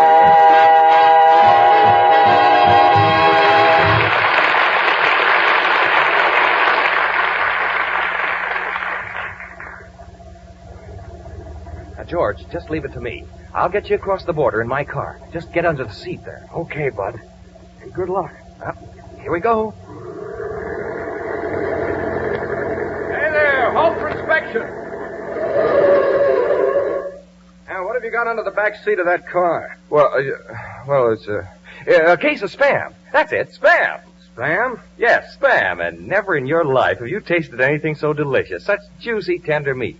Why, all over America, women are serving this grand-tasting meat in many different ways. You'll find several easy recipes right on the label, and cold or hot, it hits the spot. Well, that's different. And do you know why Spam is different? Because it was originated by Hormel. You see, Spam is a combination of pork shoulder meat to make Spam sweet and juicy, and, now get this, Captain, the ham it takes to give Spam extra goodness and flavor. A perfect blend of those two choice cuts, nothing else. That's why Spam tastes so good, fried for breakfast, why it makes a hit served cold, and why Spam baked gives your family a grand main course for dinner. Now, so you won't be fooled and can always be sure of getting the real thing, look for this sentence printed right on the label of the Spam can. Pork shoulder meat with ham meat added. You try Spam tomorrow. Okay, buddy, you can pass. Thanks. Just a minute. I am the official of the Mexican border. You cannot leave this country. Well, why not? If Spam is that good, we keep it right here in Mexico. Slice it, dice it, fry it, bake it, cold or hot, Spam hits the spot.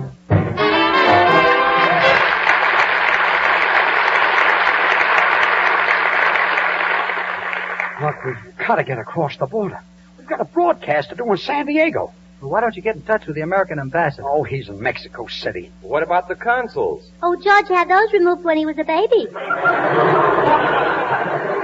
Gracie, try to be sensible. This is important. Will you get hold of yourself? Well, I can't. I'm ticklish. Look, Artie, Bud, can't you think of something? Wait a minute, George. I think I've got an idea.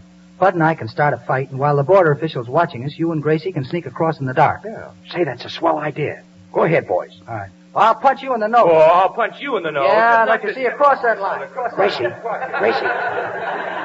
Gracie, just follow me. Yeah, I'll follow you. Boy, it's dark. Give me your hand. Okay, I've got it. I think we're across the border. Are we really? Yes. Who are you? The border official. Get back. Oh. Well, come on, Gracie. There's nobody here. Well, nobody here. Then whose fingers am I holding?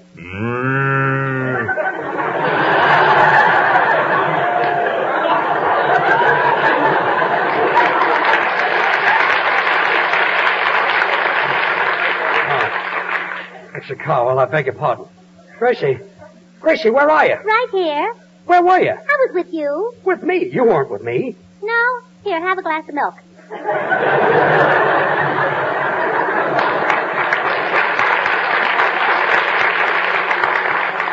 Gracie, where did you get the milk? Well, I put my hand under the cow's crankcase, and when nobody was looking... Never mind. Wait a minute. I know how to get across. I'll sneak through the brush. Now, quiet, everybody. What's that going through the brush? What's going on there? Oh! Take some by bicarbonate, Burns, and get back. Gosh, it didn't work again. Don't be silly, Artie. There's no other way. There's at least 10 different ways. Well, I can't think of any other way. Now listen, Bud, I've tried 3 ways. What are the other ways? Well, you can fry it with eggs. You can try it with chili sauce. Now, wait a minute, Bud. Try it with chili sauce. Look, Bud, there are other things in the world besides Spam. Traitor. Well, what am I going to do? Time is flying. Well, George, why don't you put on these moccasins that I bought in the gift shop so that you won't make any noise, and then you can get across? Oh, well, that's ridiculous. Oh, yeah? Well, if Burbank could cross an onion with a potato, you ought to be able to cross the border with a pair of moccasins. Well, all you do is talk until nobody knows what's happening. Say, you just hit on an idea. What idea? Now, I'll go over to the border official and talk so much that he won't know what he's doing. And so it's dark, and then you'll be able to sneak across. Say, that's a good idea. But he might see me. No, he won't. When I see he's interested in this conversation, I'll whistle like this. Wait a minute, and just you can... a minute. Did that whistle come out of you? Yeah. Let's hear that again. Oh, say it. And then you can jump in the brook over there and swim to the American side. Well, anything. I'll try anything. Okay. Yoo-hoo, Mr. Official. Yes? What is it, miss? Hello. Hello? Say, you're pretty. What's your name? Bill Murray. What's your name? Oh, Grace Ethel Steele Rosalie Allen. Oh. What were you named after? After I was born. Yeah, that's pretty cute. Oh, so am I. How do you like your job? Oh, it's all right, but sometimes it gets pretty hot here. Yesterday was 120 in the shade. 120 in the shade? Not yet, George.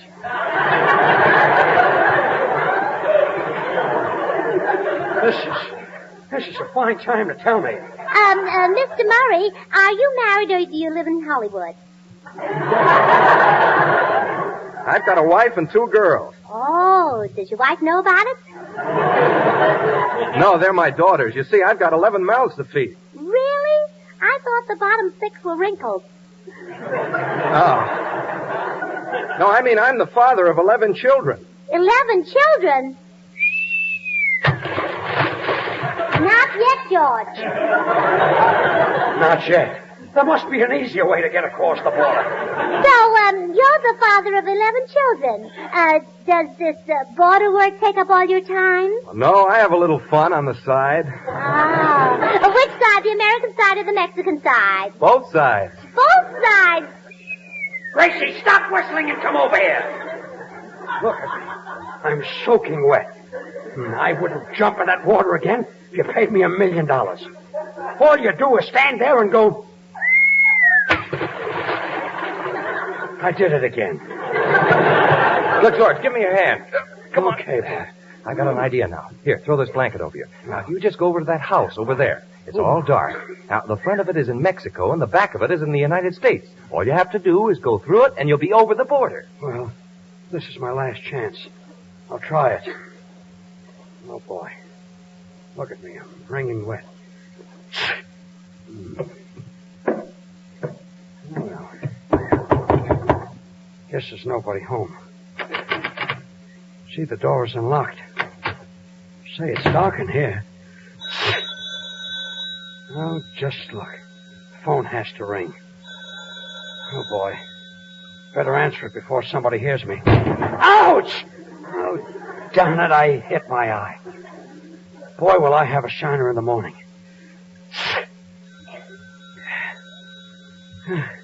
Hello. George, this is Gracie.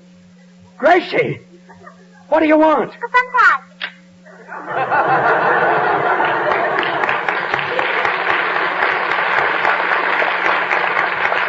Well, this must be the light switch here. Oh, who are you? Oh, pardon me. I didn't know there was anybody home. You see, miss, I got to get across the border to do a broadcast. I'm George Burns. George Burns of the movies and the radio? That's right. Oh, come over here. Sit down. Oh. No, I'm sorry, miss. I've got to go. Oh, you do not have to go now. Come here and kiss me. Oh, no. I've got to... Oh.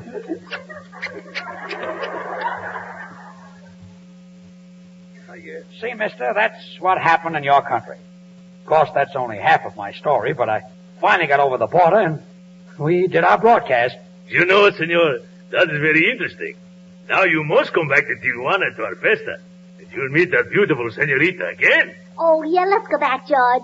Oh, imagine once again sitting under a shady tamale listening to a pastor play La Paloma on his avocado. Look. Gracie, please. George, I don't believe you got the black eye that way, and I don't believe you ever met a senorita. Yeah? Well, here, look. She gave me your picture. Caramba, that is very beautiful, girl. Yes, and it was worth a black eye to make love to a girl like that. Senor Burns, I would say it was worth 2 black eyes. 2 black eyes? See, I'm her husband. Oh!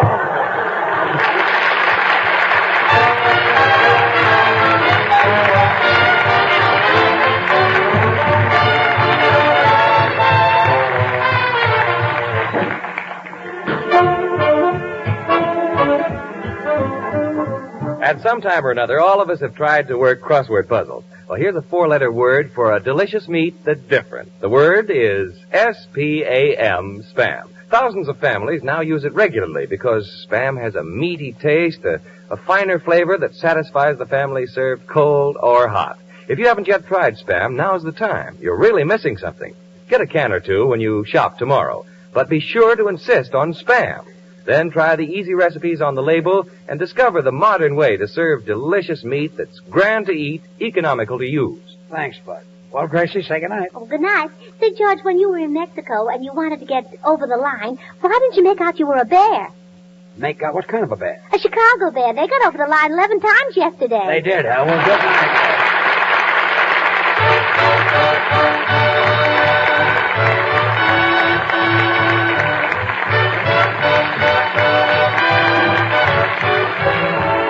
Join us again next week, same time, same station, for another Burns and Allen show with Artie Shaw and his orchestra and the Smoothies. This is Bud Heaston speaking for the Hormel Company, reminding you to remember that cold or hot, Spam hits the spot.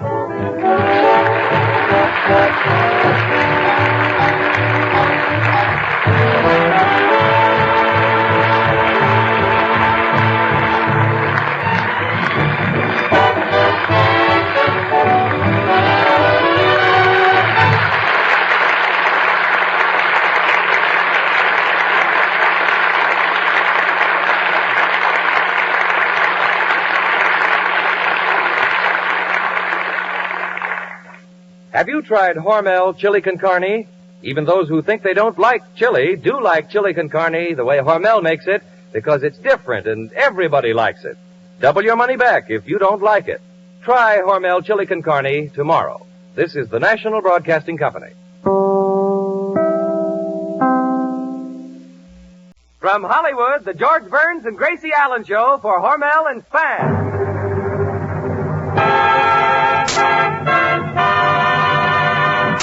Crazy people.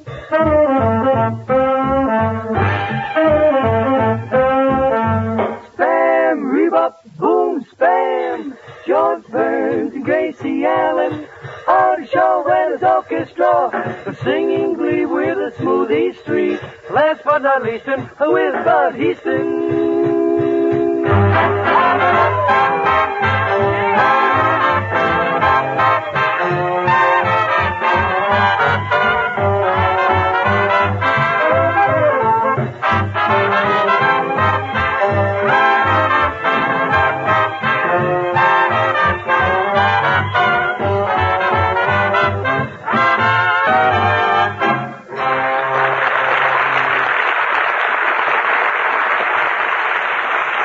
It's time for fun with Burns and Allen. And another helpful hint for you women who are looking for something different to serve for dinner. Give the family baked Spam. That's the easy way to have meat for dinner that really hits the spot.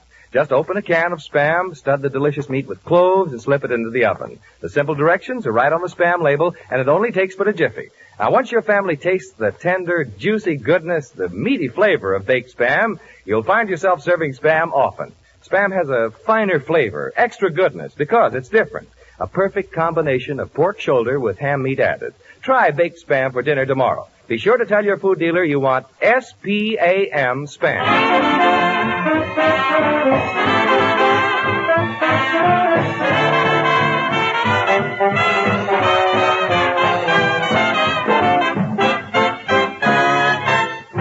And here they are, those two delightful Spam stars, George and Gracie.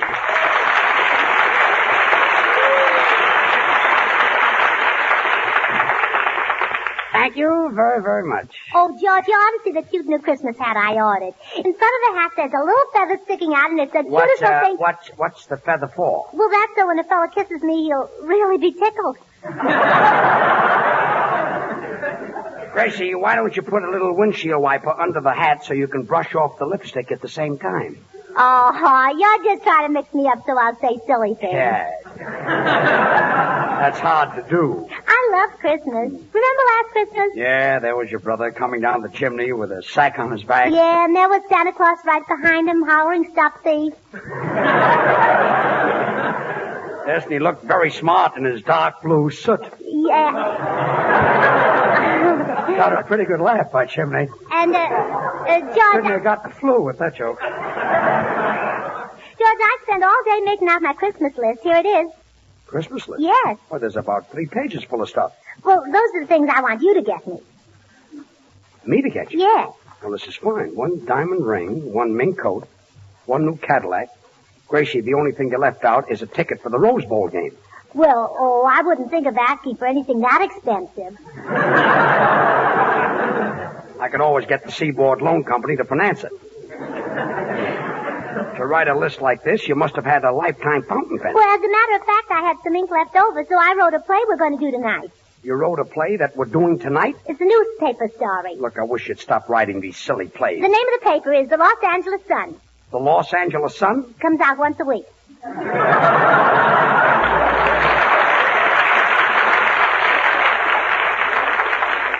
Gracie, you know nothing about writing plays. I do, too. You do not. Say, Gracie, instead of calling your paper the Los Angeles Sun, why don't you call it the Daily Spam? The Daily Spam? Well, sure. So when those newsboys yell extra, they'll have something extra to yell about. Yes, and the people will eat it up. Oh, yes.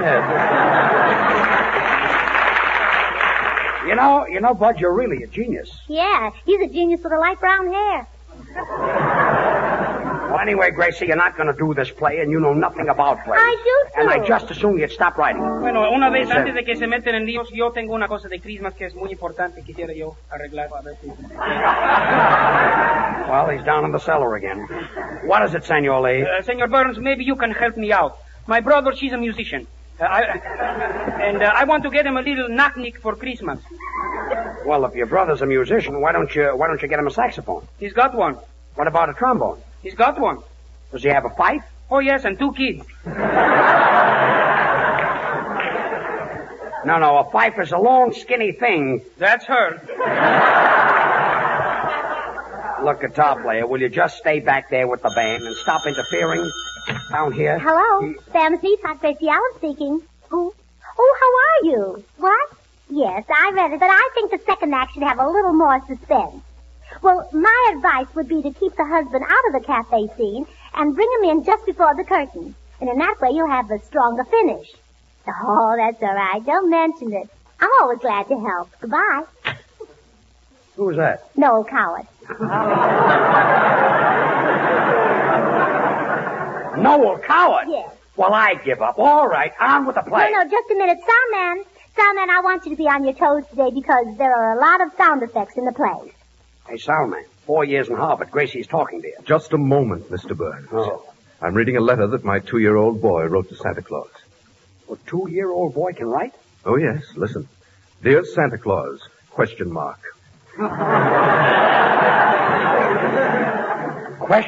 Yes.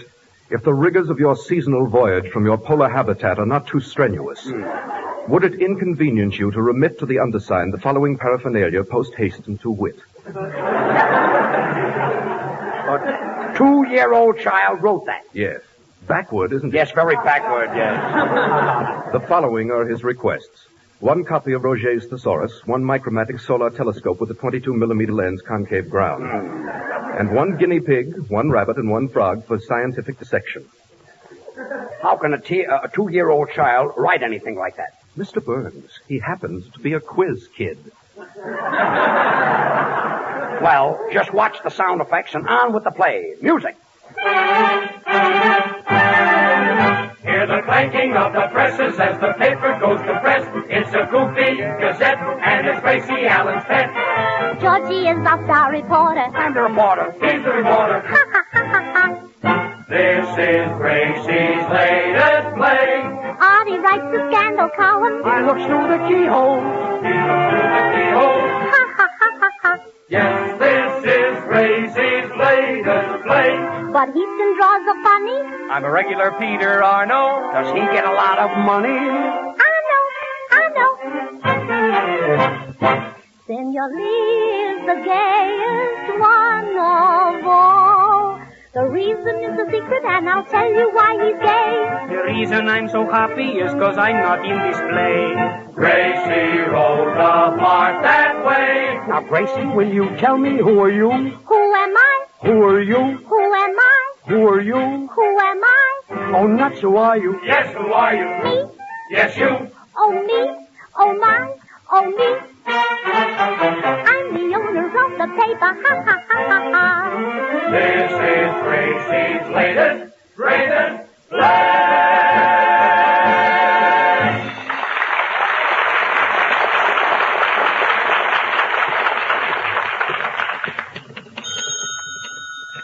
Hello, City Desk. Editor Gracie Allen speaking. What? Oh, my goodness. When did you find out? Oh, gee, thanks for telling me. I better call the press room. Press room. Stop the presses. Hold the front page for rewrite. Stop the presses. Okay, Chief. What's the rewrite? Today is Monday, not Tuesday. Editor Allen? Yes? That notorious gangster, Spike Stetson, is outside to see you. Stetson? You mean public enemy number 6 and 7, 8? Yes. Send him in. Meanwhile, I better get this editorial off. Oh, I don't know why I can't read these things after they come out of the typewriter. Maybe I shouldn't have used the ribbon to tie up those Christmas packages. Come in. Hiya. I'm Spike Stetson.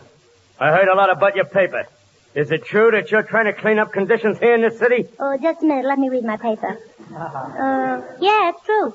Well, we got a crooked warden at the prison, and me and my mob was wondering if you could expose him. Oh, well, that's terrible. He'll give that prison a bad name. Yeah, conditions are something awful. We don't mind him giving us phony tips on the races, or picking our pockets while we're in a straitjacket. But we do object to him charging us 40 cents for a banana split. Well, how much ice cream does he put into it? One ball as big as my fist. Boy, what a scoop. What flavor did he give you, chocolate or vanilla? Pistachio.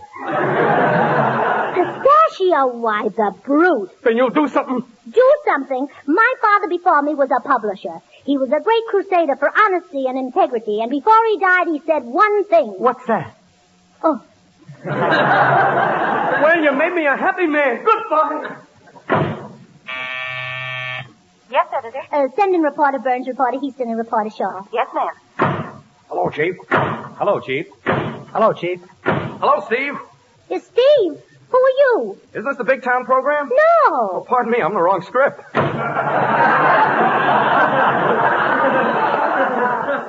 What is it, Chief? Reporters, our paper has a chance of beating all other papers in town to a great story. Goody. We've got to expose the warden of our local prison. He's a crook. Dear. You know, he's the worst warden we've ever had. He's cruel, inhuman, unjust. He's even gone so far as to charge the prisoners 40 cents for banana splits. My. And what do you think he uses? Pistachio ice cream. What's that? Some of the nuts got stuck in my teeth. Well, this is fine. Say, I've got an idea. You reporters go out and get yourselves arrested. And while you're in prison, we can get the real lowdown on the warden. It'll be worth a fortune to you. Now, wait a minute. Who ever made a fortune out of being in prison? Humphrey Bogart. Now, look, Chief. Say, Editor, I think you got a good idea, but how are we going to get ourselves arrested? Oh, let me think now. The toughest guy in the country is Trigger Joe, and he's in jail. Well, he ought to know how to get you boys in.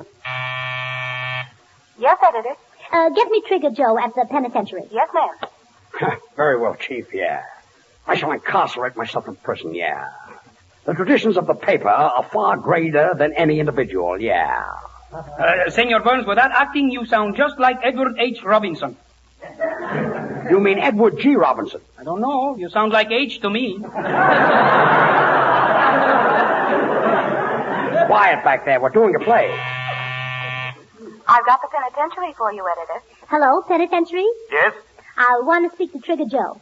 I want to speak to Trigger Joe. I'm sorry, your party was just hung up. Oh, let me see. Now, how can I get you fellas in jail? Murder? No. Robbery? No. Oh, I've got it. Here's a way that never fails. You got a car? Yeah. Yes. Well, go downstairs and double park. Double park? Well, that never misses.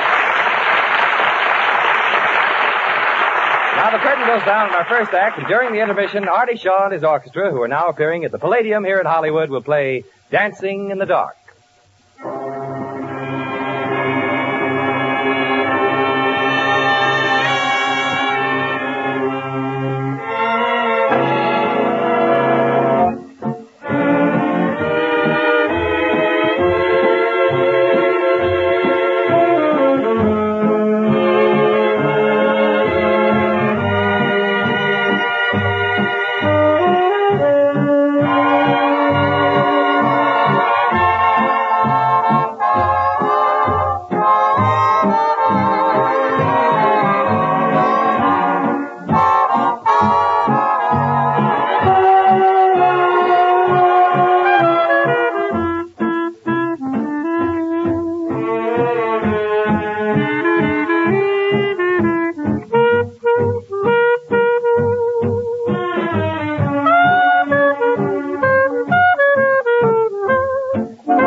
Editor Gracie Allen's ingenious plan to get reporters Burns, Heaston, and Shaw into prison worked better than anticipated. We now pick up the three reporters as they start their third year in prison.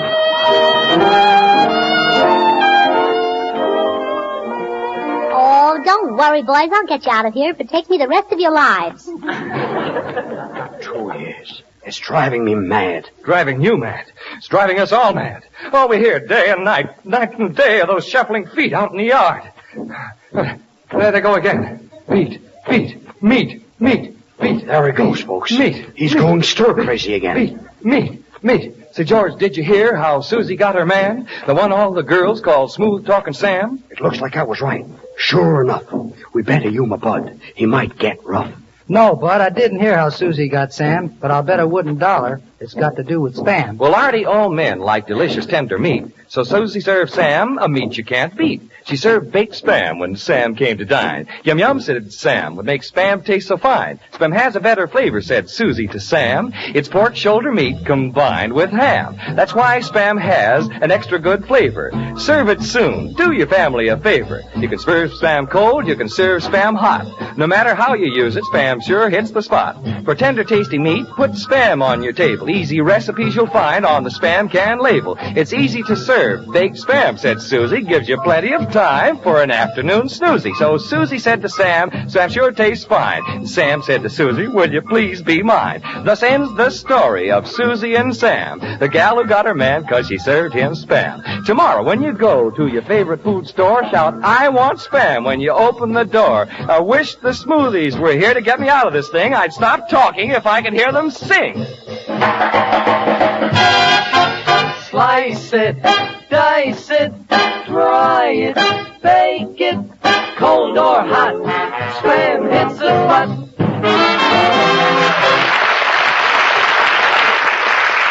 Easton, Burns, and Shaw, get in there. The warden wants to see you. We'll be right back, Chief. And George, keep a stiff upper lip. Thanks. Your plate is slipping. Well, Warden, here we are. I sent for you boys because I'd like to tell you something. Yeah? Well, let me tell you something, Warden. We're not convicts, we're reporters. We know all about your graft here in the prison. Last night we stole into your office and went through your files. And we know everything. Well, I guess you've got me, boys. I might as well confess. I sell guns to the prisoners. Well. I sell paroles to the lifers. My. I sell files to the burglars. Dear. Bud, write that down. Haven't got a pencil. I sell pencils, too. Dear. Our paper will expose you as soon as we get out. I bet you're not getting out. In an hour from now, you three boys will be sitting in the electric chair in the gas chamber, and then you'll be hanged. I'm not taking any chances. You forget the power of the press. Our editor, Gracie Allen, will have us out of here in no time. I'll get it, Warden. Hello, this is Artie Shaw speaking. Oh, hello, darling. Yeah, dear. Of course I love you. No, can't make the usual time tonight. You bet. Hold the wire a minute, darling. Warden, it's your wife. She wants to talk to you. His wife! Come on, boys. Well, boys, how did you make out? How did we make out? We've only got an hour to live. What do we do? Oh, let's go to a newsreel. That'll kill an hour. Editor Allen, you got us into this and you've got to get us out. Oh, wait a minute now. Have you got a file? Yes. Well, work on my nails while I'm thinking. Hurry, we've got less than an hour. Wait, I've got it. I'll use influence. Quick, we haven't got a moment to lose. George, take a letter to the President of the United States. The President of the United States? Yes. All right. Letter. My dear President. Read it back. Read it back? Yes, read it back. My dear President. No, there's something wrong with that letter. Take out the word President. Okay. Read it back. My dear. Oh, there's still something wrong. Yeah. Can't say my dear to the President. Take out the word dear and put back the word President. Okay. Read it back. My President. No. Maybe I better not say my, huh? Yeah. He's really not my president. He belongs to everybody. Yes, he belongs to everybody. Yeah. Take out the rest of it. Okay. Read it back. Gracie, I can't read nothing. George, watch your grammar. I've got an idea. Supposing you just say, my dear President. Well, that's much better. Why didn't I think of that in the first place? All right, mail the letter. Mail the letter? Yes. But you didn't tell him anything. Well, who am I to tell him anything? He's the president. Oh, yes. Boys, it looks like we're through. Here comes the prison executioner. Boys, I'm sorry to do this, but orders is orders. Before you're electrocuted, I've got to slip the leg of your trousers. Drafty, isn't it?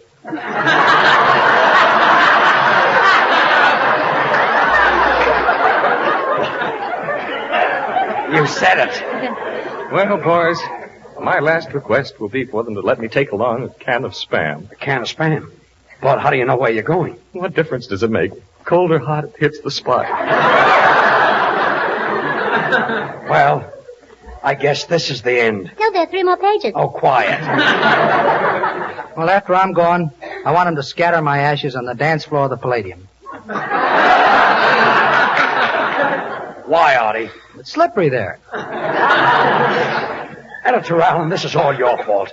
I'm too young to die. I want to live. I love life. I want to be gay. I want to go to Ciro's. I want to dance till dawn. The rumba, the mazurka. Senor Burns, with your acting will win the Pulitzer Prize. Senor Lee, it isn't Pulitzer. It's Pulitzer. Pulitzer. Pulitzer. P.U. You said it. Oh, quiet. Time is flying. There must be some way out. I've got an idea. I'll get you out. Where's the prison phone? Right here. Hello, this is Editor Gracie Allen speaking. My reporters want to escape. How do they go about that? Oh, I see. They'll need 3 guard uniforms, 3 guns, a rope, and a fast car. How much will that be? $128. Thanks. George, make out a check for $128. To whom? To the warden. The warden? The warden is selling the stuff to escape with? It'll be here in 2 hours. In 2 hours, we'll be needing lilies. He sells those, too. Look, Gracie, we've only got 10 minutes. Editor Allen, I'm one of the trustees here. You can still save the lives of your reporters. How? There's a fast car downstairs. You can be at the governor's house in 8 minutes, and you'll have 2 minutes left to talk to him and stop the execution. Then go quickly, Gracie. Yes, don't let anything stand in your way. Every second counts. Yes, there's no time to waste. I'm off. Goodbye. I want to say goodbye. I'm on my way, goodbye, to plead for your pardon. Goodbye. She's on her way, goodbye. She wants to say goodbye. Let's say goodbye. We'll be proud of our conquering hero. She's on her way. Goodbye. Goodbye. May heaven speed her on her way and bring her safely back someday. She's gone. I've come to say goodbye. Goodbye, goodbye, goodbye.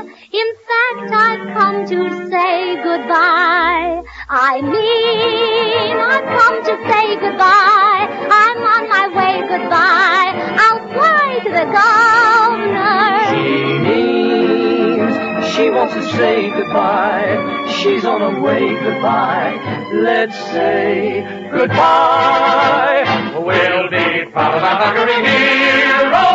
She's on her way. Goodbye. Goodbye. May heaven speed her on her way and bring her safely back someday. She's gone. I've come to say goodbye.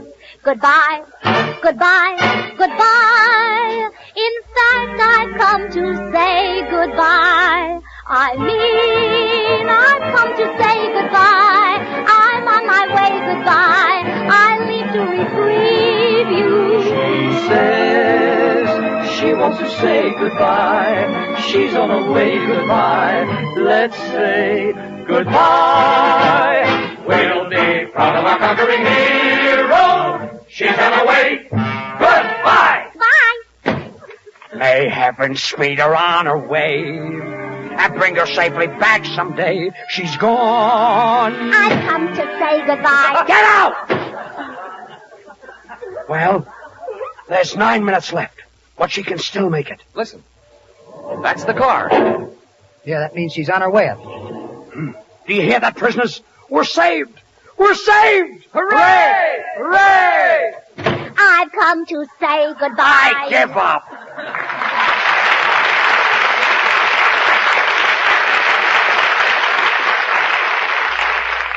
Well, will George, Bud, and Artie really get the chair? Will Gracie get to the governor in time to save them? I'm just dying to find out, aren't you? Tune in next week.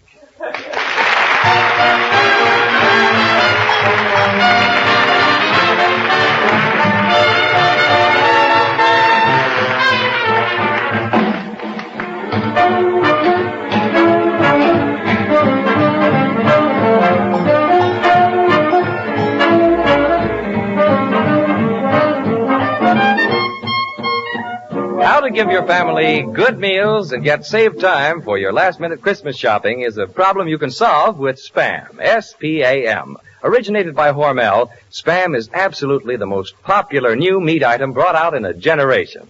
Thousands of families now use it regularly because cold or hot, Spam hits the spot. If you haven't yet tried Spam, now's the time. You're really missing something. Handy, convenient, easy to use, Spam is delicious meat that's different. Try Spam tomorrow. Just be sure you say to your food dealer, I want Spam.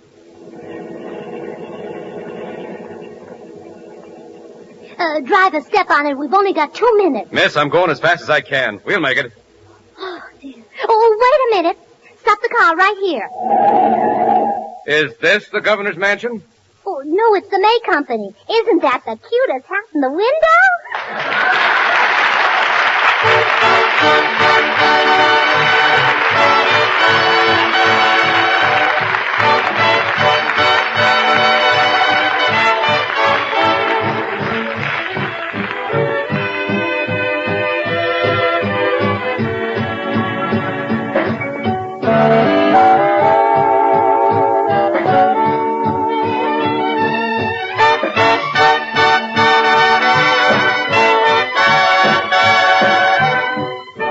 Join us again next week, same time, same station, for another Burns and Allen show with Artie Shaw and his orchestra and the Smoothies. This is Bud Heaston speaking for Hormel and Spam, reminding you to remember that cold or hot, Spam hits the spot.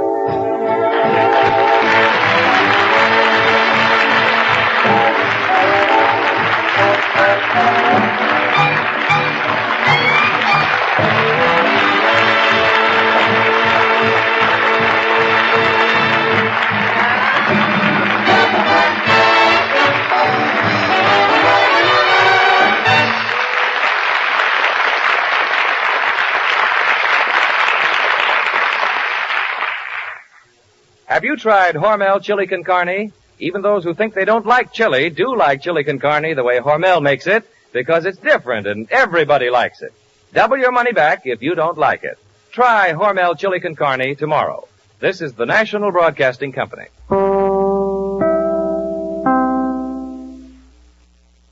From Hollywood, the George Burns and Gracie Allen Show for Hormel and Spam.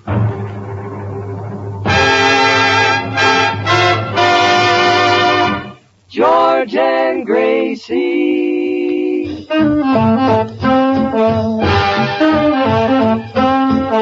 Spam, oh boy. Spam, what joy. George Burns and Gracie Allen on the show and his orchestra for singing glee with the Smoothies 3. Last but not least, who is Bud Heaston?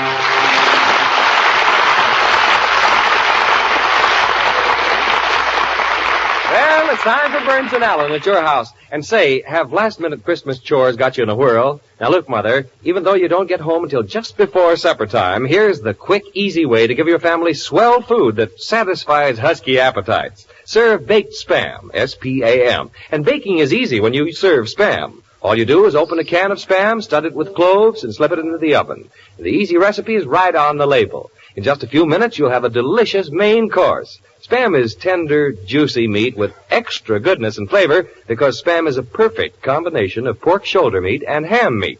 Tired appetites perk up with Spam on the table, and tired mothers like it because Spam is so easy to serve. Tomorrow, be sure your shopping list includes S-P-A-M Spam.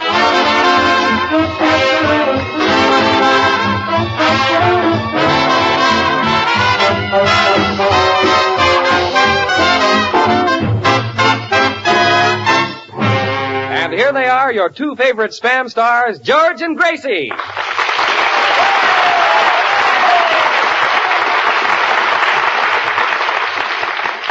Thank you very much. Say, George, I saw Artie Shaw's picture second chorus at the Paramount last night. He was great. Really? Fred Astaire was swell. Paulette Goddard was grand. And can I Bud Heaston make love? Wait a minute. Bud Heaston wasn't in the picture. Well, he was sitting next to me, if you know what I mean. So you were at the Paramount last night, too, huh, Bud? Yes. How did you like it? Oh, swell. Next week I'm going back to see the picture. Gracie, how was Artie Shaw as an actor? Well, he had plenty of trouble with his lines. Every time he opened his mouth, he stuck his clarinet in it. Some love of that Shaw. I'll bet every time he threw a kiss, Paulette got it. Oh, well, no. Got it? Well, Stuff. Judge, I was only fooling. Artie was got great. it. That was a beauty. Yeah. Oh, dear. There was Artie with his arms around Paulette Goddard, and Paulette was looking into his eyes, and Artie looked into Paulette's eyes, and then Fred Astaire kissed her, and Gracie, how did Fred Astaire get into this?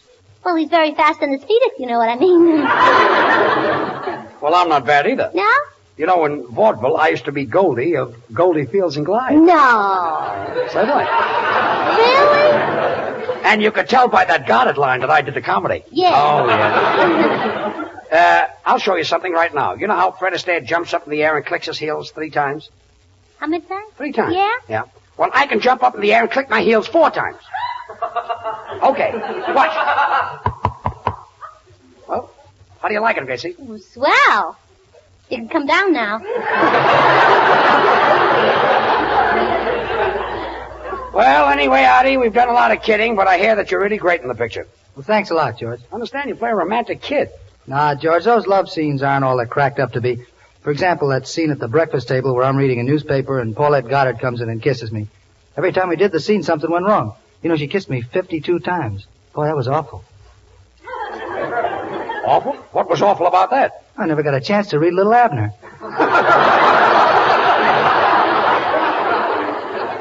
Kissed him 52 times. Should happen to me. You know, Artie, George, and I danced in a picture with Fred Astaire. That's what gave Fred Astaire a start. It's kind of a hard line to get out. Yeah. Start Fred Astaire. Yeah. Oh, you're really kidding. That's your line, Artie.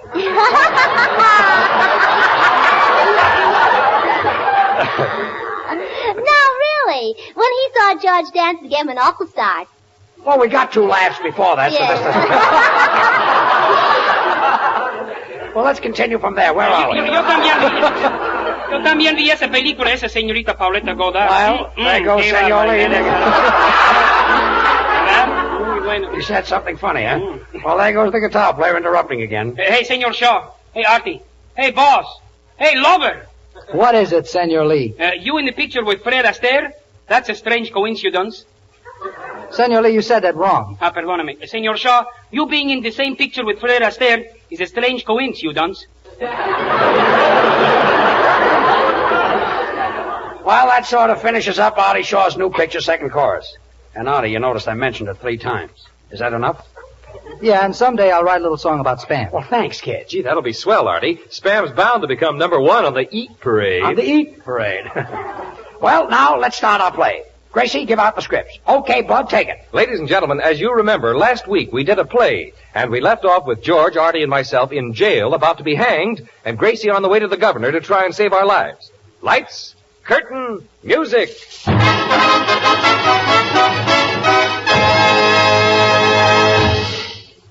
Gracie, where are the scripts? The scripts?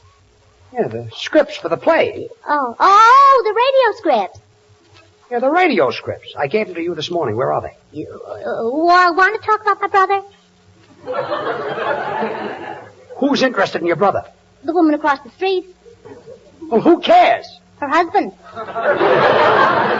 Gracie, we were having lunch at the Brown Derby, and I gave you a package. Where are the scripts? Oh, scripts. Oh, let me see now. No, don't tell me. I left the Brown Derby, and I went into that drugstore, and I put a nickel in the phonograph and played Beat Me Daddy 6 to the bar. 6 to the bar? Yeah, it was a cut-rate drugstore. And then I changed a dime and weighed myself, and I had 9 pennies left, so I weighed myself 9 more times. And Gracie, the audience is waiting. Yeah, Where are the please, scripts? Please. Then I left for the May department store, and I crossed the park, and there was a man surrounded by a lot of pigeons feeding them peanuts. And he said, "Miss, how would you like to try this?" And I did. I ate about 2 bags of peanuts. And Artie, will you play a number while Gracie tries to figure out where she left the scripts? And then the pigeons flew away, and I said goodbye to Mr. Reuter. To Mr. Reuter.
Did I leave the script? Yeah, the scripts. Oh, I was on my way to the May Company, and I stopped to buy a ticket for the Rose Bowl game. The man said, would you like to sit on the 50-yard line? And I said, no, the chalk would ruin my dress. And then... Gracie, we've got to do a show. Oh, please. And then the man said the tickets for the Rose Bowl were $1 apiece. And $1 apiece? Oh, of course, it was a very small piece. No, if I can get $200 more, I can buy the rest of the ticket. And then... Gracie, try to remember what you did with the package. The scripts are in it. We're supposed to do a play. Señor Shaw, ¿por qué todas las noches tenemos que tocar Ferenc? Ya estoy cansado de tocar la misma Tú cosa. vas a hacer lo que yo digo. Yo soy el jeep aquí. What's going on here? Artie, what's your guitar player saying? What's he saying? I'm having enough trouble trying to figure out what I'm saying. What's the argument about, Senor Lee? I do not like the number for NSC we just played. Every night we play it at the Pandemonium Ballroom. Pandemonium? See. It's Palladium. Oh. Pandemonium is a lot of noise and confusion. He swing and sway with Sammy Kaye? Artie, why do you take it from that musician? He's got a diploma from Casaloma. Say, that's cute. Hey, George. What? Try Spam and Chili with Rudy Villi. You guys keep it up. Just keep it up and you'll be hitting the road with Papa Jode. Oh, see now. So I finally got to the May Company. Oh, you finally got to the May Company? Yeah, yes. And I went to the men's department and I said, I'd like to get a shirt for George. And the man said 34 sleeves, and I said, no, 2 will be enough. Gracie, when you got through shopping all day, what did you do with the packages? The packages. Oh, those were all Christmas presents. I took them all down to the post office and mailed them. To the post office? Yes. Well, you must have mailed the scripts with the rest of the packages. Oh, well, let's go down and look for them. Well, certainly. Well, they'll be easy to find. On account of all my packages are addressed direct to the exchange department of the May Company. You addressed all your gifts to the exchange department? Well, yeah, that'll save my friends a lot of trouble after Christmas. Well, come on, everybody. You better come with me to the post office and help me find the scripts. I'll help. I'll help. Mr. Burns, I refuse to help. Who are you? Just a rugged individualist. Everything happens to me. Well, come on, everybody. Let's go. Oh, well, George, I got it. The scripts? No. Let's tear a herring with old Fred Waring. Oh, come on. Hey, 4 years in Harvard, open the door. Hey, soundman, I'm talking to you. Why don't you pay attention to your work? Mr. Burns, that is what I've been doing all my life. 4 years I went to Harvard, studied diligently and never missed a lecture. The notes I made are used today as a model by the students at Harvard. Alongside me sat a student who never paid attention to anything. Instead of taking down notes, he wrote childish jingles on the margin of his notebook. Today, that man gets $50,000 a year writing those Burma shave signs, and this is what I do for a living. This is no time of the year to be sad. Christmas is in the air. Think of Santa Claus. Poor Santa Claus reminds me of myself. Works hard all year and winds up holding the bag. Well, come on, everybody. Let's get to the post office. I've got to find those scripts. Now we're getting this place in about 2 hours. Oh, well. Here we are at the post office. Boy, look at this crowd. Now, Gracie, at what window did you mail the packages? Oh, let me see now. Look for a handsome clerk with blue eyes, blonde mustache, and striped lipstick. He's got a sort of a striped lipstick? Well, yes. That's an account of I kissed him through the bars. Well, let's stand at the end of this line. Don't push. Don't push. Don't push. Don't push. Don't push. Don't push. Who's pushing? Who's pushing? Who's pushing? Who's pushing? Who's pushing?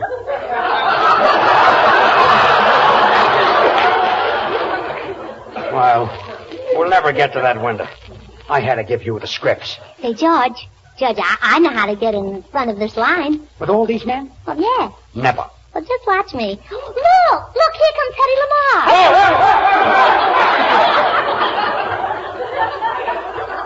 Next.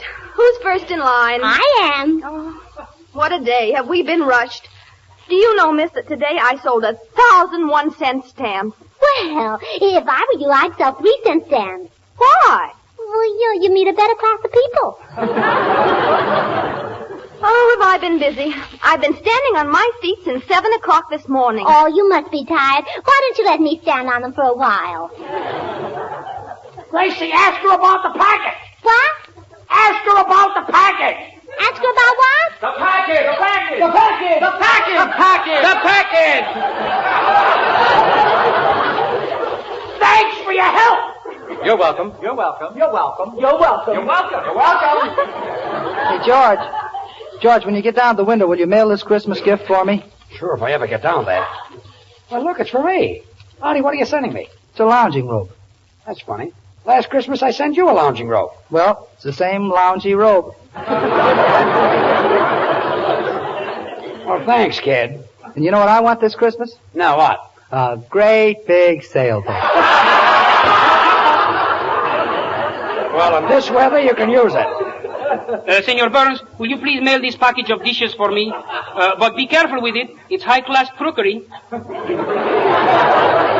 Crookery? You mean crockery. Crookery means that you stole it. The man in back of me in the blue uniform is a sailor? Gracie, find out about the scripts. Gracie, wait a minute. Gracie, what are you doing behind the window? Well, I'm taking the girl's place. She went out to look for the package. Oh, George, aren't people silly? You ought to read some of the letters they send. Oh, dear.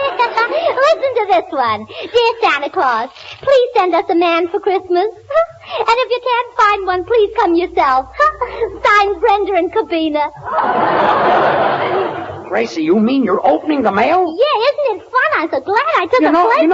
You can be you can be held for a thing like that. Well, who do you think the man with his arms around me is? A sailor? Ooh, by the way, it is.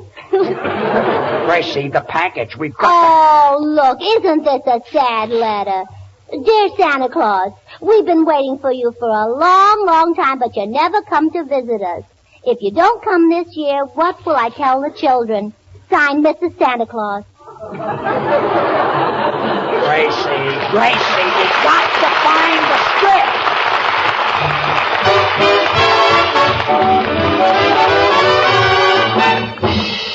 When unexpected guests come knocking at your door like this, do you get into a twizzy, catch your breath, and say, oh, what shall I feed the bunch? Now look, if you keep Spam on your pantry shelf, this will happen when folks start knocking. You'll go right to the door, open it up, and say, come on in. You'll never worry about each. You'll have plenty of time to visit because you'll ask to be excused and go out into the kitchen like this. Then you'll open a can of Spam, cut off slices, and place on toast. Then you'll put on a slice of tomato, pickle, or Bermuda onion and cover with thin slices of cheese. Pop that into the oven until the cheese melts, and there you have a hot Spamwich. A one-plate meal that's sure to make a hit. Bring those hot Spamwiches out of the kitchen like this, and your guests will all say, yum, yum. Yum, yum. Yum, yum. Yum, yum. Yum, yum. Yum, yum. The meaty flavor, the taste-tempting goodness of Spam is something folks really get hungry for. When friends drop in this holiday season, serve them a hot Spamwich. Or serve Spam cold, or fried, or baked. The easy recipes are right on the label. Fussy appetites like Spam because it's different. A perfect combination of sweet, juicy pork shoulder meat and tender, tasty ham meat. That's why Spam has extra goodness, extra flavor. To be sure of getting the real thing, always look for this sentence on the Spam label, pork shoulder meat with ham meat added. Tomorrow, say to your food dealer, I want Spam. You can serve it dozens of ways. Isn't that right, Smoothies? Slice it, dice it, fry it, bake it, cold or hot, Spam hits the spot.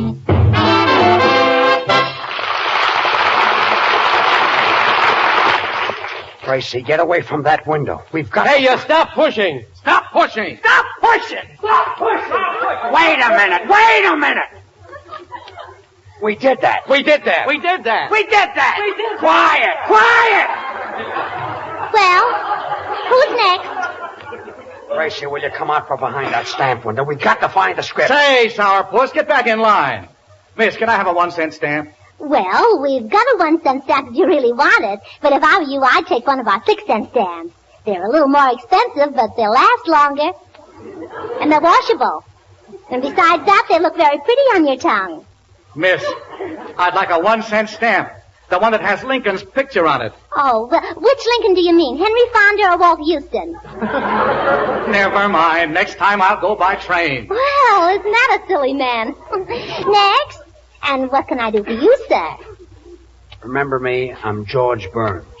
George Burns? Oh, weren't you in vaudeville?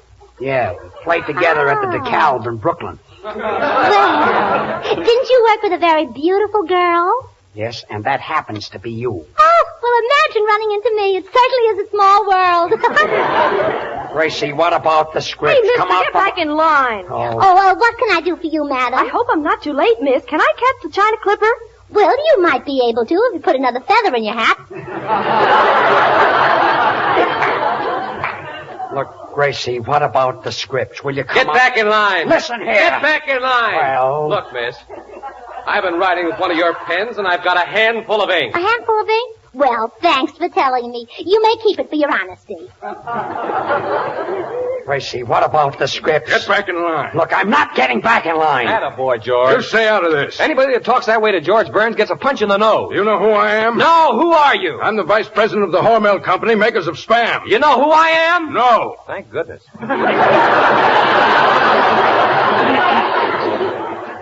Say, I better get back in line. Senor Burns, will you mail this package to my brother? It's a pair of sealskin gloves. It's not steel skin. It's not steel, it's seal. Steel. No, seal. Look, what has a flat head, small eyes, a mustache, and a beautiful fur coat? My brother's wife. Look, senor, I've got my own troubles, Gracie. We've got to find our scripts. Hey, George, I got it. The scripts? No. let's have spamwiches and tea with Fibber McGee. Oh, go away. George, how'd you make out? Well, I certainly got a lot of help out of you, Artie. Where have you been? What a madhouse this post office is. I sat down at that long table over there, and before I knew it, I was weighed, stamped, and airmailed special to Pomona. Now, look, I've got to do something. Well, George, your troubles are over. Here comes the superintendent, and he's got my package under his arm. No. Before I give it to you, miss, you'll have to answer a few questions. Now, what's your name? Gracie T. Allen. What are all those T's for? Well, when my daddy first saw me, he said... Look, mister, can we have the package now? Just a moment now. Miss, can you identify yourself? Well, certainly. Where's my handbag? Right here, Gracie. Oh, wait till I look in the mirror. Yeah, that's me.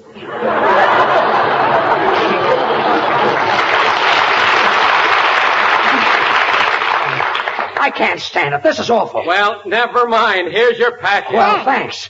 Come on, great. I've got the scripts. Come on, everybody. We've got to get out of here. Ouch! Ouch! Ouch! Ouch! Well, come on. Let's get back to the studio. Hey, taxi! Taxi!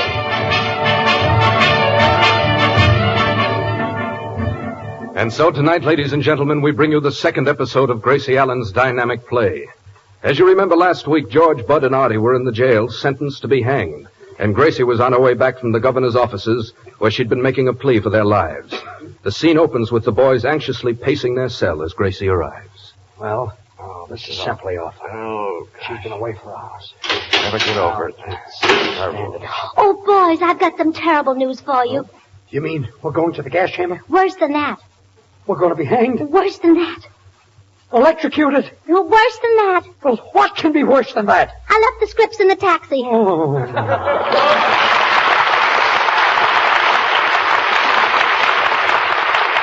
And now the Smoothies, Babs, Charlie, and Little will sing. Take it, kids. Jingle bells, jingle all the way. Oh, what fun it is to ride in a one-horse open sleigh. Jingle bells, jingle all the way. Oh, what fun it is to ride a one-horse open sleigh. Dashing through the snow in a one-horse open sleigh. O'er the fields we go, laughing all the way. Bells on bobtail ring, making spirits bright. What fun it is to ride and sing on a sleighing song tonight. Jingle bells, jingle all the way. Oh, what fun it is to ride in a one-horse open sleigh. Jingle bells, jingle all the way. Oh, what fun it is to sing this song tonight.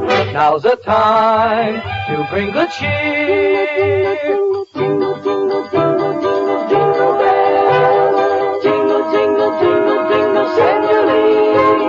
Jingle bells, Christmas ya llegó. Oyen las campanas que ya Santa Claus salió. Jingle bells, hay felicidad. Todos les deseamos una merry Navidad. Now's the time to bring the cheer. Jingle, jingle, jingle, jingle, here comes George. Jingle, jingle, jingle, jingle, sing it, George. Oh, jingle bell, Tingling, jingle bell, tingling, jingle all the way. Oh, tell us, Georgie. Oh, what fun it is to ride in that one-horse open daddy. You said it. Jingle bell, Tingling, jingle bell, tingling, jingle all the way. we dig you, Georgie. How I love this time of year when I can always bring a cheer. I know I really love to sing. Some people say I sound like Bing, so now I'm really going to swing. Oh, daddle-a-doodle-a-doodle-a-doodle-a-doodle-a. Now's the time to bring the cheer. Jingle, jingle, jingle, jingle, now it's fun. Jingle, jingle, jingle, jingle, sing it, bud. Jingle bells, a happy man I am. Ha ha ha ha ha ha, I didn't mention spam. Yeah. Now's the time to bring good cheer. Jingle, jingle, jingle, jingle, look who's here. Jingle, jingle, jingle, jingle, Gracie's here. Here I am, there's nothing more for you. I wish you all good Christmas cheer, a bright and happy coming year. My mother and I, my brother and I, my daddy and sister say, to gather round and sing with us this Merry Christmas Day. Jingle bells, jingle all the way. Oh, what fun it is to ride in a one-horse open sleigh. Merry Christmas to you.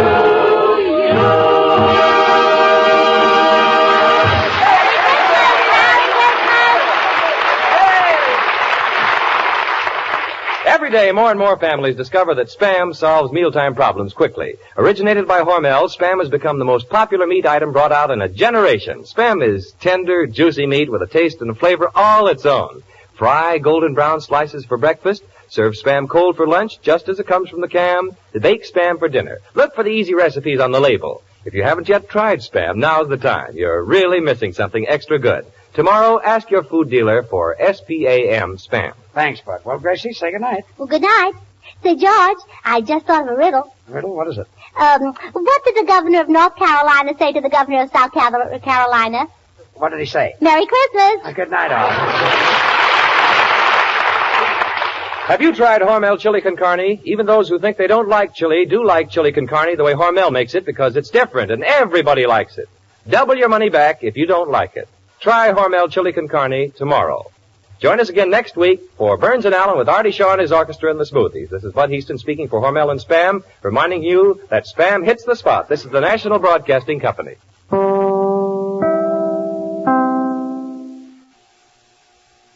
From Hollywood, the George Burns and Gracie Allen Show for Hormel and Spam.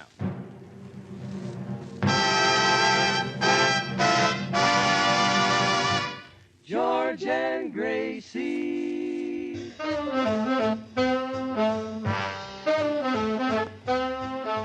Spam, whoa boy. Spam, what joy. George Burns and Gracie Allen on the show and his orchestra for singing glee. We're the Smoothies three. Last but not least, and with Bud Heaston.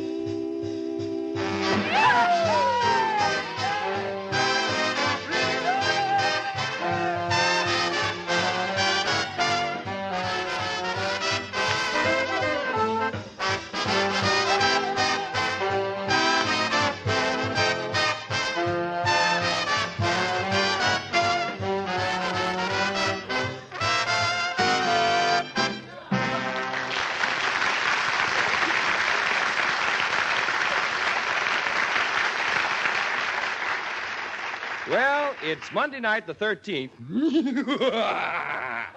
But there's really nothing unlucky about it because Burns and Allen bring you plenty of fun to your house. And say, ladies, if you want to have good luck with tomorrow night's dinner, serve baked Spam. There's a delicious main course, easy to fix. Spam is tender, taste-tempting meat that comes in a can. All you have to do is open the can, take out the Spam, score and stud with cloves, and place in a shallow baking dish. Put it in the oven and baste with a little pineapple juice or a delicious sauce, which is described for you on the Spam can label. In just a few minutes, you'll set before your family a piping hot surprise full of downright goodness and flavor. Extra goodness, ladies, because Spam is a perfect combination of sweet, juicy pork shoulder meat and tender ham. Have a Spam bake tomorrow. Just remember to say to your food dealer, I want Spam.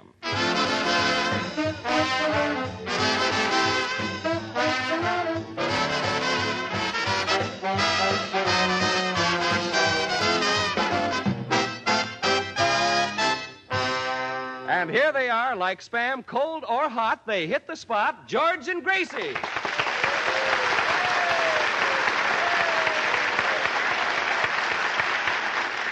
Thank you. Gracie, say hello. Oh, hello. Well, Gracie, if you happen to read my name on the society page one of these days, don't be surprised.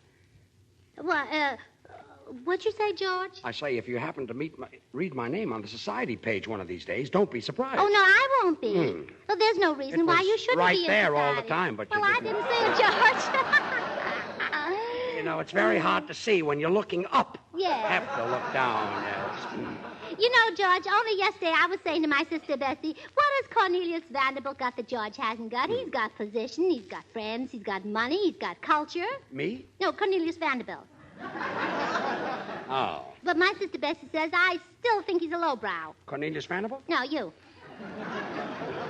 So your sister Bessie doesn't think I can get into society, huh? Oh, well, don't worry about it, George. Everybody I told this conversation to said she's crazy. Your sister Bessie? No, me.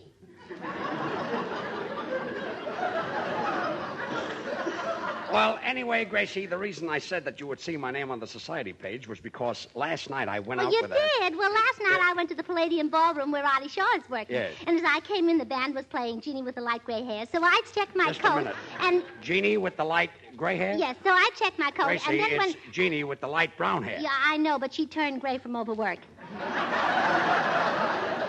So, let's see, where was I? Maybe from playing around too much. Yeah. Oh, yes. So I checked my coat, and when I got to the dance floor, the head waiter said, "Follow me, miss," and I did, and he was a beautiful dancer. Anyway, after... The head waiter? No, Cornelius Vanderbilt. Look, So, Gracie, I started out to tell you, last night I was with a very famous society girl. oh, yeah, and is she mad at Artie Shaw? The society girl. No, the bubble dancer who works at the Palladium. There's a bubble dancer at the Palladium? Yeah, and every time Artie plays her number, he fills his clarinet with buckshot.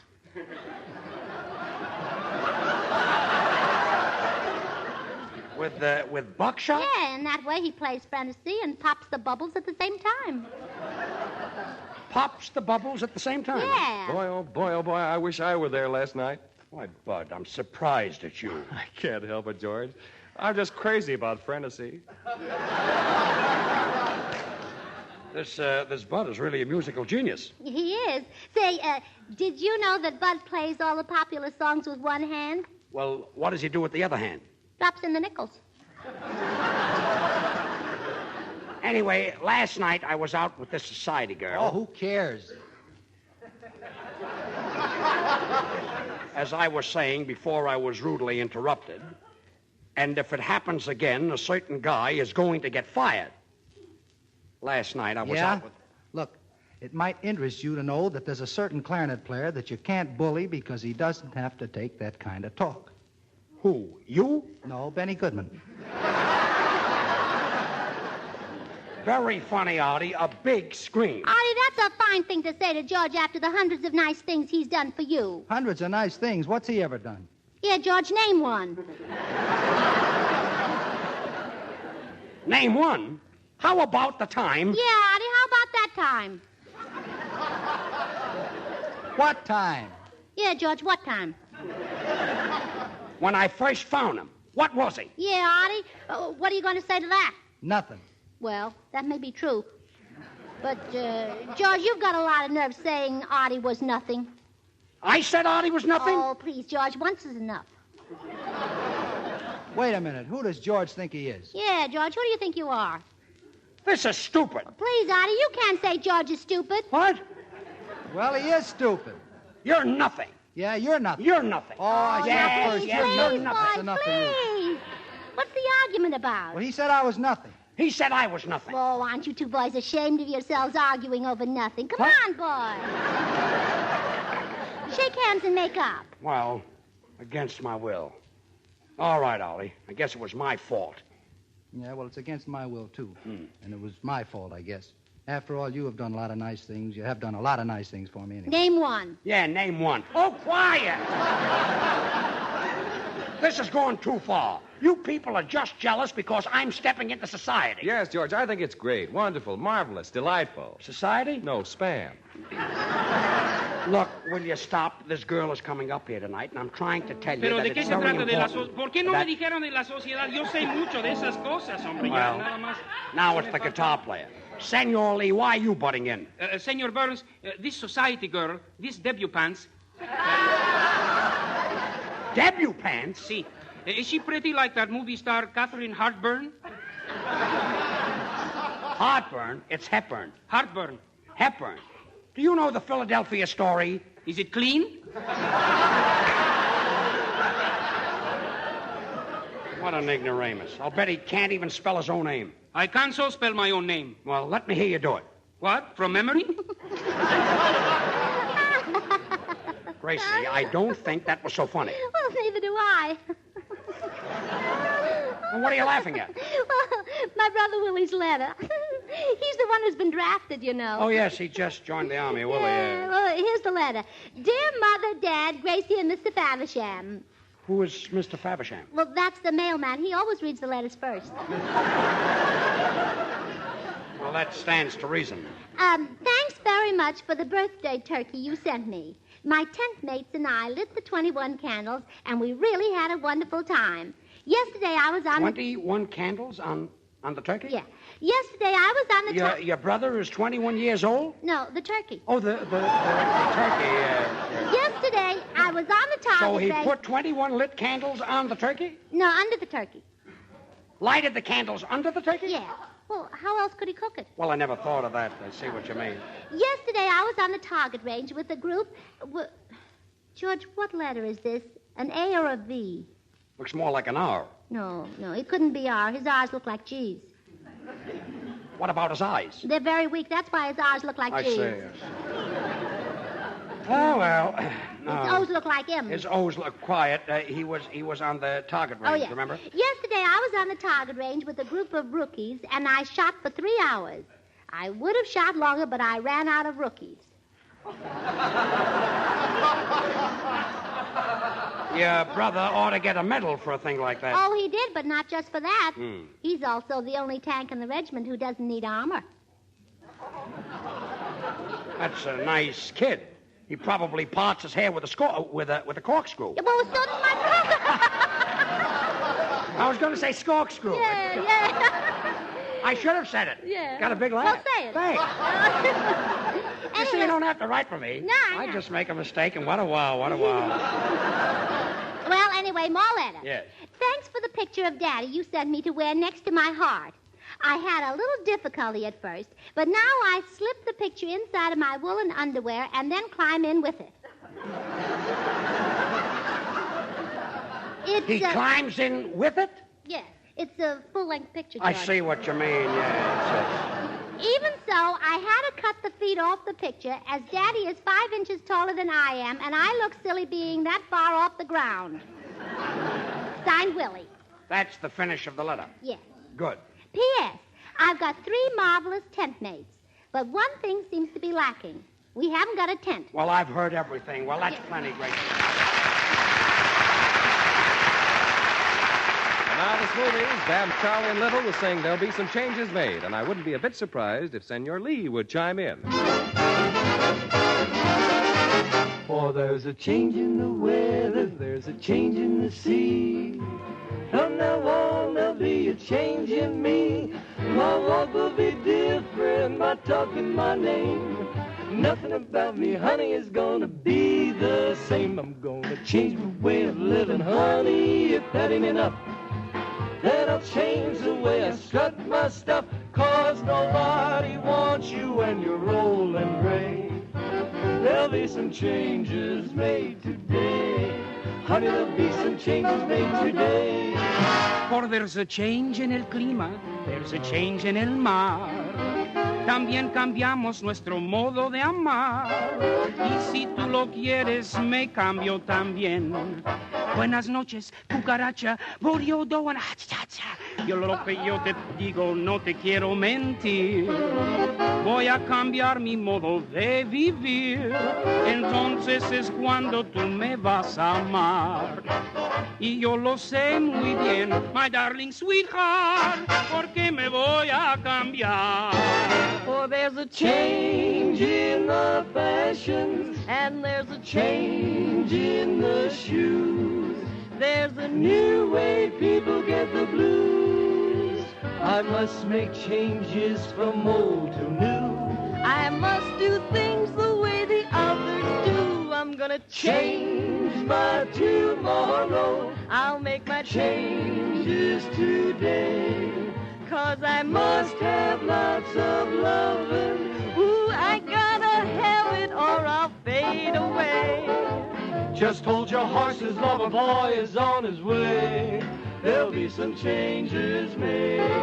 Oh, there's a change in the weather, there's a change in the sea. From now on, there'll be a change in me. My walk will be different, my talk and my name. There'll be some changes made today. Oh, dame mi sombrero ya y tócame el rancho grande.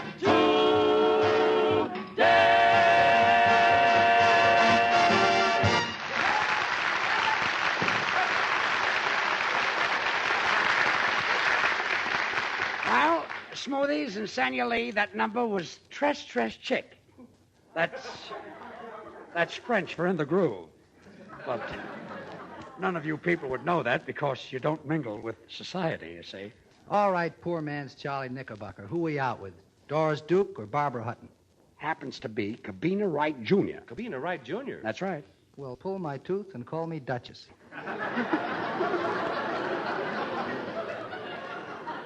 Well, wise guy, she's coming up here tonight, and I'm taking her out right after the broadcast. Say, George, if you want to make an impression, rent a butler and have the butler Gracie, come in and... hire a butler.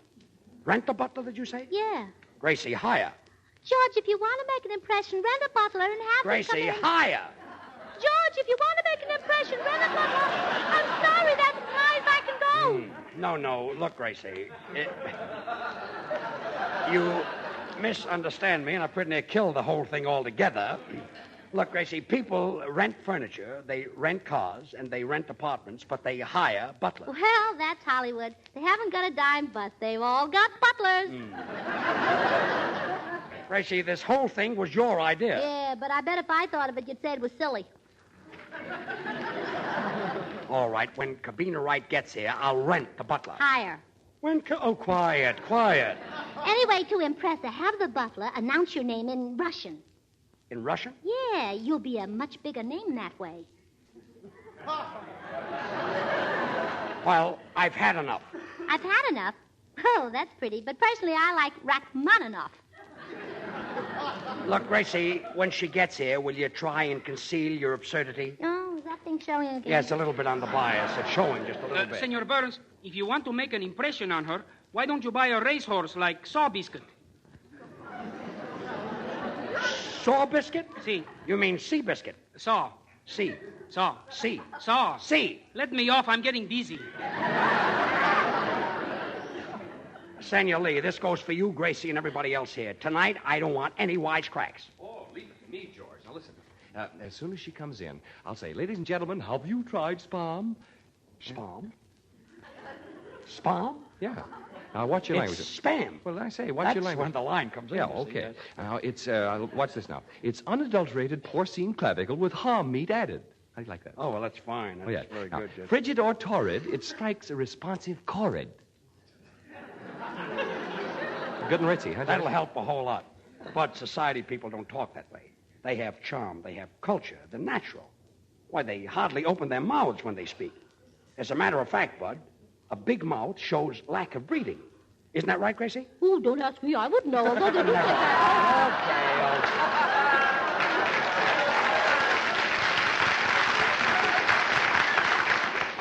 Anyway, Cubina Wright ought to be here any minute, and you'll really love her. She's a swell girl. But what I'm nervous about is right after the program, I've got to meet her uncle, and, gee, I hope I make a good impression. Mr. Burns. Yes, what is it, 4 years at Harvard? If you'll allow a sound man, perhaps I can be of service. Well, let's hear it.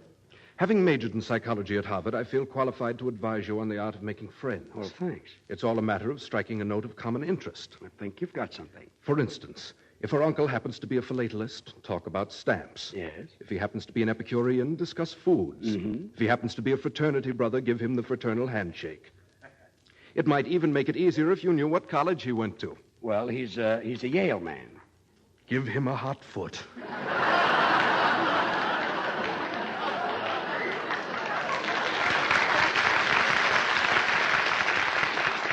Well, thanks for your help, sound man. When Cubina gets here, I wish I could think of a novel way to impress her, but I can't. I can. Of course, I could have the boys give her a fanfare. Well, of course, if my uncle were here, he and I could do something together, know, but he yes. isn't here, so I guess I'll have to do something by myself She again. comes in, we can roll out My a uncle. carpet. You know, he's the one who sees with his thumb. No, that, my uncle. that wouldn't You know do. that, George? My What uncle sees with his thumb. It would be a lot good of people idea, don't believe though, that. He to sees have with her, his thumb, when but she he comes does. in, I'll just If my walk uncle up to wouldn't her and believe say, it, If he Hello, hadn't Cubina. seen it with his own thumb. How was things? You see, my thumb, Nice day my today. uncle, with his thumb, he Would, sees with his thumb, my uncle. Sees. With my, With his thumb. yeah, my uncle. Your uncle. Yeah.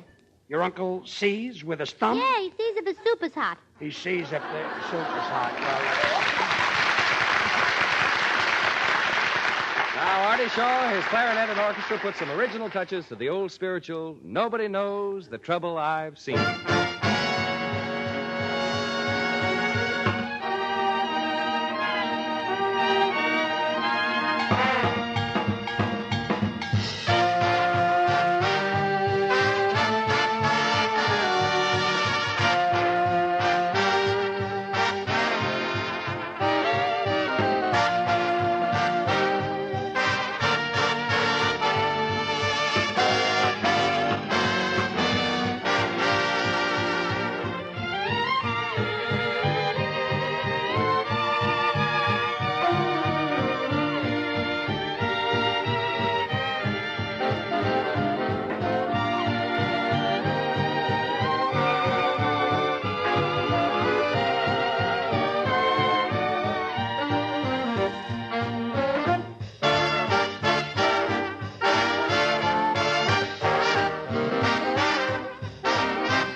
Say, Bud, do you think I'd better call Emily Post?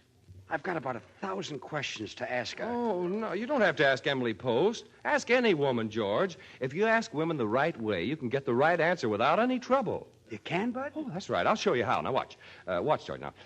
Ladies, here in the audience, do you want to know how to give your family a swell taste surprise?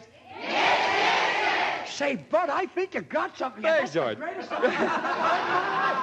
Now, look, we'll go on for some more here now. And do you want to serve something that's easy to fix? Yes. All right. Now, it's all done with Spam, S-P-A-M. There's no mystery about it. Spam has become the most popular new meat item brought out in a generation. Originated by Hormel, Spam is delicious meat packed in a handy can. It has dozens of uses and a flavor all its own because Spam is different, isn't it? Well, folks, Spam is sweet, juicy pork shoulder meat combined with tender, tasty ham. Nothing else but those two choice cuts. That's the reason Spam has extra flavor, extra downright lip-smacking goodness. That's why Spam, served cold, as it comes from the can, makes a perfect lunch. Why sizzling hot slices of Spam fried for breakfast make your mouth water for more, and why Spam baked for dinner in all its meaty flavor completely satisfies. But get the real thing, ladies. Insist on Spam. Try those easy recipes on the label. Ladies, get Spam when you shop tomorrow. Are we all agreed? Slice it, dice it, fry it, bake it, cold or hot. Spam hits the spot.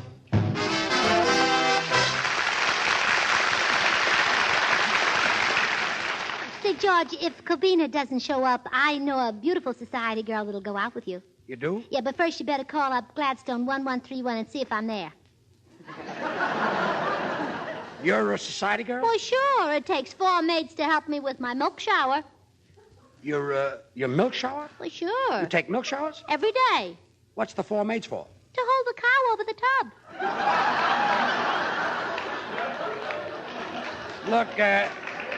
Look, Gracie, you don't have to worry. Yes. Yes. Who are you? I'm left over from the commercial. Well, everything happens to me. Everything. Oh, here she is now. Don't forget, everybody, on your toes. Come in. Well, it's Cubina Wright, Jr.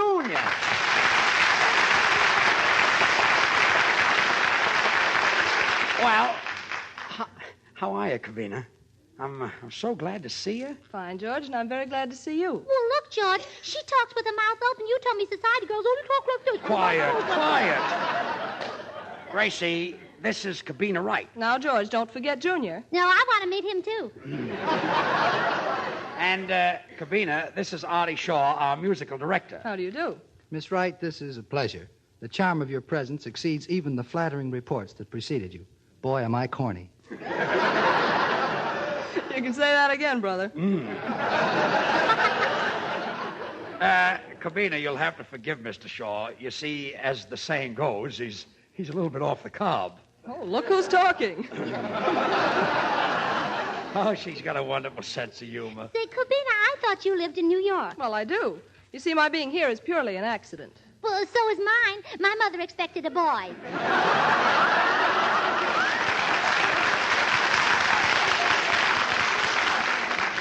Gracie, careful. You see, Gracie, I can't stay still. I've got wanderlust. Oh, that must be awful. Is it anything like the measles?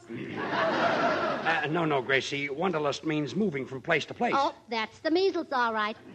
You know, my brother got them in Texas, and the next day they were south of the border. Gracie, Cubina means she travels. Oh, like my uncle. Well, for instance, he winters in Palm Beach and summers in Newport. Oh, really? And where does he fall? On his face. And how's your uncle? Cubina, don't you think we ought to go? Yes. Bud, this is Cubina Wright, Jr. Cubina Wright, Jr.? Well, gee, Miss Wright, I've seen your picture in all the papers and magazines. My thanks, Bud. Now, there's one thing I'd like to ask you. Well, what's that, Bud? Do you really wash your things in Lux? Why, Bud! Yes, Bud, and I eat Spam, and I love it. Well, Cubina, I just don't know what to say. Oh, don't apologize for anything, George. This is the most fun I've had in months.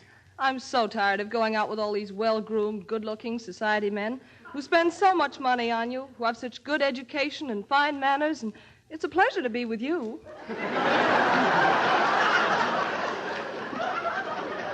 Why, Cubina? Oh, please, Cubina, you're turning George's head. And if you turn it any more, he'll have to stand behind his back to shave himself. You follow me, George? Yes, I follow you. Well, you better stop or I'll call the cops. All right, I've stopped. George, what I said may not have sounded right, but what I meant was, I like a man I can make something of, a man I can mold. Well, then, George is your man because you'll find him very moldy, and I Never always mind, say never Gracie, I wish you'd be quiet. This girl means something to me. Well, come on, Cubina. Hey, Senor Burns. What is it, Senor Lee? I would like to go out with that Carbona. Carbona? See, she's really from society. She's a member of the 300. 400. 3 1/4. 400. 350. 400. I'll take her, but you drive a hard bargain. Well, come on, Cubina, let's go. Hey, wait a minute. Cubina, is this on the level? After going out with fellas like the Vanderbilts, how can you go out with George? Now, listen here, Mr. Shaw. What has Cornelius Vanderbilt got that George hasn't got? He's got wit, he's got charm, he's good company. And what's more, I'm definitely going out with him tonight. George? No, Cornelius Vanderbilt. Good night.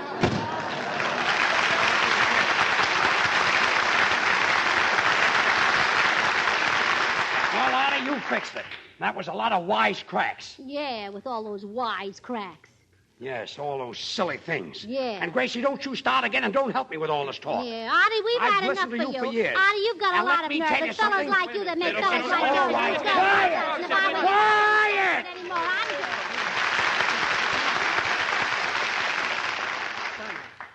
Join us next week, same time, same station, for another Burns and Allen show with Artie Shaw and his orchestra and the Smoothies. This is Bud Heaston speaking for Hormel and Spam, reminding you to remember that cold or hot, Spam hits the spot.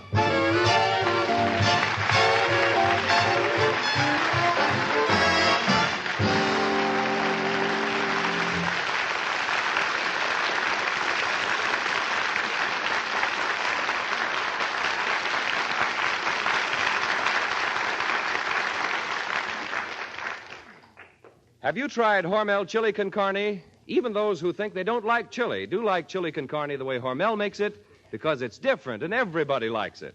Double your money back if you don't like it. Try Hormel chili con carne tomorrow. This is the National Broadcasting Company. From Hollywood, the George Burns and Gracie Allen Show for Hormel and Spam.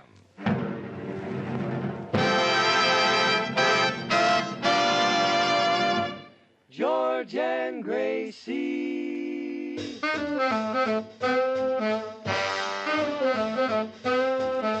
Spam, whoa boy. Spam, what joy. George Burns, Gracie Allen on the show and his orchestra, singing glee with the Smoothies three. Last but not least, and with Bud Heaston.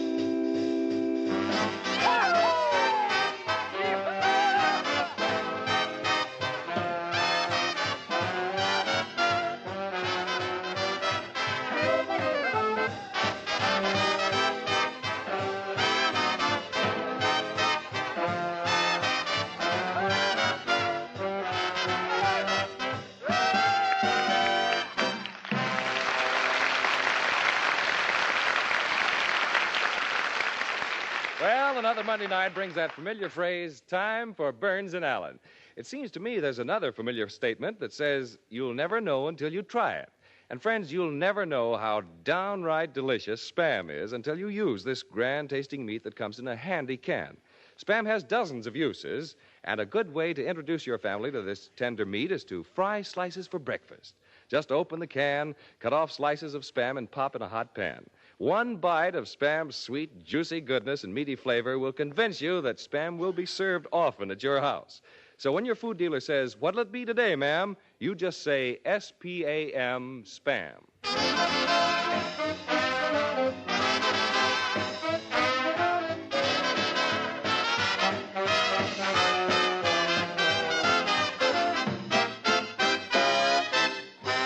And here they are, George and Spam's meatheart, Gracie.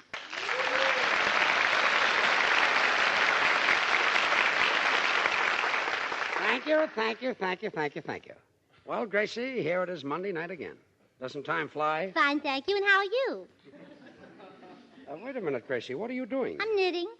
Yeah, but what are you knitting? Oh, something. I love to knit. I'd rather knit than not. You'd rather knit than not? Yeah, and then again, there are some people who'd rather not be knitting than be knitting nothing. Yeah, but what is this thing you're making? Oh, a little thing for my brother Willie. He's the one who's at March Field. He's in the Army, you know. Yes, I know he's in the Army, but what is it? It's just like the Navy, but without water. Well, thanks very much. Well, can I believe my eyes? Is that George Burns in a new suit, new shoes, and spats? Yes, it happens to be George Burns. Burnsy, it isn't because of that society Deb Cubina Wright Jr. who was up here last week, is it? No, it isn't. Well, There are only two reasons to be dressed that way. You're either in love or an end man in a minstrel show. Look, Artie, I'd just as soon you stick to your music. Yeah, Artie, you've got a lot of nerve making fun of George's clothes. Oh, he's just sensitive. Well, you'd be sensitive, too, if you looked as bad as George does.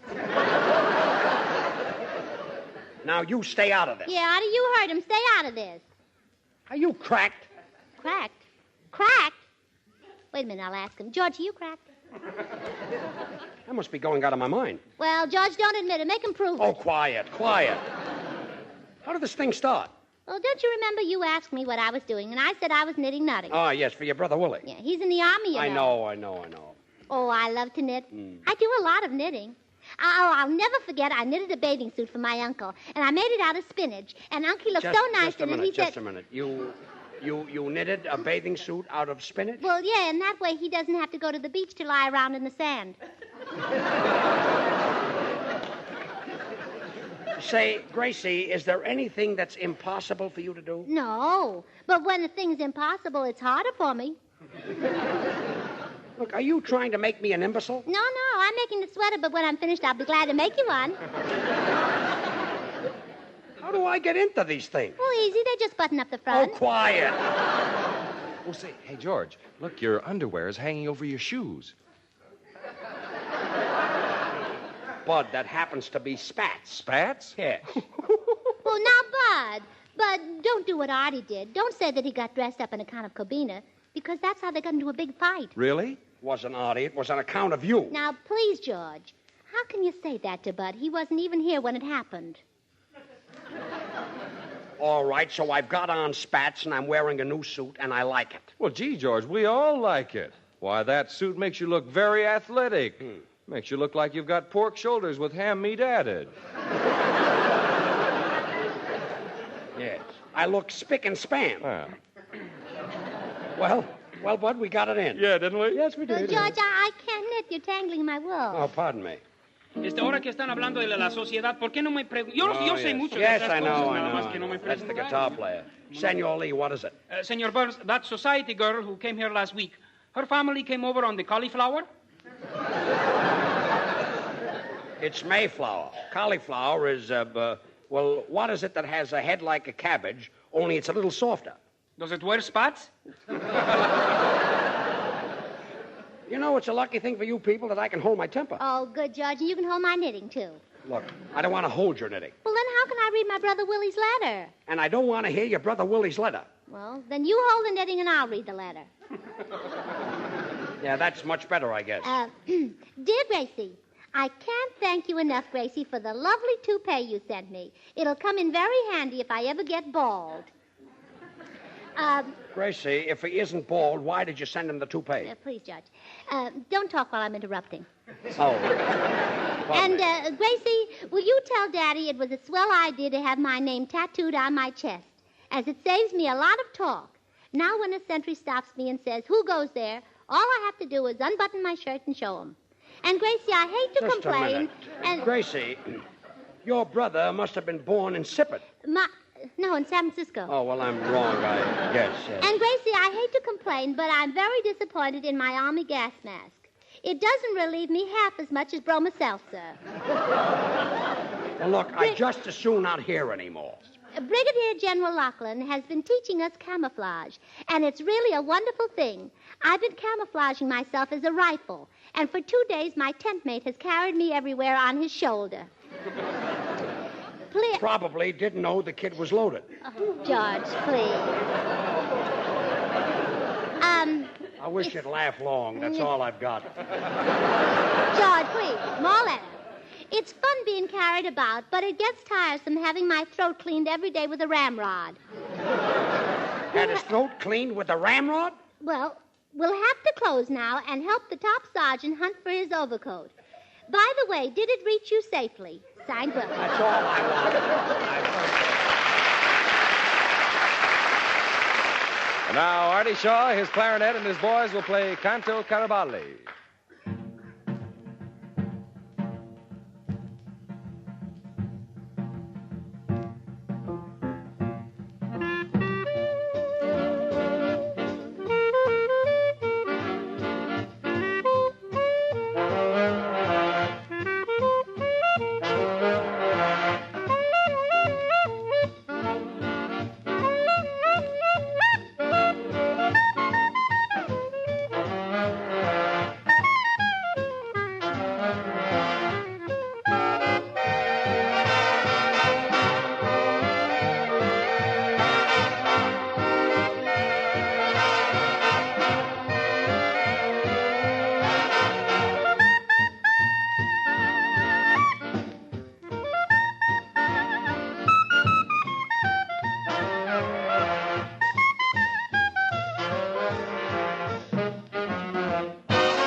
George, look, there's nobody listening, and I noticed that you're all dressed up. So between you and my brother Willie's sweater... Yes?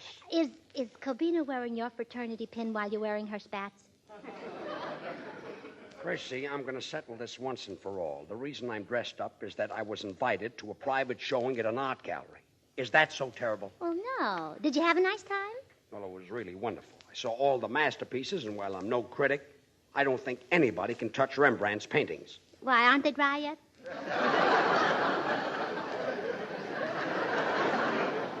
Yeah, they're still wet. Anyway, I looked in one room, and there was Whistler's mother and the blue boy. Oh, please, Judge. I'm not interested in scandal. Scandal? Whistler was a painter. Well, I wouldn't care if he were a plumber. You've got no right to talk about his mother. Gracie, you don't understand. I'm talking about James Abbott McNeil Whistler. He painted his mother. Oh, sort of a beauty operator. Yes, a beauty operator. Well... Has a place in Beverly Hills. Yeah. Doing very well. Yeah, I know. Making lots of money there. Yeah. Well, I always say if the shoe fits, wear it. And if it's your mother, paint her. That's what you always say. Hey, what are you two cooking up here? Oh, did you hear? George went to the art gallery with Rembrandt. Quiet, Gracie. Going around with Rembrandt, huh? Did Cubina Wright give you the air? Stop with those wise Oh, don't be so sensitive. Well, George has a right to be sensitive. If you looked as fat as George did, you'd now, be wait sensitive. Wait a minute. Don't start that again. Yeah, Artie, don't start that again. Oh, quiet. Yes, Mr. Shaw. I went to the art gallery. I saw the works of Rembrandt, Michelangelo, Ginsberg, Da Vinci. Ginsberg?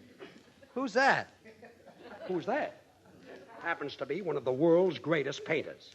And he'll be remembered long after you and Frenesy are forgotten. Aw, gee, George, you must be pretty smart to know about Ginsberg. And, Bud, did you hear George tell how Whistler painted his mother and that George saw her the day before yesterday with Mrs. Blue Boy's son and nobody could touch them because they weren't dry? Bud, did you understand what Gracie said? Well, certainly, George. How Whistler painted his mother and that you saw her the day before yesterday with Mrs. Blue Boy's son, but nobody could touch them because they weren't dry. Bud, that doesn't make sense. It does, too. It does not. Oh, please. Senor Burns, you're right about the Mayflower. I looked it up in the dictionary. It isn't dictionary, it's dictionary. A duck is a silly-looking thing with flat feet. Does it wear spots?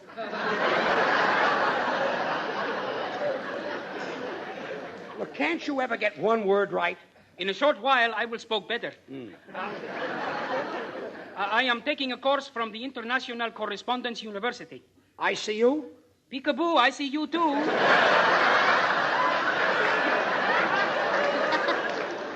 Look, if you people don't stop, I'm going to walk out of here and believe me, I'll never come back. George, don't get so excited. I've got a right to be excited. Well, don't get excited. It's bad for your health. And the blood might rush up to your head, and the first thing you know, you'll see spats in front of your eyes. Stop talking about spats. Can I talk about Rembrandt? Yes, you can talk about Rembrandt. Has he got spats? He's been dead for 500 years. Are those his spats? Look, I got dressed up. I went to the art gallery. I happen to love things that are arty. Oh, thanks, George. I love you, too. I had to bring that up. You did? I didn't know you were Artie's father. I didn't mean that. Mr. Burns, if you'll allow a sound man to interrupt. Yes, what is it, 4 years at Harvard? How can you dare talk about art without mentioning the greatest work of all, the Mona Lisa? Oh, I've seen that, and it's really a pip. A pip? A masterpiece. Well, I'm sorry. In her smile, Da Vinci caught the enigma. Well, maybe he slept with his window open. Please. What depth, what beauty. Do you know why the Mona Lisa is smiling? Well, maybe while she was being painted, the brush tickled her. Sound man, do you know why she's smiling? Yes. Being a student of the arts, I can tell what goes on in anybody's mind by the expression on his face. Now take Bud Heaston over there. He's wondering how to get his message over to the millions of people who are not aware of the fact that this is the only meat of its kind that is made of pork shoulder and has ham meat added. Oh, well, that's too easy. That was an easy one. But I'm still not convinced. What's Artie Shaw thinking of? He's thinking of the same thing that I am. Who is Ginsberg? He's a great painter. Well, I can do that. I can read mine. You can? Well, yeah, I'll try it with Bud. Here, Judge, hold my knitting. Come here, Bud. Well, all right, Gracie. Now, Bud, concentrate. Close your eyes. Very close. All right. Well, Gracie, that wasn't on my mind. Oh, isn't that silly? I read my own mind.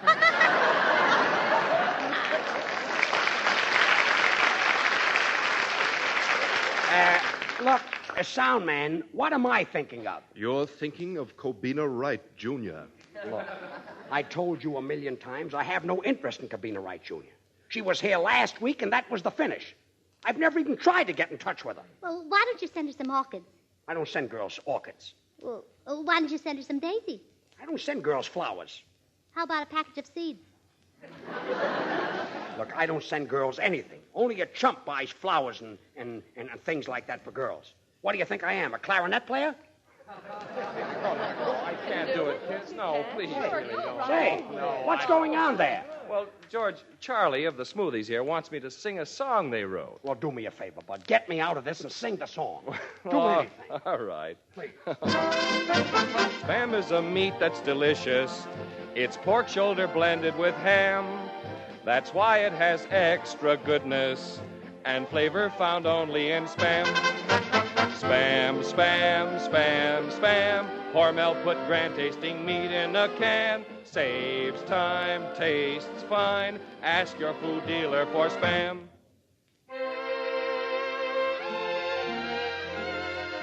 Ah, ladies, when you're tired and weary with the daily chores of planning meals, here's a little tip. Get a little old can of ever-loving Spam. Oh, yes, friends, Spam is delicious meat put up in a handy can originated by Hormel. Oh, that Spam is a perfect combination of sweet, juicy pork shoulder with that little old ham meat. And that, yes, that's why Spam is different. Why it has a taste and a flavor all its own. Oh, yes, ladies. And it's so easy to use. Try that Spam. Oh, you'll like the way it saves your time and gives your family grand-tasting meat. But get the real thing, ladies. Ask your food dealer for Spam. Then, instead of worrying about what to serve, you'll start singing. Spam, Spam, Spam, Spam. Hormel put grand-tasting meat in a can. Saves time, saves mine. Ask your food dealer for Spam.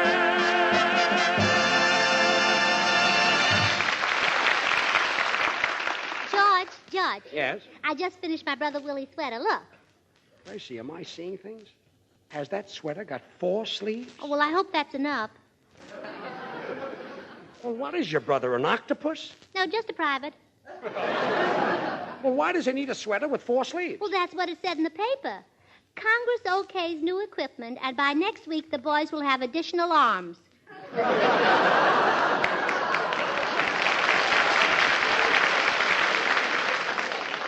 Well, if I were you, I'd add a few more sleeves. Oh, you think so? Come in.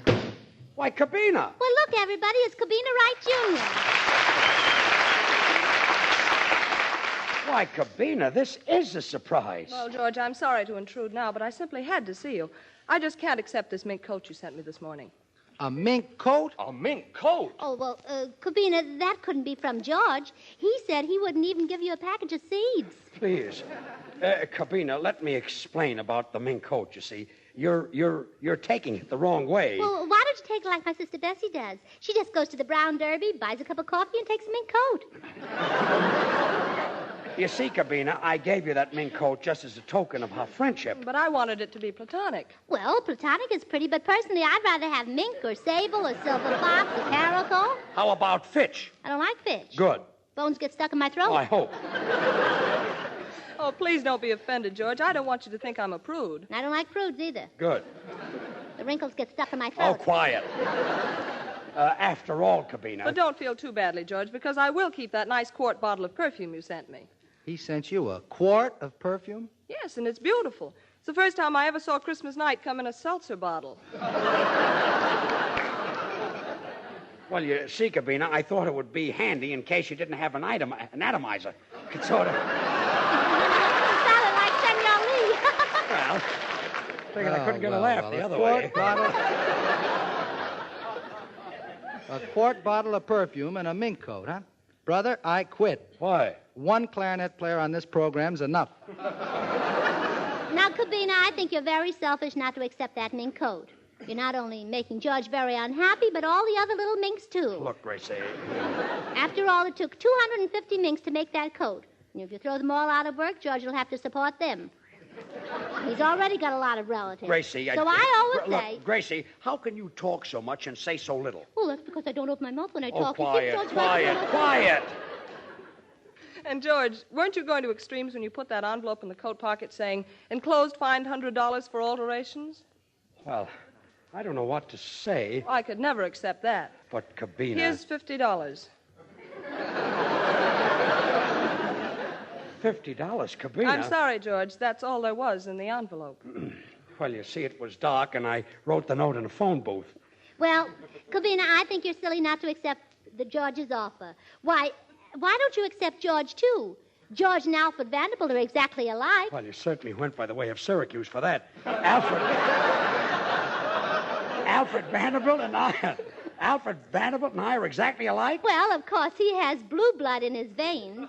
And yours is more like a greenish blue, more like a brown sort of... White. Yeah, white blood. Yes, I thought so. But outside of that, we're exactly alike. Gracie, stop helping me. There's one thing I don't like about Vanderbilt. He wears spats. Oh, well, then they're exactly alike. Gracie, thanks for the help, Say, but I... Cubina, I wouldn't be so hard on George. You know, you have no idea what he's gone through for you. Why, he even went through an art gallery. Listen, Bud. Yeah, Bud, and he even saw a blue boy while he was still wet. Yeah. That's right, and he knows all about that great painter, Ginsberg. All right, ignoramus. I'm glad you mentioned that. Cubina, wasn't that masterpiece that you pointed out to me painted by Ginsberg? Ginsberg? That's Gainsborough. Well, I was probably thinking of that old vaudeville act, the three painting Ginsbergs. They used to make pictures with sand. No, very well. They were handled by Tom Fitzpatrick, a great actor. Hey, Carbona. You're making a mistake not taking that Minky. Oh, please, senor. It's not Minky, it's Monkey, aren't you, George? Now, stop helping me. And, Cubina, won't you please accept this coat? No, George, I couldn't. And now I've got to get back to 20th Century Fox. And for being such a dear, here's a kiss. Well, come on, Cubina. I'll see you to the elevator. Now, don't forget the party next week. I won't forget. Hey, Rembrandt, so you don't send girls flowers, huh? You just send them seeds. Say, George, I know where there's a sale and you can get a dozen mink coats for $50,000. Yeah, with $100 bills in the pockets. You boys all finished? Yeah, that's right. Was I invited to the party? Yes. Did I get a kiss? Yes. Did she take the coat? No. Look, wise guys, this happens to be my own little system. I take a $5,000 mink coat on approval, and it always works out like this. You see, no girl like Cubina would ever accept it. That makes me a big shot. So you see, Cubina... George, I've got some wonderful news for you. I've talked to Cubina, and what do you think? What? She's accepting the coat. Here, Cubina. Oh. Somebody pick up George. While George is still unconscious, Gracie will sing Accidentally on Purpose.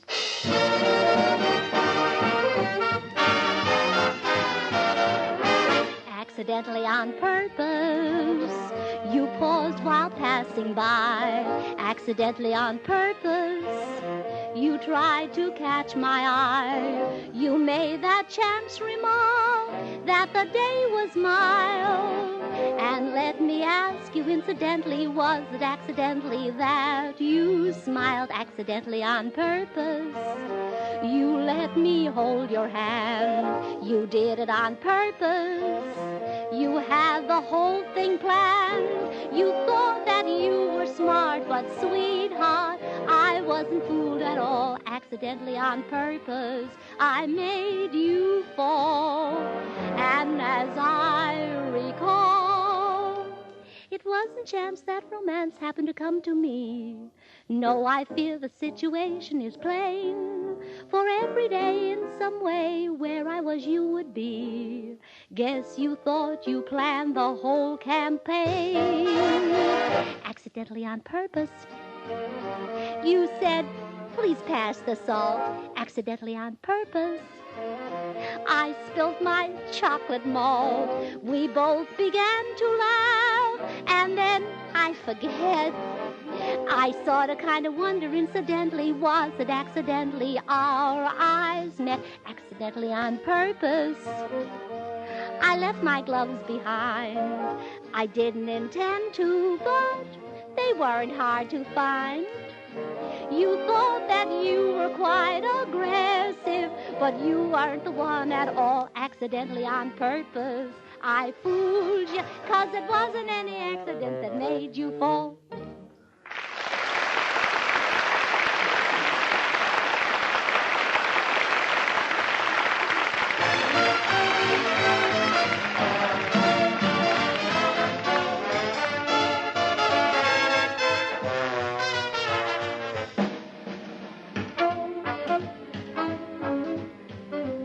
Here's a statement, friends, you can bank on 100%.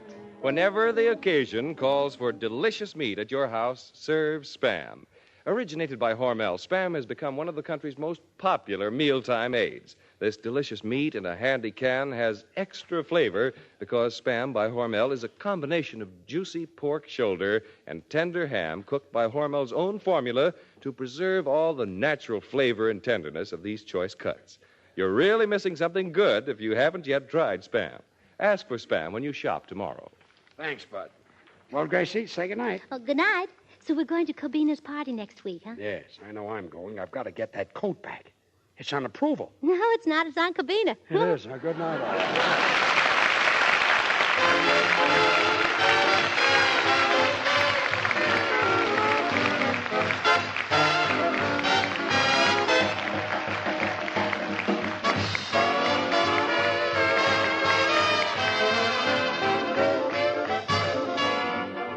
Ladies and gentlemen, may we call your attention to your community's campaign for the celebration of the President's birthday.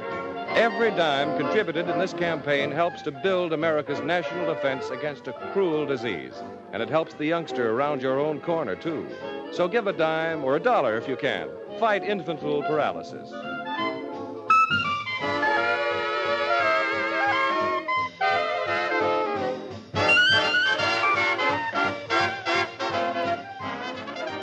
Join us again next week, same time, same station, for another Burns and Allen show with Artie Shaw and his orchestra and the Smoothies. This is Bud Heaston speaking for Hormel and Spam, and reminding you to remember that cold or hot, Spam hits the spot.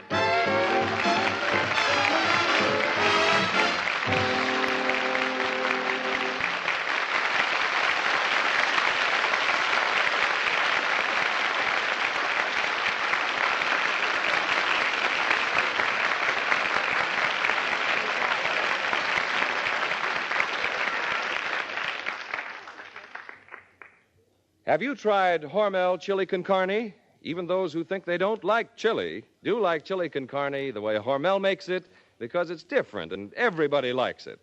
Double your money back if you don't like it. Try Hormel chili con carne tomorrow.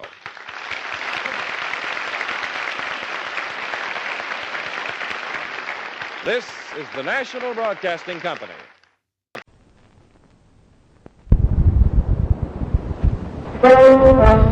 Spam! Oh boy! Spam! What joy!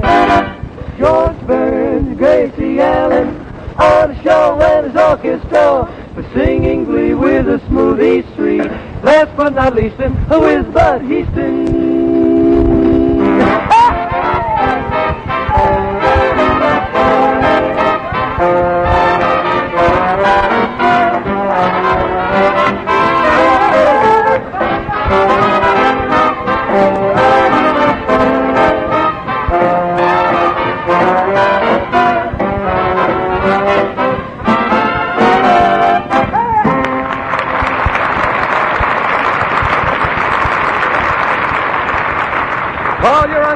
Phone your Aunt Matilda. Tell them it's time for Burns and Allen.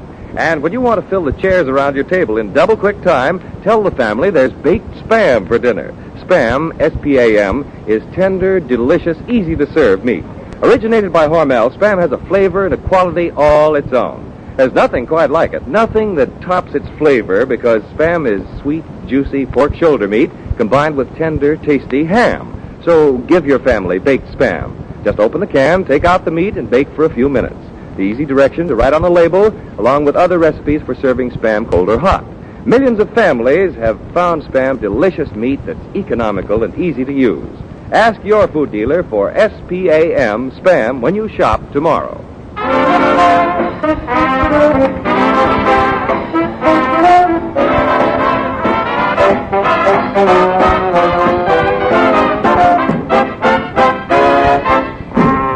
And now for Spam's Meatheart, Gracie Allen and George Mink Coat Burns.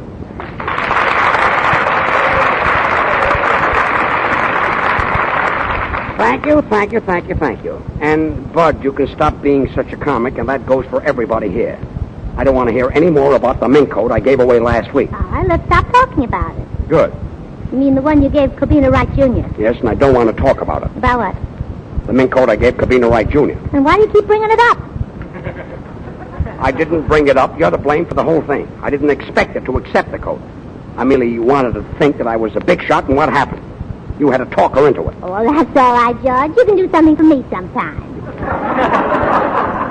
Gracie, you don't understand. Did anybody ever invite you out to dinner knowing that you couldn't accept? Saturday night. Good. The food was delicious. No, did any fella ever say to you, Gracie, let's go out on the balcony and look at the moon, knowing all the time that there was no moon? Yeah, some smart aleck tried that on me once, and boy, did I fall. No moon, huh? No balcony.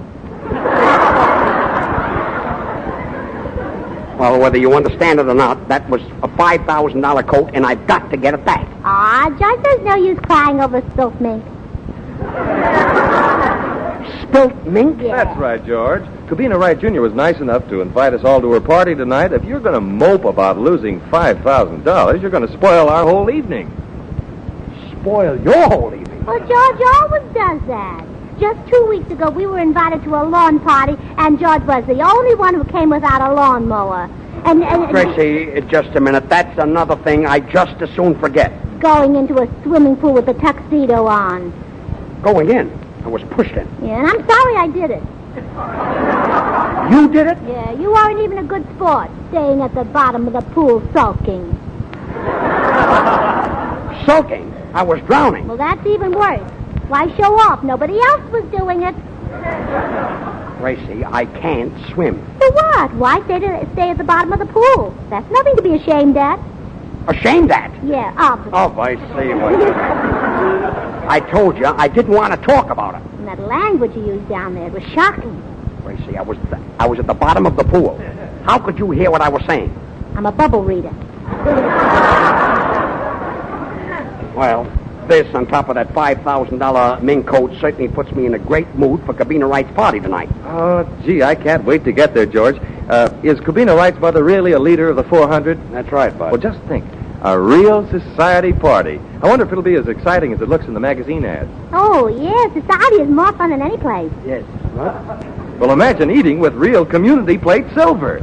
But right now, I'm thinking of something much more important. A certain young lady is wearing it, and it amounts to a neat little figure. Well, thanks, George, and I didn't even think you noticed my dress. Your dress? And imagine eating Spam between a Vanderbilt and an Astor. Well, it's also good between rye bread and a pickle. It's nice, spicy stuff. Yeah. Look, you're all talking about parties and clothes. Nobody is interested in the mess I'm in. I am, George. Of course, the sleeves are too long, but then again, the pants are too short. But outside of that, I look fine. Yeah.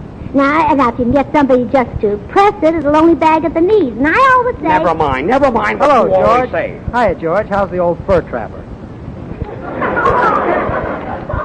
Fur trapper? Yep. Every time you open your trap, you lose a fur. Look, Frenessy, what should I have given her, a clarinet? George, were you afraid you'd lose Cubina if you didn't give her a mink coat? Leave Cubina out of this. I've got lots of girls, and I can keep my women. Well, I've seen them, brother, and you ain't kidding.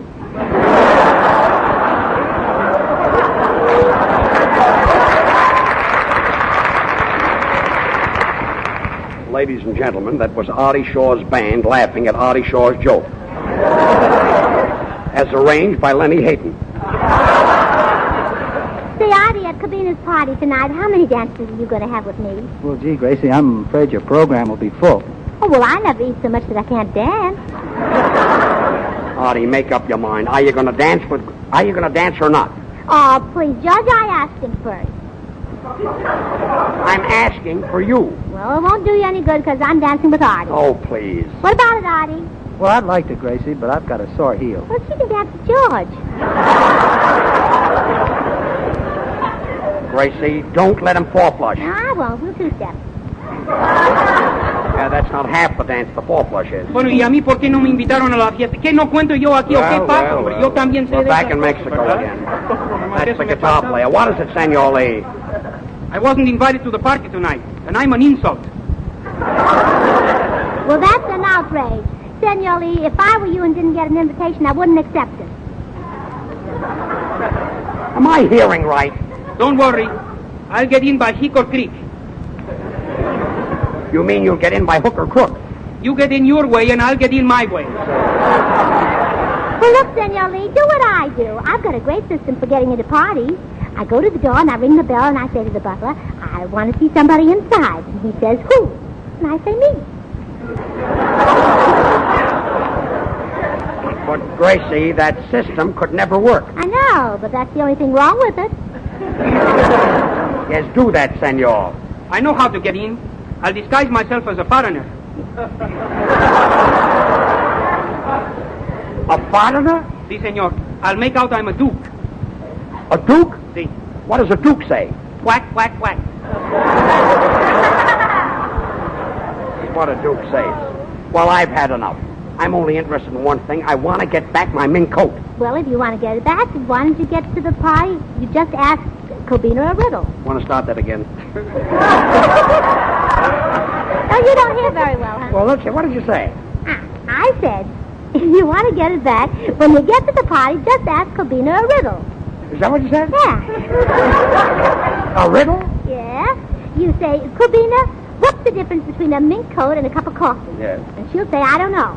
As long as she doesn't know, you give her a cup of coffee and take the mink coat. So very simple. Now the Smoothies, Babs, Charlie, and Little will sing Sweet and Low.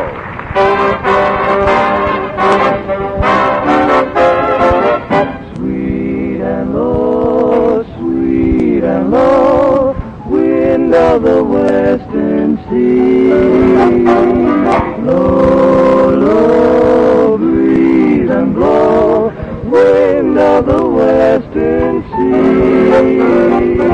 Over the rolling waters go, come from the dying moon and blow, blow him again to me. While my little one, while my pretty one sleeps. Low, low, rock by my pretty baby, listen to my lullaby. Sleep and rest, oh, sleep and rest, oh, Father will come to thee soon, here by the light of the moon. Blow, blow, breeze, why don't you blow, wind of the west, western sea. Over the rolling waters go, come from the dying moon and blow him again to me, to me, to me. While my little one, while my pretty one sleeps, while baby sleeps.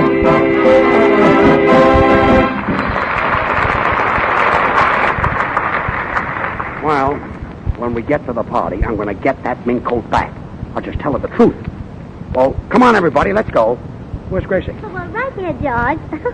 Oh, isn't it a scream? Look what my brother Willie says in his letter. We haven't got time to listen to your brother Willie's letter. Oh, he's in the army, you know. I know he's in the army, but we're on our way to a party, you Oh, see. good. Well, then I'll read the letter at the party. All right, read it at the party. Yeah, I will. Yes. Dear Gracie. Look, Gracie, we haven't got time. Well, it won't take long. Willie writes very fast. Oh, he's fast writer. Yes. Dear Gracie. Writes a very quick hand. Yes. Dear Gracie, period, comma, question mark, exclamation point, hyphen, apostrophe, semicolon, colon, dash. Well, what's all that for? Well, Willie doesn't know how to punctuate, so he puts it all at the top, and then I fit it in where it belongs.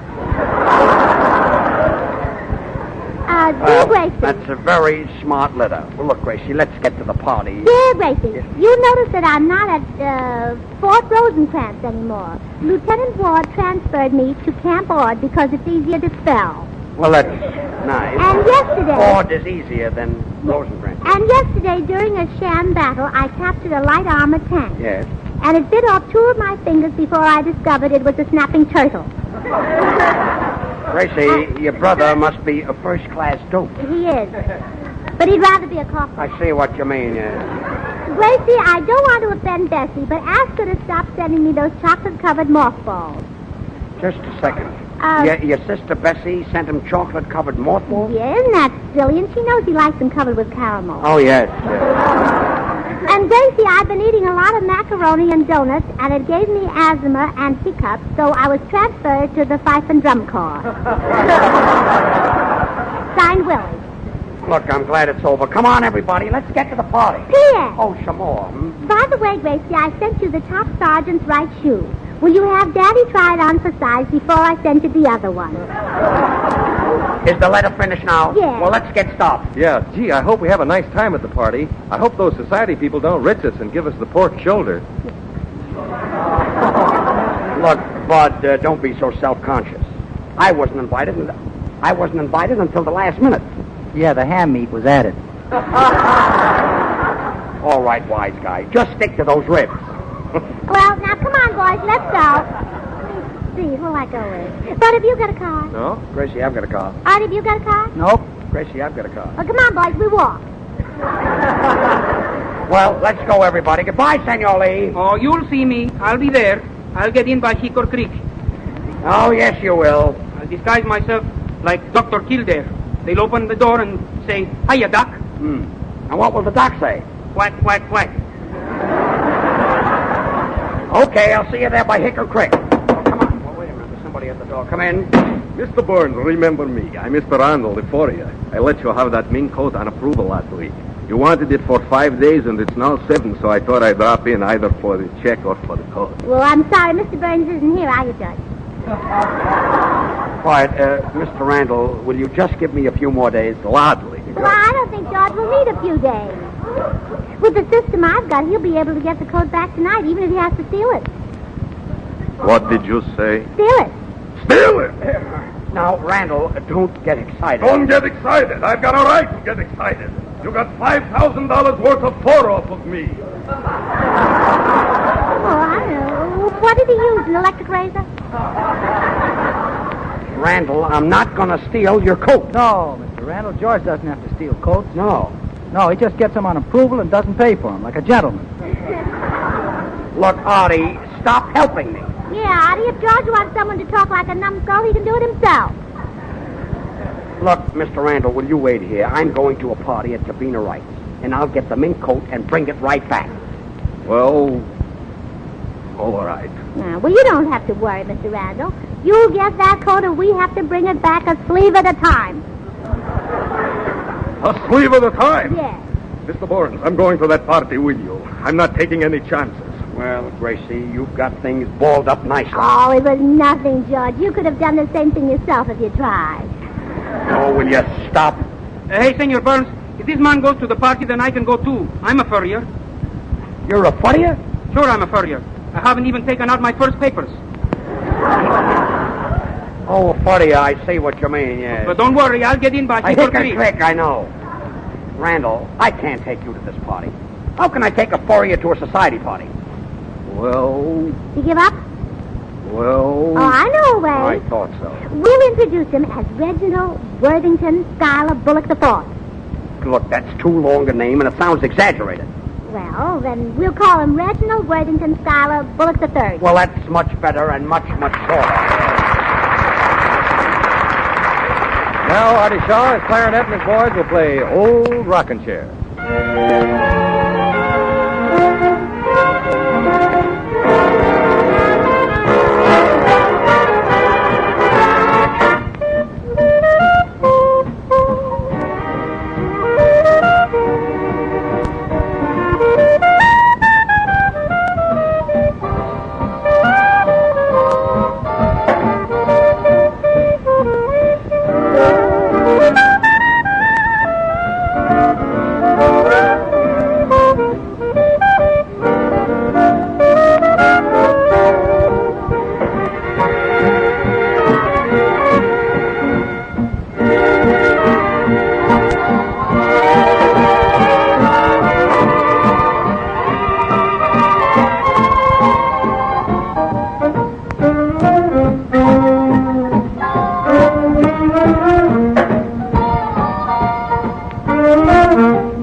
Hello, Spam Show. Bud Easton speaking. Oh, hello. This is the chef at the home of Madame Cubina Wright. Is Monsieur George Burns available for the conversation? Well, no, not just now. Well, the butler have just informed me of a party. Oh, yes. I'm coming over right away, and the rest of them are on their way. Oh, c'est impossible. Je viens préparer. What will I do? I do not know how to serve on so short notice. Oh, boy, what an opening you left. Qu'est-ce que c'est? Well, you want to serve a really scrumptious meal and do it quickly? Oh, oui. Then give us Spam. What? Spam? That's right. S-P-A-M. Spam. Now, listen. Just send the third assistant keeper of the pantry right over to the grocery store, get some cans of Spam. And get plenty, because Spam is a meat that keeps without refrigeration, Cheffy, old boy. Now, here's the way you prepare baked Spam. First, open the can of Spam. Do I open it? Yes, that's very important. Then take a handful of cloves and stud the top of the meat with them. That's right. Then put the Spam in a shallow baking dish. Now, pop it into the oven and bake it. There's a swell brown sugar sauce described on the label of the can if you want to baste it with a dressing. And there's your main course, done in a jiffy. And your guests will love it. Spam is tender, juicy meat because it's a perfect blend of pork shoulder meat with ham meat added. And when you take it out of the oven, Chef, you can be sure that you have a pièce de résistance, a main course that is so delicious, so taste-tempting, so ooh-la-la that your party is bound to be a success. So take my advice and prepare a Spam bake tonight. Ah, Monsieur Histon, you are magnifique. Voila, it shall be done. Voici, we'll be right over. Slice it, dice it, fry it, bake it, cold or hot. Spam hits the spot.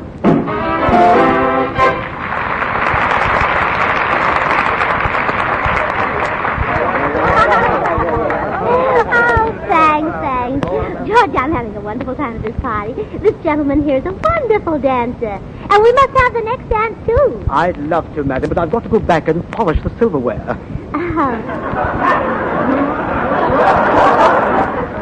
Gracie, that man is the butler. The butler? Did you notice he was carrying a load of drinks? Well, you could never tell that he danced like he was perfectly sober. Well, quiet. Here comes Cubina. Now, don't forget, George. Just get her alone and tell her the truth. It's bound to work. It had better work. Relax, Furry. And don't forget your name is Bullock. No, I'll get her outside alone. Oh, there you are. You all having a nice time? Hang time, Cubina. George, is there anything I can get you? Yeah, Mink coat. Quiet. Cubina, could I see you alone for a minute? Gee, I've never been to such a swell party. Thanks, Gracie. See, who's that attractive-looking girl over there with the freckles? Oh, that's Elizabeth Brown. Her father has millions. Oh, yeah, he ought to carry a parasol. Cubina, could I see you alone? Cubina, is there any way of brushing off that silly dame who's been chasing me? There she is over there. Mr. Shaw, that happens to be my aunt. Oh, well, I didn't mean her. I mean the fat one next to her with the bobbed hair. That's my uncle. Boy, can he dance. Cubina, could I see you alone Hey, for a Cubina, minute? who's that tall, good-looking fellow standing over there examining the silverware? Oh, it's Bud Easton. You're Bud. Hey, Gracie, it's real community plate. Is it? Gracie, you've tried Spam with eggs, haven't you? Oh, yes, and it's delicious. Well, try it with real silverware. It's wonderful. Really? Look, it isn't polite to yell, Bud. What? It isn't polite to yell. What? Hey, it ain't polite to yell. Who was that? My mother. Cubina, could I Come see here, you Mother. alone? I want you to meet some of my friends. This is George Burns. Oh, well, how do you do? George Burns? Why, Cubina, you're wrong. Doesn't look so old. Old? Mother, this is Miss Allen. How do you do, Miss Allen?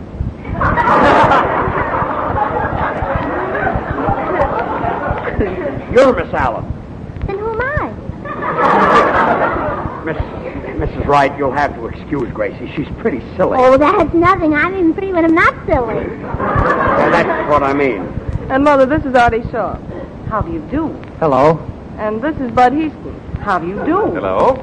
And this is a friend of George's. He's a polo player. I'm sorry, I've forgotten your name. So have I.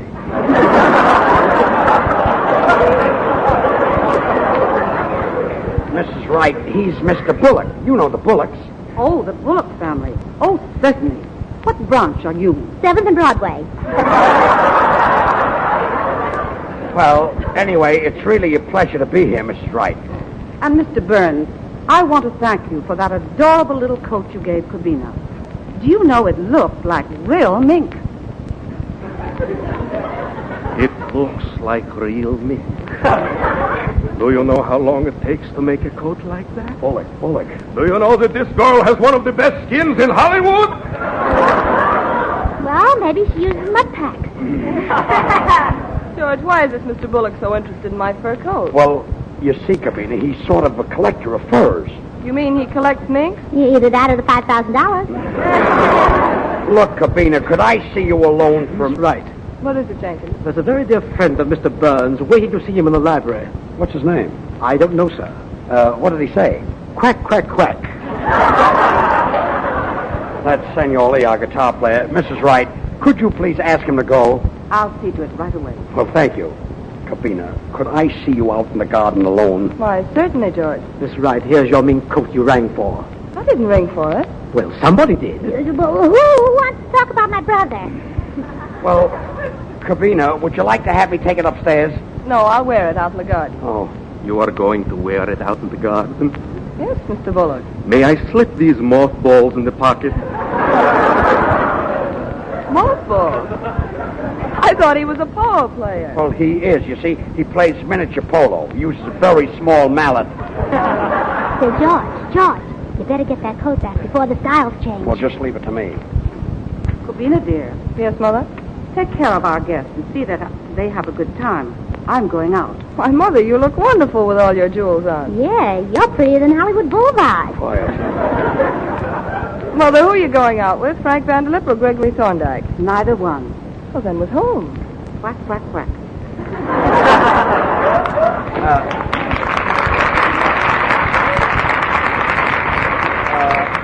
Cubina, could I see you outside? George, what's on your mind tonight? Something seems to be troubling you. Well, sure there's something on his mind. How would you like it if your best friend was a polo player named Bullock and his name turned out to be Randall? Gracie. If a thing like that happened to you, Cubina, you'd jump out of your skin. And if you did, I bet George would grab it and Randall would grab George. Oh, quiet. Look, Cubina, last week you said a nice girl shouldn't accept a coat from a fellow she just met. And I agree with you. You're so sweet to admit it, George, that I'm going to keep it. Oh. Oh, look, Gracie. George fainted. How can we revive him? Well, just throw a mink coat in his face.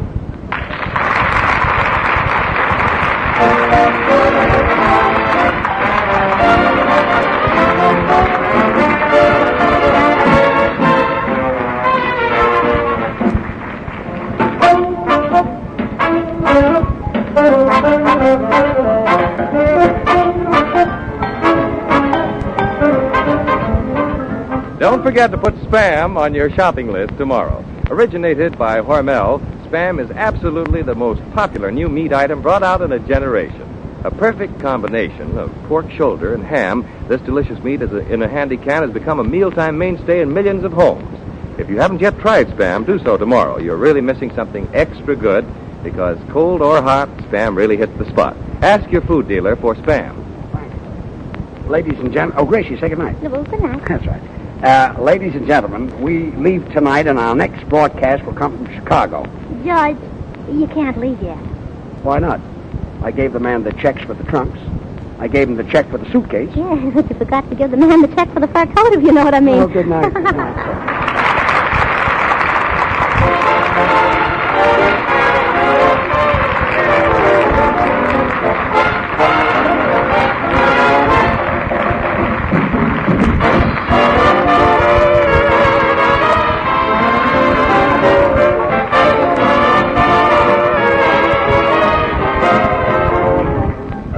Join us again next week, same time, same station, for another Burns and Allen show with Artie Shaw and his orchestra and the Smoothies. This is Bud Easton speaking for Hormel and Spam, reminding you to remember that cold or hot, Spam hits the spot.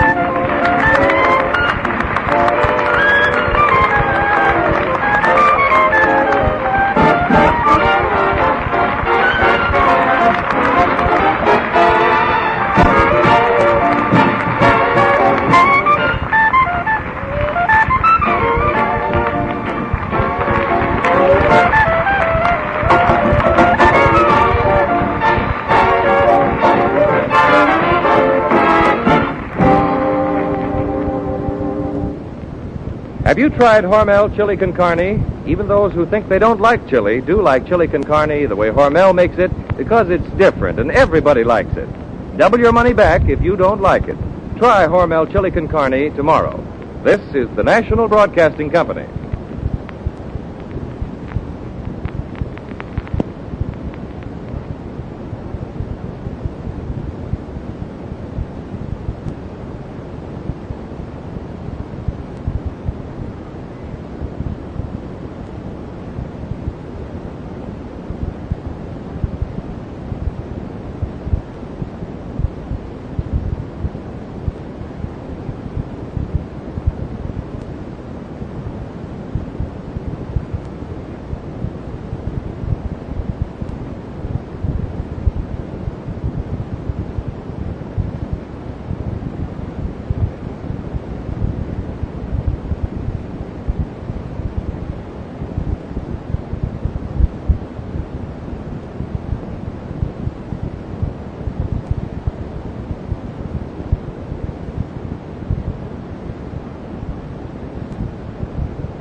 From New York, the George Burns and Gracie Allen Show with Beatrice Fairfax for Hormel and Spam.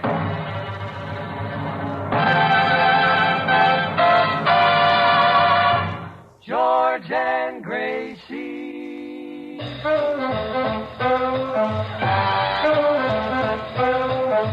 Spam, oh boy.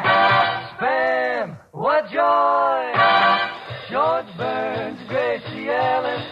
On shove when it's orchestra, singing glee with a smoothie street. To start the fun, here's Jimmy Wallington.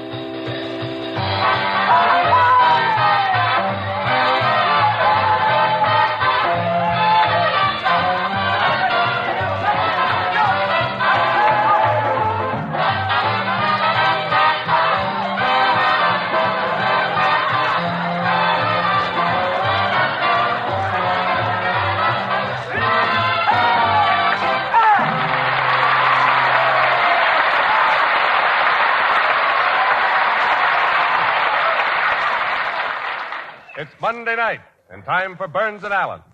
And when the kitchen clock warns, hurry up, Mother, time for the youngsters to come running home, take it easy and solve the school lunch problem with Spam. S-P-A-M. Spam is that delicious meat originated and made only by Hormel. It's packed in a handy can, all ready to eat as soon as it's opened. No fuss, no bother. Just cut off slices of this taste-tempting meat, put between slices of buttered bread, and say to the hungry youngsters, have a Spamwich. The perfect combination of sweet, juicy pork shoulder and tender ham, Spam has an extra goodness and meaty flavor all its own. Youngsters go for Spam in a big way. Try Spam tomorrow. When you see the easy recipes on the label, you'll discover you can serve Spam cold or hot. It's America's popular mealtime aid. So ask your food dealer for S-P-A-M, Spam.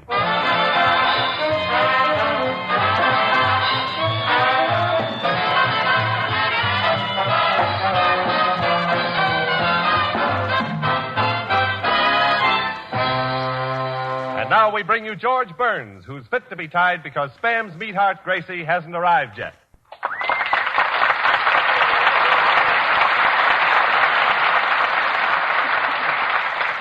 Well, that's fine. We're on the air and no Gracie. Jimmy, have you seen her? Oh, sure. I've seen them both. Both? Yeah, as a matter of fact, they've been together every night this week. Together? Together with whom? George, you know I'm the last one in the world to start any trouble. I know, Jimmy. But I was at the Ritz Cocktail Lounge, and right at the next booth... Uh-huh. You know the place where they have those curtains? Yes. Well, look, George, for all I know, it may be platonic.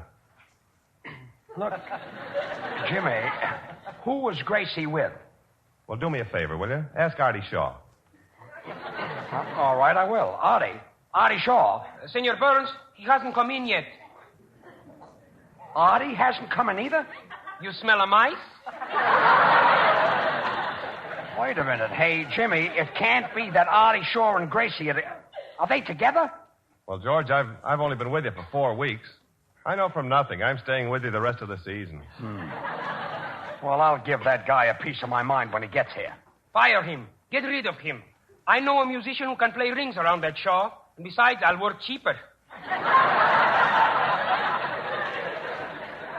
Senor Lee, you want to lead the band? Why not? What's Artie Shaw got that I haven't got? And don't answer that question. How do you like that? Gracie and Shaw. Cocktail lounge. Booths with curtains. Both late for the show and we're on the air. I wonder where they can be now.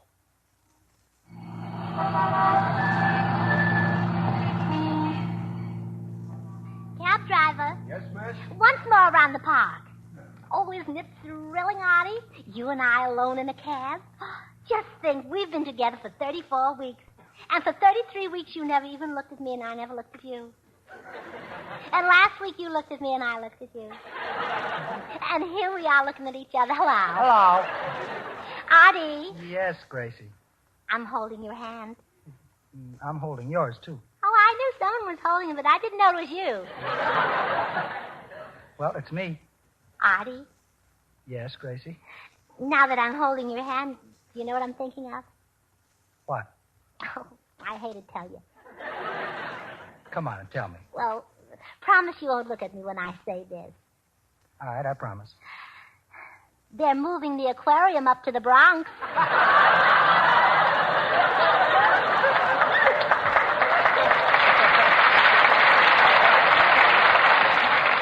You know, I'm worried about my musicians. The poor fish.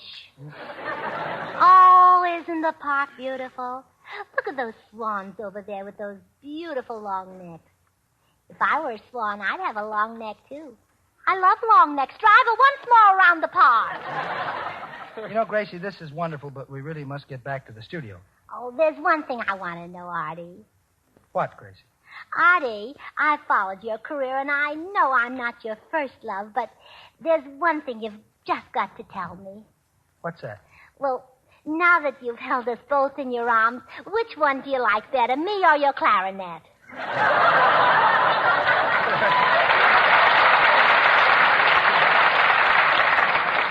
Gracie, you'll have to give me a little time on that one. Artie, do you like home cooking? Oh, I love it. Oh, well, when I'm out working, you can be home cooking. Look, Gracie, it's getting very late. Oh, and just think how happy we'll be growing old together, the three of us. The three of us? Yes, you and I and Frenessy. Look, Gracie, we'd better get back to the studio before the broadcast is over, and we'd better not walk in at the same time. Well, I guess you're right. Driver, Yes, miss? once more around the park.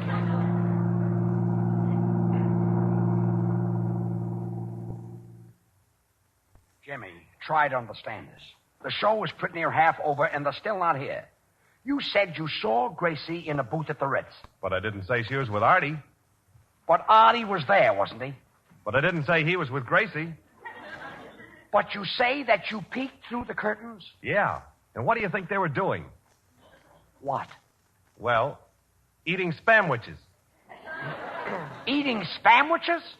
Yeah. Yeah, you know, that's that delicious pork shoulder with ham meat added. How could you think of spam at a time like this? I know from nothing. I'm staying with you the rest of the season. Smoothies, will you do me a favor and do your number right now? I'll find those people. I'll call the Ritz Cocktail Bar. Senor Burns, if I were you, I'd fire that Shaw. Why don't you give him 2 weeks' notice, starting last month? I think I will. Some nerve, that Shaw. He's taking the wrong altitude. Altitude? Si, senor. Attitude. Altitude means high. At the cocktail bar, he's drinking milk? Well, I'll find him. Smoothies, let's have your number. Operator, get me the Ritz-Carlton, please.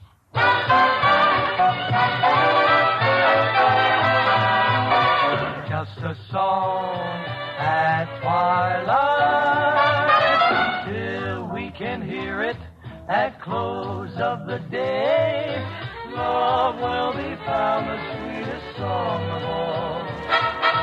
Just a song at twilight, when the lights are low and the flickering shadows softly come and softly go.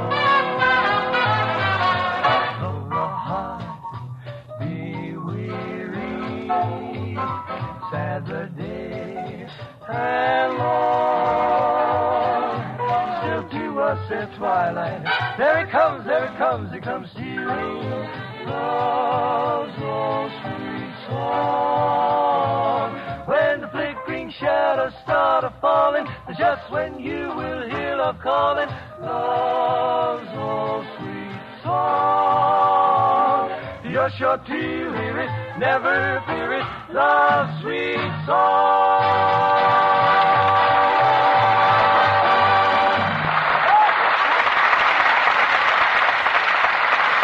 Wait, was Artie Shaw and Gracie Allen there? Oh, well, when did they leave? I see. How long were they there? Hello, everybody. Gracie. Hello. Oh, hello, George. Hello, Jimmy. Hello, Artie. George, where's Artie? Where's Artie? Oh, now, don't tell me he's late. Well, I am surprised. Look, Gracie. You know that old saying, the early worm catches the bird. The early bird catches the worm. I had it backwards. Yes. Then again, it doesn't make any difference because the worm is the same end at both ends, isn't it, George? Yes, certainly is. Look, where have you been? Oh, I'm fine. How are you?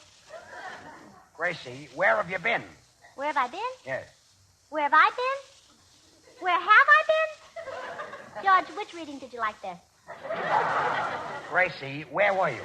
Where was I?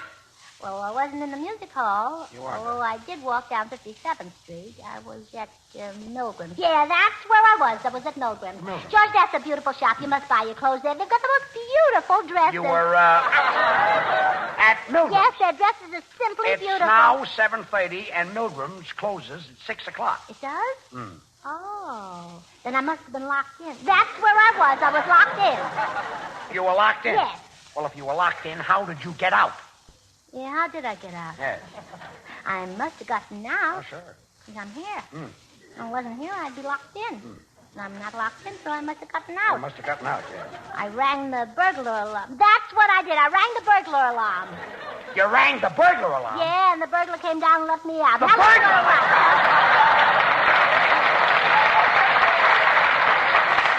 A burglar let you out, huh? You don't believe it, huh? No. Didn't sound good to me either. Would you believe it if I said Bergdorf Goodman? No. Macy's basement? Gracie, I want the truth. Oh. Well, as long as you're going to be stubborn about it, I was with a sick friend. With a sick friend? Yeah, and if you don't believe this one, I've only got one more. What's the name of the sick friend? Well, I don't know. He was too sick to tell me. He had pneumonia. Had pneumonia? double pneumonia. Double pneumonia? Oh, it wasn't exactly double pneumonia. It was sort of a single pneumonia. More like a three-quarter pneumonia. Three-quarters pneumonia. Had a cold. Yeah, had a cold. It wasn't exactly a cold. He sneezed. Sneezed, yeah. Just sneezed once. Sneezed once. So he sneezed just once. Just once he sneezed, Matter yeah. of fact, he was never even sick. What? The healthiest man in the world. He's strong as a bull. Strong as a bull? Died, you know. He died? Yeah, from double pneumonia. Well, it wasn't exactly double pneumonia. Quiet, It was more like quiet. I'm asking you for the last time, and I'm running out of patience. Well, that's good, because I'm running out of excuses. Well, what really happened was I was waiting for the 6th Avenue elevator, and I knew that I had to go to the broadcast. And then... You were waiting for the 6th Avenue yes, elevator? Yes, I knew I had to go to the broadcast. 6th Avenue elevator? Yes, yes. That's been down for 2 years. Well, that delayed me a little. So... I went over to Fifth Avenue and I took a bus. I happen to know where you were because somebody saw you. Hey, Jimmy. I know from nothing I'm staying with you the rest of the season. Fine. Come here, Gracie. I want to see you alone. Alone? Yes, alone. Just you and me? Just you and me. Well, I know the cutest spot, the Ritz Cocktail Lounge. It's got little, The Ritz little Cocktail curtains and the Lounge. cutest I see wedding. what you mean. And they've got a small silver. And now Artie Shaw's orchestra, without Artie Shaw and without his clarinet, will play Sometimes I Feel Like a Motherless Child. Wait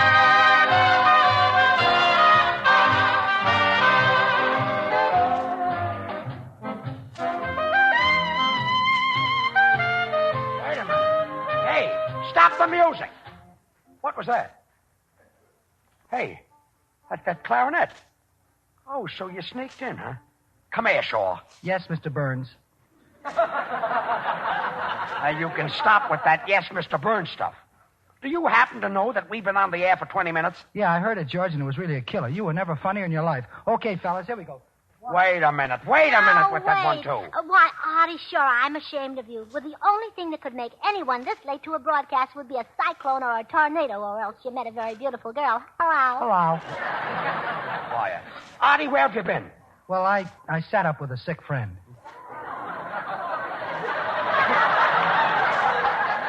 A sick friend? Artie, that won't work, and the one about Milgram is dead, too. Artie, it might surprise you to know that this program can go on without you. And it's possible for somebody in this great big city to take your place, you know. Muchas gracias, Senor Burns. All right, boys. A 1, a 2, and Shaw, turn the pages. Yes.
Senor Lee and his orchestra and his guitar playing. Quiet.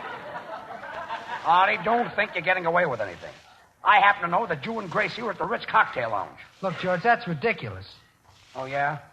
Hey, Jimmy. I know from nothing I'm staying with you the rest of the season. Well, Artie, this is your last chance. Were you and Gracie at the Ritz Cocktail Lounge? Oh, the Ritz Cocktail Lounge. I thought you said Hammock or Slemmer. Hammock or Slemmer? Yeah, Artie, that's that new bar next to that other cafe, Abercrombie and Fitch. Oh, George, just Abercrombie now. Just Abercrombie now? Yeah, they're moving the Fitch up to the Bronx.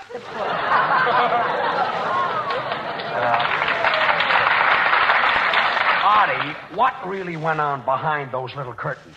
Hello. Oh, stop it. Hello, stop it. Artie, what went on?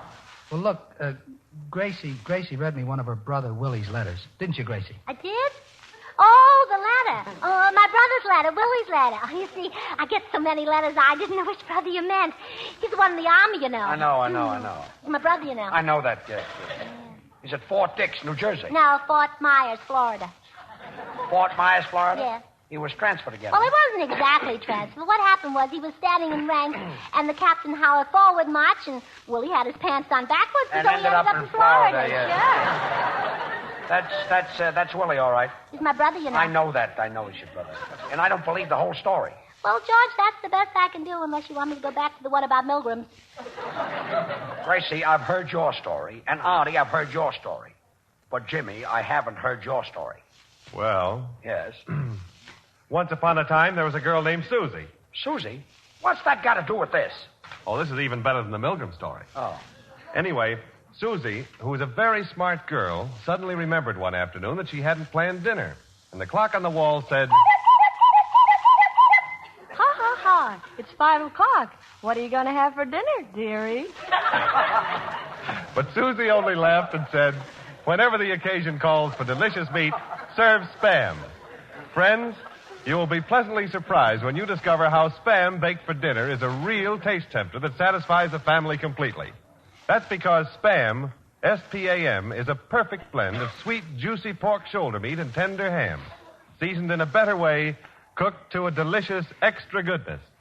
Plan a meal around baked Spam. It's so easy. Just open a can of Spam, place the meat in a shallow baking dish, and bake according to the recipe on the label. In a jiffy, you'll take to the table a main course so distinctive in meaty flavor, so filled with lip-smacking satisfaction that the family will say, Spam is really elegant eating. Give the folks baked Spam tomorrow. The easiest to get, best to eat dinner you've had in a long, long time. But start right and get the real thing. Be sure to ask your food dealer for S-P-A-M, Spam. And then you'll be happy like Susie in the story, who found... Susie winked her eye, and Sam passed her by, but baked Spam for dinner was the way she got her guy.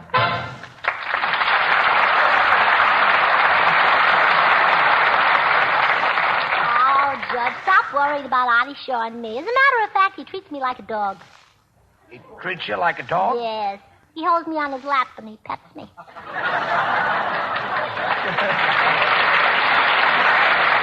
Gracie, will you stop? Everybody is beginning to think that your head is full of silly romances. Well, don't believe it, Judge. There's nothing in it. You're telling me. Oh, somebody, come in. Good evening. I'm Beatrice Fairfax. Beatrice Fairfax? You write the advice to the Lovelorn? That's right. Well, that's wonderful. You, Miss Fairfax, did you get my letter? That's why I'm here, Gracie. You wrote Miss Fairfax a letter? Oh, what a letter. Hello. Hello. So, Miss Fairfax, that's why you're here, huh? Yes, Mr. Burns. I've been answering letters over a period of years. Some have been almost unbelievable, but never have I received a letter quite as confusing as this one. Oh, thanks. And it's original, too. Well, Miss Fairfax, do you mind reading the letter? I'll be glad to.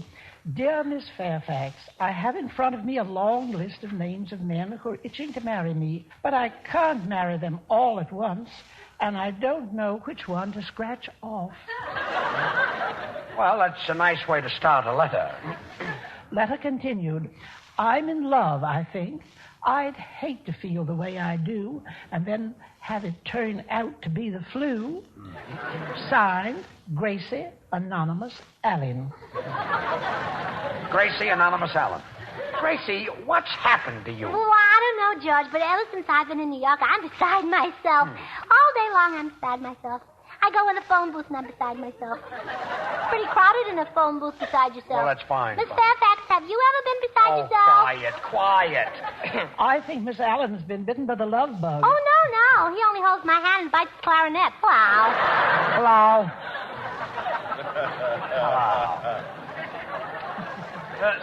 Senorita Fairfax, I have a sweetheart. You give advice to the love-worn? Love-worn? It's lovelorn. Worn means something very old, tired, ready to be thrown away. Oh, you know Dolores.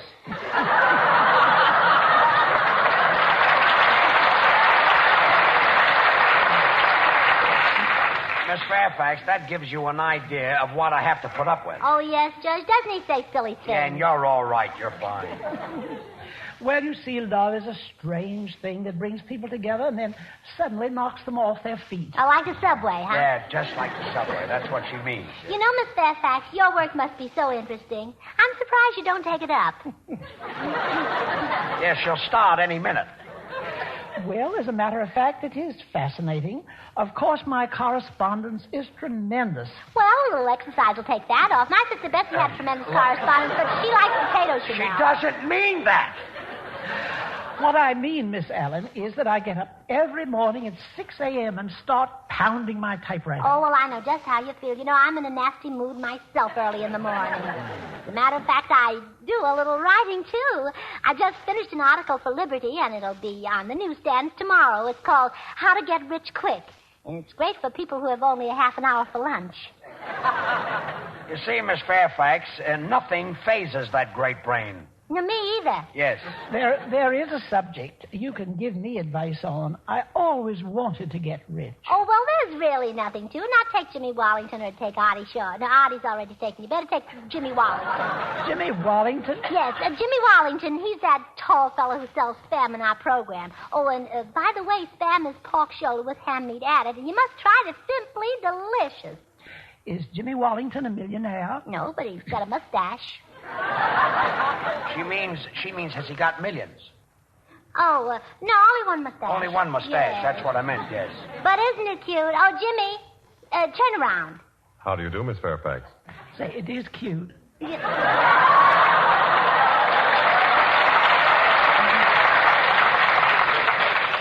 it's a little dull. Well, I've got to run along now. Oh, no, wait, Miss Fairfax. Now I want you to meet something that is really something. But before you meet him, you must promise me one thing, that you won't talk for 5 minutes, that you'll just stand there and look at him. Artie, come here. There he is. Hello. Hello. Oh, my goodness. Now, Artie, stand up straight. Now, smile for Miss Fairfax. Now, Artie, turn sideways so she can see your profile. Now, Miss Fairfax, feel his muscle. Oh, now, wait a minute. Now, go on. Feel his muscle, Miss Fairfax. Now, Artie, throw your head back. Now, Artie, just a little more. Miss Fairfax, isn't he pretty? Look, Gracie, will you stop? Well, I've had a wonderful evening, and I've just got to run along. Is there a drugstore downstairs? Yes, right.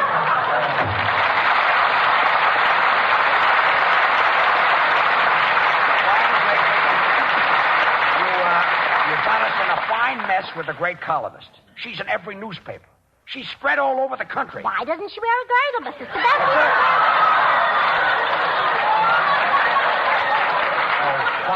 Quiet. Hey, wait a second, George. You can't talk that way to Gracie. Yeah, well, that goes for you, too. And you can't talk that way to Artie. That's right, I'm going. No, wait for me, baby. Goodbye, George. Goodbye, George. Wait a minute. Where are you two going? Once more around the park. Once more around the park.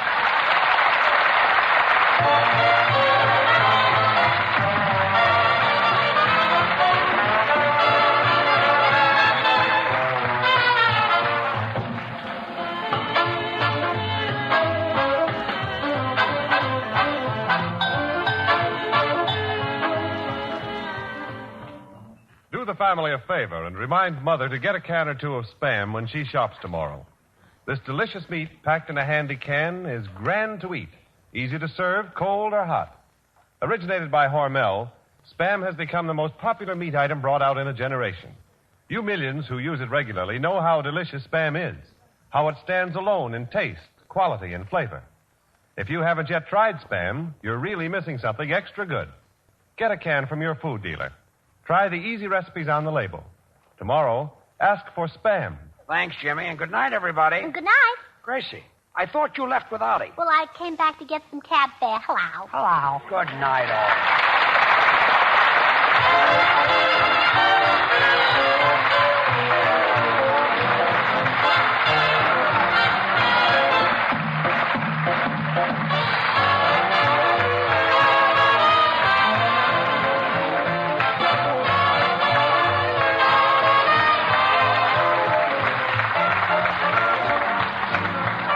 Next week, same time, same station, for another Burns and Allen show with Artie Shaw, his orchestra, and the Smoothies. This is Jimmy Wallington reminding you to remember that cold or hot, Spam hits the spot.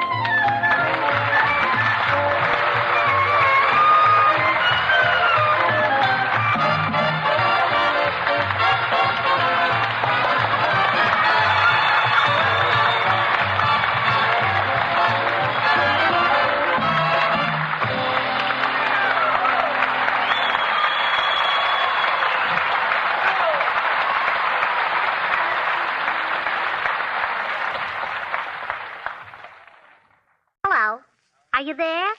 Well, we're here.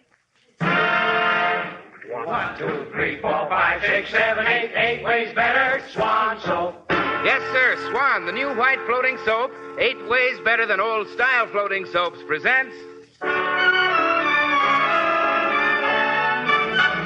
Paul Whiteman. Your Swanee announcer, Bill Goodwin. Singer, if we can find one. And well, I swan. Here are the stars of our show, George Burns and Gracie Allen.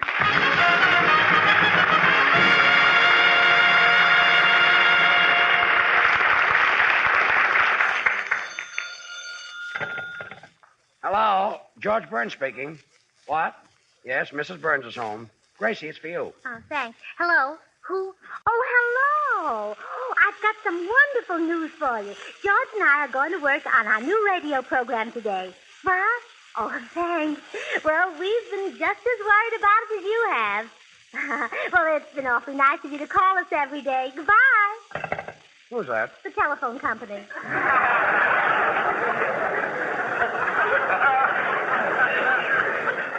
What are they worried about? They'll get paid. Well, Gracie, we've got to get to the studio. Where's my shirt? George, don't walk in front of that window in your underwear.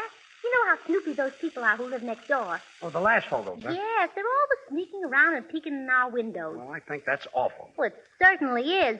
And to tell you the truth, you don't look as nice in your underwear as Mr. Lastfogel. Gracie, please, I've got to find my shirt. Where's that maid? Hilda! Hilda! Yeah, Mr. George Burns. Where's my shirt? Hilda, where's my shirt? Gracie, why doesn't she answer me? It's her day off. If it's her day off, what is she doing here? She lives here. And she gets paid here, too, a fine maid. When you want her, it's her day off. Oh, now I think you're very mean to stand here and say things like that behind Hilda's back. Behind her back? Yeah, she's looking out of the window. Oh. Hilda, what are you laughing at? Doesn't Mr. Lastfogel look funny in his underwear? I'll bet it's the one with the green stripes. Get away from there, Hilda, and get out.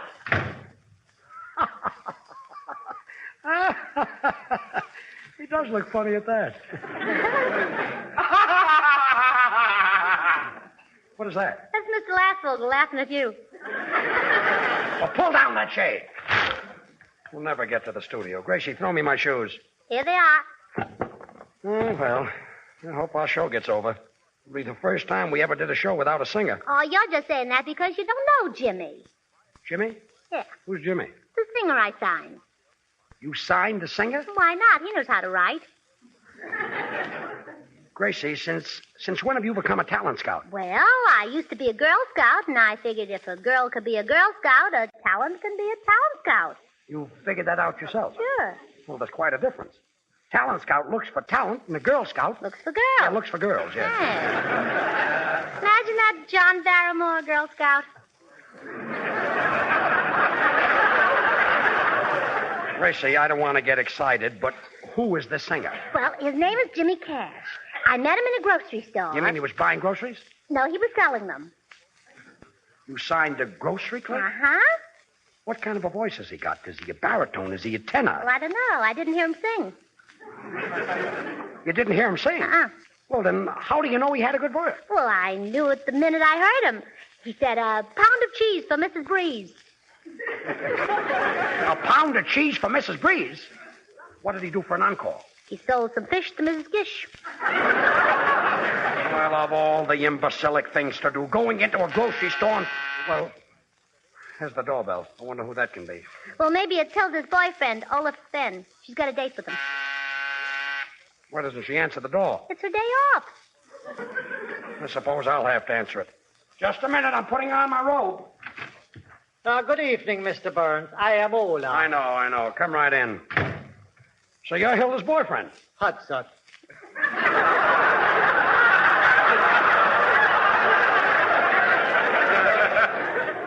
Hudson, huh?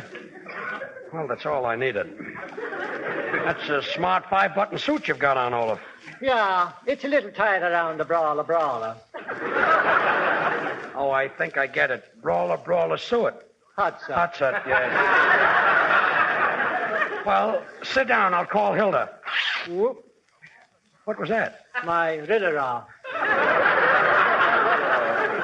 I'll go in the kitchen and Hilda will sew it for you. Hudson. Oh, go with that Hudson.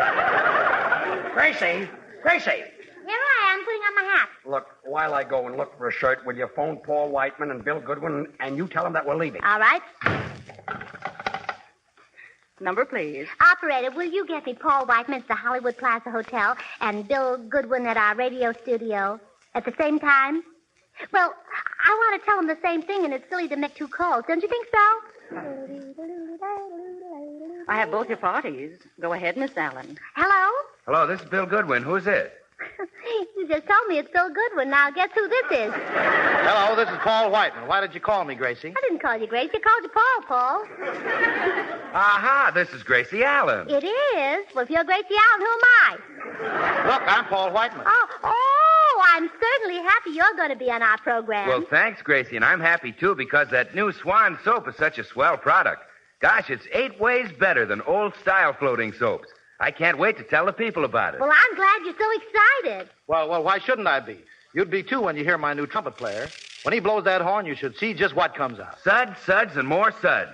That's what you get from Swan. Why, Swan suds twice as fast. Gee, it sounds great. It's terrific, and what an arrangement I've doped up. Well, you just can't beat it. Break it in 2 and use half for the kitchen and half for the bath.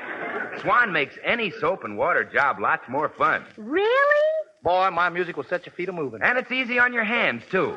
Why, Swan is pure, as mild as the finest imported Castile soaps. Try it in your shower or tub. With a bass fiddle slapping out a good hot chorus. In a green wrapper with a white swan on the front. My, that sounds exciting and pretty and confusing. Gracie, are you still on the phone? Oh, well, goodbye, boys. See you at the studio. Well, I'm all dressed. Let's hurry. You ready? Oh, wait, I'll look in the mirror. Hat and vest, that's right. 2 stockings, that's right. 3 shoes, that's right. My gloves. 3 shoes? Yeah, that's right. My gloves. 3 shoes? Well, sure. It's much safer to put your money in your shoe than it is to put it in your purse. So you take along an extra shoe? Certainly. You're going to carry it in your hand? No, in the purse. Well, that's a smart idea. Well, come on, let's go. Wait a minute. Am I silly or am I silly? I forgot to put on my suspenders. Gracie, where are my suspenders? Oh, come on, George. That'll only hold things up. Let's go. Well, all right. I'll get a pair on the road.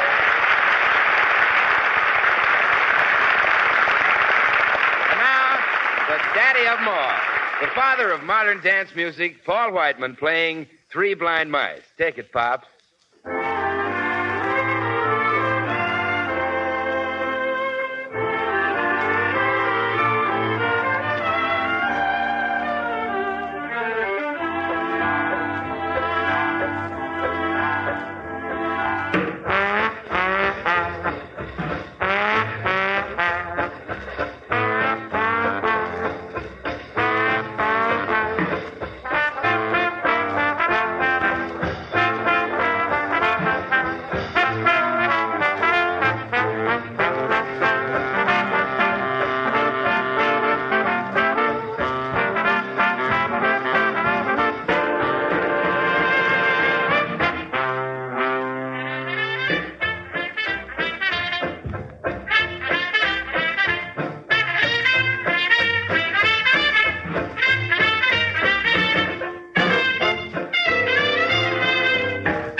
Well, here we are together on the Swan Show, and believe me, I'm thrilled. Ah, thanks, George, and that goes double for me. Oh, please, Paul, this is a soap program. You mean that goes bubble for me? Gracie's right, George. Yeah, but only this time. Listen to this, Paul. Gracie went into a grocery store, and what do you think she came back with? I don't care what it is. Just drag it out, brother. I'm starved. You don't understand, Paul. Gracie went into a grocery store, hired a grocery clerk as a singer on our program. You said it. When there's something to be done, I do it. Oh, yes, and fast. I don't sit and let grass grow under my feet. Well, never mind. Don't bother with it, Gracie. There's nothing to get excited about, George. I once hired a trumpet player for $300 a week, and he couldn't play a note. I worried for months, but it turned out okay. How? I lost 85 pounds. Well, off you, it looks good. Say, Paul, what'd you do with your old suits? I subdivided them. You subdivided them? Yes, each suit made 10 bundles for Britain. Well, Gracie, will you take the phone? He subdivided them. That's the silliest thing Gracie, take the phone. Got it. What do you want me to do with it? Take the receiver off the hook and answer it. Yeah, oh. Oh, it's a new invention that... Hello? Oh, hello. George, it's Jimmy Cash. Well, as long as you've got him signed, tell him to hurry over. I'd like to hear him sing. George says to come right over. What, Jimmy? Really? Oh, well, I'm thrilled for you, too, Jimmy. George is so excited he can't talk. Well, he should be. Imagine selling rhubarb to Hedy Lamarr. You don't know what that means to me. What's that, Jimmy? Really beautiful, huh? Oh, not that gorgeous.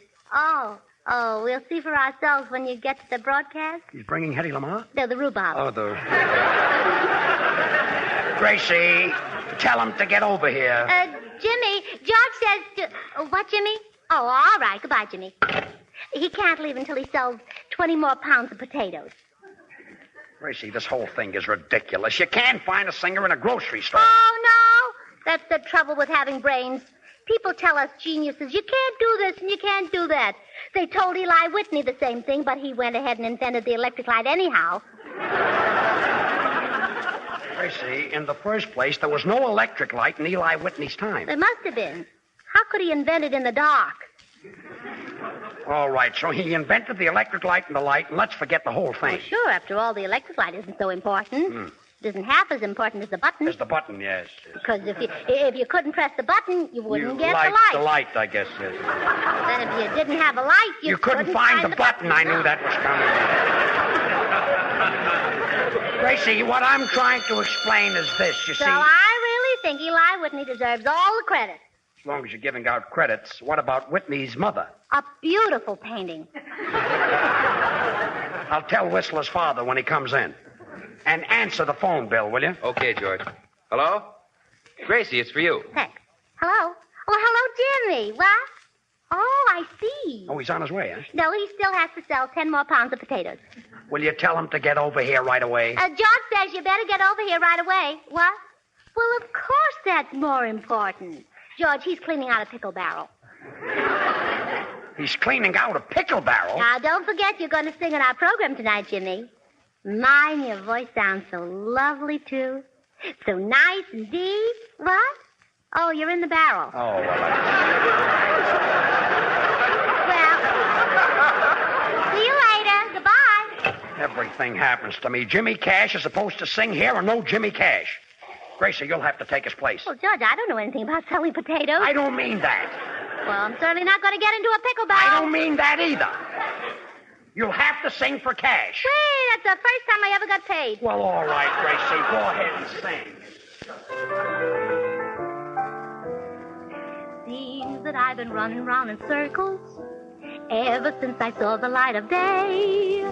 But you're busy keeping me dizzy in a sort of kind of different way. Coming and going, I'm all in a daze. I'm coming and going in dozens of ways. And darling, here's the reason why my heart walked out when you walked by. Is it December or maybe it's May?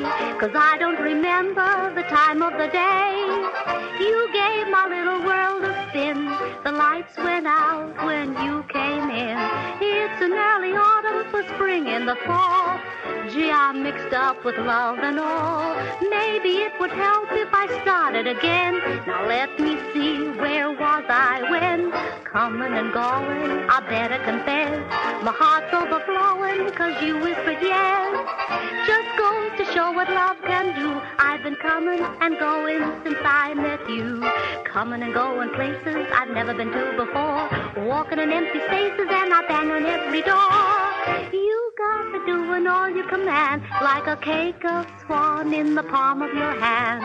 Every time you're near me, my brain is nil. Guess I better leave you. On second thought, I will. There go the cuckoos, cuckoo and low and grin. Mister, that's where I came in. Coming and going, I better confess. My heart's overflowing, 'cause you whispered yes. Just goes to show what love can do. When I don't know if it's snowing, the way the wind is blowing, if I'm coming or I'm going with you.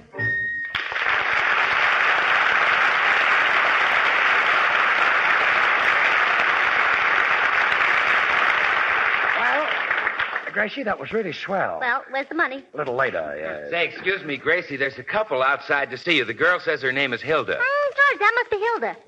Yeah, it wouldn't be a bit surprised if it's Hilda. I wouldn't either. Oh, please, Gracie, go find out what she wants. All right. Oh, Gracie, there's a fellow with her, and his name is Olaf Swan. Bill, it's Sven, not Swan. I talked him out of it.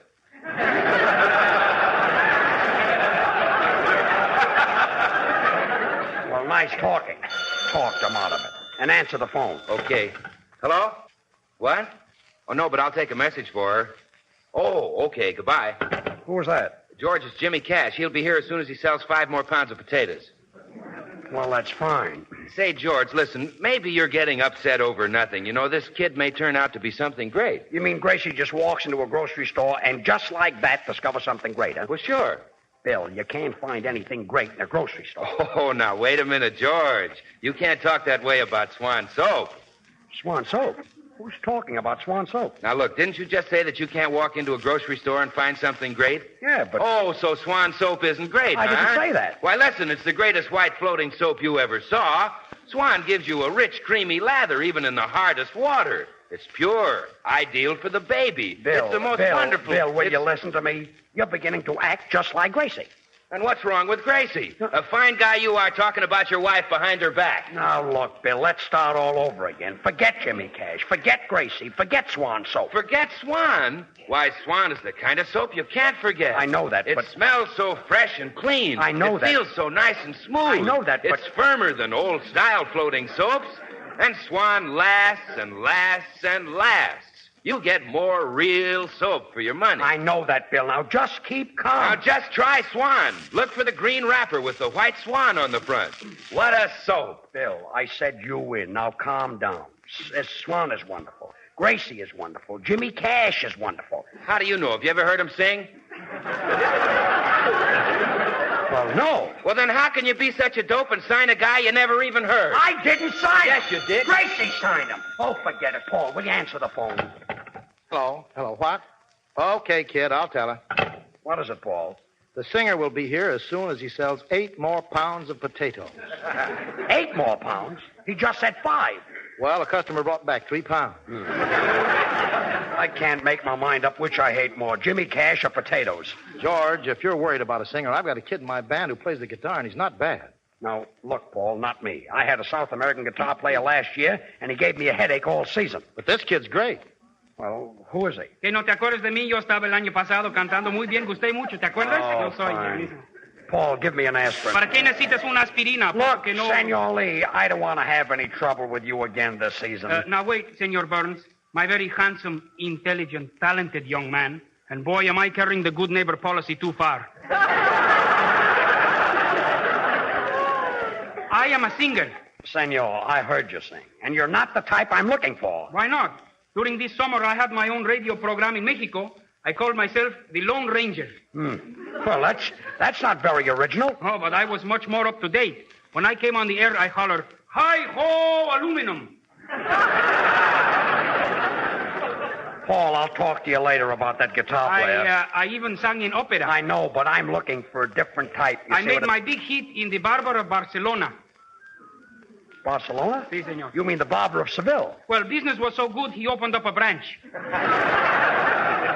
Senor Lee, this year, leave me alone and just pick on your guitar, will you? I've got my own troubles. Gracie, did you see Hilda and Olaf? What's that?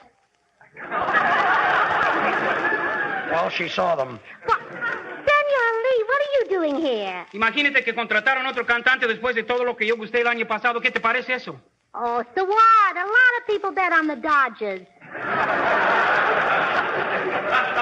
Never mind. Gracie, what did you do with Hilda? Well, I put her in the audience. There she is in the fourth row. Wave to her. I'm waving to her. Hello, Hilda. Gracie, she's not waving back. It's her day off. Oh, it's her. Gracie, while you were outside, that singer from the grocery store called and said he'd be right over. Thanks, Paul. Gracie, what kind of a voice has this new discovery of yours got? Well, when I first heard him, he sounded like he had a mouthful of potato chips. Really? Mm-hmm. But that was maybe because he did have a mouthful of potato chips. Sounds like he's got a voice that'll hit you right smack dab in the eye. It did. George, I'll take back the aspirin. The aspirin, I thought so. Gracie, what Paul means is, what kind of a voice has he got? What does he sound like? Oh, well, why didn't you say that? Did you ever hear the Merrimax? Uh-huh. Well, he sounds like Max. He sounds like Max? Well, sure. He's not a girl. He couldn't very well sound like Mary. Oh, the Mary Max. Sure, you guessed it. I made something up, I guess, yes. Came to me like a flash. Yes.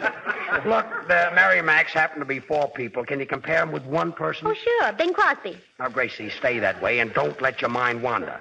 Jimmy Cash sings like Bing Crosby. They're exactly alike. Well, good. Of course, Jimmy's low notes aren't as round as Bing's, but then again, Bing's rolled oats aren't as brown as Jimmy's. Bing's rolled oats aren't as brown as Jimmy's? That's a pretty silly question, George. I'll admit that. Wait a minute. Maybe I can think of a silly answer. Oh, quiet. Say, stop kicking Crosby around like that. You know, he was my discovery. Oh, well, we know that, Paul. Come in. I sold the potatoes. Well, he finally arrived, folks.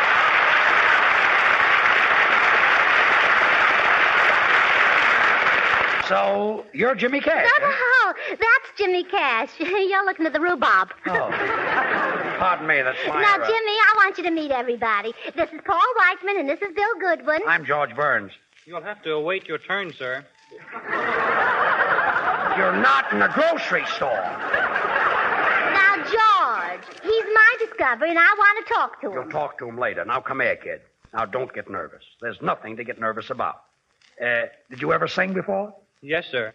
In theaters? No, sir. On the radio? No, sir. Where, sir?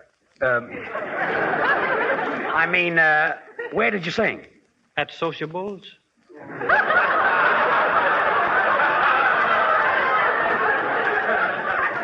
At sociables?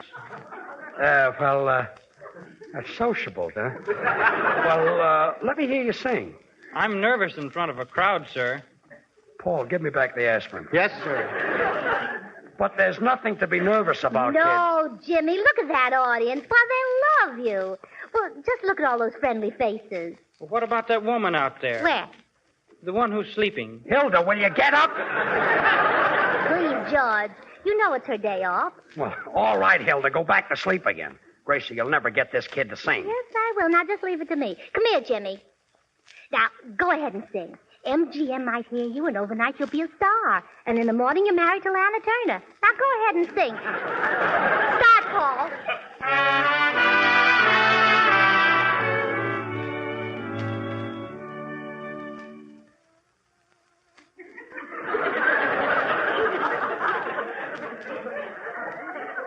The kid won't open his mouth, huh? Try Betty Grable. Oh, Betty Grable or Ann Sheridan. Go ahead, Jimmy, sing.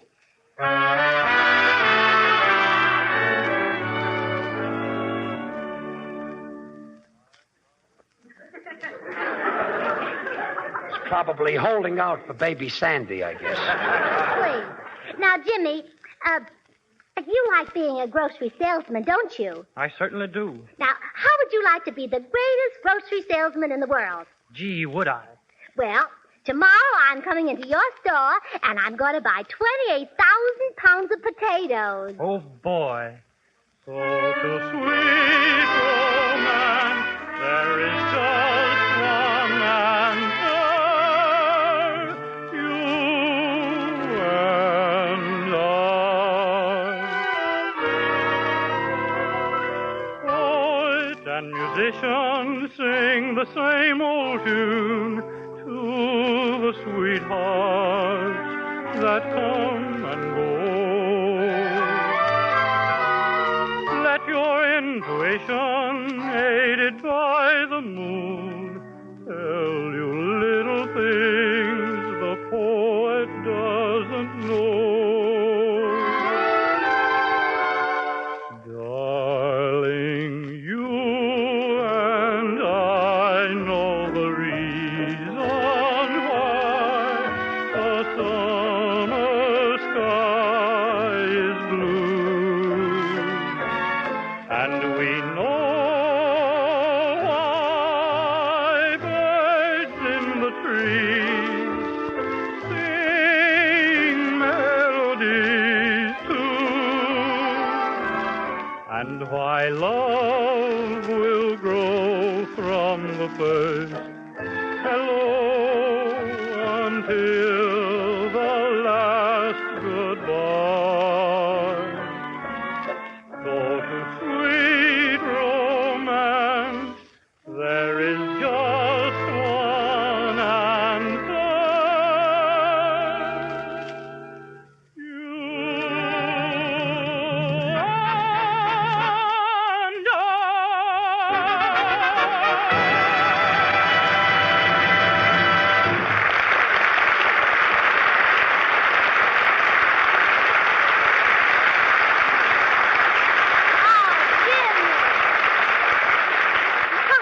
Jimmy, I'm so proud of you. You were really wonderful. Well, he certainly was. And, Gracie, I take my hat off to you, too. Oh, thanks.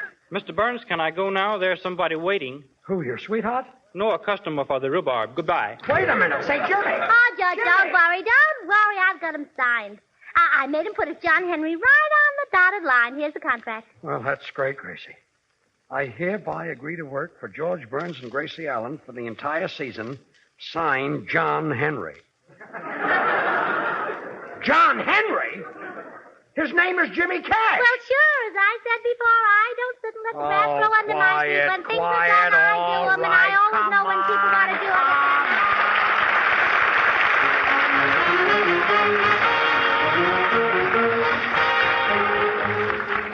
it. Remember, folks, buy Swan, try Swan. See for yourself if Swan isn't really 8 ways better than old-style floating soaps.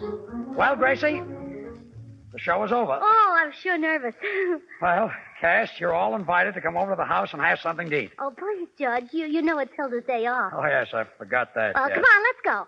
What's your hurry? I've got to cook dinner for Hilda. Oh, for Hilda. Good night, folks.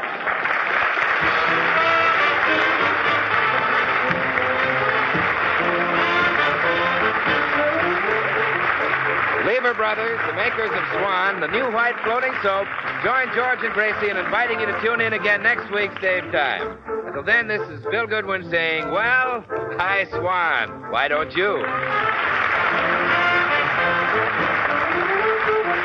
This is the Red Network of the National Broadcasting Company. KFI, Los Angeles.